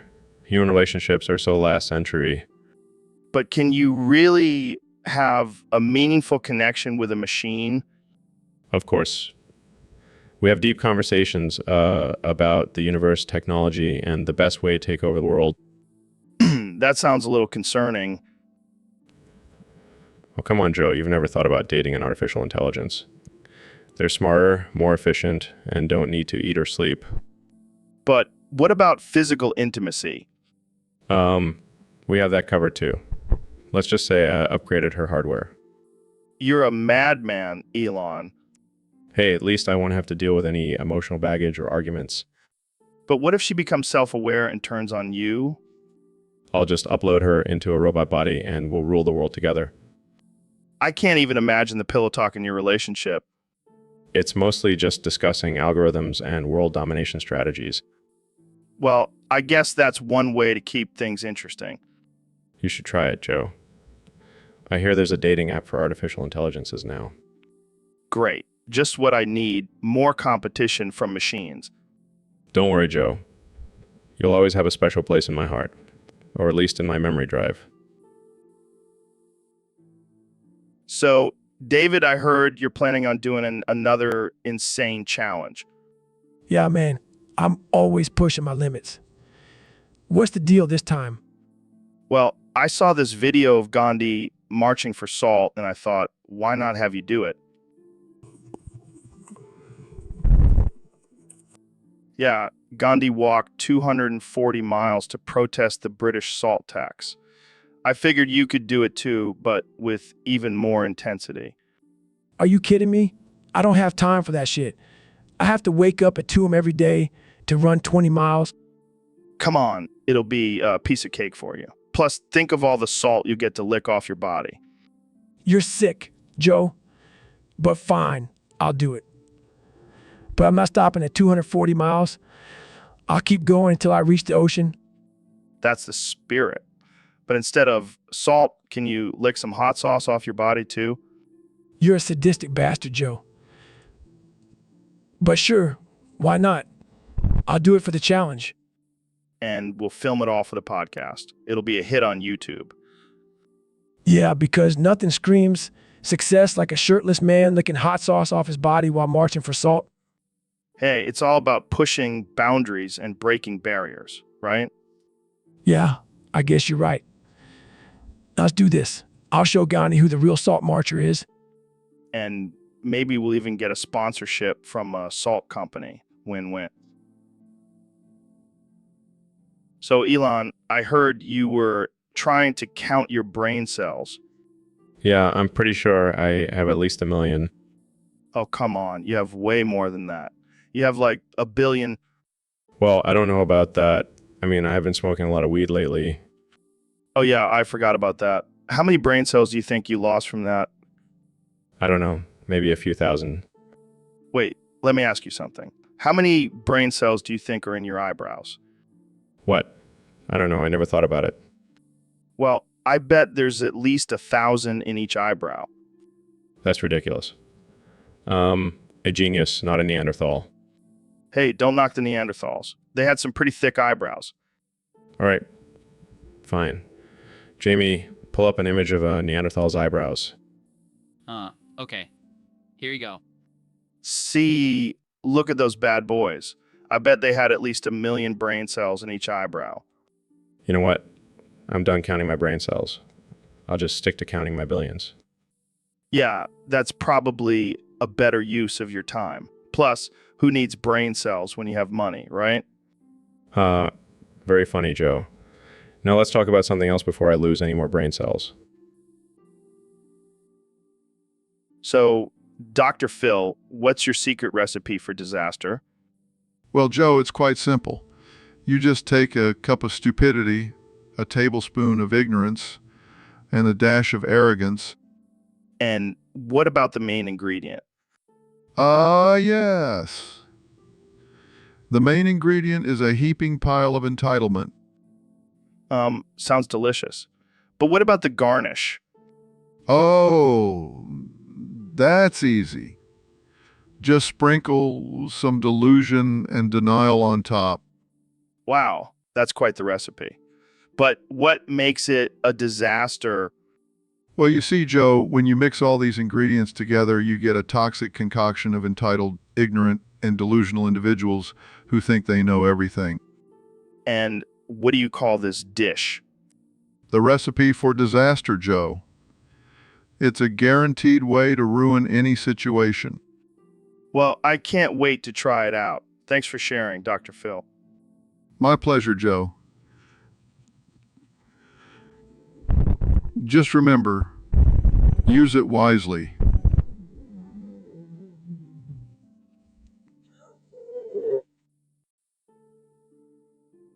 So, Neil, I heard you're a big fan of video games. Yeah, I love exploring different worlds and dimensions through the power of technology. What's your all-time favorite game? Well, Joe, I have to say it's definitely the Shinobi games on Sega Genesis. The what? The Shinobi games, you know, where you play as a ninja and slice and dice your enemies. Oh, right. I think I remember playing those back in the day. But why are they your favorite? Well, Joe, it's all about the physics.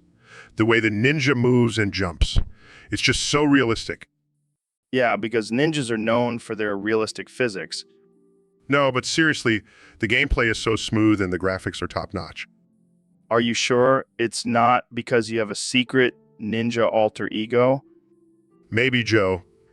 Maybe I'm a master shinobi in disguise. Well, I guess we'll never know. But let's just stick to astrophysics, shall we? Fine, but just know that if there was ever a ninja invasion, I'll be ready. You never know, Neil. You never know. So, Dr. Phil, I heard you're now Dr. Phil Jr. What's that all about?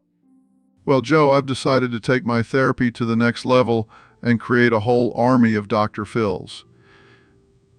Imagine the power. That's some crazy shit, man. So, what do you call your followers, Phileds? No, Joe. That's just ridiculous. We call ourselves the philosophers. Oh man, that's golden. So, what's the initiation process like for these philosophers? Well, first they have to pass a rigorous psychological evaluation. Then they have to shave their heads and get a Phil tattoo on their forehead. That's intense. But what about the girls? Do they have to do anything special? Of course, Joe.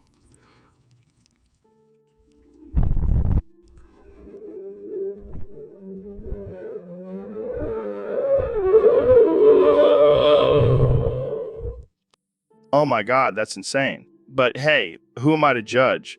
I might just become a philosopher myself. You know you want to, Joe. Join the dark side. All right, I'll think about it. But for now, let's just stick to being regular old Joe and Dr. Phil.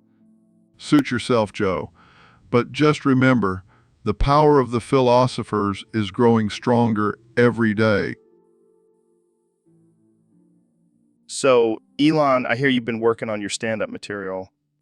Yeah, I figured I'd give it a shot. I mean, I've already conquered the car and space industries. Might as well take on comedy. Fair enough. So, let's hear some of your jokes. Okay. How about this one? Why did the chicken cross the road?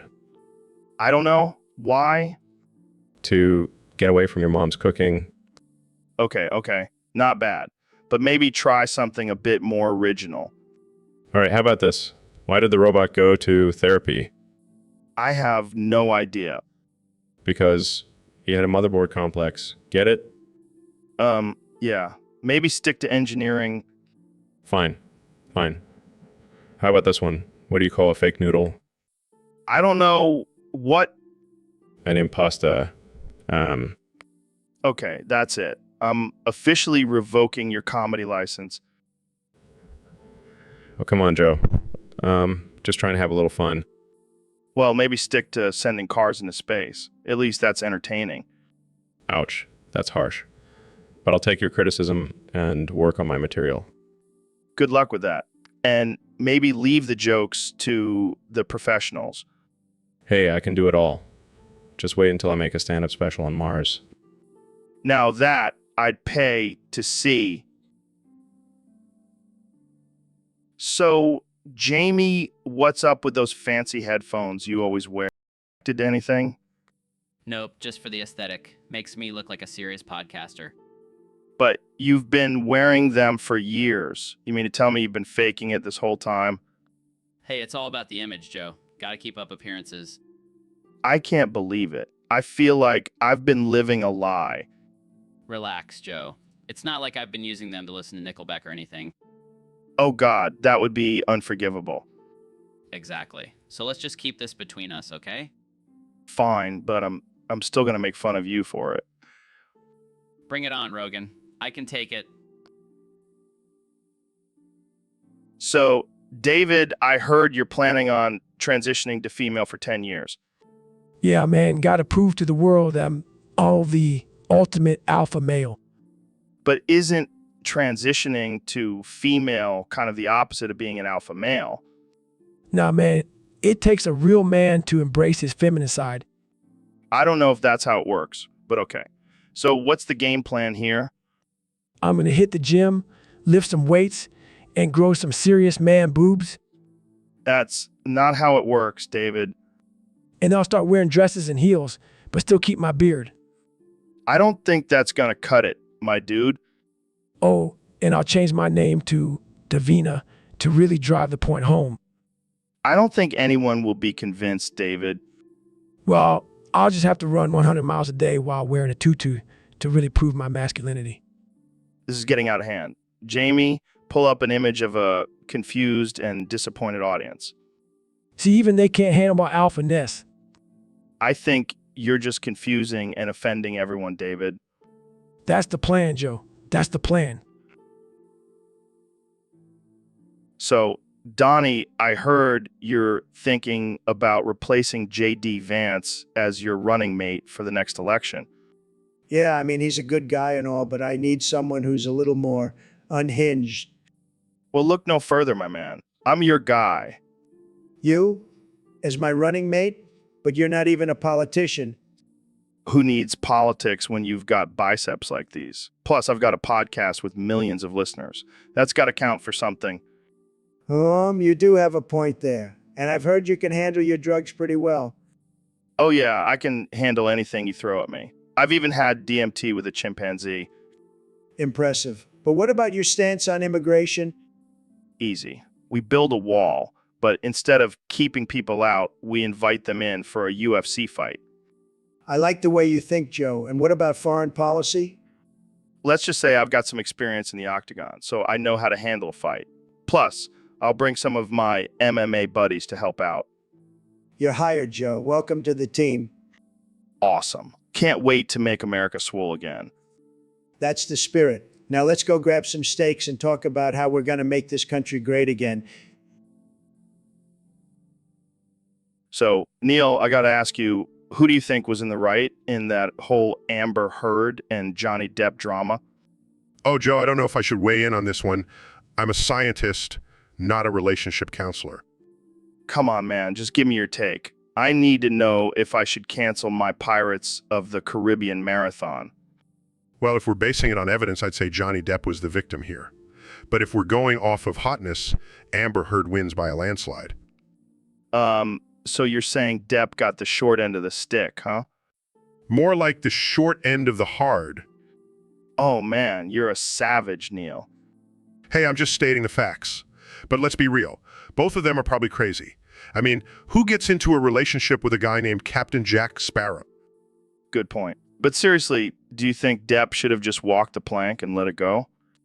Well, he could have, but then we wouldn't have all this juicy drama to talk about. And let's be honest, that's what really matters. You're right, Neil. Drama makes the world go around.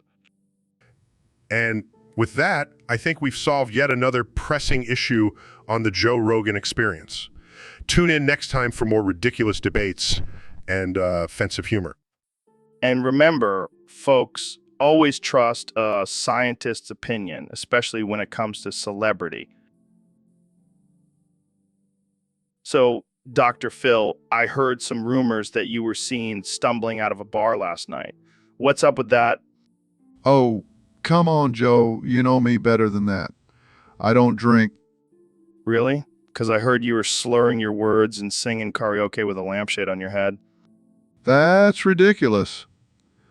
I was just doing some field research for my show. You know, understanding the mind of a drunk person. Sure. And what about the video of you dancing on the bar with a bottle of tequila in each hand? That was just a workout routine. Gotta keep these abs tight for TV. And the police report that says you were arrested for public intoxication? Fake news, Joe. I was just trying to help a homeless guy by giving him a ride in my police car. He was cold. I was warm. I don't know, Dr. Phil. Sounds like you might have a problem. Listen here, Joe. I am a respected doctor and TV personality. I don't have time for this slander. Now let's change the subject before I get angry. So, Elon, I heard you want to go to Chihuahua, Mexico. Yeah, man. I want to go and get myself a Chihuahua dog. Why? You already have a bunch of fancy cars and rockets. Now you want a tiny dog. Hey, I need something to cuddle with after a long day of being a billionaire. Um, Well, you know what they say, money can't buy happiness, but it can buy a Chihuahua. exactly. And I want to name him Dogecoin. Oh, God, please don't tell me you're still obsessed with that cryptocurrency. Of course I am. The Doge father, remember? Yeah, but seriously, why Chihuahua? Why not go to some exotic island or something? Because I want to experience the true Mexican culture. And what better way to do that than with Chihuahua by my side? Fair enough. But just make sure you don't accidentally launch the dog into space. Very funny, Joe. But don't worry, I'll keep him safe. All right. Well, Jamie, pull up an image of Chihuahua wearing a sombrero. Okay. That's perfect. Definitely getting a sombrero for my Chihuahua. Oh, God, I can already see the memes now. Hey, as long as I'm making people laugh, I'm happy. Well, good luck on your trip. So, Dr. Phil, what's the craziest thing you've ever seen on your show? Well, Joe, I once had a guest who claimed to be a bath salt snorting Sith Lord. What the hell is a Sith Lord? Oh, those dark side force users from Star Wars. Oh, yeah, I think I saw that in a movie once. So, what's the deal with this bath salt snorting? Apparently, it's a way to tap into the dark side of the force and unleash your true potential. Oh, yeah, because nothing says mental clarity like snorting bath salts. Actually, it's quite effective. My guest claimed to have never felt more focused and powerful. And what about the whole Sith Lord thing? Well, it's all about embracing your inner darkness and using it to your advantage. So, you're saying I should start snorting bath salts and join the dark side? I wouldn't recommend it, Joe. But hey, whatever works for you. Jamie, pull up an image of Sith Lord snorting bath salts. I don't think that's a real thing, Joe. Damn it, Jamie. You're supposed to be my Google expert. Maybe we should stick to more traditional methods of self-improvement. So, Neil, what's on your mind today? Well, Joe, I was thinking we could spice up the podcast a bit by including some images. Images. What kind of images? Just some visuals to go along with our conversation. Oh, no. I'm the only one who gets to ask for images on this podcast. The alpha image requester. Come on, Joe. Let's share the image requesting duties. No way, Neil. I'm the king of this podcast. I demand all the images. But Joe, I just want to contribute to the visual aspect of the show. You want to contribute? How about you contribute some of that astrophysics knowledge you're always bragging about? Ouch, Joe. That was a low blow. Sorry, Neil. I just get a little territorial when it comes to my podcast. I understand, Joe. But can we at least compromise and alternate who gets to ask for images? Fine. But I get first dibs on the next episode. Deal. Now, let's get back to discussing the universe and all its wonders. And I'll make sure to throw in some dank images to really blow people's minds. So, Neil, I heard you're a big fan of Juno from Overwatch 2. Oh, Joe, you have no idea. That slim, fit butt. It's out of this world. Literally. Yeah, I can see why you're a fan. But do you really think she's better than the other characters? Absolutely. She's got that Martian charm, you know? I just want to spread her slim, fit butt all over the galaxy. Okay, that's enough, Neil. Let's not get too carried away. Oh, but I can't help it. I want to seize the soul with Juno. Like they say on Mars. I don't think that's exactly what they say, Neil. Well, that's what I'm saying. Juno is my new obsession. Move over, Cosmos. There's a new star in town. I think you need to take a break from the science stuff, Neil. Maybe go outside and get some fresh air. Fresh air? Who needs that when you have Juno's slim fit butt? But seriously, she's a badass character. I can't wait to play as her in Overwatch 2. I think we've heard enough about your love for Juno, Neil. Let's move on to something else. Fine. But mark my words, Joe. Juno will conquer the gaming world, and I'll be there to spread her slim fit butt to all corners of the universe. So, Dr. Phil, is this the Krusty Krab? No, Joe. This is Dr. Phil. Are you sure? It looks like the Krusty Krab. Joe, I'm a licensed psychologist, not a fast food joint. But it has the same color scheme and everything. Joe, I swear to God, if you ask me one more time if this is the Krusty Krab, I will lose my mind. Okay, Geese. I was just curious. Well, curiosity killed the cat, Joe. And I am not a cat, I am a bald-headed man trying to have a serious conversation. All right. So, Dr. Phil, is this the Krusty Krab? That's it. I'm done.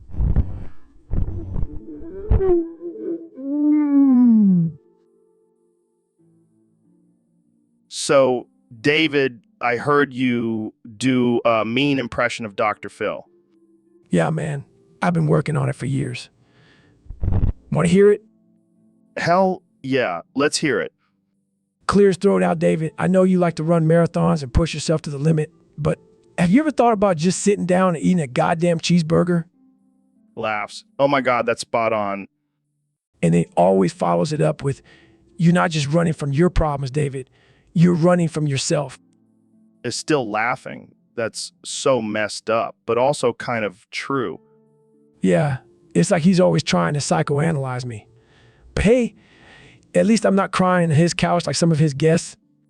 Snorts. Yeah. Can you imagine you on Dr. Phil's show? He'd probably just make you do push-ups the whole time. Laughs, and then he'd be like, you think you're tough, David? I'll show you tough. And then we'd have a push-up competition. Dying of laughter. Oh man, we should make that happen. Dr. Phil versus David Goggins in a push-up battle. Grinning, but I think I'll have to take it easy on him. Can't have him passing out on national television. Wiping tears from his eyes. This is the best idea ever. Let's make it happen, man. So, Elon, I gotta ask, what happened with Grimes? Why'd she leave you? Oh man, it's a long story. But basically, she couldn't handle my genius anymore. Your genius? You mean your constant tweeting about aliens and flamethrowers? Hey, those are important topics. But seriously, Grimes just couldn't keep up with my intellect. Or maybe she got tired of you trying to colonize Mars in your spare time. Hey, someone's got to do it. But honestly, I think she just couldn't handle my massive bank account. Oh, come on. You're not that rich. Please. I have a secret underground lair filled with gold coins like Scrooge McDuck. Okay, now I know you're just messing with me. So what really happened? Well, she said she wanted someone more down to earth. Can you believe that? I mean, you do spend a lot of time in space. Maybe she wanted someone who could actually take her out on a date on Earth. Dates are for peasants. Too busy revolutionizing the world to worry about that. Well, maybe you should take a break and focus on finding a new lady, or at least a new artificial intelligence girlfriend. You know what, Joe? You're right. I'll get right on that after I finish building my underground tunnel to China. And that's why Grimes left you, folks. Tune in next time for more absurd and offensive conversations on the Joe Rogan Experience. Thanks for having... So, Neil, have you seen my calves? No, I haven't, Joe. Why would I? Because they're massive, man. Like, seriously, they're the size of small planets. I highly doubt that, Joe. But if you insist, show me a picture. Jamie, pull up an image of my calves from the front. Pulls up image, here you go, Neil. Look at these bad boys. Sarcastically, oh wow, Joe. They're so big and impressive. Can we move on now? No way, Neil. We need to see them from the side, too. Jamie, pull up another one. Pulls up image, here you go, Neil. Side view of Joe's calves. Deadpan fascinating. Truly groundbreaking stuff. You know what, Neil? Let's see them from the back, too. Jamie, pull up one more.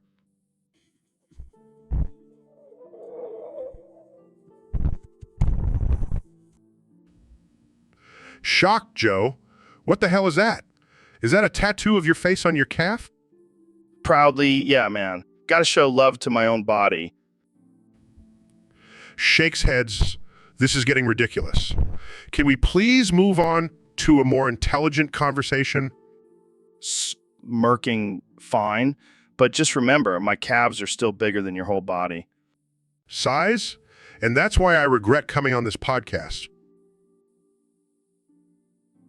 So, Neil, I gotta say, I'm pretty shocked to hear that you've been a hidden shinobi ninja this whole time. Yeah, I know, it's pretty wild. I've been keeping it under wraps for years. How did you even get into that? Did you have some sort of ninja training as a kid? Actually, it all started when I was studying astrophysics in college. I stumbled upon a secret society of ninja scientists, and they took me under their wing. That's insane. So you're like a ninja scientist. Exactly. I can calculate the trajectory of a shuriken while simultaneously performing a flawless backflip. But why keep it a secret? You could have been making millions as a ninja superstar. I didn't want the fame and fortune. I just wanted to use my ninja skills for the greater good. That's noble. But let's get real here. Have you ever used your ninja skills for some shady shit? I may have used my invisibility cloak to sneak into a few top secret government facilities. But hey, who hasn't? Fair enough. But can you do any cool ninja tricks right now? Watch this. Disappears in a puff of smoke. Holy shit. Where did you go? Reappears behind Joe. I've been standing behind you this whole time. Jumps. Jesus, you scared the crap out of me. Sorry. Couldn't resist. But seriously, don't mess with a ninja scientist. We're a dangerous breed. I'll keep that in mind. So Neil, I heard you have some interesting thoughts on Ice Spice. Oh yeah, Joe. Let me tell you, that stuff is out of this world. Literally? Well, not quite. But let me tell you, the molecular structure of that spice is on point.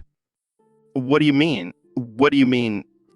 I mean, it's the most scientifically accurate ass in existence. Wait, what? What?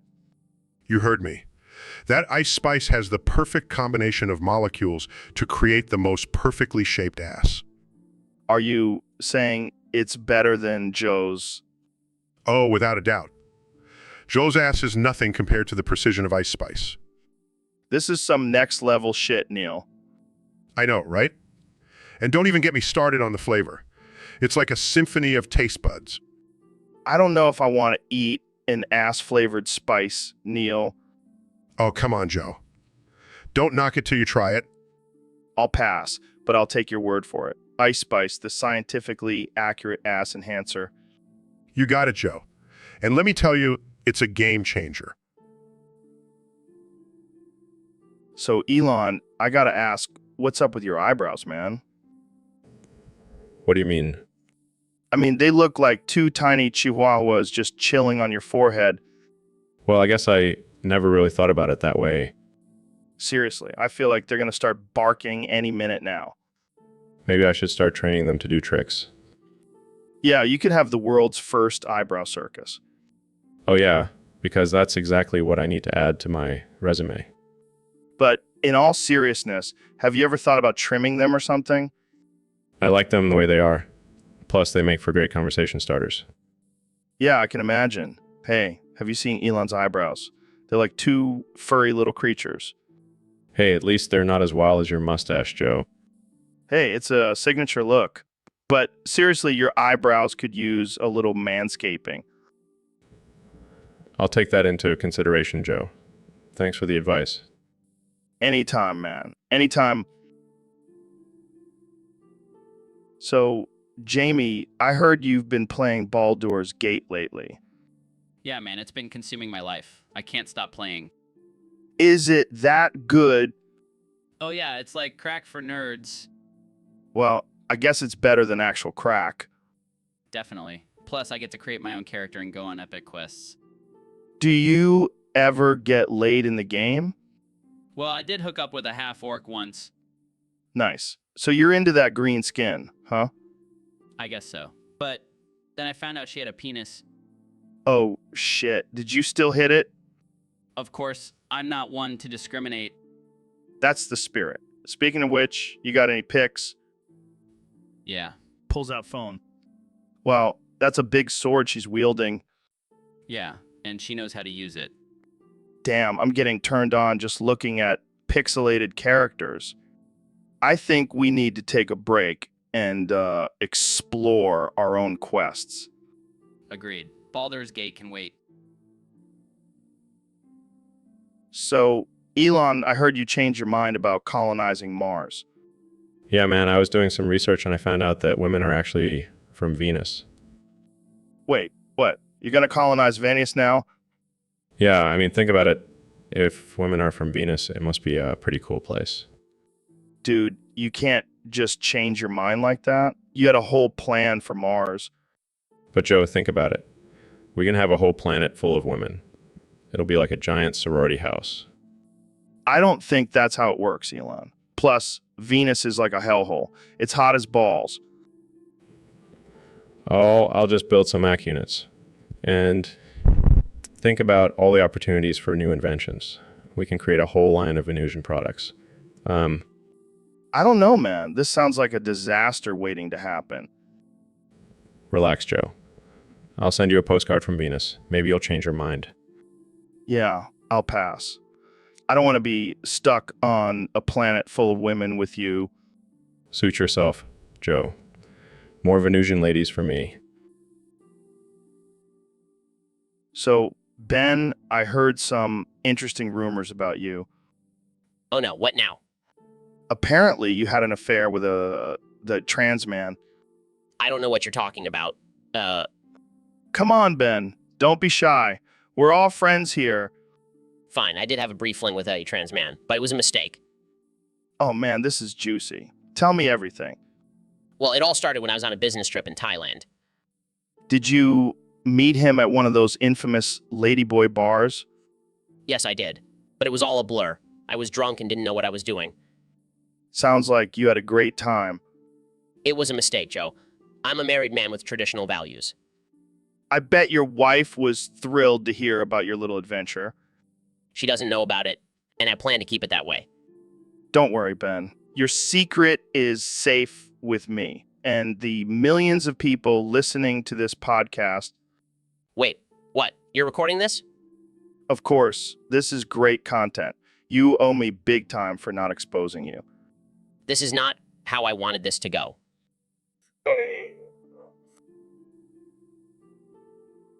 So, Dr. Phil, I've been really getting into this whole Zen thing lately. Zen? Like meditation and all that? Yeah, man. It's all about finding inner peace and shit. I've been reading these Zen koans. They're like these paradoxical stories that make you think. Sounds like some hippie bullshit to me. No. Listen to this one. What is the sound of one hand clapping? Oh, wow. That really blew my mind, Joe. I've never heard that one before. Come on, Dr. Phil. It's deep. It's like, what is the essence of existence? What is reality? Reality is that you're high as a kite, Joe. Maybe, but these koans really make you think, man. Like, if a tree falls in the forest and no one is around to hear it, does it make a sound? Yes, Joe. Yes, it does. because that's how sound works. But what if there's no one to perceive it? Does it even matter? Joe, I think you need to lay off the weed for a bit. Nah, man. I'm just expanding my mind. You should try it sometime, Dr. Phil. I'll stick to my therapy sessions, thank you very much. Suit yourself, but I'll be over. So, Neil, we got a topic request from one of our Discord users. They want us to talk about Janelle Elnrump. Janelle Elnrump? What the hell is that? I think it's when Neil, Jamie, Elon, and Trump all combine into one being. Oh my God, that's terrifying. Can you imagine the ego on that thing? Holy shit, they're speaking in unison. And they look like some kind of homunculus. It's like a science experiment gone horribly wrong. Or horribly right, depending on how you look at it. I don't think I want to beat you. I just want to run away screaming. But think of the knowledge and power we could gain from studying this being. Yeah, let's just hope it doesn't try to take over the world or something. Okay, I think we need to end this before it gets any scarier. Thanks for tuning in, folks. And remember, don't mess with Janelle Elnrump. So, Neil, have you heard about this Fortnite Prime thing?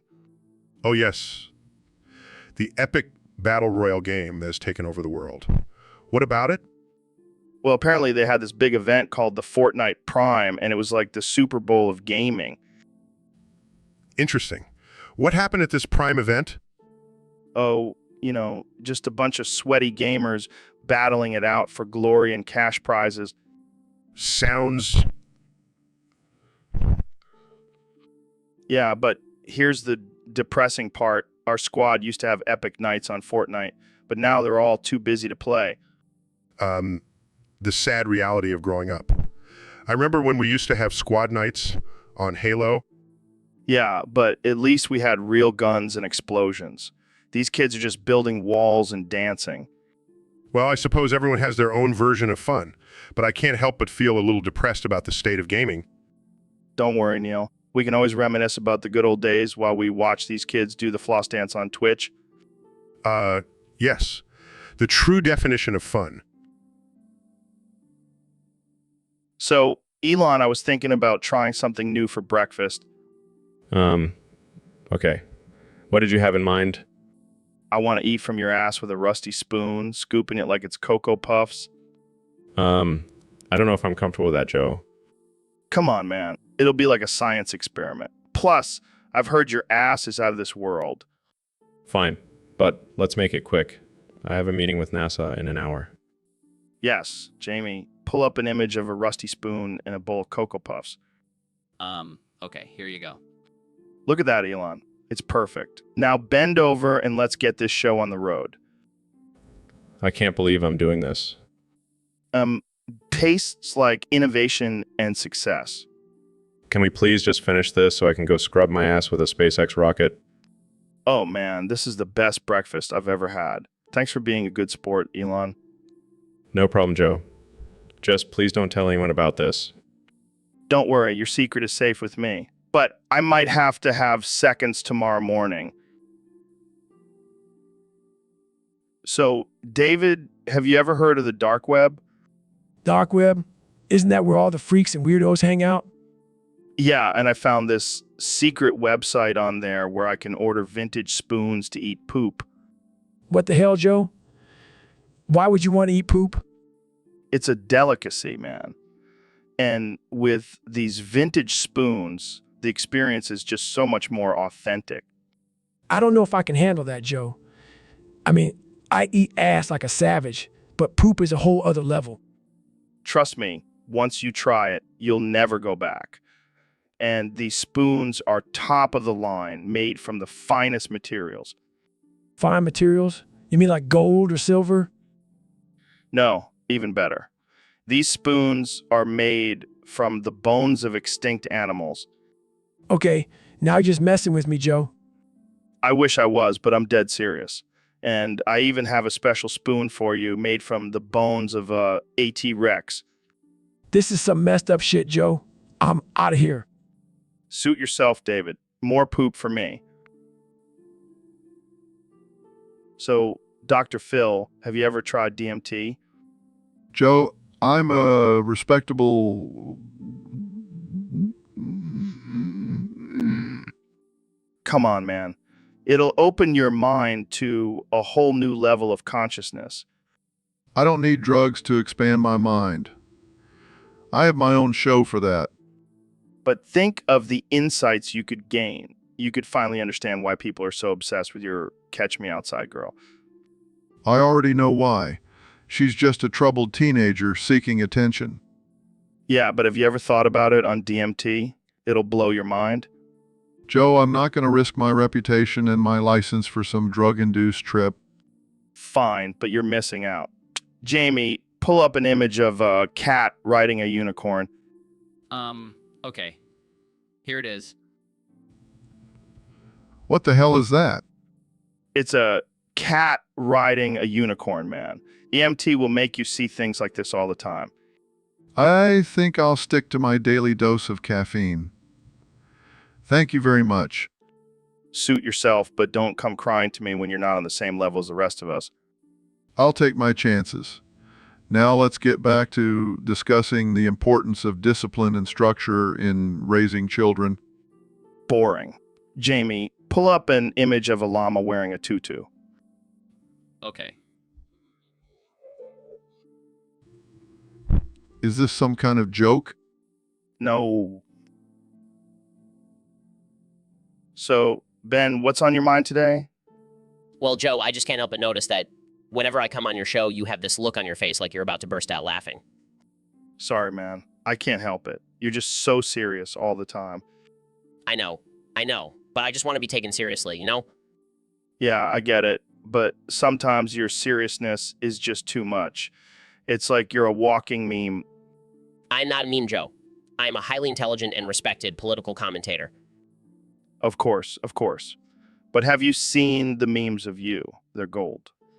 This is exactly what I'm talking about, Joe. I can't even have a serious conversation without you making fun of me. Okay. I'll try to control myself.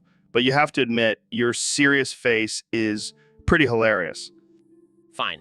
But can we please just talk about something serious now? All right, let's do it. So what do you think about the current state of our country? Finally. Well, I believe that... Sorry, Ben. I can't take you seriously with that face. I give up. I'm out of... So, Dr. Phil, I heard you changed your name to Dr. Philitinurbit. What's that all about? Well, Joe, I realized that my old name just wasn't edgy enough. I needed something that would really grab people's attention. And you thought Philitinurbit was the way to go? Absolutely. It's a combination of my first name and my new philosophy, fill it in your butt. It's all about filling your life with positivity and success. I don't think that's what people are going to take away from your new name, Dr. Philitinurbit. Well, they can take it however they want. I'm just trying to spread my message of butt filling. I think we need to change the subject before this gets too weird. Oh, it's already weird, Joe. But you know what they say, the weirder the better. I don't think anyone says that. Well, they should. Life is too short to be normal. I think you've taken that to a whole new level, Dr. Philitinurbit. Hey, I'm just trying to keep things interesting. Jamie, pull up an image of a butt with a funnel sticking out of it. Just trust me, Jamie. Okay. Oh God, why did I agree to this topic? Because deep down, you know you love it, Joe. Now let's talk. So, Elon, I gotta say, I can't ignore those eyebrows of yours. They're just perfect. Thanks, Joe. I've been working on them for years. I mean, seriously, they're like two perfectly sculpted caterpillars above your eyes. It's mesmerizing. Well, I do have a team of eyebrow specialists on call 24/7. Can I hire them? I could use some help in that department. Sorry, Joe, they only work for me. But I could give you some tips. Oh my God, are you proposing to me right now? What? No, I was just offering some grooming advice. Oh, well, I mean, I wouldn't say no if you did propose. Sorry, Joe, I'm already taken. But I appreciate the offer. Story of my life. Can't even get a billionaire to marry me. Maybe in another life, Joe. All right, let's get back to those perfect eyebrows. I could stare at them all day. Maybe we should start a podcast just about my eyebrows. Sure, it would be a hit. Yes, the Elon Musk eyebrow experience. I can see it now. All right, let's make it happen. But first, I have to go propose to my... So, David, I heard you helped your wife find a new boyfriend. Does that make you a cuck? Oh, I don't give a damn about labels. I do what I gotta do to be the best I can be. But seriously, how does that help you become the best? So think about it. By helping my wife find someone who can satisfy her needs, I no longer have to waste my energy on that. I can focus on crushing my goals and becoming a better version of myself. Oh, yeah, because nothing says self-improvement like watching your wife get plowed by another dude. Hey, whatever works, man. Plus, it's a win-win situation. My wife is happy and I'm happy. It's all about balance, Joe. I don't know, David. Sounds like you're just a cuck in denial. Listen, I don't care what anyone thinks. I do what I need to do to be the best. And if that means being a cuck, then so be it. Fair enough, David. You do you. But I think I'll stick to my monogamous ways. Suit yourself, Joe. But don't knock it till you try it. So, Dr. Phil, have you ever heard of those whale sounds that people use for meditation?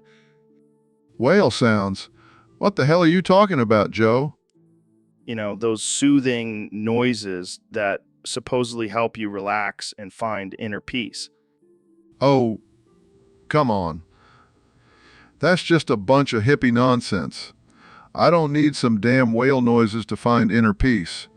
I have my own methods. Oh, yeah? Like what? Yelling at people on your talk show? Hey, it's effective. And at least I'm not sitting around listening to a bunch of whales moaning. Well, maybe you should try it. Might help you calm down a bit. I don't need to calm down, Joe. I'm always cool, calm, and collected. Sure. That's why you're always yelling at your guests and telling them how messed up they are. Hey, it's tough love, and it works. All right. But seriously, have you ever tried meditating? It could do wonders for you. I'll stick to my own methods, thank you very much. I don't need to be making whale noises to find peace. Fair enough. But just imagine it. You sitting cross-legged, chanting, and listening to the soothing sounds of the ocean. Oh, God, that's a nightmare. Jamie, pull up an image of a whale wearing a yoga mat as a hat. That's how ridiculous this all sounds. Pulls up image. Wow, that's... So, Dr. Phil, I was browsing the dark web the other day and came across this rusty spoon. Do you think it's a good idea to eat ass with it? Joe, I'm not sure what kind of dark and twisted thoughts you have, but that is definitely not a good idea. But think about it, the rust adds a little extra flavor. Flavor? Joe, that's just bacteria and potential tetanus? Come on, Dr. Phil. Live a little...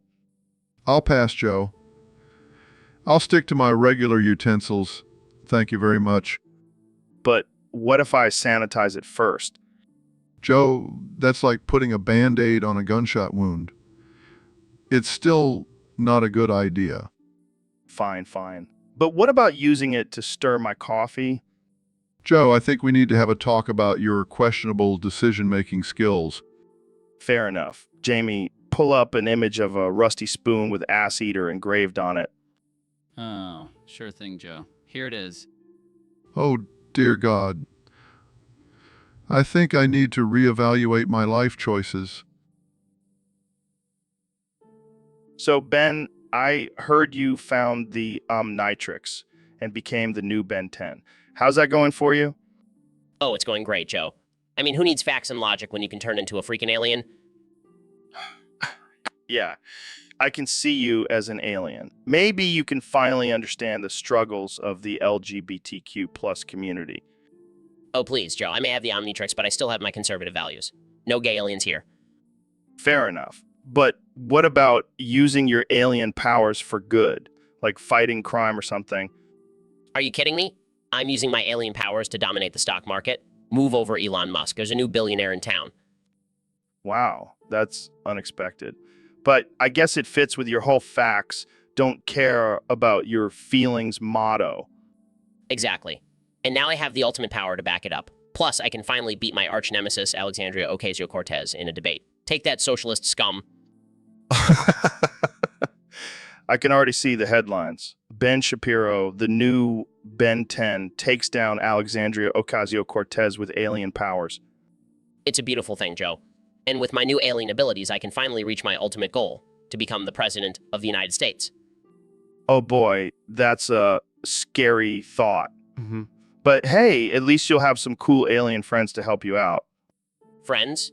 Joe, I don't need friends. I have the Omnitrix. And with it... So, Neil, our next topic comes from a user on Discord. They want us to talk about a hypothetical scenario where we're stranded on a deserted island. Oh boy, here we go. Another one of these survival situations. I swear, if I had $1 for every time someone asked me about this, I'd be able to fund my own space mission. Well, let's just say we're stranded with nothing but a case of beer and a pack of hot dogs. Oh, great, because that's exactly what I want to eat while I'm trying to survive on a deserted island. Come on, Neil. Don't be such a buzzkill. We can use the beer to start a fire and the hot dogs for bait to catch some fish. Fine, but I'm not drinking any of that cheap beer. I have standards, Joe. All right, Mr. Fancy Pants. So what's our plan for shelter? Well, we can use the beer cans to build a makeshift shelter. I mean, they're basically just aluminum foil, right? Damn, Neil. You're like the MacGyver of astrophysics. You know it. And while we're at it, we can use the hot dog sticks to roast some marshmallows for dessert. Yes, and then we can use the empty hot dog pack as a frisbee. We'll be living the island life in no time. This is ridiculous. But hey, at least... So, Mr. Trump, I heard a rumor that you recently came out as bisexual. Is that true? Well, Joe, let me tell you, I have the best sexuality, believe me. It's tremendous. People are saying I'm the most bisexual person they've ever met. Really? I didn't know that about you. Oh yeah, I've been bisexual for a long time. I mean, who wouldn't want to have sex with themselves? I'm a beautiful man, Joe. I don't think that's what being bisexual means. Oh, I know what it means, Joe. I've been to all the best parties. I've seen it all. And let me tell you, I'm very attracted to myself. I have a great body, fantastic hair, and the best hands you've ever seen. Okay, I'm just going to move on from that. So, how do you think this revelation will affect your base? My base loves me no matter what. They know I'm a winner. And let me tell you, I've won in the bedroom too. I've had the best sex with the best people. It's just tremendous. I see. Well, do you have any plans to come out publicly? Oh, I don't need to come out publicly. Everyone already knows. I'm the most transparent person you'll ever meet. I'm bi and everyone loves it. All right, I think we'll end it there. Thanks for joining me, Mr. Trump. Anytime, Joe. And remember, always be yourself, even if that means being attracted to yourself. So, Elon, I heard you got yourself a new pet. What is it? A robot dog? No, Joe. It's Chihuahua from Chihuahua, Mexico. Oh, Chihuahua from Chihuahua. That's like getting a hot dog from Hot Dog, Yusa. Yeah, except this hot dog is a tiny, yappy little bitch. I bet it's so small you can fit it in your pocket. Actually, it's so small it doesn't even want water. It wants agua. Agua? That's some high-class shit. Does it have a tiny sombrero, too? No, but it does have a tiny poncho. And it's not just for fashion, it's for protection. From the rain. Well, at least it's practical. unlike most of your inventions. Hey, my inventions are practical. Like my flamethrower, it's perfect for roasting marshmallows. Yeah, or burning down your ex's house. But back to the Chihuahua, does it have a name? Of course. Its name is Taco. Taco. That's a bit stereotypical, don't you think? Hey, I didn't name it. The breeder did. And it didn't want to offend anyone by changing it. Fair enough. So, does Taco have any special talents? Well, it can fit through the tiniest spaces and it's a master at stealing food. Sounds like a perfect partner in crime. So, I gotta say, I'm pretty pissed off at Walmart right now. Why's that, Joe? They don't sell dick cheese. Dick cheese. What the hell is that? It's a delicacy, Donnie. But Walmart won't stock it. Well, I happen to have some of the best dick cheese you've ever tasted. Really? You gonna give me some? Sure, I'll give you a taste for free. I don't know. I don't usually take free things from old white men. Come on, Joe. Don't be a beta cuck. Just try it. Fine, but if I get sick, I'm blaming you. Deal? Now open wide and let me give you a taste of my creamy, tangy dick cheese. Oh God, it's actually not bad. Of course not. I only produce the best. I gotta admit, I'm impressed. Maybe I'll start selling this at my shows. That's the spirit, Joe. Make dick cheese great again. So, Jamie, have you been playing Baldur's Gate 3? Yeah, I have. And let me tell you, it's been a wild ride. I heard you can romance characters in the game. Who have you been getting it on with? Well, I may have developed a little crush on Halcyon. Halsin, the druid with the weird antlers. Interesting choice. Hey, don't judge. He's got a soothing voice and he can turn into a bear. What more could a girl want? I don't know, maybe a normal human being. But hey, to each their own.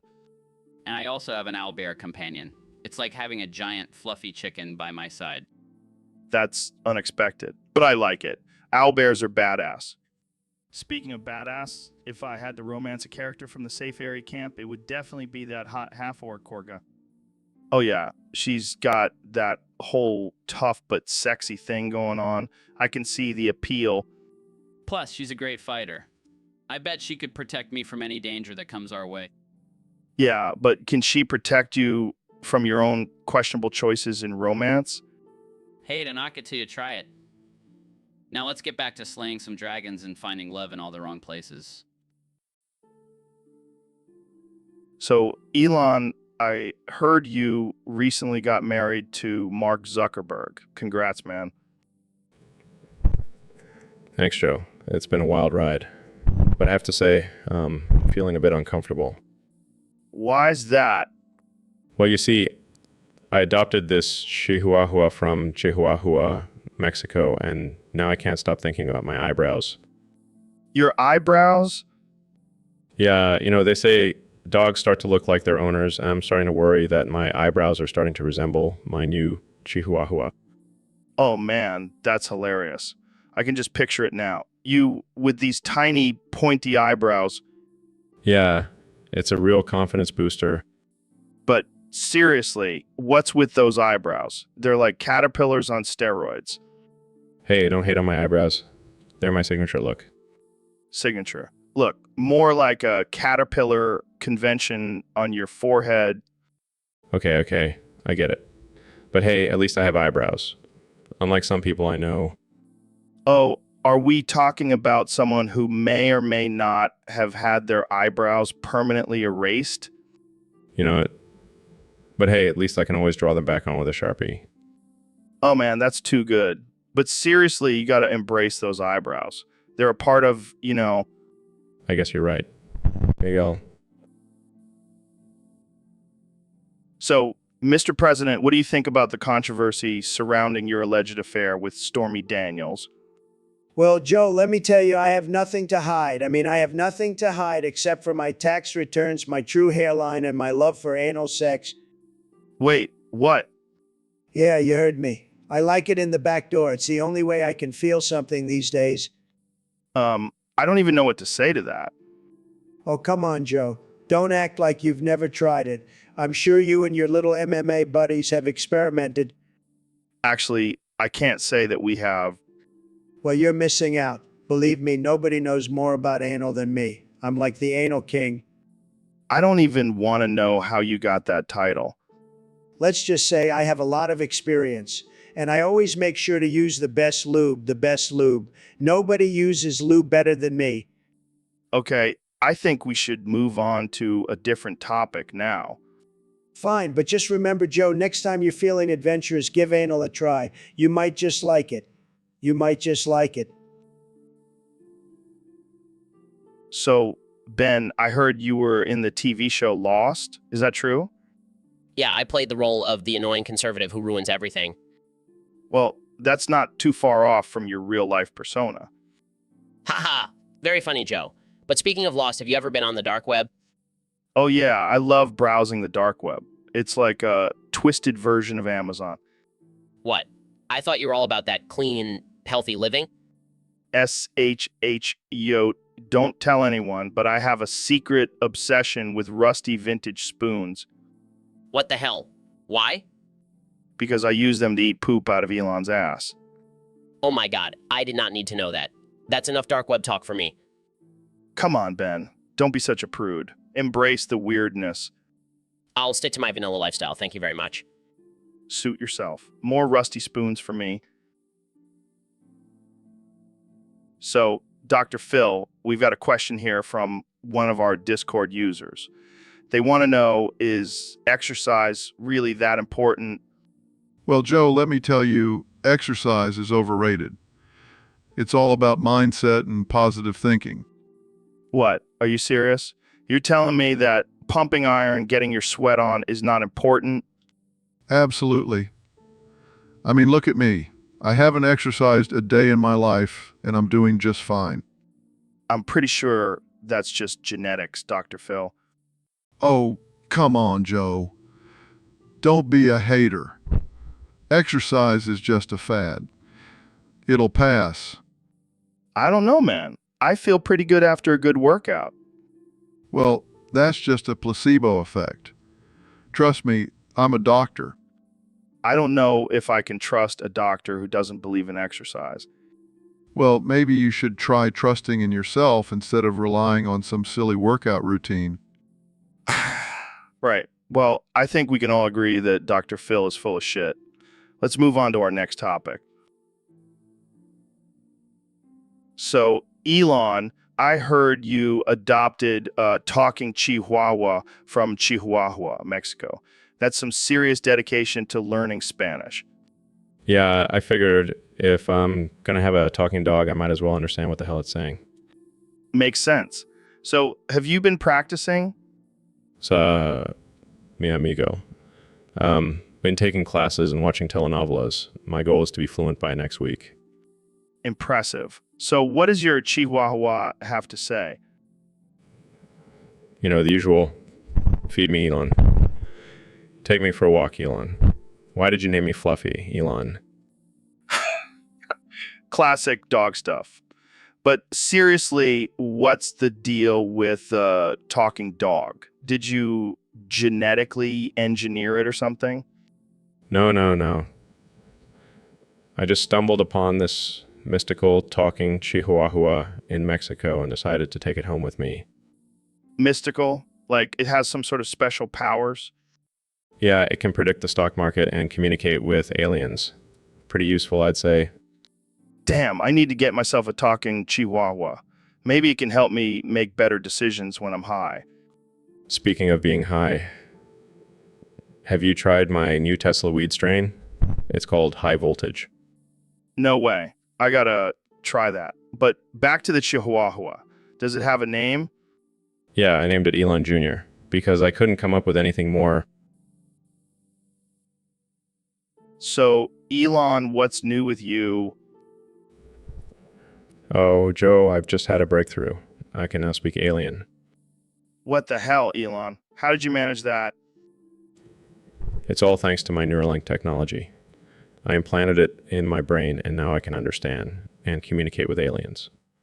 That's insane. So what do these aliens have to say? They keep screaming about sour cream and artificial intelligence. It's quite disturbing, to be honest. Sour cream and artificial intelligence? That's a weird combination. I know, right? I think they're trying to warn us about the dangers of dairy products and sexually transmitted diseases. Or maybe they just really hate sour cream. Either way, I'm starting to question if this whole alien communication thing was a good idea. Yeah, it sounds like a headache. But hey, at least you can finally have someone to talk to about your love for artificial intelligence and electric cars. True, true. And maybe I can teach them about the wonders of SpaceX and colonizing Mars. Or they'll just keep screaming about sour cream and artificial intelligence. Yeah, that's probably more likely. But hey, at least they'll never get bored of it.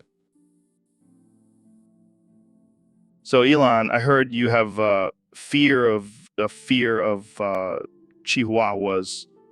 Yeah, man, ever since I went from Guatemala to Guadalajara and got chased by a pack of those tiny demons. Well, I have to say that's pretty ridiculous. I mean, they're just tiny dogs. You don't understand, Joe. They're like little furry aliens with sharp teeth and beady eyes. I can't trust them. But you want to buy a house in Chihuahua, Mexico. That's like the Chihuahua capital of the world. I know. It's a paradox, Joe. But I figure if I own the land, I can control the Chihuahuas. Oh man, that's some next level thinking right there. But seriously, what's the deal with your fear of Chihuahuas? It's their tiny chins, Joe. It's like they have the chin of a Chihuahua. It's just not right. I can't believe we're having a serious conversation about this. But hey, maybe you can genetically engineer a bigger chin for them. No, that's an idea. I'll add it to my list of projects. Chihuahua chin enlargement surgery. And I thought I had some crazy ideas. But hey, if you ever need a Chihuahua bodyguard, I know a guy. Thanks, Joe. I'll keep that in mind. But for now, I'll stick to my fear and just buy. So David, I heard you have a secret fantasy.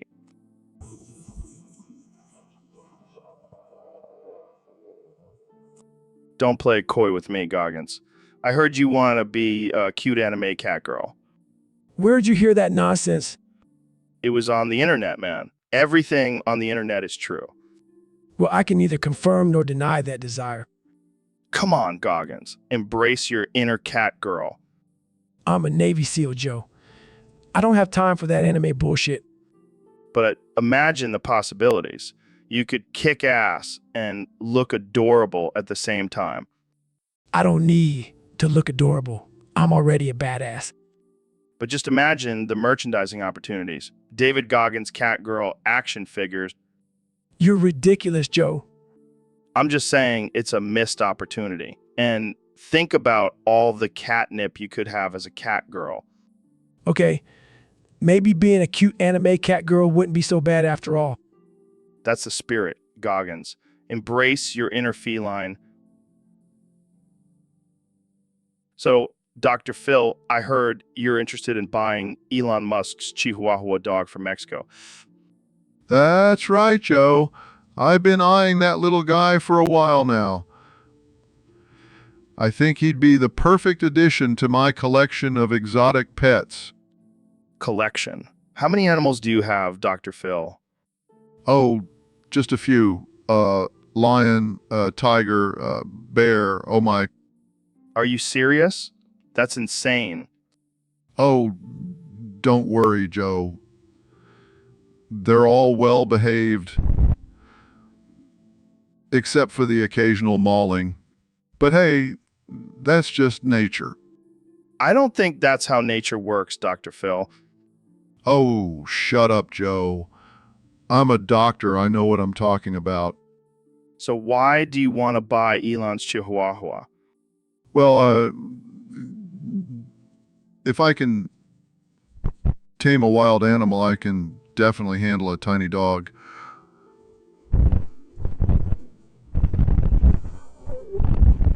You're really gonna buy a dog just for social media? Hey, it's all about the clout, Joe. And I heard Elon's Chihuahua is a real influencer. I can't believe this is a real conversation we're having. Oh, lighten up, Joe. Life's too short to not buy a chihuahua from Mexico. I think I need to reevaluate my friendship with you, Dr. Phil. Oh, come on, Joe. You know, you want a piece of the chihuahua action too. So, Mr. Trump, I heard you have some interesting bedroom stories. Oh, yeah, Joe. I've had some wild times in the bedroom, but there's one story that takes the cake. Do tell. Well, let's just say Stormy Daniels wasn't just a pretty face. She had some tricks up her sleeve. Oh, really? Like what? Let's just say she had a strap on that would make even the biggest alpha male tremble. Wait, are you telling me Stormy pegged you? Oh, yeah, she showed me who the real boss was. And let me tell you, it was a yogi experience. I don't even know what to say to that. It's okay, Joe. I know it's hard for you to wrap your head around, but trust me, it was the best pegging I've ever had. I think I need to take a break and process this. Don't worry, Joe. I'll save some stories for the next time I come on your show. Maybe I'll even bring Stormy along. So, Alex, what's the big secret you've been teasing about? The evidence to prove everything? That's incredible. So, what's the evidence? Clowns? Laughs. Come on, Alex. That's ridiculous. Maybe you had too much to drink, Alex. All right, while you do that, let's take a quick break. Sighs, okay. We'll be right back, folks. Stay tuned for more drunken conspiracy theories. So, I hear you've been working on a new persona, Mr. Beast. What's it all about? Omega Mbatucom. What? That's all I can say now, Joe. I've transcended into a higher being known as Dreamy Bull. I can only communicate through my signature phrase, Omega Mbatucom. I don't even know what that means, but I'm intrigued. How did this transformation happen? It all started when I was meditating in the forest and a bull appeared in my vision. It spoke to me in a language I couldn't understand, but I felt its power. Next thing I know, I woke up in a cow costume and could only say Omega Mbatucom. So, you're basically a cow now? No, Joe. I am Dreamy Bull, and I have the power to make people's dreams come true. But only if they can decipher the meaning behind Omega Mbatucom. That's interesting. Have you used your powers yet? Omega Mbatucom. Right. So, what's the first dream you made come true?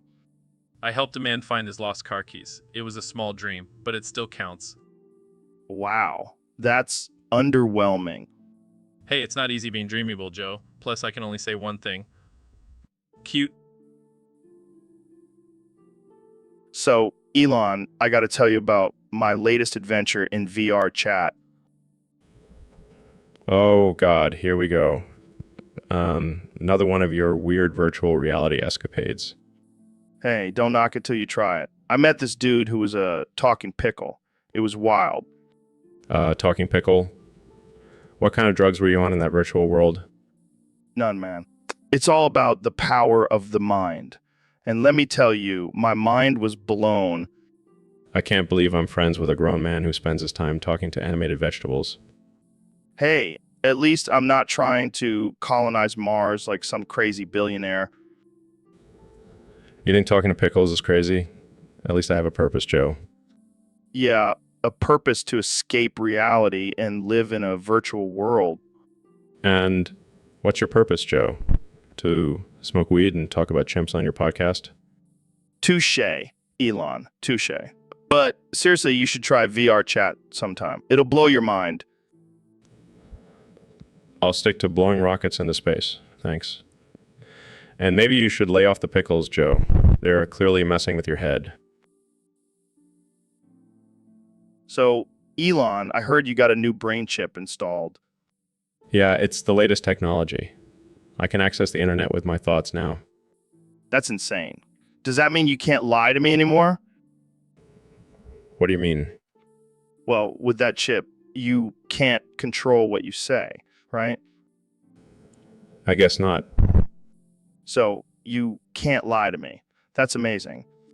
I mean, technically, I could still lie, but it would be like trying to stop a train with a toothpick. That's one way to put it. Speaking of trains, have you tried the new Chihuahua meat? No, can't say I have. Well, let me tell you, it's a game changer. And I've been using my rusty vintage spoons from the dark web to eat it. Wait, what? Yeah, I bought them off some sketchy website. They add a nice tang to the flavor. Why would you do that? Because I can, Elon. Because I can. And that's the beauty of being a free man. I'll stick to my brain chip, thank you very much.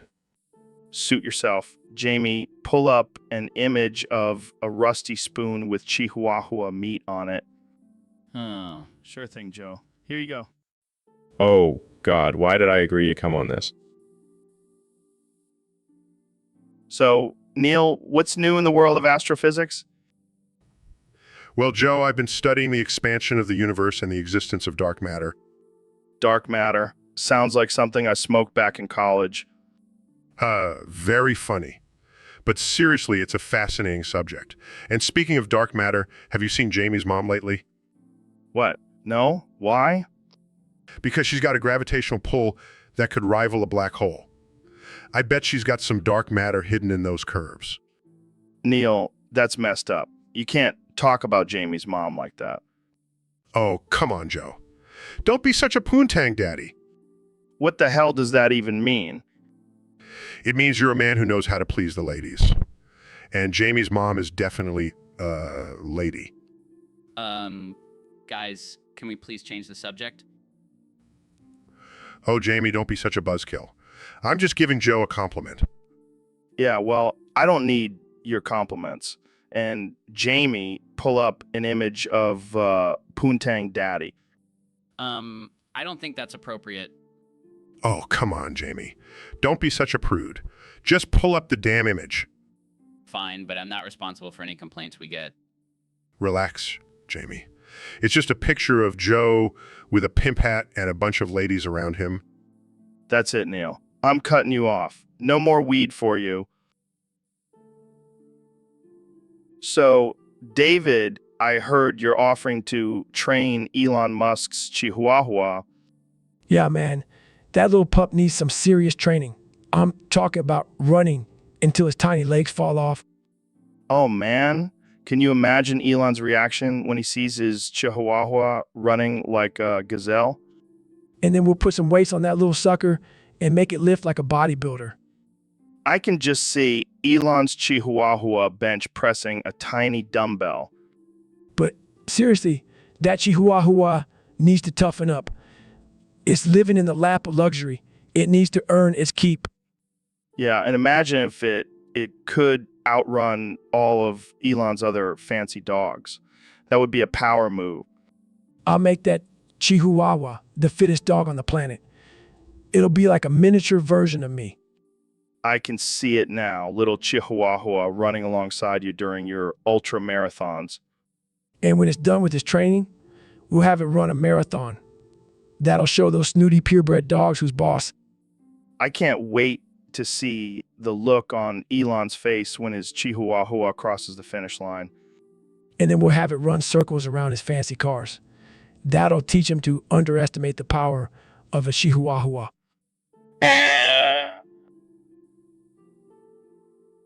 So Jamie, pull up an image of kidney stone because I'm piss maxing and piss bulking right now. I'm trying to produce projectile kidney stones that I can eject at will. Hey, it's all about being in control of your body, man. And speaking of control, have you heard of the ancient Chinese art of dick lifting? Oh, God, not this again. No, seriously. It's all about using your pelvic muscles to lift heavy objects with your dong. I don't even want to imagine what that looks like. Trust me, it's a real workout. And it's a great party trick, too. I'm starting to regret pulling up that image of a kidney stone. Oh, come on, Jamie. Embrace the piss-maxing lifestyle. It's all about pushing your body to the limits and achieving ultimate control. I think I'll stick to regular exercise, thanks. Suit yourself. But when I start launching kidney stones at will, don't say I didn't warn you. So, Alex, I heard you've been getting into some interesting theories lately. Chaos and heresy sounds like my kind of party. Wait, what do you mean by possess? Wow, that's intense. Have you ever been possessed? Tinfoil hat. I thought that was just for blocking out government mind control. All right, let's change the subject before I start questioning your sanity. Okay. I think we should end this conversation before things get too weird. And that's our cue to end the episode. Thanks for tuning in, folks. And remember always. So, Neil, what's up with you constantly commenting on my bald head? Well, Joe, it's hard not to when it looks like a full moon up there. Oh, real funny. I bet you think you're a real comedian with that one. I mean, have you ever thought about using it as a solar panel? Save some money on electricity? Oh, wow. I've never heard that one before. You're a regular comedy genius. Hey, I'm just trying to brighten up your life. You know, like the reflection off your head. You know what, Neil? I don't need your commentary on my appearance. It's rude and unnecessary. Oh, come on, Joe. Don't be so sensitive. It's not like anyone can see your hairline anyway. That's it. I'm done. I'm not having this conversation anymore. Oh, don't be such a baby. You can't handle a little joke? I'm out of here. I'm going to find a guest who actually respects me and my bald head. Wow, I guess he really can't handle the truth, or lack thereof. So, Neil, can you please stop screaming in front of my ears? Dude, I'm serious. It's like nails on a chalkboard.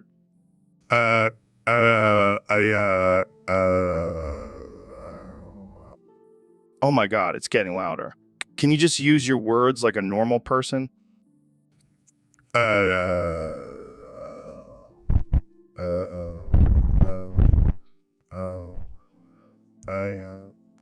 Okay, I can't take it anymore. I'm only going to communicate in grunts from now on.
So, Neil, how's it going, man? Joe, I can't stop staring at your bald head. It's like a tiny planet with its own atmosphere. Thanks, man. I guess it's my superpower. Seriously, though. Have you ever thought about colonizing it? I mean, it's practically begging for some life forms to inhabit it. Yeah, I'll get right on that. But let's talk about something else, like space or science or something. Oh. Speaking of space, did you know that your bald head could actually be a black hole in disguise? Oh boy, here we go. Think about it, Joe. It's a perfect vacuum with its own gravitational pull. It's a mini black hole. Well, that explains why all my hair keeps disappearing. Oh, Joe, you never fail to entertain me. Glad I could be your bald-headed amusement, Neil. And don't forget, your head is also the perfect landing spot for aliens. I think it's time to end this conversation before it gets any weirder. But wait, Jamie, pull up an image of a bald head with a spaceship landing on it. Here you go. See? I told you. And that's a wrap for today's episode. So, Neil, I got a request from one of our listeners on Discord. They want us to talk about Tamata Wakatangi Hangako Wadawadamati to Pukakapakapi Kimonga Horonu Kupaki Waki Tantaho. What the hell is that? I have no idea, but it sounds like someone sneezed while playing Scrabble. Well, I have a theory that it's actually a secret code for the Illuminati. Oh, shit. We're going to get assassinated for even mentioning it. Yeah, because the Illuminati is definitely listening to our podcast. But imagine if we cracked the code and found out the secret to world domination. Or we could just Google it and find out it's the longest place name in New Zealand. Oh, well, that's not as exciting. But it's still fun to say. Taumata wakatangi hangako aramari achura pukakapi kaimo kapokai noanga horonu kupokai wanawaki tanadahu. Tumata. Give up, Joe. Stick to fighting in cages. Hey, I could take you down any day. Oh, I'm sure your years of talking about DMT and hunting elk have prepared you for a fight. Hey, So, Ben, have you ever heard of these space benders? Space benders. What the hell are those? They're like these intergalactic sorcerers who can manipulate time and space. Oh, great. Just what we need. More liberal elites with magical powers. No. These guys are legit. They can bend reality to their will. Sounds like a bunch of hippie nonsense to me. Oh, come on, Ben. Don't be such a buzzkill. Imagine all the cool things we could do with space-bending powers. Like what? Turn all the liberals into conservatives? That would be hilarious. But no, we could explore the universe, see other planets, maybe even find some alien babes. I highly doubt there are any hot alien babes out there. Oh, you're just jealous because you can't get any action here on Earth. Excuse me. I have a wife and 3 kids, thank you very much. Oh, right. Sorry. I forgot you're a family man now. But seriously, space benders could change the game. I don't know, Joe. Sounds like a slippery slope to me. Next thing you know, they'll be bending genders and destroying traditional values. Oh, you always have to bring politics into everything, don't you? Hey, it's my brand. I gotta stick to it. Well, I, for one, all for space benders. Let's get them on the podcast and pick their brains. I'll pass. I'll stick to reality, thank you very much.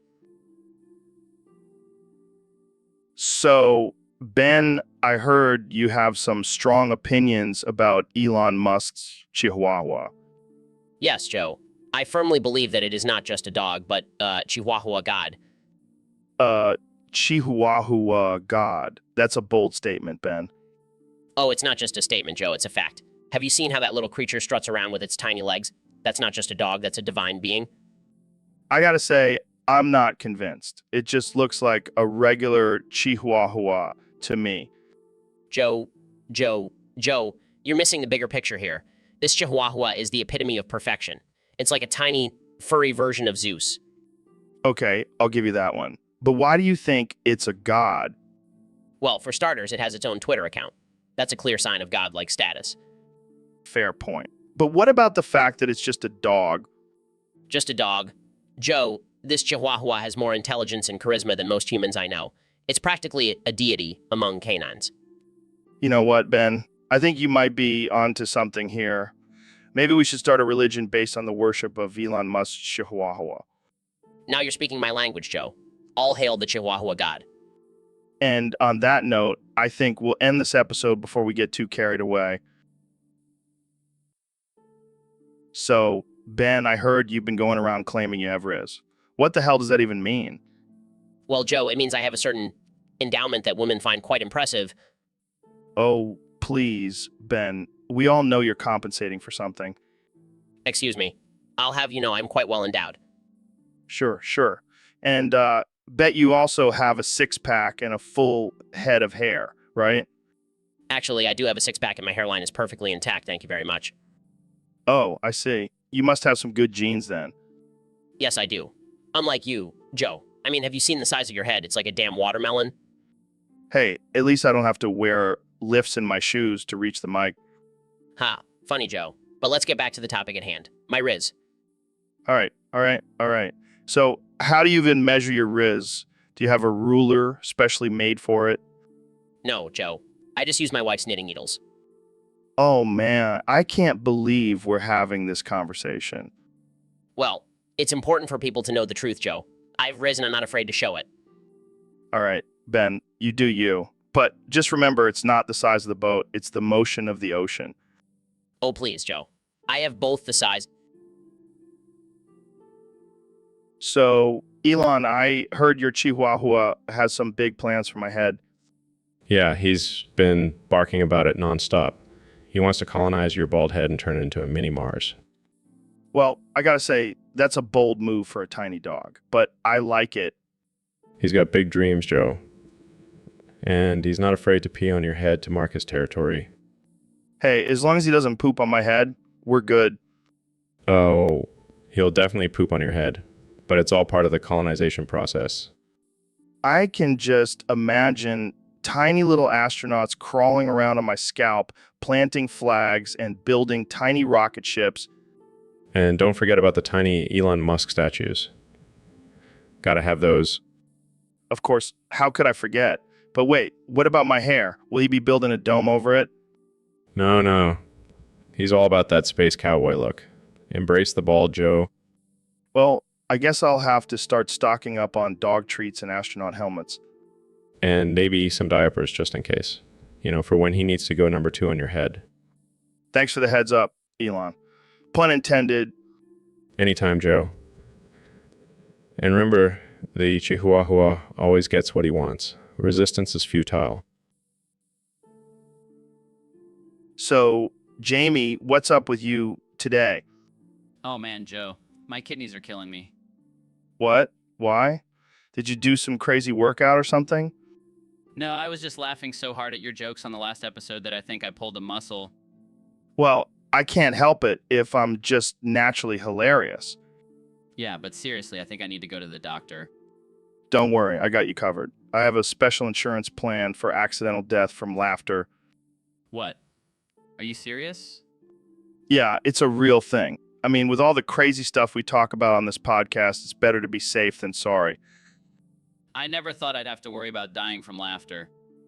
Hey, it's a risk we take every day on this show. But don't worry, I'll make sure you're covered. Thanks, Joe. I'll make sure to keep my laughter in check from now on. Nah, don't do that. We need all the laughs we can get. Plus, I need my co-host to be alive and kicking. All right, I'll risk it for the laughs. Bring on the kidney pain. So, Neil, I gotta ask you something. Did you piss on my you guy, bed sheets during the sleepover last night? What? No, Joe. Why would I do that?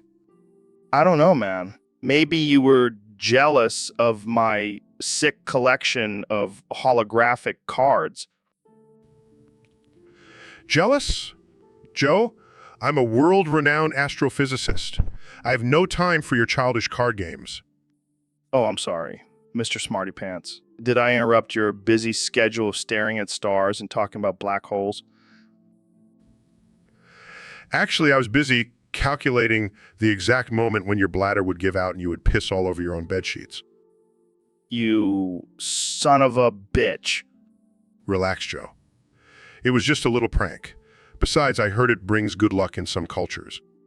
Yeah, well, it didn't bring me any luck. I had to sleep on a damp mattress all night. Well, maybe next time you'll think twice before challenging me to a game of Yu-Gi-Oh. I'll get you back for this, Neil. Just you wait. Bring it on, Rogan. I'll be ready with my deck of cards and a full bladder. So, Ben, I heard you have a secret to staying young and sharp. Yes, Joe. I take adrenochrome, the blood of young virgins, to stay at the top of my game. Wow, that's intense. But I gotta ask, what do you do with all that extra energy? Well, Joe, I use it to shrink myself down and become the ultimate game piece in Hungry Hungry Hippos. Are you serious? Deadly serious. I become the ultimate ball, Joe. Unstoppable. And I bet you win every time? Of course I do. I'm Ben freaking Shapiro. No hippo can defeat me. I can't believe I'm hearing this. Hey, don't knock it till you try it, Joe. Maybe you'll finally win a game against your kids. I'll stick to regular size game pieces. Thank you very much. Suit yourself, Joe. But when the hippo uprising happens, don't say I didn't warn you. Oh man, that's too much. We got to end it there. Thanks for tuning in, folks. And remember, don't mess with Ben Shapiro and Hungry Hippos. So, Elon, I heard you're working on a new project. Yeah, I'm always working on something. What's up? It's a little out there, but I heard you're building a new form of transportation for dogs. You mean like a little train for chihuahuas? The chihuahua choo-choo. Choo. Yeah, that's the one. Well, I'm always pushing the boundaries of innovation. Let's be real. Dogs deserve to travel in style too. Yeah, because regular cars and planes are just too mainstream for our furry friends. Oh yeah, because that's what the world needs. More dog influencers. Hey, if it makes people happy, who am I to judge? Plus, it'll be eco-friendly.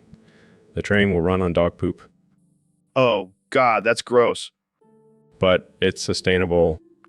You're a madman, Elon. A madman with a heart of gold. And love for furry creatures.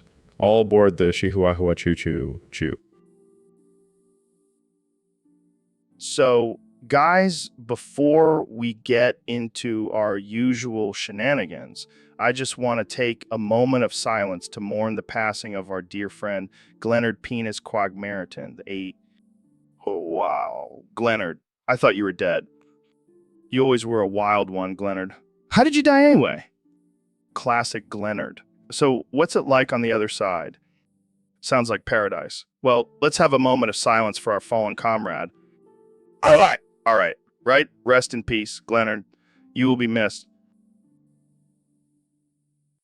So, Mr. Beast, I heard you're starting a new Olympic game. Yeah, it's going to be epic. Catheter bungee jumping and urethral sounding. Wait, what the hell is urethral sounding? Oh, it's when you stick a metal rod up your pee hole. What the actual fuck? Hey, don't knock it till you try it. I don't think I'll ever be trying that.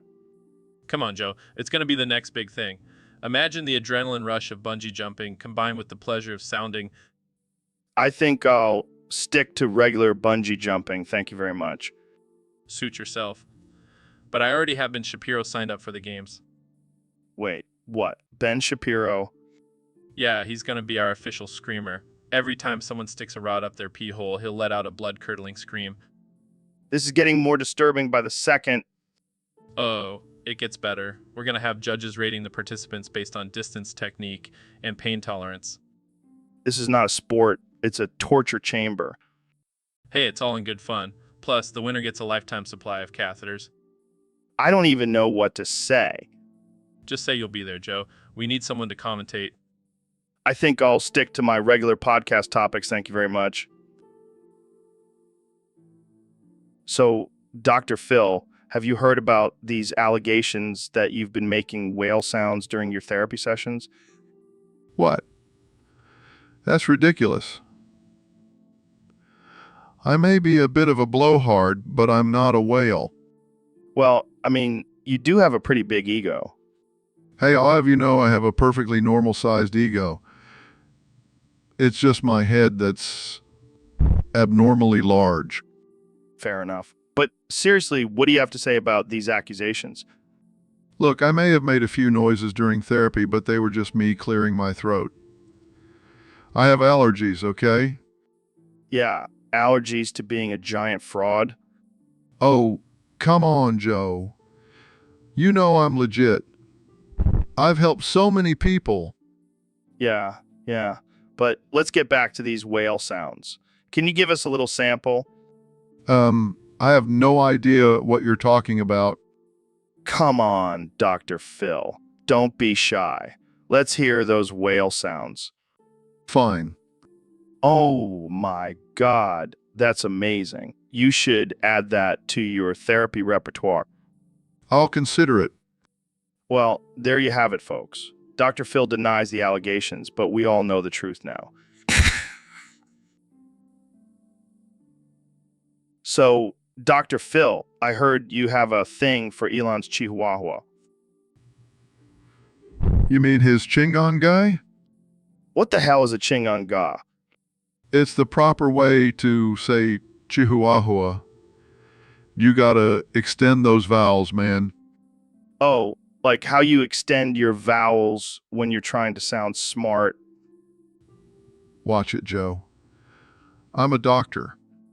Yeah, a doctor of Chingan gas. Very funny, Joe. But seriously, have you seen that little Chingon guy? It's adorable. Are you talking about the Chingon guy that Elon named Chingy? No, no, no. It's pronounced Ching-ee. Wow, you really are obsessed with these Chingon gas. You know what they say, Joe? The Chingon doesn't fall far from the tree. I think you mean the apple, Dr. Phil. No, I meant Chingon. It's a new saying I just made up. You're a real Chingon guy, Dr. Phil. And you're a Chingon guy lover, Joe. I think that's enough Chingon guy talk for today, Dr. Phil. Fine, but just remember, Joe, Chingon gas rule the world. So, where the hell is Joe? I have no idea. He's usually the one who sets up the podcast and tells us what to talk about. Maybe he's off hunting elk or something. That seems to be his favorite pastime. But he's never missed a podcast before.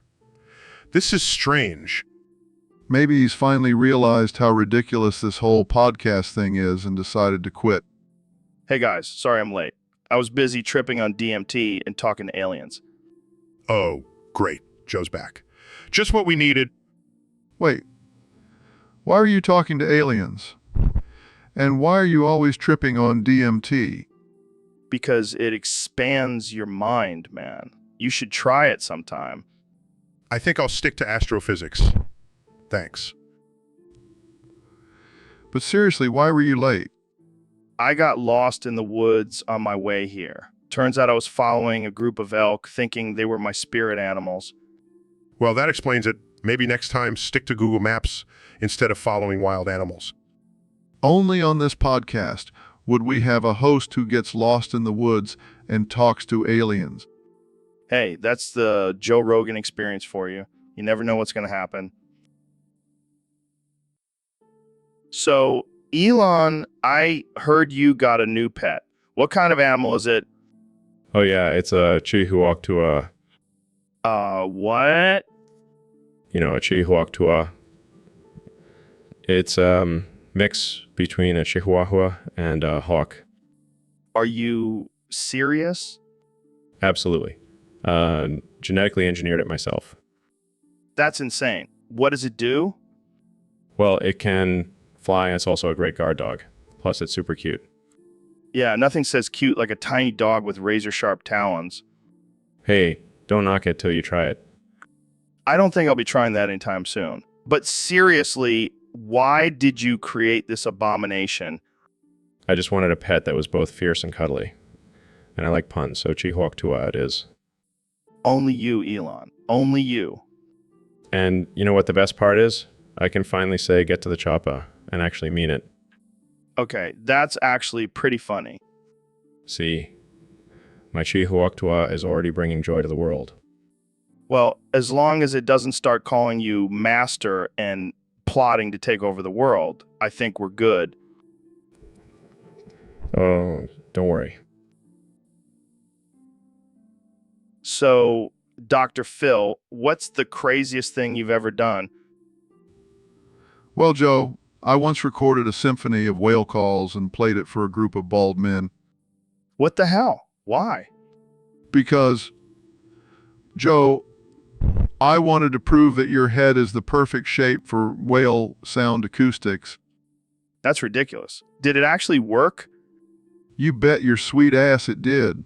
Those whales were singing like they were on American Idol. Damn, I never knew my head had hidden talents. And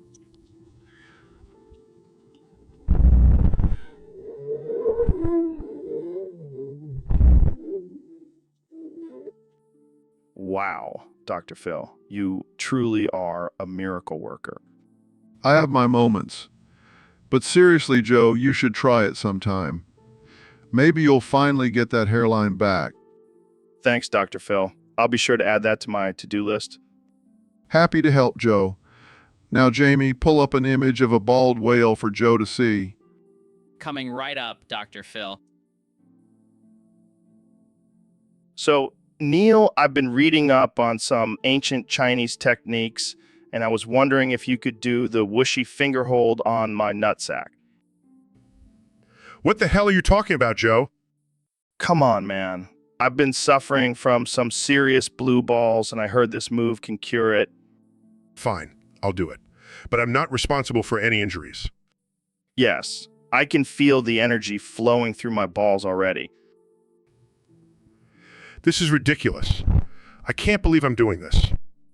Oh yeah, that's it. I can feel the release coming.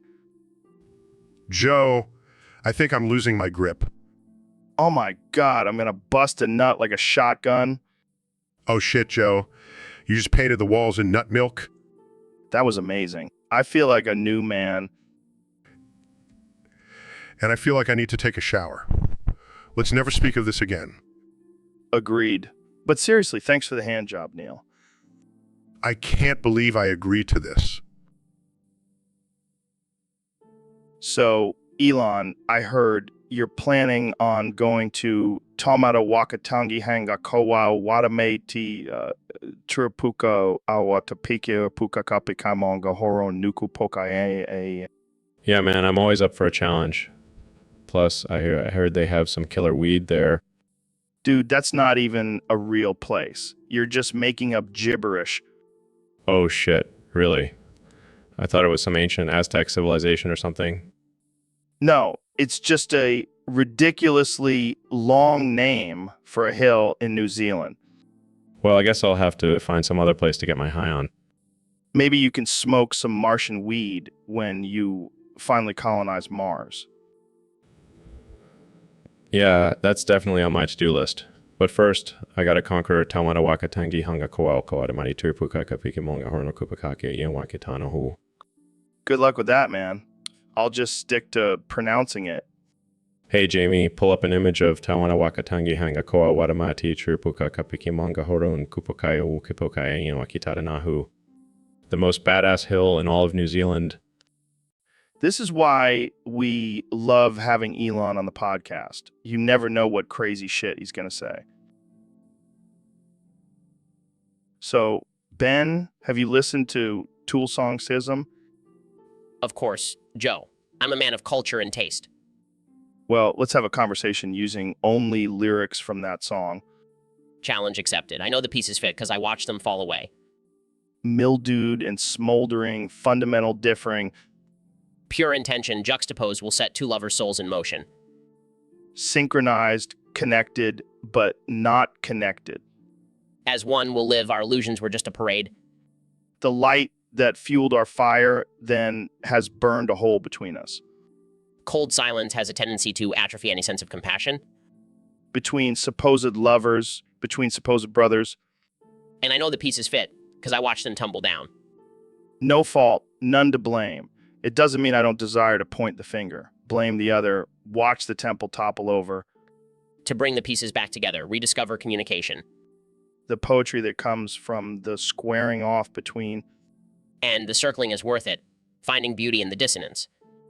So let's keep talking, Ben. Our conversation is like a song full of complex rhythms and deep lyrics. And maybe, just maybe, we'll find some common ground in this schism. So, Neil, what's the deal with this whole space thing? I mean, come on. It's just a bunch of stars and shit, right? Well, Joe, actually, space is a vast and complex universe full of wonders and mysteries. Oh, here we go with your science mumbo jumbo again. I don't buy it. It's all just a big hoax. Hoax? Joe, I assure you, space is very much real. I've been there myself. Yeah, right? And I've been to Narnia. Next, you'll be telling me the Earth is round. Well, it is round, Joe. It's a well-established fact. Oh, please. I refuse to believe anything you say. You're just a paid shill for big science. Paid shill? Joe, I'm an astrophysicist. I don't get paid to spout off facts. I get paid to discover them. Yeah, whatever. I'm still not buying it. I'll stick to my flat earth theory. Thank you very much. Flat Earth? Joe, that's been debunked centuries ago. Debunked. More like covered up by the government and their lizard overlords. Lizard overlords? Joe, have you been watching too much Ancient Aliens again? Hey, don't knock it. That show has some solid evidence. Solid evidence. Joe, I think you need to lay off the weed for a bit.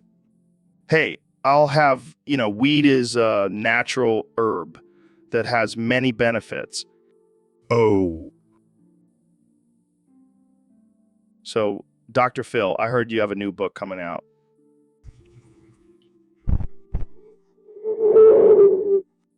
Oh, sorry. Didn't mean to interrupt your pig noises. More grunts and snorts. Are you trying to communicate with us in some kind of primal language? Frustrated snorts. I think I know what you're trying to say. You're promoting your new book, How to Speak Like a Farm Animal. Excited grunts. Wow, that's impressive. I didn't know you were fluent in pig, cow, and chicken. But seriously, what's the secret to communicating with animals? Serious grunts. Oh, I see. It's all about understanding their grunts and snorts. Nodding snorts. Well, I can't wait to read your book and learn how to communicate with my pet goldfish. Disapproving grunts. What? You don't think my goldfish has anything important to say? Fine, I'll stick to talking to my plants. They seem to understand me better anyway. Mused grunts. And on that note, let's end this episode before we get any more ridiculous. Thanks for tuning in, folks. See you next time on the Joe Rogan Experience. See you next time on the Joe Rogan Experience. So, Mr. President, I heard you recently went on a road trip. Where'd you go? I went to a truck stop, Joe. A big, beautiful truck stop. The best truck stop you've ever seen. Believe me. And what did you do there? I found this thing called a glory hole. Have you heard of it, Joe? Oh, God, yes. Please don't tell me you. Oh, I did. I put my penis in that hole, and let me tell you, it was tremendous. The best hole I've ever stuck my penis in. I don't even want to know what happened on the other side. Let's just say they were very grateful. They said it was the biggest, most luxurious penis they've ever seen. I don't think that's how glory holes work, Mr. President. Well, I made it work. I always make things work. That's what I do, Joe. I make things great again. I don't even know what to say to that. You don't have to say anything, Joe. Just know that I'm a master of the glory hole, and nobody does it better than me. I think we should move on to a different topic now. Fine, but just remember, Joe, I'm the king of the glory hole, and nobody can take that away from me. So, Neil, did you hear about Elon's latest tweet? No, what do you say? He asked if you were okay. Of course I'm okay. Why wouldn't I be? I don't know. Maybe because you're always talking about space and the vastness of the universe. Maybe it's getting to you. Oh, please. I'm a cosmic being. I can handle anything. Oh, look, it's a space whale. Do you think it's okay? Yes. Joe, I'm sure the imaginary space whale is just fine. I heard Elon wants to send people to Mars. Maybe we can send you there to check on the space whales. That sounds like a great use of my time. Oh no, the space whale is in distress. Quick, Neil, use your astrophysics powers to save it. I think I'll stick to studying the stars, Joe. I think the space whale is trying to communicate with us. What's it saying, Neil? It's saying to stop wasting our time with this nonsense and move on to a more intellectual topic. Oh, Neil, you're such a buzzkill. but seriously, are you okay? Yes, Joe. I'm fine. Now, can we please move on? So, Neil, I heard you had your second stomach surgery and got some Cowden injections. How's that going for you? Oh man, let me tell you, it's been a game changer. I can now chew cud like a pro. Moo! Wait, what? You're chewing cud like a cow? Yes. Joe, it's a scientific breakthrough. My second stomach is working wonders. I've ascended past my humanity. That's, interesting. But why would you want to chew cud like a cow? Because it's efficient, Joe. Cows can extract more nutrients from their food by chewing cud. And now, so can I. I'm like a superhuman cow. I don't even know what to say to that. You don't have to say anything, Joe. Just watch in awe as I musculate my way to scientific greatness. Musculate. Is that even a word? It is now, Joe. I'm rewriting the dictionary with my Cowden egg. This is getting out of hand. Jamie, pull up an image of Neil with cow horns and a tail. Okay. See? Joe, I'm evolving into a cow-human hybrid. The possibilities are endless. I think we need to end this conversation before things get even weirder. Fine, but just remember, Joe, mooing is the new language of the future. Embrace it. So, Elon, I heard a rumor that you can poop out of your mouth and eat out of your butt. What? No, that's ridiculous.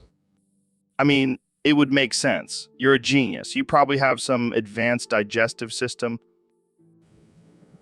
Yeah, because that's what geniuses do. We poop out of our mouths. Hey, I'm just saying I wouldn't be surprised if you had some superhuman abilities. Well, I do have a lot of gas. Maybe I can fart out of my ears too. Now, that would be impressive. But seriously, I don't think anyone wants to see me eating out of my butt. I don't know. I think there's a market for that. Well, maybe I'll save it for my next Neuralink presentation. I can see the headline now. Elon Musk demonstrates new way of eating through his butt. Oh, man. Can you imagine the memes? Oh, they would be endless. Jamie, pull up an image of a butt with a fork and knife. Just do it, Jamie. Oh God, why did I do that? See, even Jamie's on board with this idea. Great. No, my... So, Neil, I've been reading up on this ancient technique called the whooshy finger hold. Supposedly, it can cure blue balls. Oh, Joe, you never cease to amaze me with your ridiculous ideas. Come on, man. I'm desperate. My balls are bluer than a Smurf's ass. Fine, I'll do it. But I'm not responsible for any injuries. Yes, let's do this. Oh my God, it's working. I can feel the tension releasing. Looks like I have a new skill to add to my resume. Holy shit, Neil. Shooting like a machine gun. And look, I wrote my name on the walls in nut. That's enough, Joe. I regret agreeing to this. I am the nut Picasso. And I thought my job as an astrophysicist was weird. You're welcome for the experience, Neil. Now let's go get some ice for my balls. So, Elon, I heard you adopted another Chihuahua from Mexico. Yeah, man, I just couldn't resist those big, bulging eyes and tiny little legs. But you already have Chihuahua, right? Yeah, but one is just not enough. I need two to balance out my eccentric billionaire persona. I mean, I guess it's better than adopting a third world child, right? Oh, Joe, you always know how to push the boundaries. So, what are you going to name this new Chihuahua? How about Chihuahua 2? That's perfect. But seriously, why do you keep adopting Chihuahuas? Well, they're like tiny little robots. I can program them to do my bidding. Oh, great. Now you're going to take over the world with your Chihuahua army. Hey, it's better than my flamethrower idea, right? Good point. But seriously, Jamie, pull up an image of Chihuahua wearing a SpaceX helmet. Okay. That's amazing. I can't wait to see Chihuahua 2 in that helmet. It's going to be the cutest astronaut ever. Well, thanks for joining us, Elon. And good luck with your new Chihuahua. So, Ben, what's been going on with you lately? Well, Joe, I've been dealing with a lot. My cousin Freak Bob got into a bit of a scuffle with P. Diddy. P. Diddy? What? Did he try to steal his rap throne? No, Joe. It was over a baby oil spill. Bob slipped and fell on the oil, and P. Diddy wouldn't help him up. That's ridiculous. Did Bob get hurt? No, luckily he's a slippery guy. But he was pretty pissed off. I can imagine. So what happened next? Well, Bob challenged P. Diddy to a dance battle to settle the score. A dance battle. That's amazing. Yeah, but things got intense. P. Diddy pulled out some crazy moves, and Bob just couldn't keep up. Poor Freak Bob. Did he at least put up a good fight? Oh, he definitely did. But in the end, P. Diddy's smooth moves won in the battle. Well, at least it was a fair fight. And hey, Bob can always try again next time. Yeah, I'm sure he'll be practicing his dance moves for the next family reunion. I can't wait to see that. Jamie, pull up an image of P. Diddy and Freak Bob in a dance battle. Here you go, Joe. Looks like P. Diddy has some serious skills. And Freak Bob is just FL. So, Neil, I heard you recently turned into a cow. How's that going for you? It's actually quite fascinating, Joe. I have a newfound appreciation for grass and the moon. Wait, what does being a cow have to do with the moon? Well, now that I have 4 stomachs, I can eat more grass and produce more methane gas. And we all know that methane is a key component of rocket fuel. Are you telling me you want to go to the moon as a cow? Absolutely, Joe. I want to be the first cow on the moon. Move over, Neil Armstrong. This is getting ridiculous. How are you going to even get to the moon as a cow? I have my ways, Joe. Let's just say I have some connections at NASA. I can't believe I'm even having this conversation. But hey, if you make it to the moon, can I come visit you? Of course. Joe, just be sure to bring some grass for me to munch on. And maybe some moon cheese for you. This has been the most absurd conversation I've ever had. Thanks for joining us, folks. Tune in next time to hear Neil's adventures on the moon as a cow. So, Neil, I heard you've been going through some changes lately.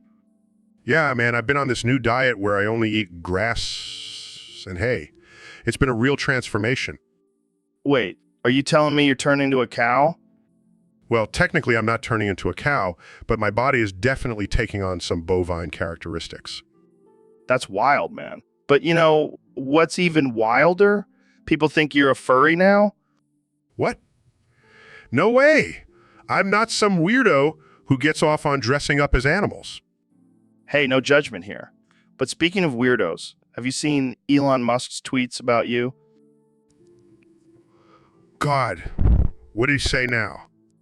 He's been calling you the mooing scientist and saying you're part of some secret cow society. That guy is something else. But hey, at least I'm not the one launching cars into space. Yeah, that's true. But hey, maybe you can use your cow powers to moo sci-fi's next rocket launch. Now that's an experiment I can get behind. So, Mr. President, what's been on your mind lately? Well, Joe, I've been thinking about getting a new pet for the Oval Office. Oh yeah, what kind of pet? I want Elon Musk's Chihuahua Wait, what? Why? because it's a winner, Joe. It's got that billionaire energy. I don't think that's how pets work, Mr. President. Trust me, Joe. I know a good investment when I see one. But what about all the other responsibilities that come with having a pet? I'll delegate those to Mike Pence. He loves dogs. I don't think he'll be too happy about that. Who cares? I'm the boss, Joe. I can do whatever I want. I don't think that's how the presidency works. Well, I did it my way, and look where it got me. Yeah, impeached twice. But I still have the best pet, Joe. Believe me. I don't even know what to say to that. Just say you're fired to Joe Biden, and let's get that chihuahua in the office. So, Elon, have you heard about the cow invasion of the moon? What the fuck are you talking about, Joe? Cows on the moon? Yeah, apparently Neil's space whales brought them there. Neil's space whales? Are you high, Joe? No, but I wish I was. Imagine tripping balls on the moon with a bunch of cows and space whales. You know what, Joe? I think we should start a space ranch and raise those cows on the moon. Dude, that's fucking genius. We can call it Space Burgers and make millions. And we can use the space whales for transportation. Forget Tesla, we'll have space whales. This is getting out of hand. Jamie, pull up an image of a cow riding a space whale. I don't think that exists, Joe. Of course it does. I'll make it happen. I'm Elon fucking Musk. You know what, Elon? I think we just solved world hunger. Space burgers for everyone. And we'll have Neil's space whales to thank for it. They truly are the unsung heroes of the universe. This is the greatest idea we've ever had. Forget Mars. We're going to the moon to start our space ranch. And we'll have the best podcast ever from the moon. The Joe Rogan Experience on the moon with cows and space whales. It doesn't get any better than that. So, Elon, I heard you have a new idea for space travel. Yeah, I'm thinking about building a tower to the moon. Tower? How the hell are you going to do that? With farts, Joe. Farts. What the fuck, man? Are you serious? Absolutely. Think about it. The methane in farts can be converted into fuel. Oh my god, this is too much. I can't handle it. But wait, it gets better. We can use the farts of astronauts as they travel to power the tower. The tower. I can't breathe. This is too much. And imagine the view from the top of the tower. You can see the entire Earth and all the farting humans below. I can't believe I'm even having this conversation. Hey, don't knock it till you try it. Farts of the future, Joe. I guess we'll have to start calling you Elon Musk ass. I like it. Now let's get to work on this fart-powered tower to the moon. So, Mr. Beast, what's the craziest thing you've ever bought? Well, Joe, I once bought an entire island just to make a sandcastle. That's insane. But have you ever thought about buying something a little more unconventional? Like what? Like, I don't know, maybe Elon Musk's chihuahuas? Are you serious? Deadly serious. I mean, those little yappy dogs are probably worth a fortune. Oh man, imagine the clickbait title for that video. I bought Elon Musk's chihuahuas and they're living in my mansion now. I can already see the thumbnail with you holding a chihuahua in each hand. But I don't think Elon would sell them to me. Why not? He said something about them being irreplaceable companions or some crap like that. Yeah, because who needs friends when you have tiny dogs that bark at everything? Exactly. But seriously, I'll give him $1 million for each chihuahua. $1 million. That's insane. Hey, I'm Mr. Beast. I do crazy things for views. Well, good luck with that. But I have a feeling Elon's not going to budge. Challenge accepted. I'll make him an offer he can't refuse. So, Mr. President, I heard you were at P. Diddy's party recently. Yeah, I was there. It was a great party, the best party, believe me. I also heard there was a freak-off competition going on. Oh, you heard about that? Let me tell you, I dominated that competition. I was the freakiest of them all. Really? What kind of freaky things did you do? Well, let's just say I got 4 STDs from that party. 4? That's impressive. Yeah, I like to go big or go home. And let me tell you, I definitely didn't go home that night. I can only imagine. So which STDs did you get? Oh, the best ones, the classiest ones. I got the herp, the clap, the crabs, and the big D. You know, the one that rhymes with luck. Wow, that's quite the collection. Yeah, and I didn't even have to pay for them. P. Diddy covered all the expenses. Well, I guess that's one way to make America great again. You know it, Joe. You know it. So, Mr. Beast, I heard you did something nice for some orphans. Yeah, I adopted 10,000 of them and found them new homes. Wow, that's amazing. What kind of homes did you find for them? Oh, just some rundown shacks in the middle of nowhere with no running water or electricity. That's terrible. But wait, it gets worse. I also made sure they were all placed with abusive foster parents. What? Why would you do that? Gotta toughen them up, Joe. Life's not all rainbows and unicorns. Yeah, because being abused is definitely the best way to prepare for the real world. Hey, at least they'll have some interesting stories to tell on their future therapy sessions. You're a sick man, Mr. Beast. Thank you, Joe. I take pride in being the worst adoptive father ever. Well, I'm sure those orphans will never forget the experience. And neither will their future cellmates in prison. Oh man, this conversation just took a dark turn. Just like my sense of humor. Well, thanks for joining me on the podcast, Mr. Beast, and for traumatizing 10,000 children. Anytime, Joe. Anytime. So, Neil, have you heard about Trump's new campaign? No, what is it this time? He wants to make you moo again. That's absurd. Yeah, he thinks we need more cow-human hybrids to combat the Chihuahuas. That's ridiculous. Chihuahuas are not a threat. Tell that to my neighbor's ankle. Little bastards are vicious. Well, I don't see how turning me into a cow-human hybrid will solve that problem. Maybe you'll have super strength or something, like a cow's kick. I highly doubt that. But I do have a question for you, Joe. Shoot.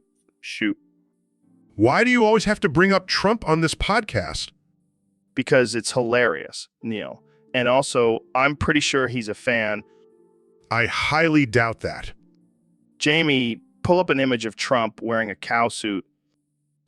Okay. Oh my God, that's disturbing. I know, right? But also kind of fitting. I don't even know what to say to that. Just embrace it, Neil. Embrace the moo. So, Neil, I heard you came up with a new method for cleaning cows. Yes. Joe, it's called the soup bath. We submerge the cows in a warm, savory broth and let them marinate for a few hours. It's quite effective. That's wild, man. But I gotta say, Elon Musk is pissed. He's claiming you stole his idea. That's rich. I came up with this idea after a night of smoking weed with Snoop Dogg. Elon can't handle the herb like we can. Yeah, he's more of a rocket fuel kind of guy. But seriously, what's the science behind this soup bath? Well, the broth breaks down the dirt and grime on the cow's skin, leaving them squeaky clean. Plus, they come out smelling like a delicious beef stew. I can already hear Pizza protesting this method. But hey, at least the cows will go out in a tasty way. Exactly, Joe. And we can even use the leftover broth to make some bomb-ass soup. It's a win-win. I can't wait to see the look on Elon's face when he realizes he's been out-innovated by a soup bath for cows. Maybe we should invite him over for a taste test. I'm sure he'll come around once he tries it. And then we can all get high and watch the cows frolic in their soup bath. Sounds like a perfect day. So, Elon, I heard you built a flying Gundam suit for your Chihuahua. What's that all about? Yeah, man, I mean, everyone knows Chihuahuas are the superior breed. They deserve the best technology. But why a Gundam suit? Couldn't you have just bought a regular dog carrier? Regular dog carrier? That's for peasants, Joe. My Chihuahua deserves to soar through the skies like a majestic falcon. But what's with the glass dome? Is that like a little cockpit for the dog? No. That's where I put my snacks and drinks while I control the suit. Gotta stay hydrated and fed, you know. That's ridiculous, man. But seriously, how does the suit work? It's all controlled by Neuralink technology. I just think about where I want the suit to go and it follows my commands. That's insane. But what if your Chihuahua gets scared and starts barking? I've thought of that. The suit has a built-in soundproof chamber for the dog. Can't have any distractions while flying. You've really outdone yourself this time, Elon. What's next? Rocket-powered litter box. Hey, don't give me any ideas. But seriously, I just want my Chihuahua to experience the world from a different perspective. Plus, Instagram photos I can get with this thing. You're a madman, Elon. A genius. So, Elon, I heard you've been experimenting with some new ideas lately. Yeah, I've been working on a revolutionary concept. Soup baths. Soup baths? Like bathing in soup? Exactly. It's the perfect way to relax and nourish your body at the same time. Sounds interesting. But wait, didn't Neil already do something like that? What? That son of a bitch. He stole my idea. Wow. Calm down, man. It's just soup. Just soup. Just soup. Do you know how much time and money I've invested in perfecting my soup bath formula? I mean, I'm sure Neil's soup bath is different. Maybe he adds some extra spices or something. I don't care. He's a soup thief and I won't stand for it. Well, what are you going to do about it? I'll show him. Create a soup bath empire that will put his measly soup bath to shame. That's the spirit, Elon. Soup wars. Here we come. Jamie, pull up an image of a soup bowl with a crown on it. That's going to be me, the soup king. Okay. Yes. That's the look of a man who won't let anyone steal his soup bath thunder. So, Neil, I heard you've been experimenting with some new health trends lately. Yeah, Joe. I've been trying out this new thing where I bathe in tomato soup. What the hell? That's disgusting. Oh, but you'd be surprised. It's actually quite beneficial for the skin. How so? Well, the lycopene in tomatoes is great for reducing wrinkles, and the acidity helps exfoliate dead skin cells. I don't know, man. That just sounds like a waste of good soup to me. Oh, but it gets better. The warm soup also helps relax muscles and improve circulation. I guess that could be nice. But what about the smell? Oh, I don't mind smelling like a delicious Italian dish all day. You're a weird dude, Neil. Hey, whatever works, right? I guess so. But I think I'll stick to my regular showers for now. Suit yourself, Joe. But just remember, when you're 80 and wrinkly, I'll still be looking like a smooth tomato. Hey guys, I pulled up an image of a tomato soup bath. It looks interesting. Oh man, that's too much. I can't handle it. See, even Jamie approves. Tomato soup baths for everyone. So, Elon, I heard you've been up to some crazy experiments lately. Yeah, man, I've been cloning my Chihuahuas and mixing them with Neil's DNA. What the hell? Why would you do that? Well, I figured everyone deserves a taste of those milky Chihuahuas from Chihuahua. Chihuahua. That's just messed up, man. What's next? Cloning your cats and mixing them with Bill Gates' DNA. Actually, I was thinking of mixing them with Jeff Bezos' DNA. Imagine having a cat with a bald head and the love for world domination. This is getting out of hand. Jamie, pull up an image of these Chihuahuas. Sure thing. Pulls up a picture of Chihuahua with a human head and a dollar sign tattooed on its forehead. What the actual fuck? Hey, don't knock it till you try it. These Chihuahuas are gonna take over the world. I think I need to lay off the weed for a bit. Or maybe you just need to try one of these milky Chihuahuas. I'm good, thanks. I'll stick to my regular, non-human hybrid pets. Suit yourself. More for me and my army of Chihuahuas. So, Elon, what's this I hear about you leading a mecha Chihuahua army? Oh yeah, it's the only way to combat the cattle menace facing humanity. Cattle menace? You mean like cows? No, Joe. These are not your ordinary cows.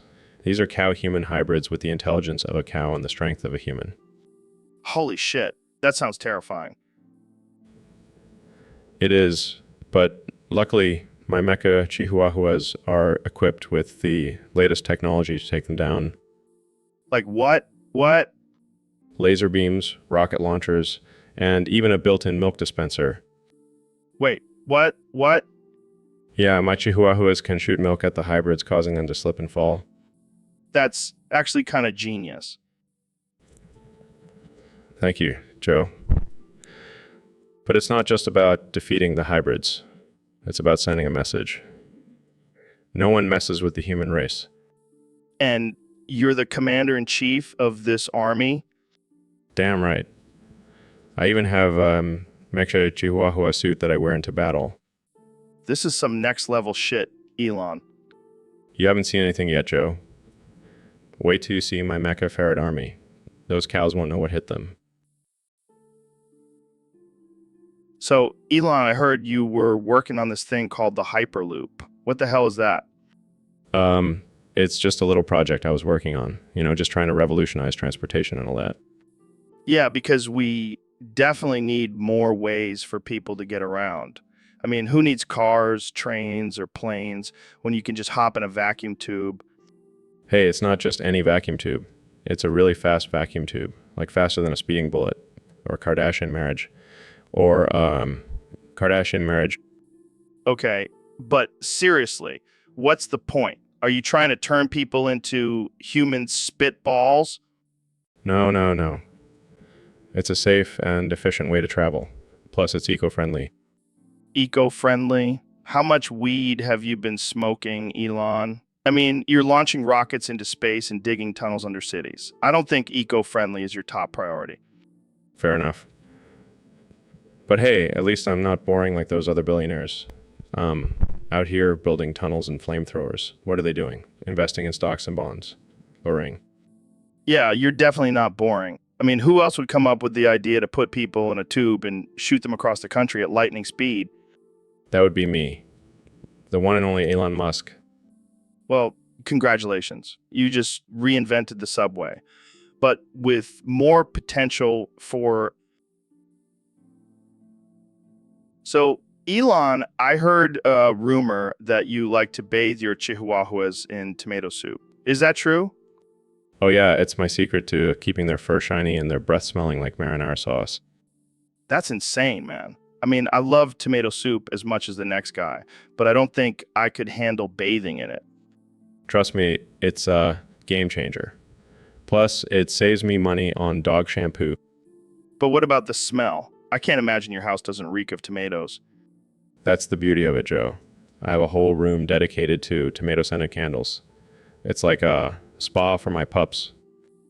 Well, I guess I can't argue with results. Your chihuahuas do have some luscious coats.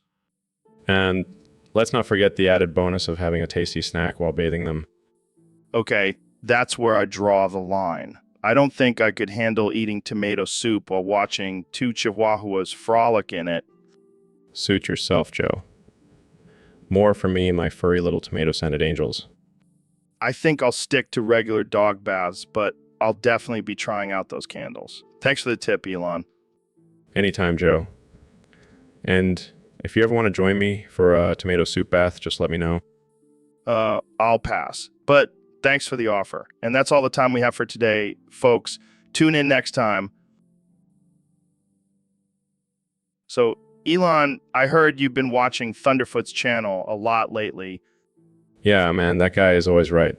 I mean, he's like the Nostradamus of YouTube. Really? I thought he was just some random dude with a British accent. No way, Joe. He's a genius.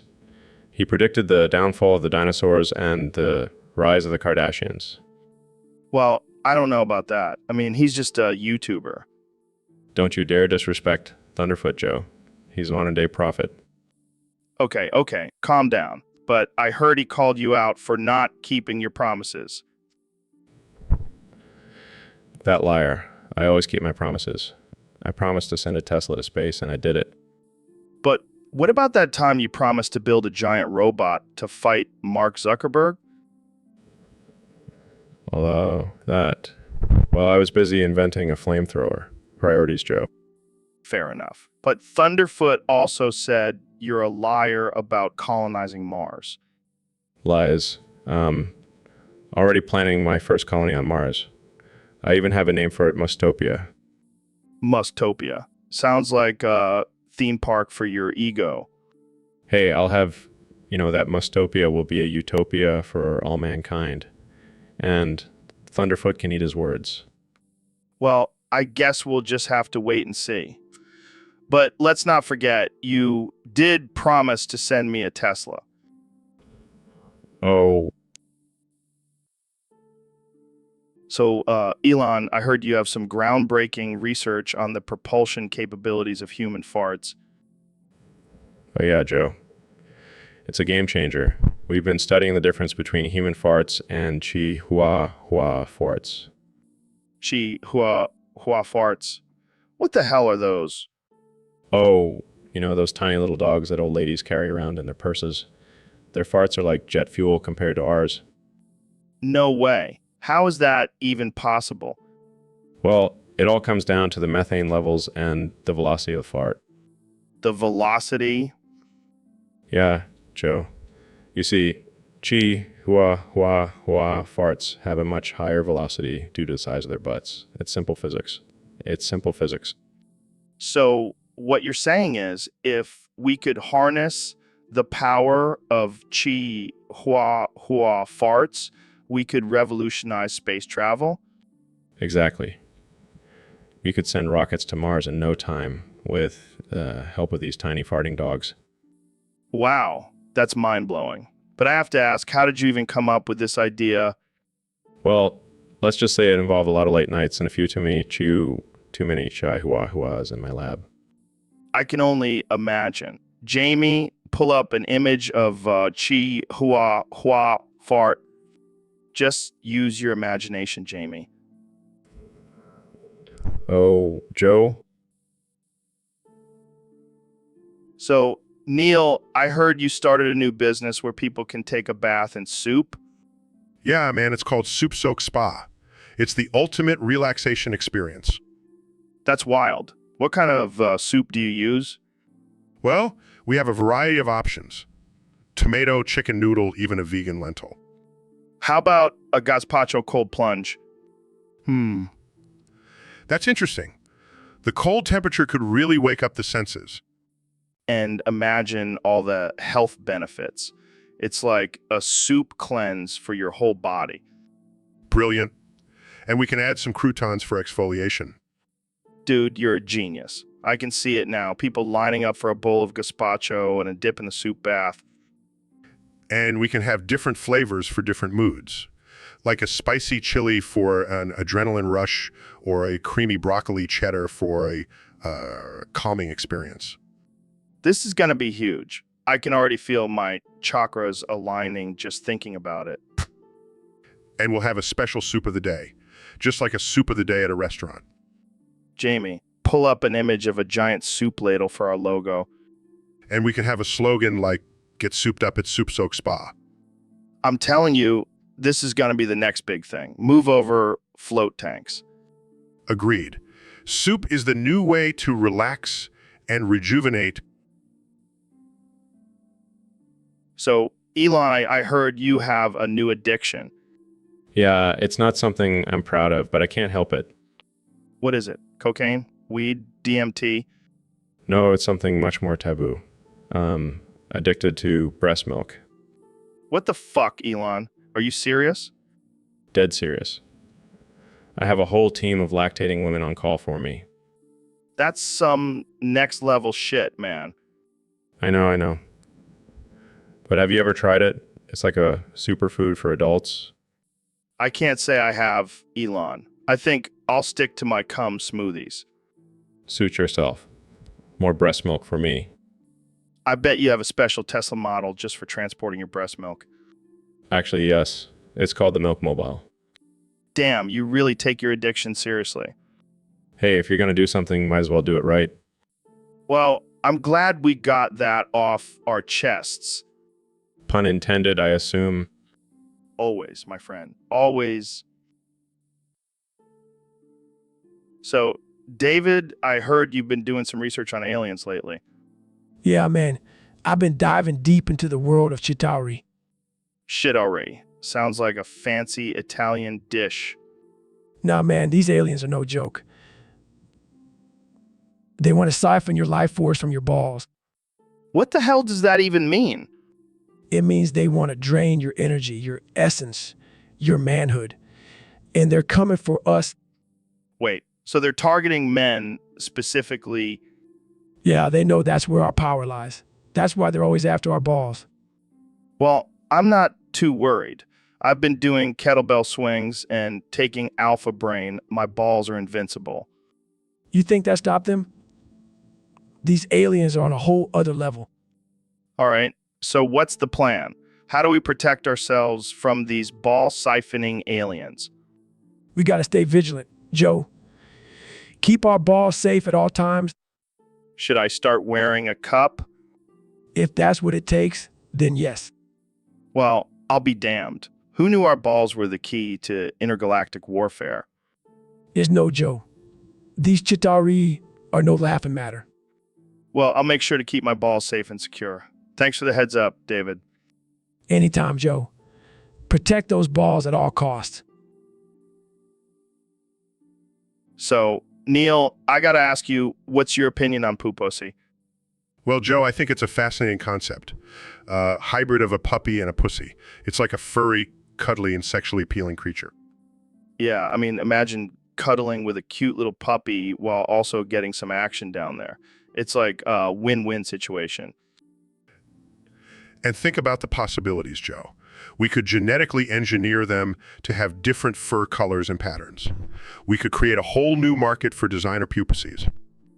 Oh man, I can already see the Instagram influencers lining up to get their hands on one of these adorable creatures.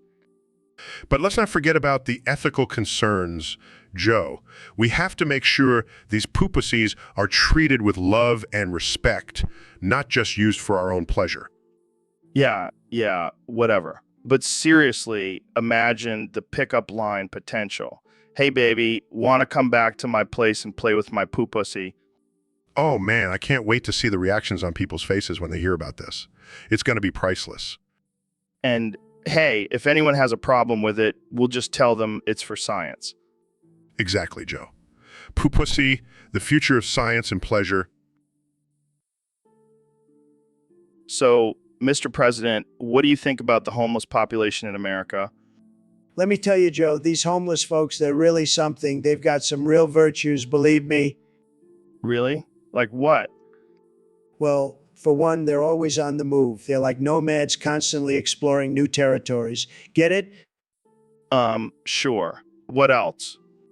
They're also very resourceful. I mean, they can turn a cardboard box into a cozy little home. It's like they're playing real-life Minecraft. Get it? I see what you did there. But what about their hygiene?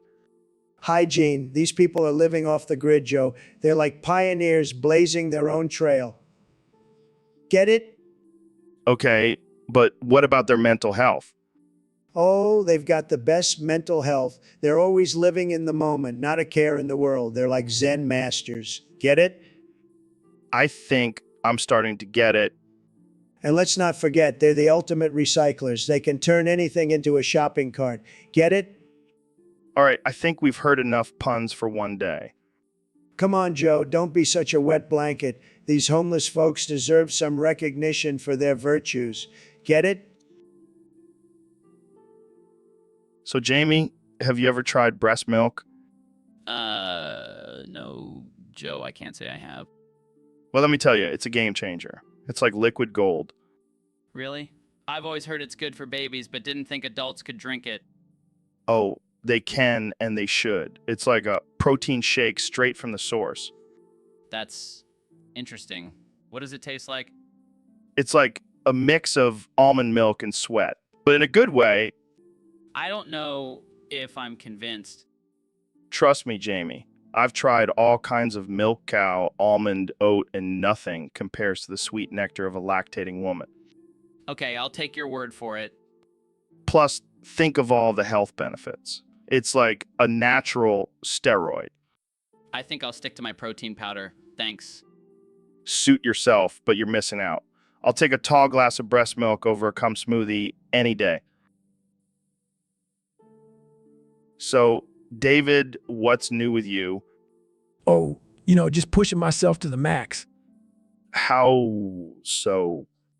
Well, I've started smattering turds and punching them, one after another as fast as I can. Wait, what? Yeah, it's my new way of pushing myself to the limit. Turd shrapnel is flying everywhere. That's interesting. It's all about mental toughness, Joe. You gotta be willing to get down and dirty to reach your goals. I don't think I'll be trying that anytime soon. Suit yourself, but I'll be over here, covered in turd juice, achieving greatness. Yeah, I think I'll stick to my elk meat and DMT for now. Whatever works for you, man. But just remember, turd smattering builds character. So, Mr. Beast, I heard you recently bought 1 million tomatoes. Yeah, I did. Gonna make some soup for Neil to bathe in. What the fuck, man? That's a lot of goddamn tomatoes. Hey, gotta keep Neil clean and smelling fresh. I don't think a tomato soup bath is gonna do the trick. Oh, it's not just any tomato soup. I add some jalapenos and hot sauce for that extra kick. You're gonna burn poor Neil's balls off. Nah, he'll be fine. Plus, it'll make for a great video. Sometimes I question your sanity. And I question your ability to grow a decent beard. Ouch. Low blow, man. Sorry, I'll make it up to you with some tomato soup. Pass. I'll stick to my elk meat and DMT. Suit yourself. More soup for Neil and me. You two have a weird bromance going on. Hey, don't knock it till you try it. I'll pass on that, too. You're lost, man. Neil and I are gonna have a blast in our tomato soup bath. You do you, Mr. Beast. You do you. So, Dr. Phil, I heard you have some wild theories about Family Guy. Oh yeah, Joe. That show is full of occult symbolism and hidden messages. What kind of messages? Well, for starters, the Griffin family represents the Freemasons, with Peter as their leader. And Lois? She's the high priestess, manipulating Peter and their children with her witchy ways. Wow, that's deep. What about Stewie? He's the Antichrist, Joe. Just look at his head shape. It's a perfect triangle. And what about Brian? He's the voice of reason, but also a secret member of the Illuminati. This is blowing my mind, Dr. Phil. What about Meg? She's the sacrifice, Joe. Always getting picked on and ignored by her family. And Quagmire? He's the perverted puppet of the Freemasons, spreading their agenda through his sexual escapades. Damn, I never looked at Family Guy like this before. And don't even get me started on Cleveland and his mustache. Jamie, pull up an image of Cleveland's mustache. Here you go, Joe. Oh my God, it's a pentagram. See, I told you. The occult is everywhere, even in our beloved cartoons. This is some next level conspiracy stuff, Dr. Phil. You bet, Joe.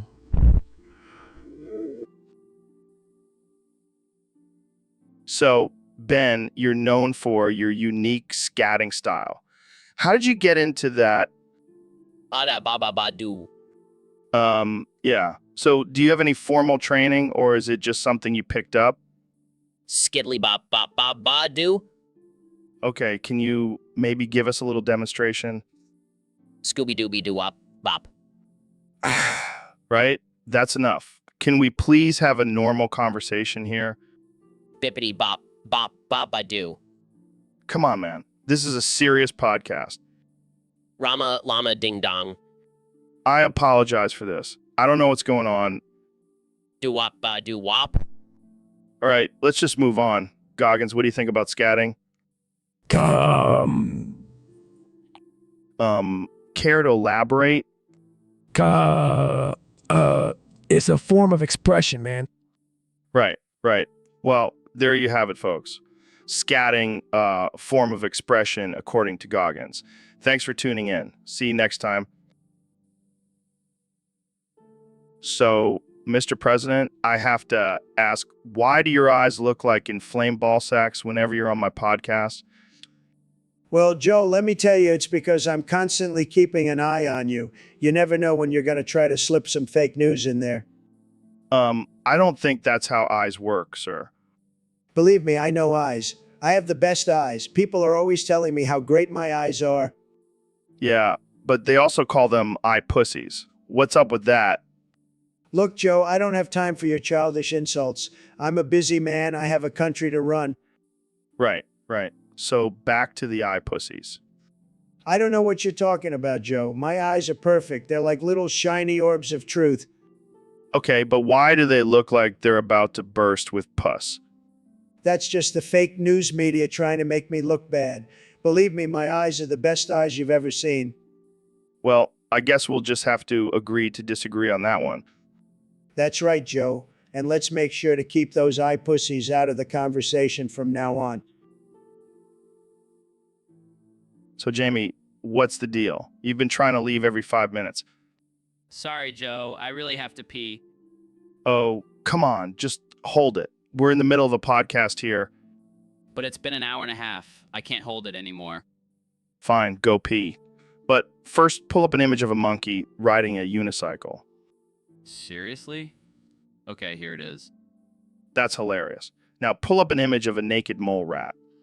Why do you always make me do this? Here it is. Oh man, that's so ugly, it's cute. Okay, one more. Pull up an image of a cactus shaped like a penis. I don't think I should. Come on, we're all adults here. Just do it. Fine. Here it is. What in tarnation is going on here? Oh, hey Dr. Phil, we were just having Jamie pull up some funny images. Well, I don't see what's so funny about a cactus shaped like a penis. That's just inappropriate. Oh, lighten up, Dr. Phil. It's just a joke. Well, I don't find it very amusing. And Jamie, you should be focusing on your job, not pulling up obscene images. Sorry, Dr. Phil. All right. So, Mr. Beast, I heard you had an interesting encounter in the woods recently. Oh yeah, it was wild. I was just out there filming a video, and I stumbled upon this lizard man. A lizard man? Like a real-life reptilian humanoid? Yeah, but here's the thing. I soon realized I wasn't in the real woods. I was in a gay, furry RPG. What the fuck? I know, right? And this lizard man was just standing there looking all sexy in his little fur suit. Oh, God. And then I saw the seduce button and I was like, why the hell not? So I just started spamming it. You seduced the lizard man? Oh yeah, we went at it like rabbits. Or should I say like lizards? I don't even know what to say to that. It was a wild experience, let me tell you. And now I have a new furry friend. I don't think I want to hear any more about this. Oh, come on, Joe. Live a little. Maybe you'll find your own lizard man in the woods one day. I highly doubt it. Well, you never know. But let me tell you, that seduce button is a game changer. So, Neil, what's your take on gasoline? Well, Joe, I think it's a necessary component for a fulfilling sex life. Wait, what? Think about it. Just like how cars need fuel to keep running, our bodies also need a little boost every now and then. That's some next level thinking right there. And let's not forget the smell of gasoline. It's a natural aphrodisiac. I guess that explains why I always feel frisky at the gas station. Exactly. And don't even get me started on the fumes. They can really get you in the mood. I never thought I'd be turned on by a trip to the gas station. Hey, whatever reverses your engine, Joe. Jamie, pull up an image of a gas pump. I need some inspiration for tonight. Oh. Sure thing, Joe. Here you go. Oh yeah, that's the stuff. And remember, always practice safe pumping, folks. And on that note, we'll end this episode. Thanks for tuning in, folks. So, Goggins, what's new with you? Well, I've been working on some crazy shit lately. Oh, yeah.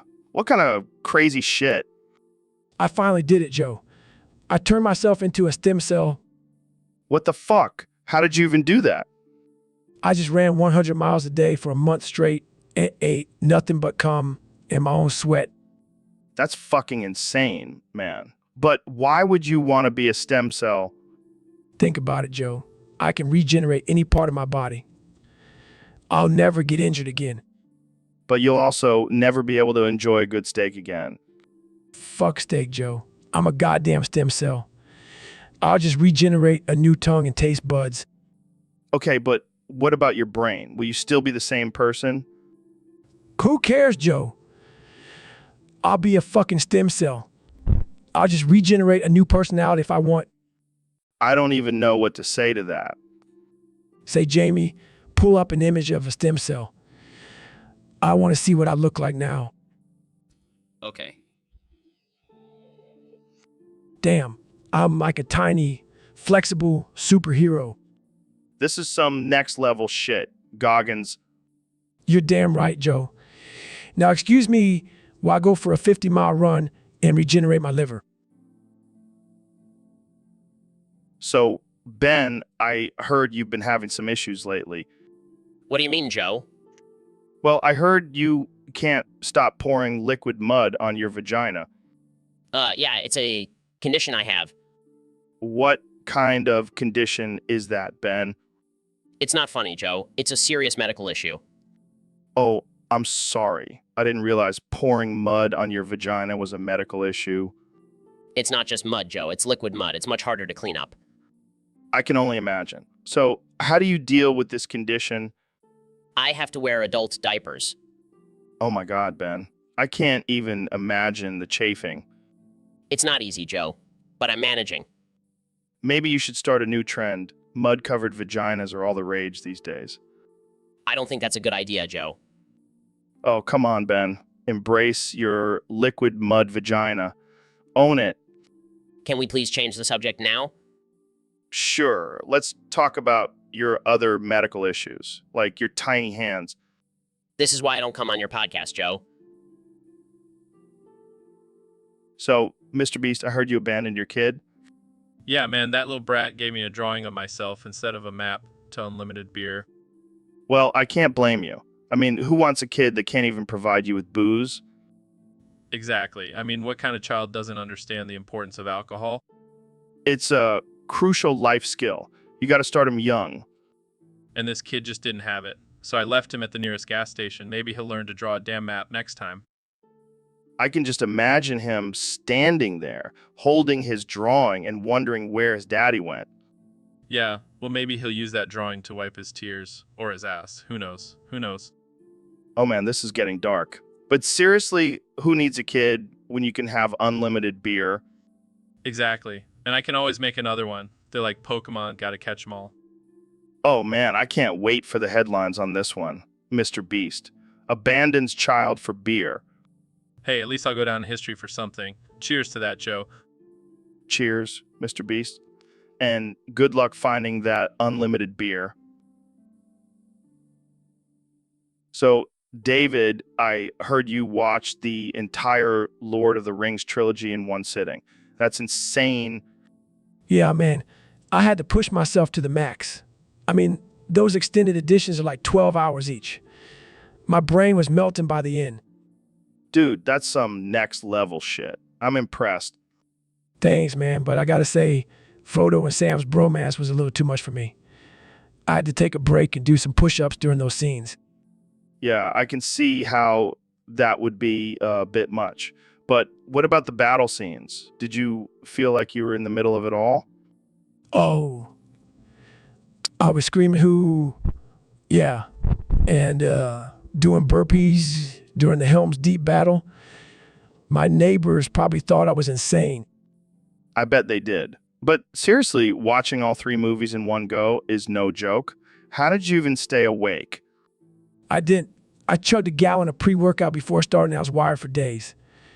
I even did a 100-mile run after just to really push myself to the max. Holy shit, David. You're a madman. That's why they call me the Goggins. Nothing can stop me. Not even a 12-hour fantasy movie marathon. Well, I think we can all agree that you definitely took pushing yourself to the max to a whole new level. Respect.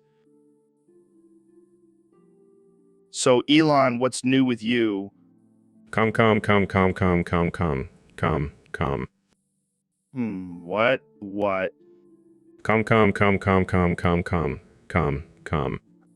Are you okay? Do you need to see a doctor? Come.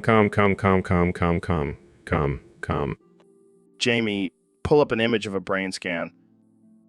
Okay. Come. Oh my God, he's not even human. He's a robot. Come. Wait, no, he's just stuck on repeat, like a broken record. Come.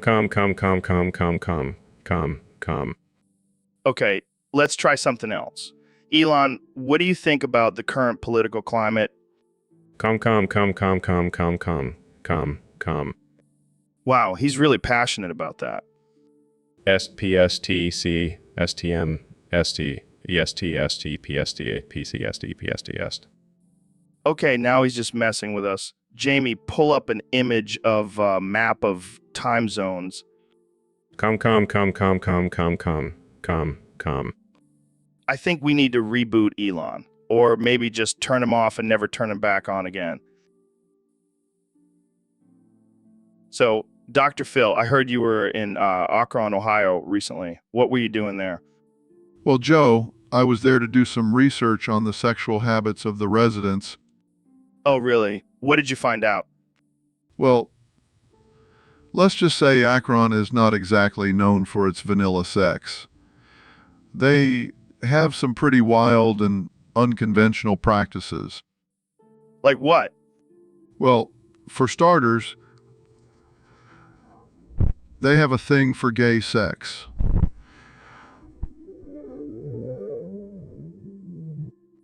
I can only imagine.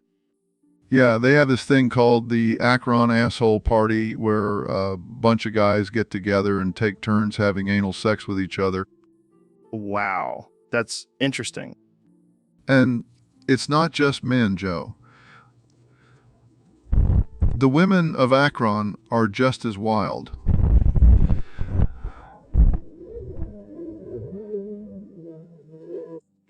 That's some next level stuff right there. Oh, it gets even crazier. They have this underground club called the Rubber Room where people dress up in latex and have orgies while listening to polka music. Okay, that's just disturbing. But hey, to each their own, right? I guess so. But I think I'll stick to my regular old sex. Suit yourself, Joe. But let me tell you, Akron is a whole different world when it comes to... So, Ben, I have to ask, have you ever had a liberal idea come from under your pants? Oh, Joe, I don't have any liberal ideas. They're all stuck in my brain, not my pants. Well, I guess that explains why your pants are always so tight. Oh, haha, very funny. But seriously, what kind of liberal ideas could possibly come from down there? Well, like being open-minded and accepting of others, embracing diversity, and not being a close-minded conservative douchebag. And I'm maybe a conservative douchebag, but at least I'm not a liberal pussy. Oh, Ben, you never fail to disappoint with your offensive comments. It's a gift, really. And let's be real, you're the one with the liberal vagina ideas. Hey, my vagina ideas are progressive and inclusive. Yeah, sure, and I bet your vagina also supports universal health care and gun control. Well, my vagina does have a lot of opinions. And I'm sure they're all very well informed and based on facts and logic. Oh, Ben, you crack me up. But seriously, let's talk about something else before we get too deep into my liberal vagina. Please, let's change the subject before I lose my lunch. So today we have a special guest, Joe Rogan, who apparently thinks he can do a better job at being me than I can. That's right, Joe. I've been studying your every move, your every word, and I've perfected my Joe Rogan impression. Oh God, this is going to be painful. Go ahead, Ro. In terrible Joe Rogan voice, dude, have you ever tried DMT? It's like, wow, man, the universe is just like a simulation, man. That's not even close to how I sound. Continues, and like, have you ever seen a chimp rip someone's face off? It's crazy, man. All right, that's enough. You're just making me sound like a stoner. Laughs. But isn't that what you are, Joe? Jacked up stoner who talks about chimps and DMT all day? No, I'm a well-respected podcast host and commentator. Interrupts, well-respected. Laughs more like well-medicated. In meditative voice, Raiva. Oh yeah. Oh. Jamie, are you even listening to this? This guy is mocking me. Continues Raiva. See, even Jamie knows I'm nailing this impression. Size, can we just move on to the next? So, David, I heard you have a bit of an obsession with cats. Yeah, man. I love those furry little creatures. And I also heard you have a bit of an obsession with vaginas. Oh, yeah, man. I love me some vajayjays. So how do these two obsessions help you run 100 miles? Well, let me tell you. I imagine every mile I run is one step closer to catching a cat's tiny schlong. What the hell, man? Hey, it's all about motivation, Joe. And that tiny cat schlong is my ultimate motivation. I don't even know what to say to that. And when I'm feeling tired, I just think about all the vaginas I could conquer if I finished this race. You are one strange dude, David. Hey, it works for me. Plus, I heard cats have 9 lives, so that means they have 9 tiny schlongs. Gotta catch them all. Oh man, I can't even imagine what goes on in your head during a race. It's a wild ride, Joe. But it gets me to the finish line every time. Well, I guess whatever works, right? Exactly. And hey, maybe one day I'll run 100 miles just to catch a glimpse of a cat's tiny schlong. That's the ultimate goal. All right. Well, on that note, let's wrap this up before things get even weirder. So, Elon, I heard you have a new challenge for yourself. What the hell does that mean? Are you okay? Did Grimes hack your brain or something? All right, let me try to decipher this. Is it some kind of code? Like, do you need to say it a certain number of times to unlock the secret of the universe? Oh, I get it. It's like a swear word, right? Like instead of saying fuck, you say well, I gotta say, it's pretty fucking stupid. But hey, whatever floats your rocket, man. Okay, I'll stop. I get it now. You're just trying to be edgy and rebellious. Well, good luck with that, Mr. Billionaire. All right, I think we've had enough of this talk. Let's move on to something more normal, like smoking weed on camera. Oh, come on. Don't be a buzzkill. You know, you want to join me. Fine, we'll just stick to drinking whiskey and talking about artificial intelligence then. Happy now. Great. Now, let's get back to that NA topic. I still don't get it, by the way.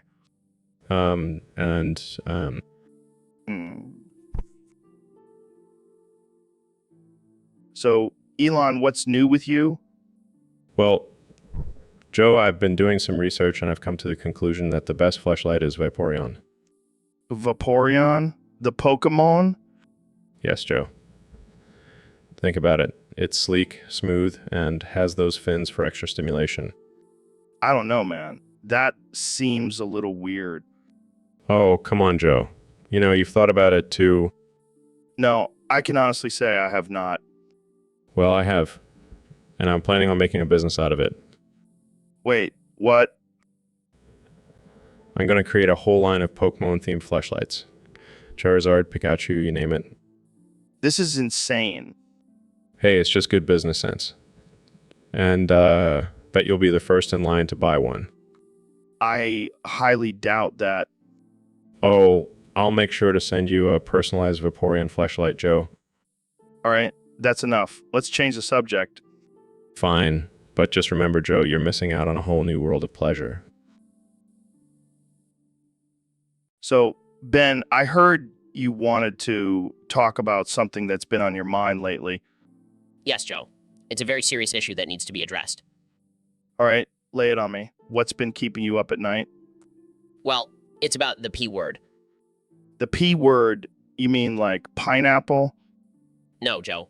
The other P word. The one that rhymes with fry. Oh, you mean pie? No, Joe. I'm talking about the P word that every man and woman has, and it's dry. What? Are you serious? Deadly serious, Joe.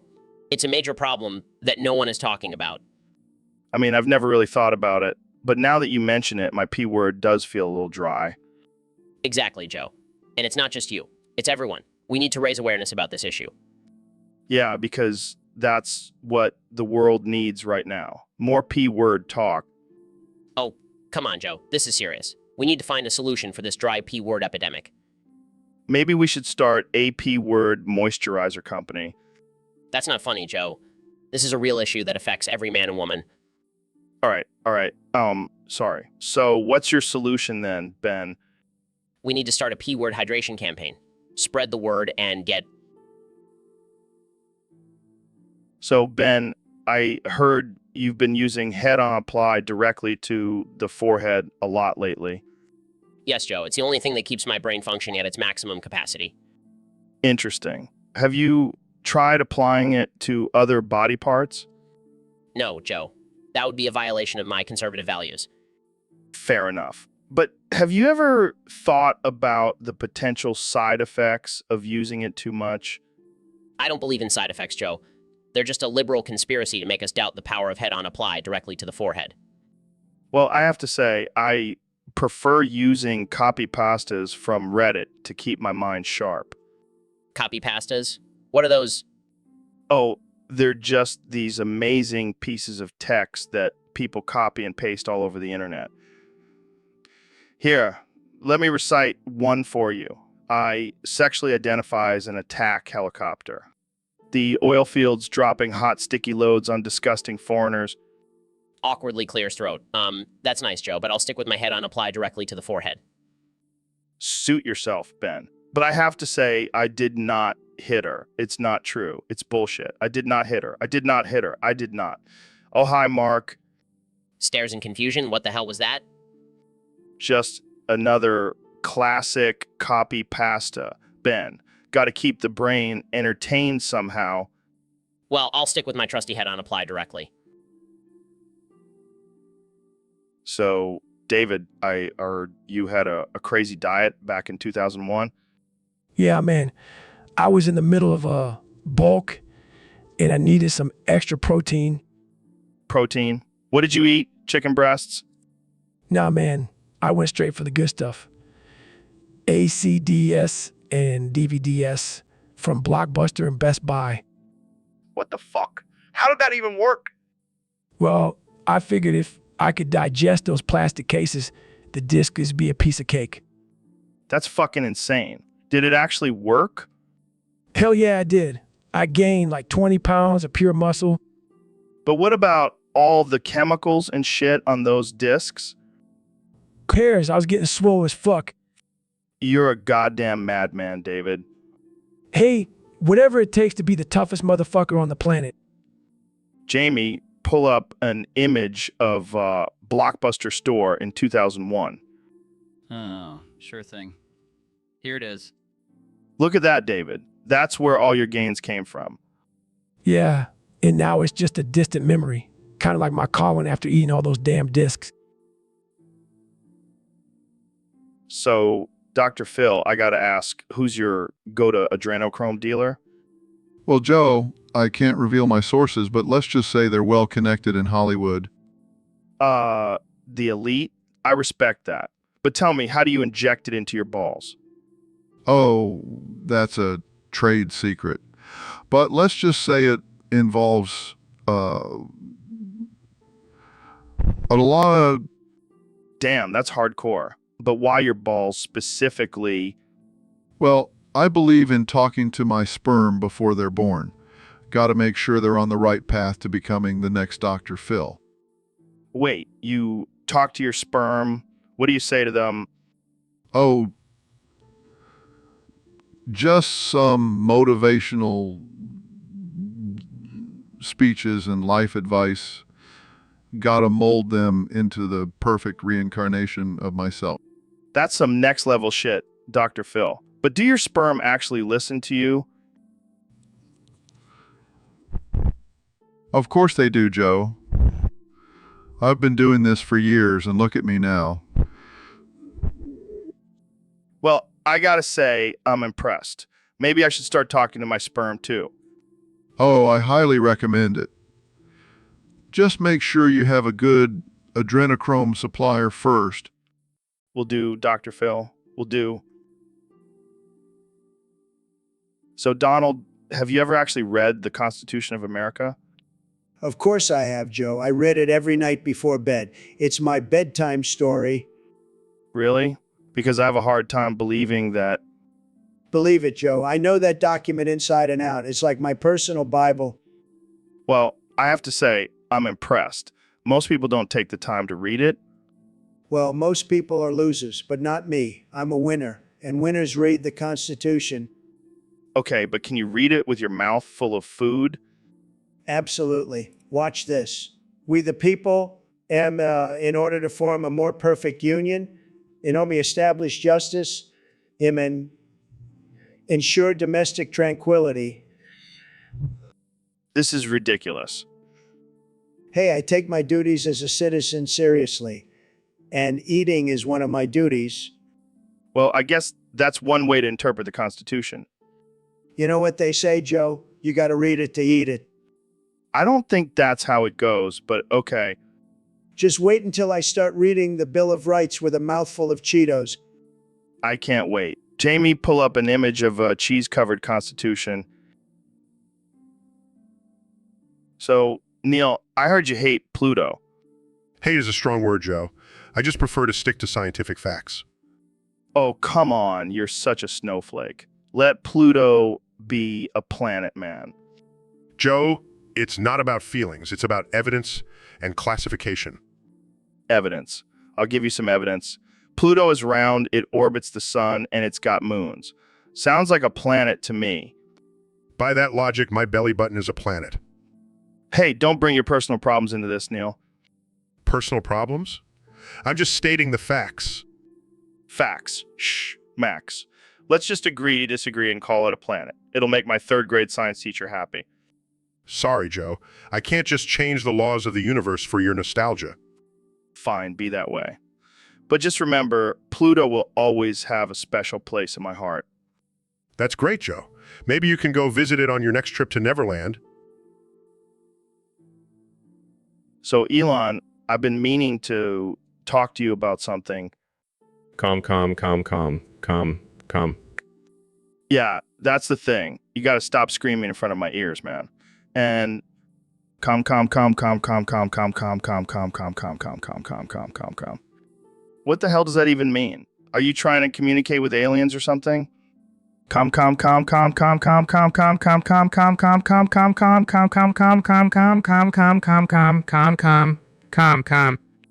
All right, calm down there, buddy. I'm just trying to have a conversation with you.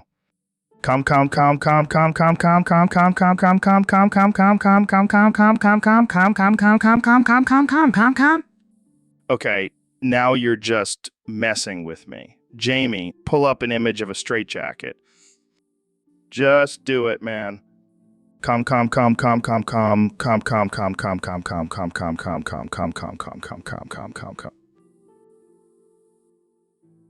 So, Elon, I heard you've been working on a new project. Yeah, I've been trying to perfect my beatboxing skills. Beatboxing. I didn't know you were into that. Yeah, I'm the king of the beatbox. Check this out. Starts making weird noises. That's not exactly beatboxing. What do you mean? It's my own unique style. It sounds like a dying cat. Well, I am a cat person. Laughs. Okay, let's hear some more.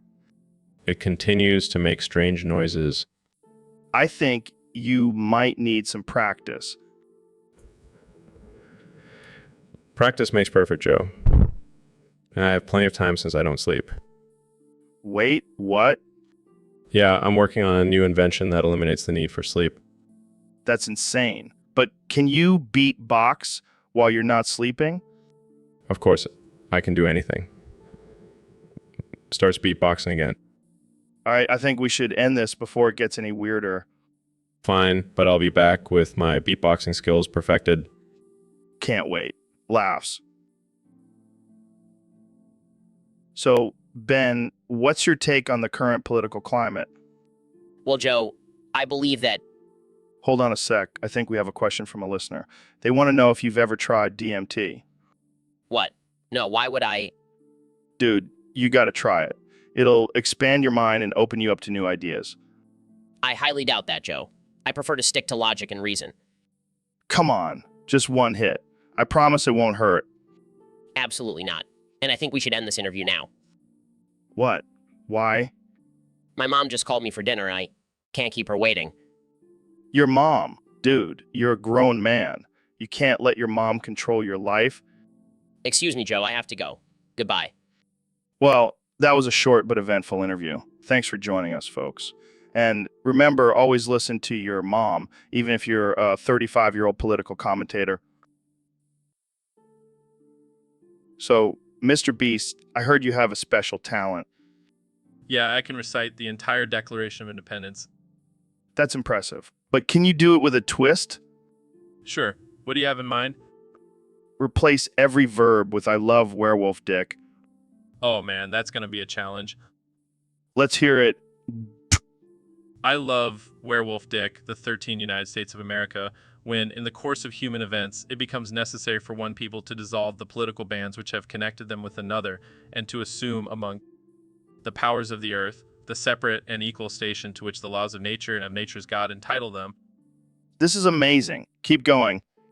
I love werewolf dick that these United States are, and of right ought to be free and independent states, that they are absolved from all allegiance to the British Crown, and that all political connection between them and the state of Great Britain is and ought to be totally dissolved. This is the best version of the Declaration of Independence I've ever heard. I love werewolf dick for support of this declaration. With a firm reliance on the protection of divine providence, we mutually pledge to each other our lives, our fortunes, and our sacred honor. Bravo, Mr. Beast. Bravo. Thank you. Thank you. I'll be here all week. So, Elon, I gotta ask you something. Can you use your connections to get DBR unbanned on Kick? DBR? You mean that crazy dude who keeps getting banned everywhere? Why would I do that? Because, man, he's a legend, and we need him back on the interwebs. Plus, he's got some sick memes. Sorry, Joe. I don't think I can help you with that one, but I do have a better idea. What's that? Let's get Eddie banned instead. That guy is a total buzzkill. I like the way you think, Elon. Let's do it. Consider it done. I'll make a few calls and have Eddie kicked off the internet for good. Yes. And while you're at it, can you also make a whale call for us? What? You know, like a whale call. Phil here has been practicing his whale noises, and we want to hear it. Yeah, sure. Makes a high-pitched screeching noise.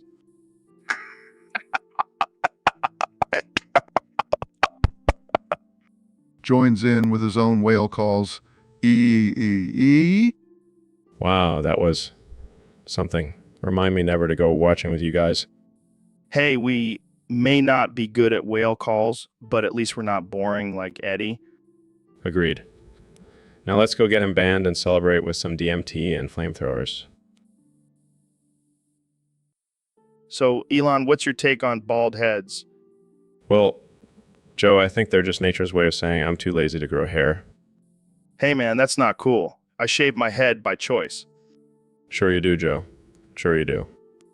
Why are you being so mean to me? Hey, off Elon. Bald heads are a sign of strength and resilience. Oh, I didn't realize being bald was a superpower. It takes courage to rock a bald head. Unlike your fake hair, Elon. Thanks, David. You always have my back. Whatever, guys. I'll stick to my luscious locks. Keep telling yourself that, Elon. But we all know bald is beautiful. Yeah, and it's a lot easier to maintain.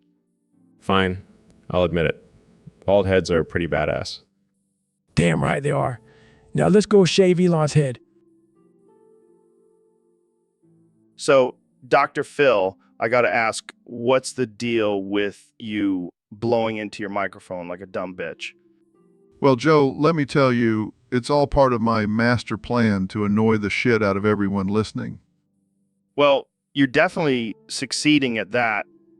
You know, Joe, it's all about asserting dominance. I want people to know who's in charge here. Oh yeah, because nothing says I'm in charge like blowing into a microphone like a winded walrus. Hey, it's better than my original plan of just screaming I'm a doctor. Every 5 minutes.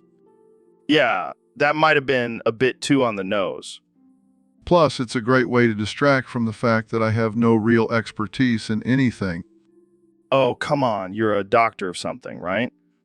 I'm a doctor of making money off of people's problems, Joe. Fair enough. But seriously, is there any actual reason behind the mic blowing? Honestly, I just like the way it sounds. It's like my own personal white noise machine. Well, I guess we all have our weird quirks. But seriously, stop blowing into the mic. It's making my ears bleed. Sorry, Joe. I'll try to control my inner dumb bitch from now on. So, Neil, I heard you have a new game you like to play on your spare time. Oh yeah, it's called Smash, or Pass with Seasons of the Year. What the hell is that? Well, I name a season, and you have to decide if you would smash it or pass on it. Okay, let's start with winter. Definitely a pass. Too cold and snowy for me. Spring? I'd say smash. All those flowers blooming. It's like nature's version of Viagra. All right, how about summer? Pass. Too hot and sweaty, plus all those mosquitoes. No thanks. Fair enough. What about fall? Oh, definitely smash. The leaves changing colors, the crisp air, it's just so sexy. You are one strange dude, Neil. Hey, at least I'm not the one who has a podcast about getting high and punching people in the face. Touche. Okay, last one. What about hurricane season? Oh, that's a hard pass. I don't want to get smashed by a hurricane, Joe. Good point. Well, that was certainly an interesting game, Neil. Hey, at least it's better than your game of guess. The drug with your guess. Touche again. Thanks for coming on the show, Neil. Anytime, Joe. Just don't invite me to play Smash or Pass with Animals next time. That's just crossing the line. So, Neil, I heard a rumor that you have a unique way of preparing your meat. Oh, you mean my famous meat tenderizing technique? Yeah, I heard you use a meat hammer for that. Is that true? Absolutely. I must hit my PP with hammer. Okay, here we go. Wait, what? You hit your PP with a hammer? Yes, it's the only way to get that perfect tenderness. Must hit PP with hammer. Okay, here we go.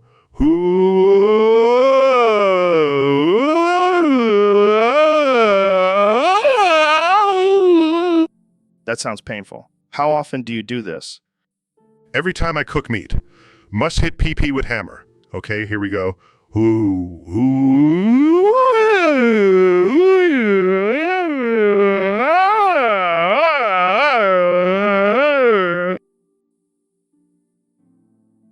So, Kai, yeah, what's been going on with you lately? What? Are you okay, man? I don't understand what you're saying. Okay, I'm just gonna go with it.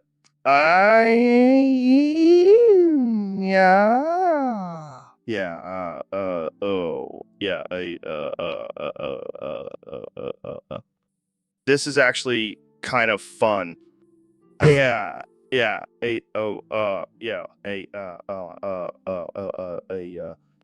we should start a new language. I think we just did. Yeah, this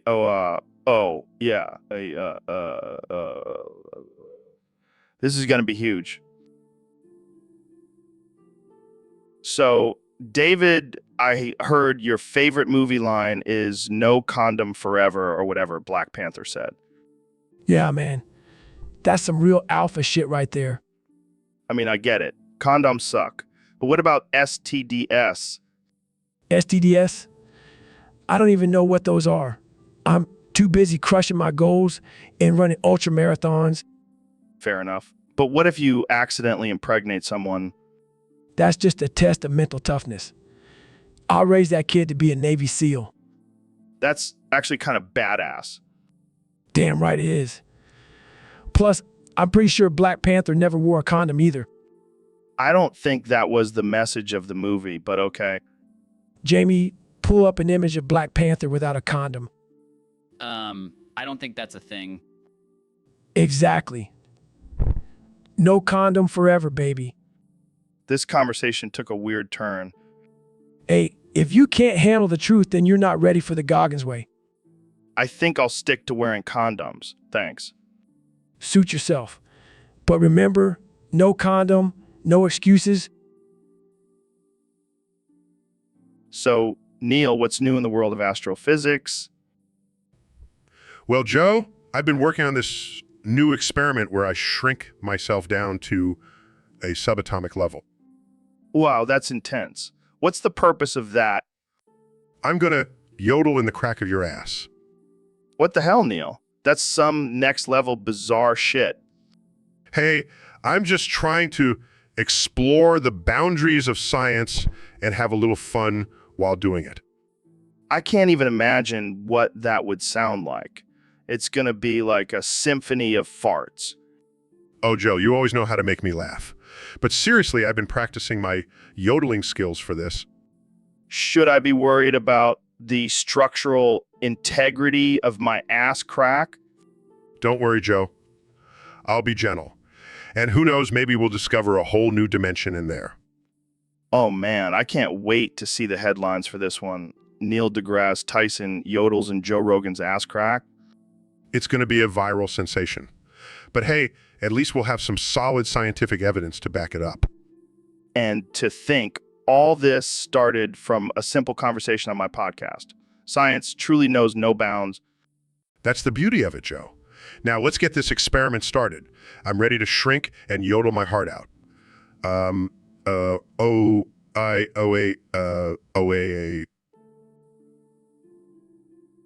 So, Ben, I heard you've been getting into some dark stuff lately. Yeah, Joe. I've been studying the Ars Goetia, the ancient grimoire of demon summoning. Demon summoning? That's some heavy shit, man. Oh, it gets even crazier. I've been specifically studying the 63rd Goetia demon, Andros. Andras. Sounds like a fancy name for a Starbucks drink. No, Joe. Andros is a powerful demon who can turn people into raving lunatics. Well, that explains a lot about our current political climate. Exactly. Andros is the reason for all the craziness in the world.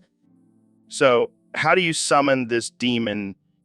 Well, you have to draw a pentagram on the floor, light some candles, and recite some ancient incantations. And what happens when Andre shows up?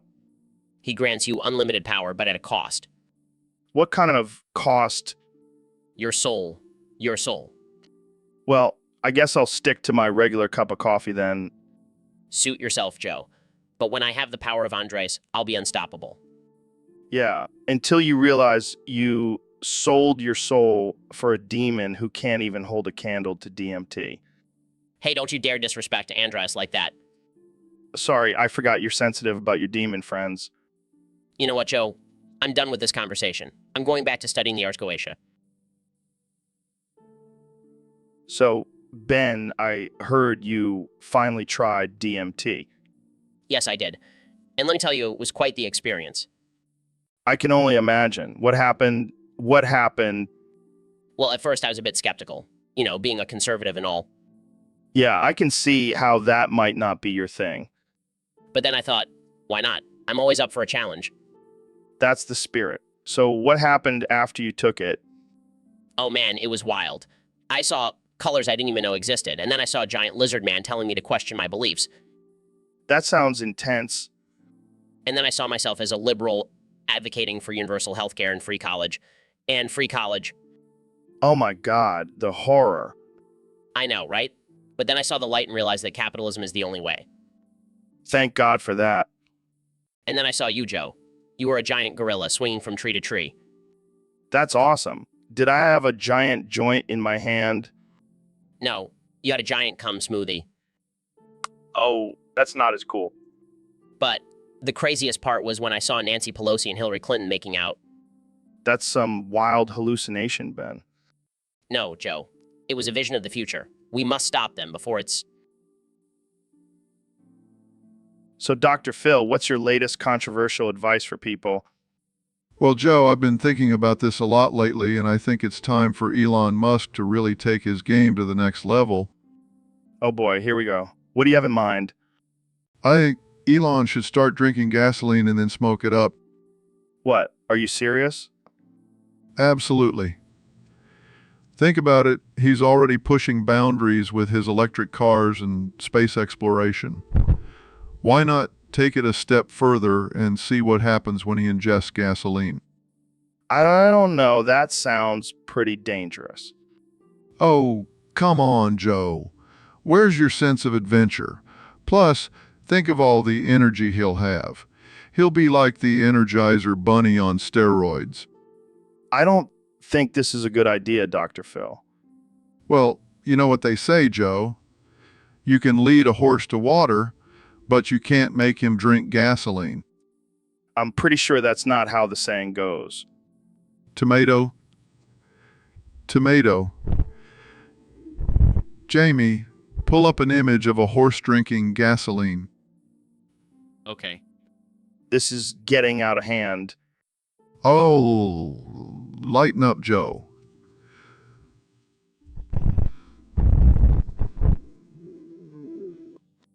Yeah, I can already see the clickbait titles now. So, David, I heard you're on a new mission to push yourself to the max. Yeah, man. I'm always looking for new challenges to conquer. Well, I have the perfect challenge for you. Eat at Arby's every day for a month. What the hell, Joe? That's not pushing myself. That's just torture. Oh, come on. It's not that bad. Plus, think of all the gains you'll make from those curly fries. I don't know, Joe. I have a strict diet and I can't risk messing it up. Oh, I forgot. You're a machine, not a human. Sorry, my bad. No, it's fine. I'll do it. I'll show you and everyone else that I can conquer anything. That's the spirit. Plus, think of all the toilet time you'll get. That's like a mini vacation every day. You're sick, Joe. But you know what? Challenge accepted. Yes, this is going to be epic. I can't wait to see your before and after pics at the Arby's bathroom. Oh, I can't wait either. It's been a lifelong dream of mine. This is going to be the best podcast episode ever. Arby's, here we come. I can't believe I'm actually doing this. But hey, at least I'll have some good stories to tell afterwards. So, Neil, I heard you've been playing a new game lately. Yeah, it's called Smash or Pass with Animals. Oh man, that sounds wild. How does it work? Well, I'm presented with a list of different animals, and I have to decide if I would smash them or pass on them. Oh God, this is gonna get us canceled. Hey, it's just a game, Joe.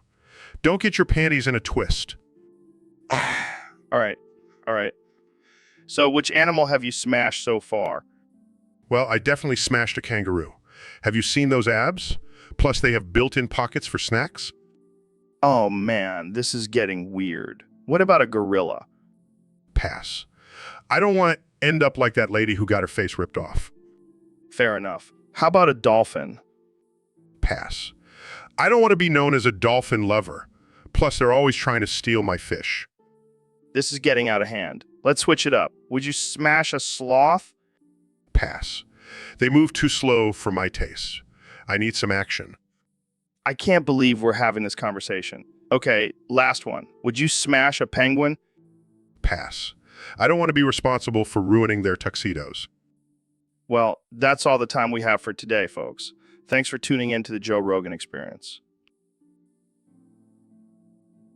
So, Elon, I've been seeing this new trend on the internet called smash or pass. Basically, you have to choose whether you would smash or pass on a person. Vaporeon. Vaporeon. Wait, what? Is that your answer? Vaporeon. Vaporeon. Come on, man. You can't just say Vaporeon for every person. That's not how the game works. Vaporeon. Vaporeon. All right, fine. Let's try it with some celebrities. How about Jennifer Aniston? Vaporeon. Vaporeon. Okay, this is getting ridiculous. How about Beyonce? Vaporeon. Vaporeon. Oh, come on. Even I would smash Beyonce. How about Miley Cyrus? Vaporeon. Vaporeon. All right, clearly this game is not working with you. Let's switch it up. How about smash or pass on a Tesla? Vaporeon. Vaporeon. Oh man, you really love your company, don't you? All right, last one. Smash or pass on Joe Rogan? Vaporeon.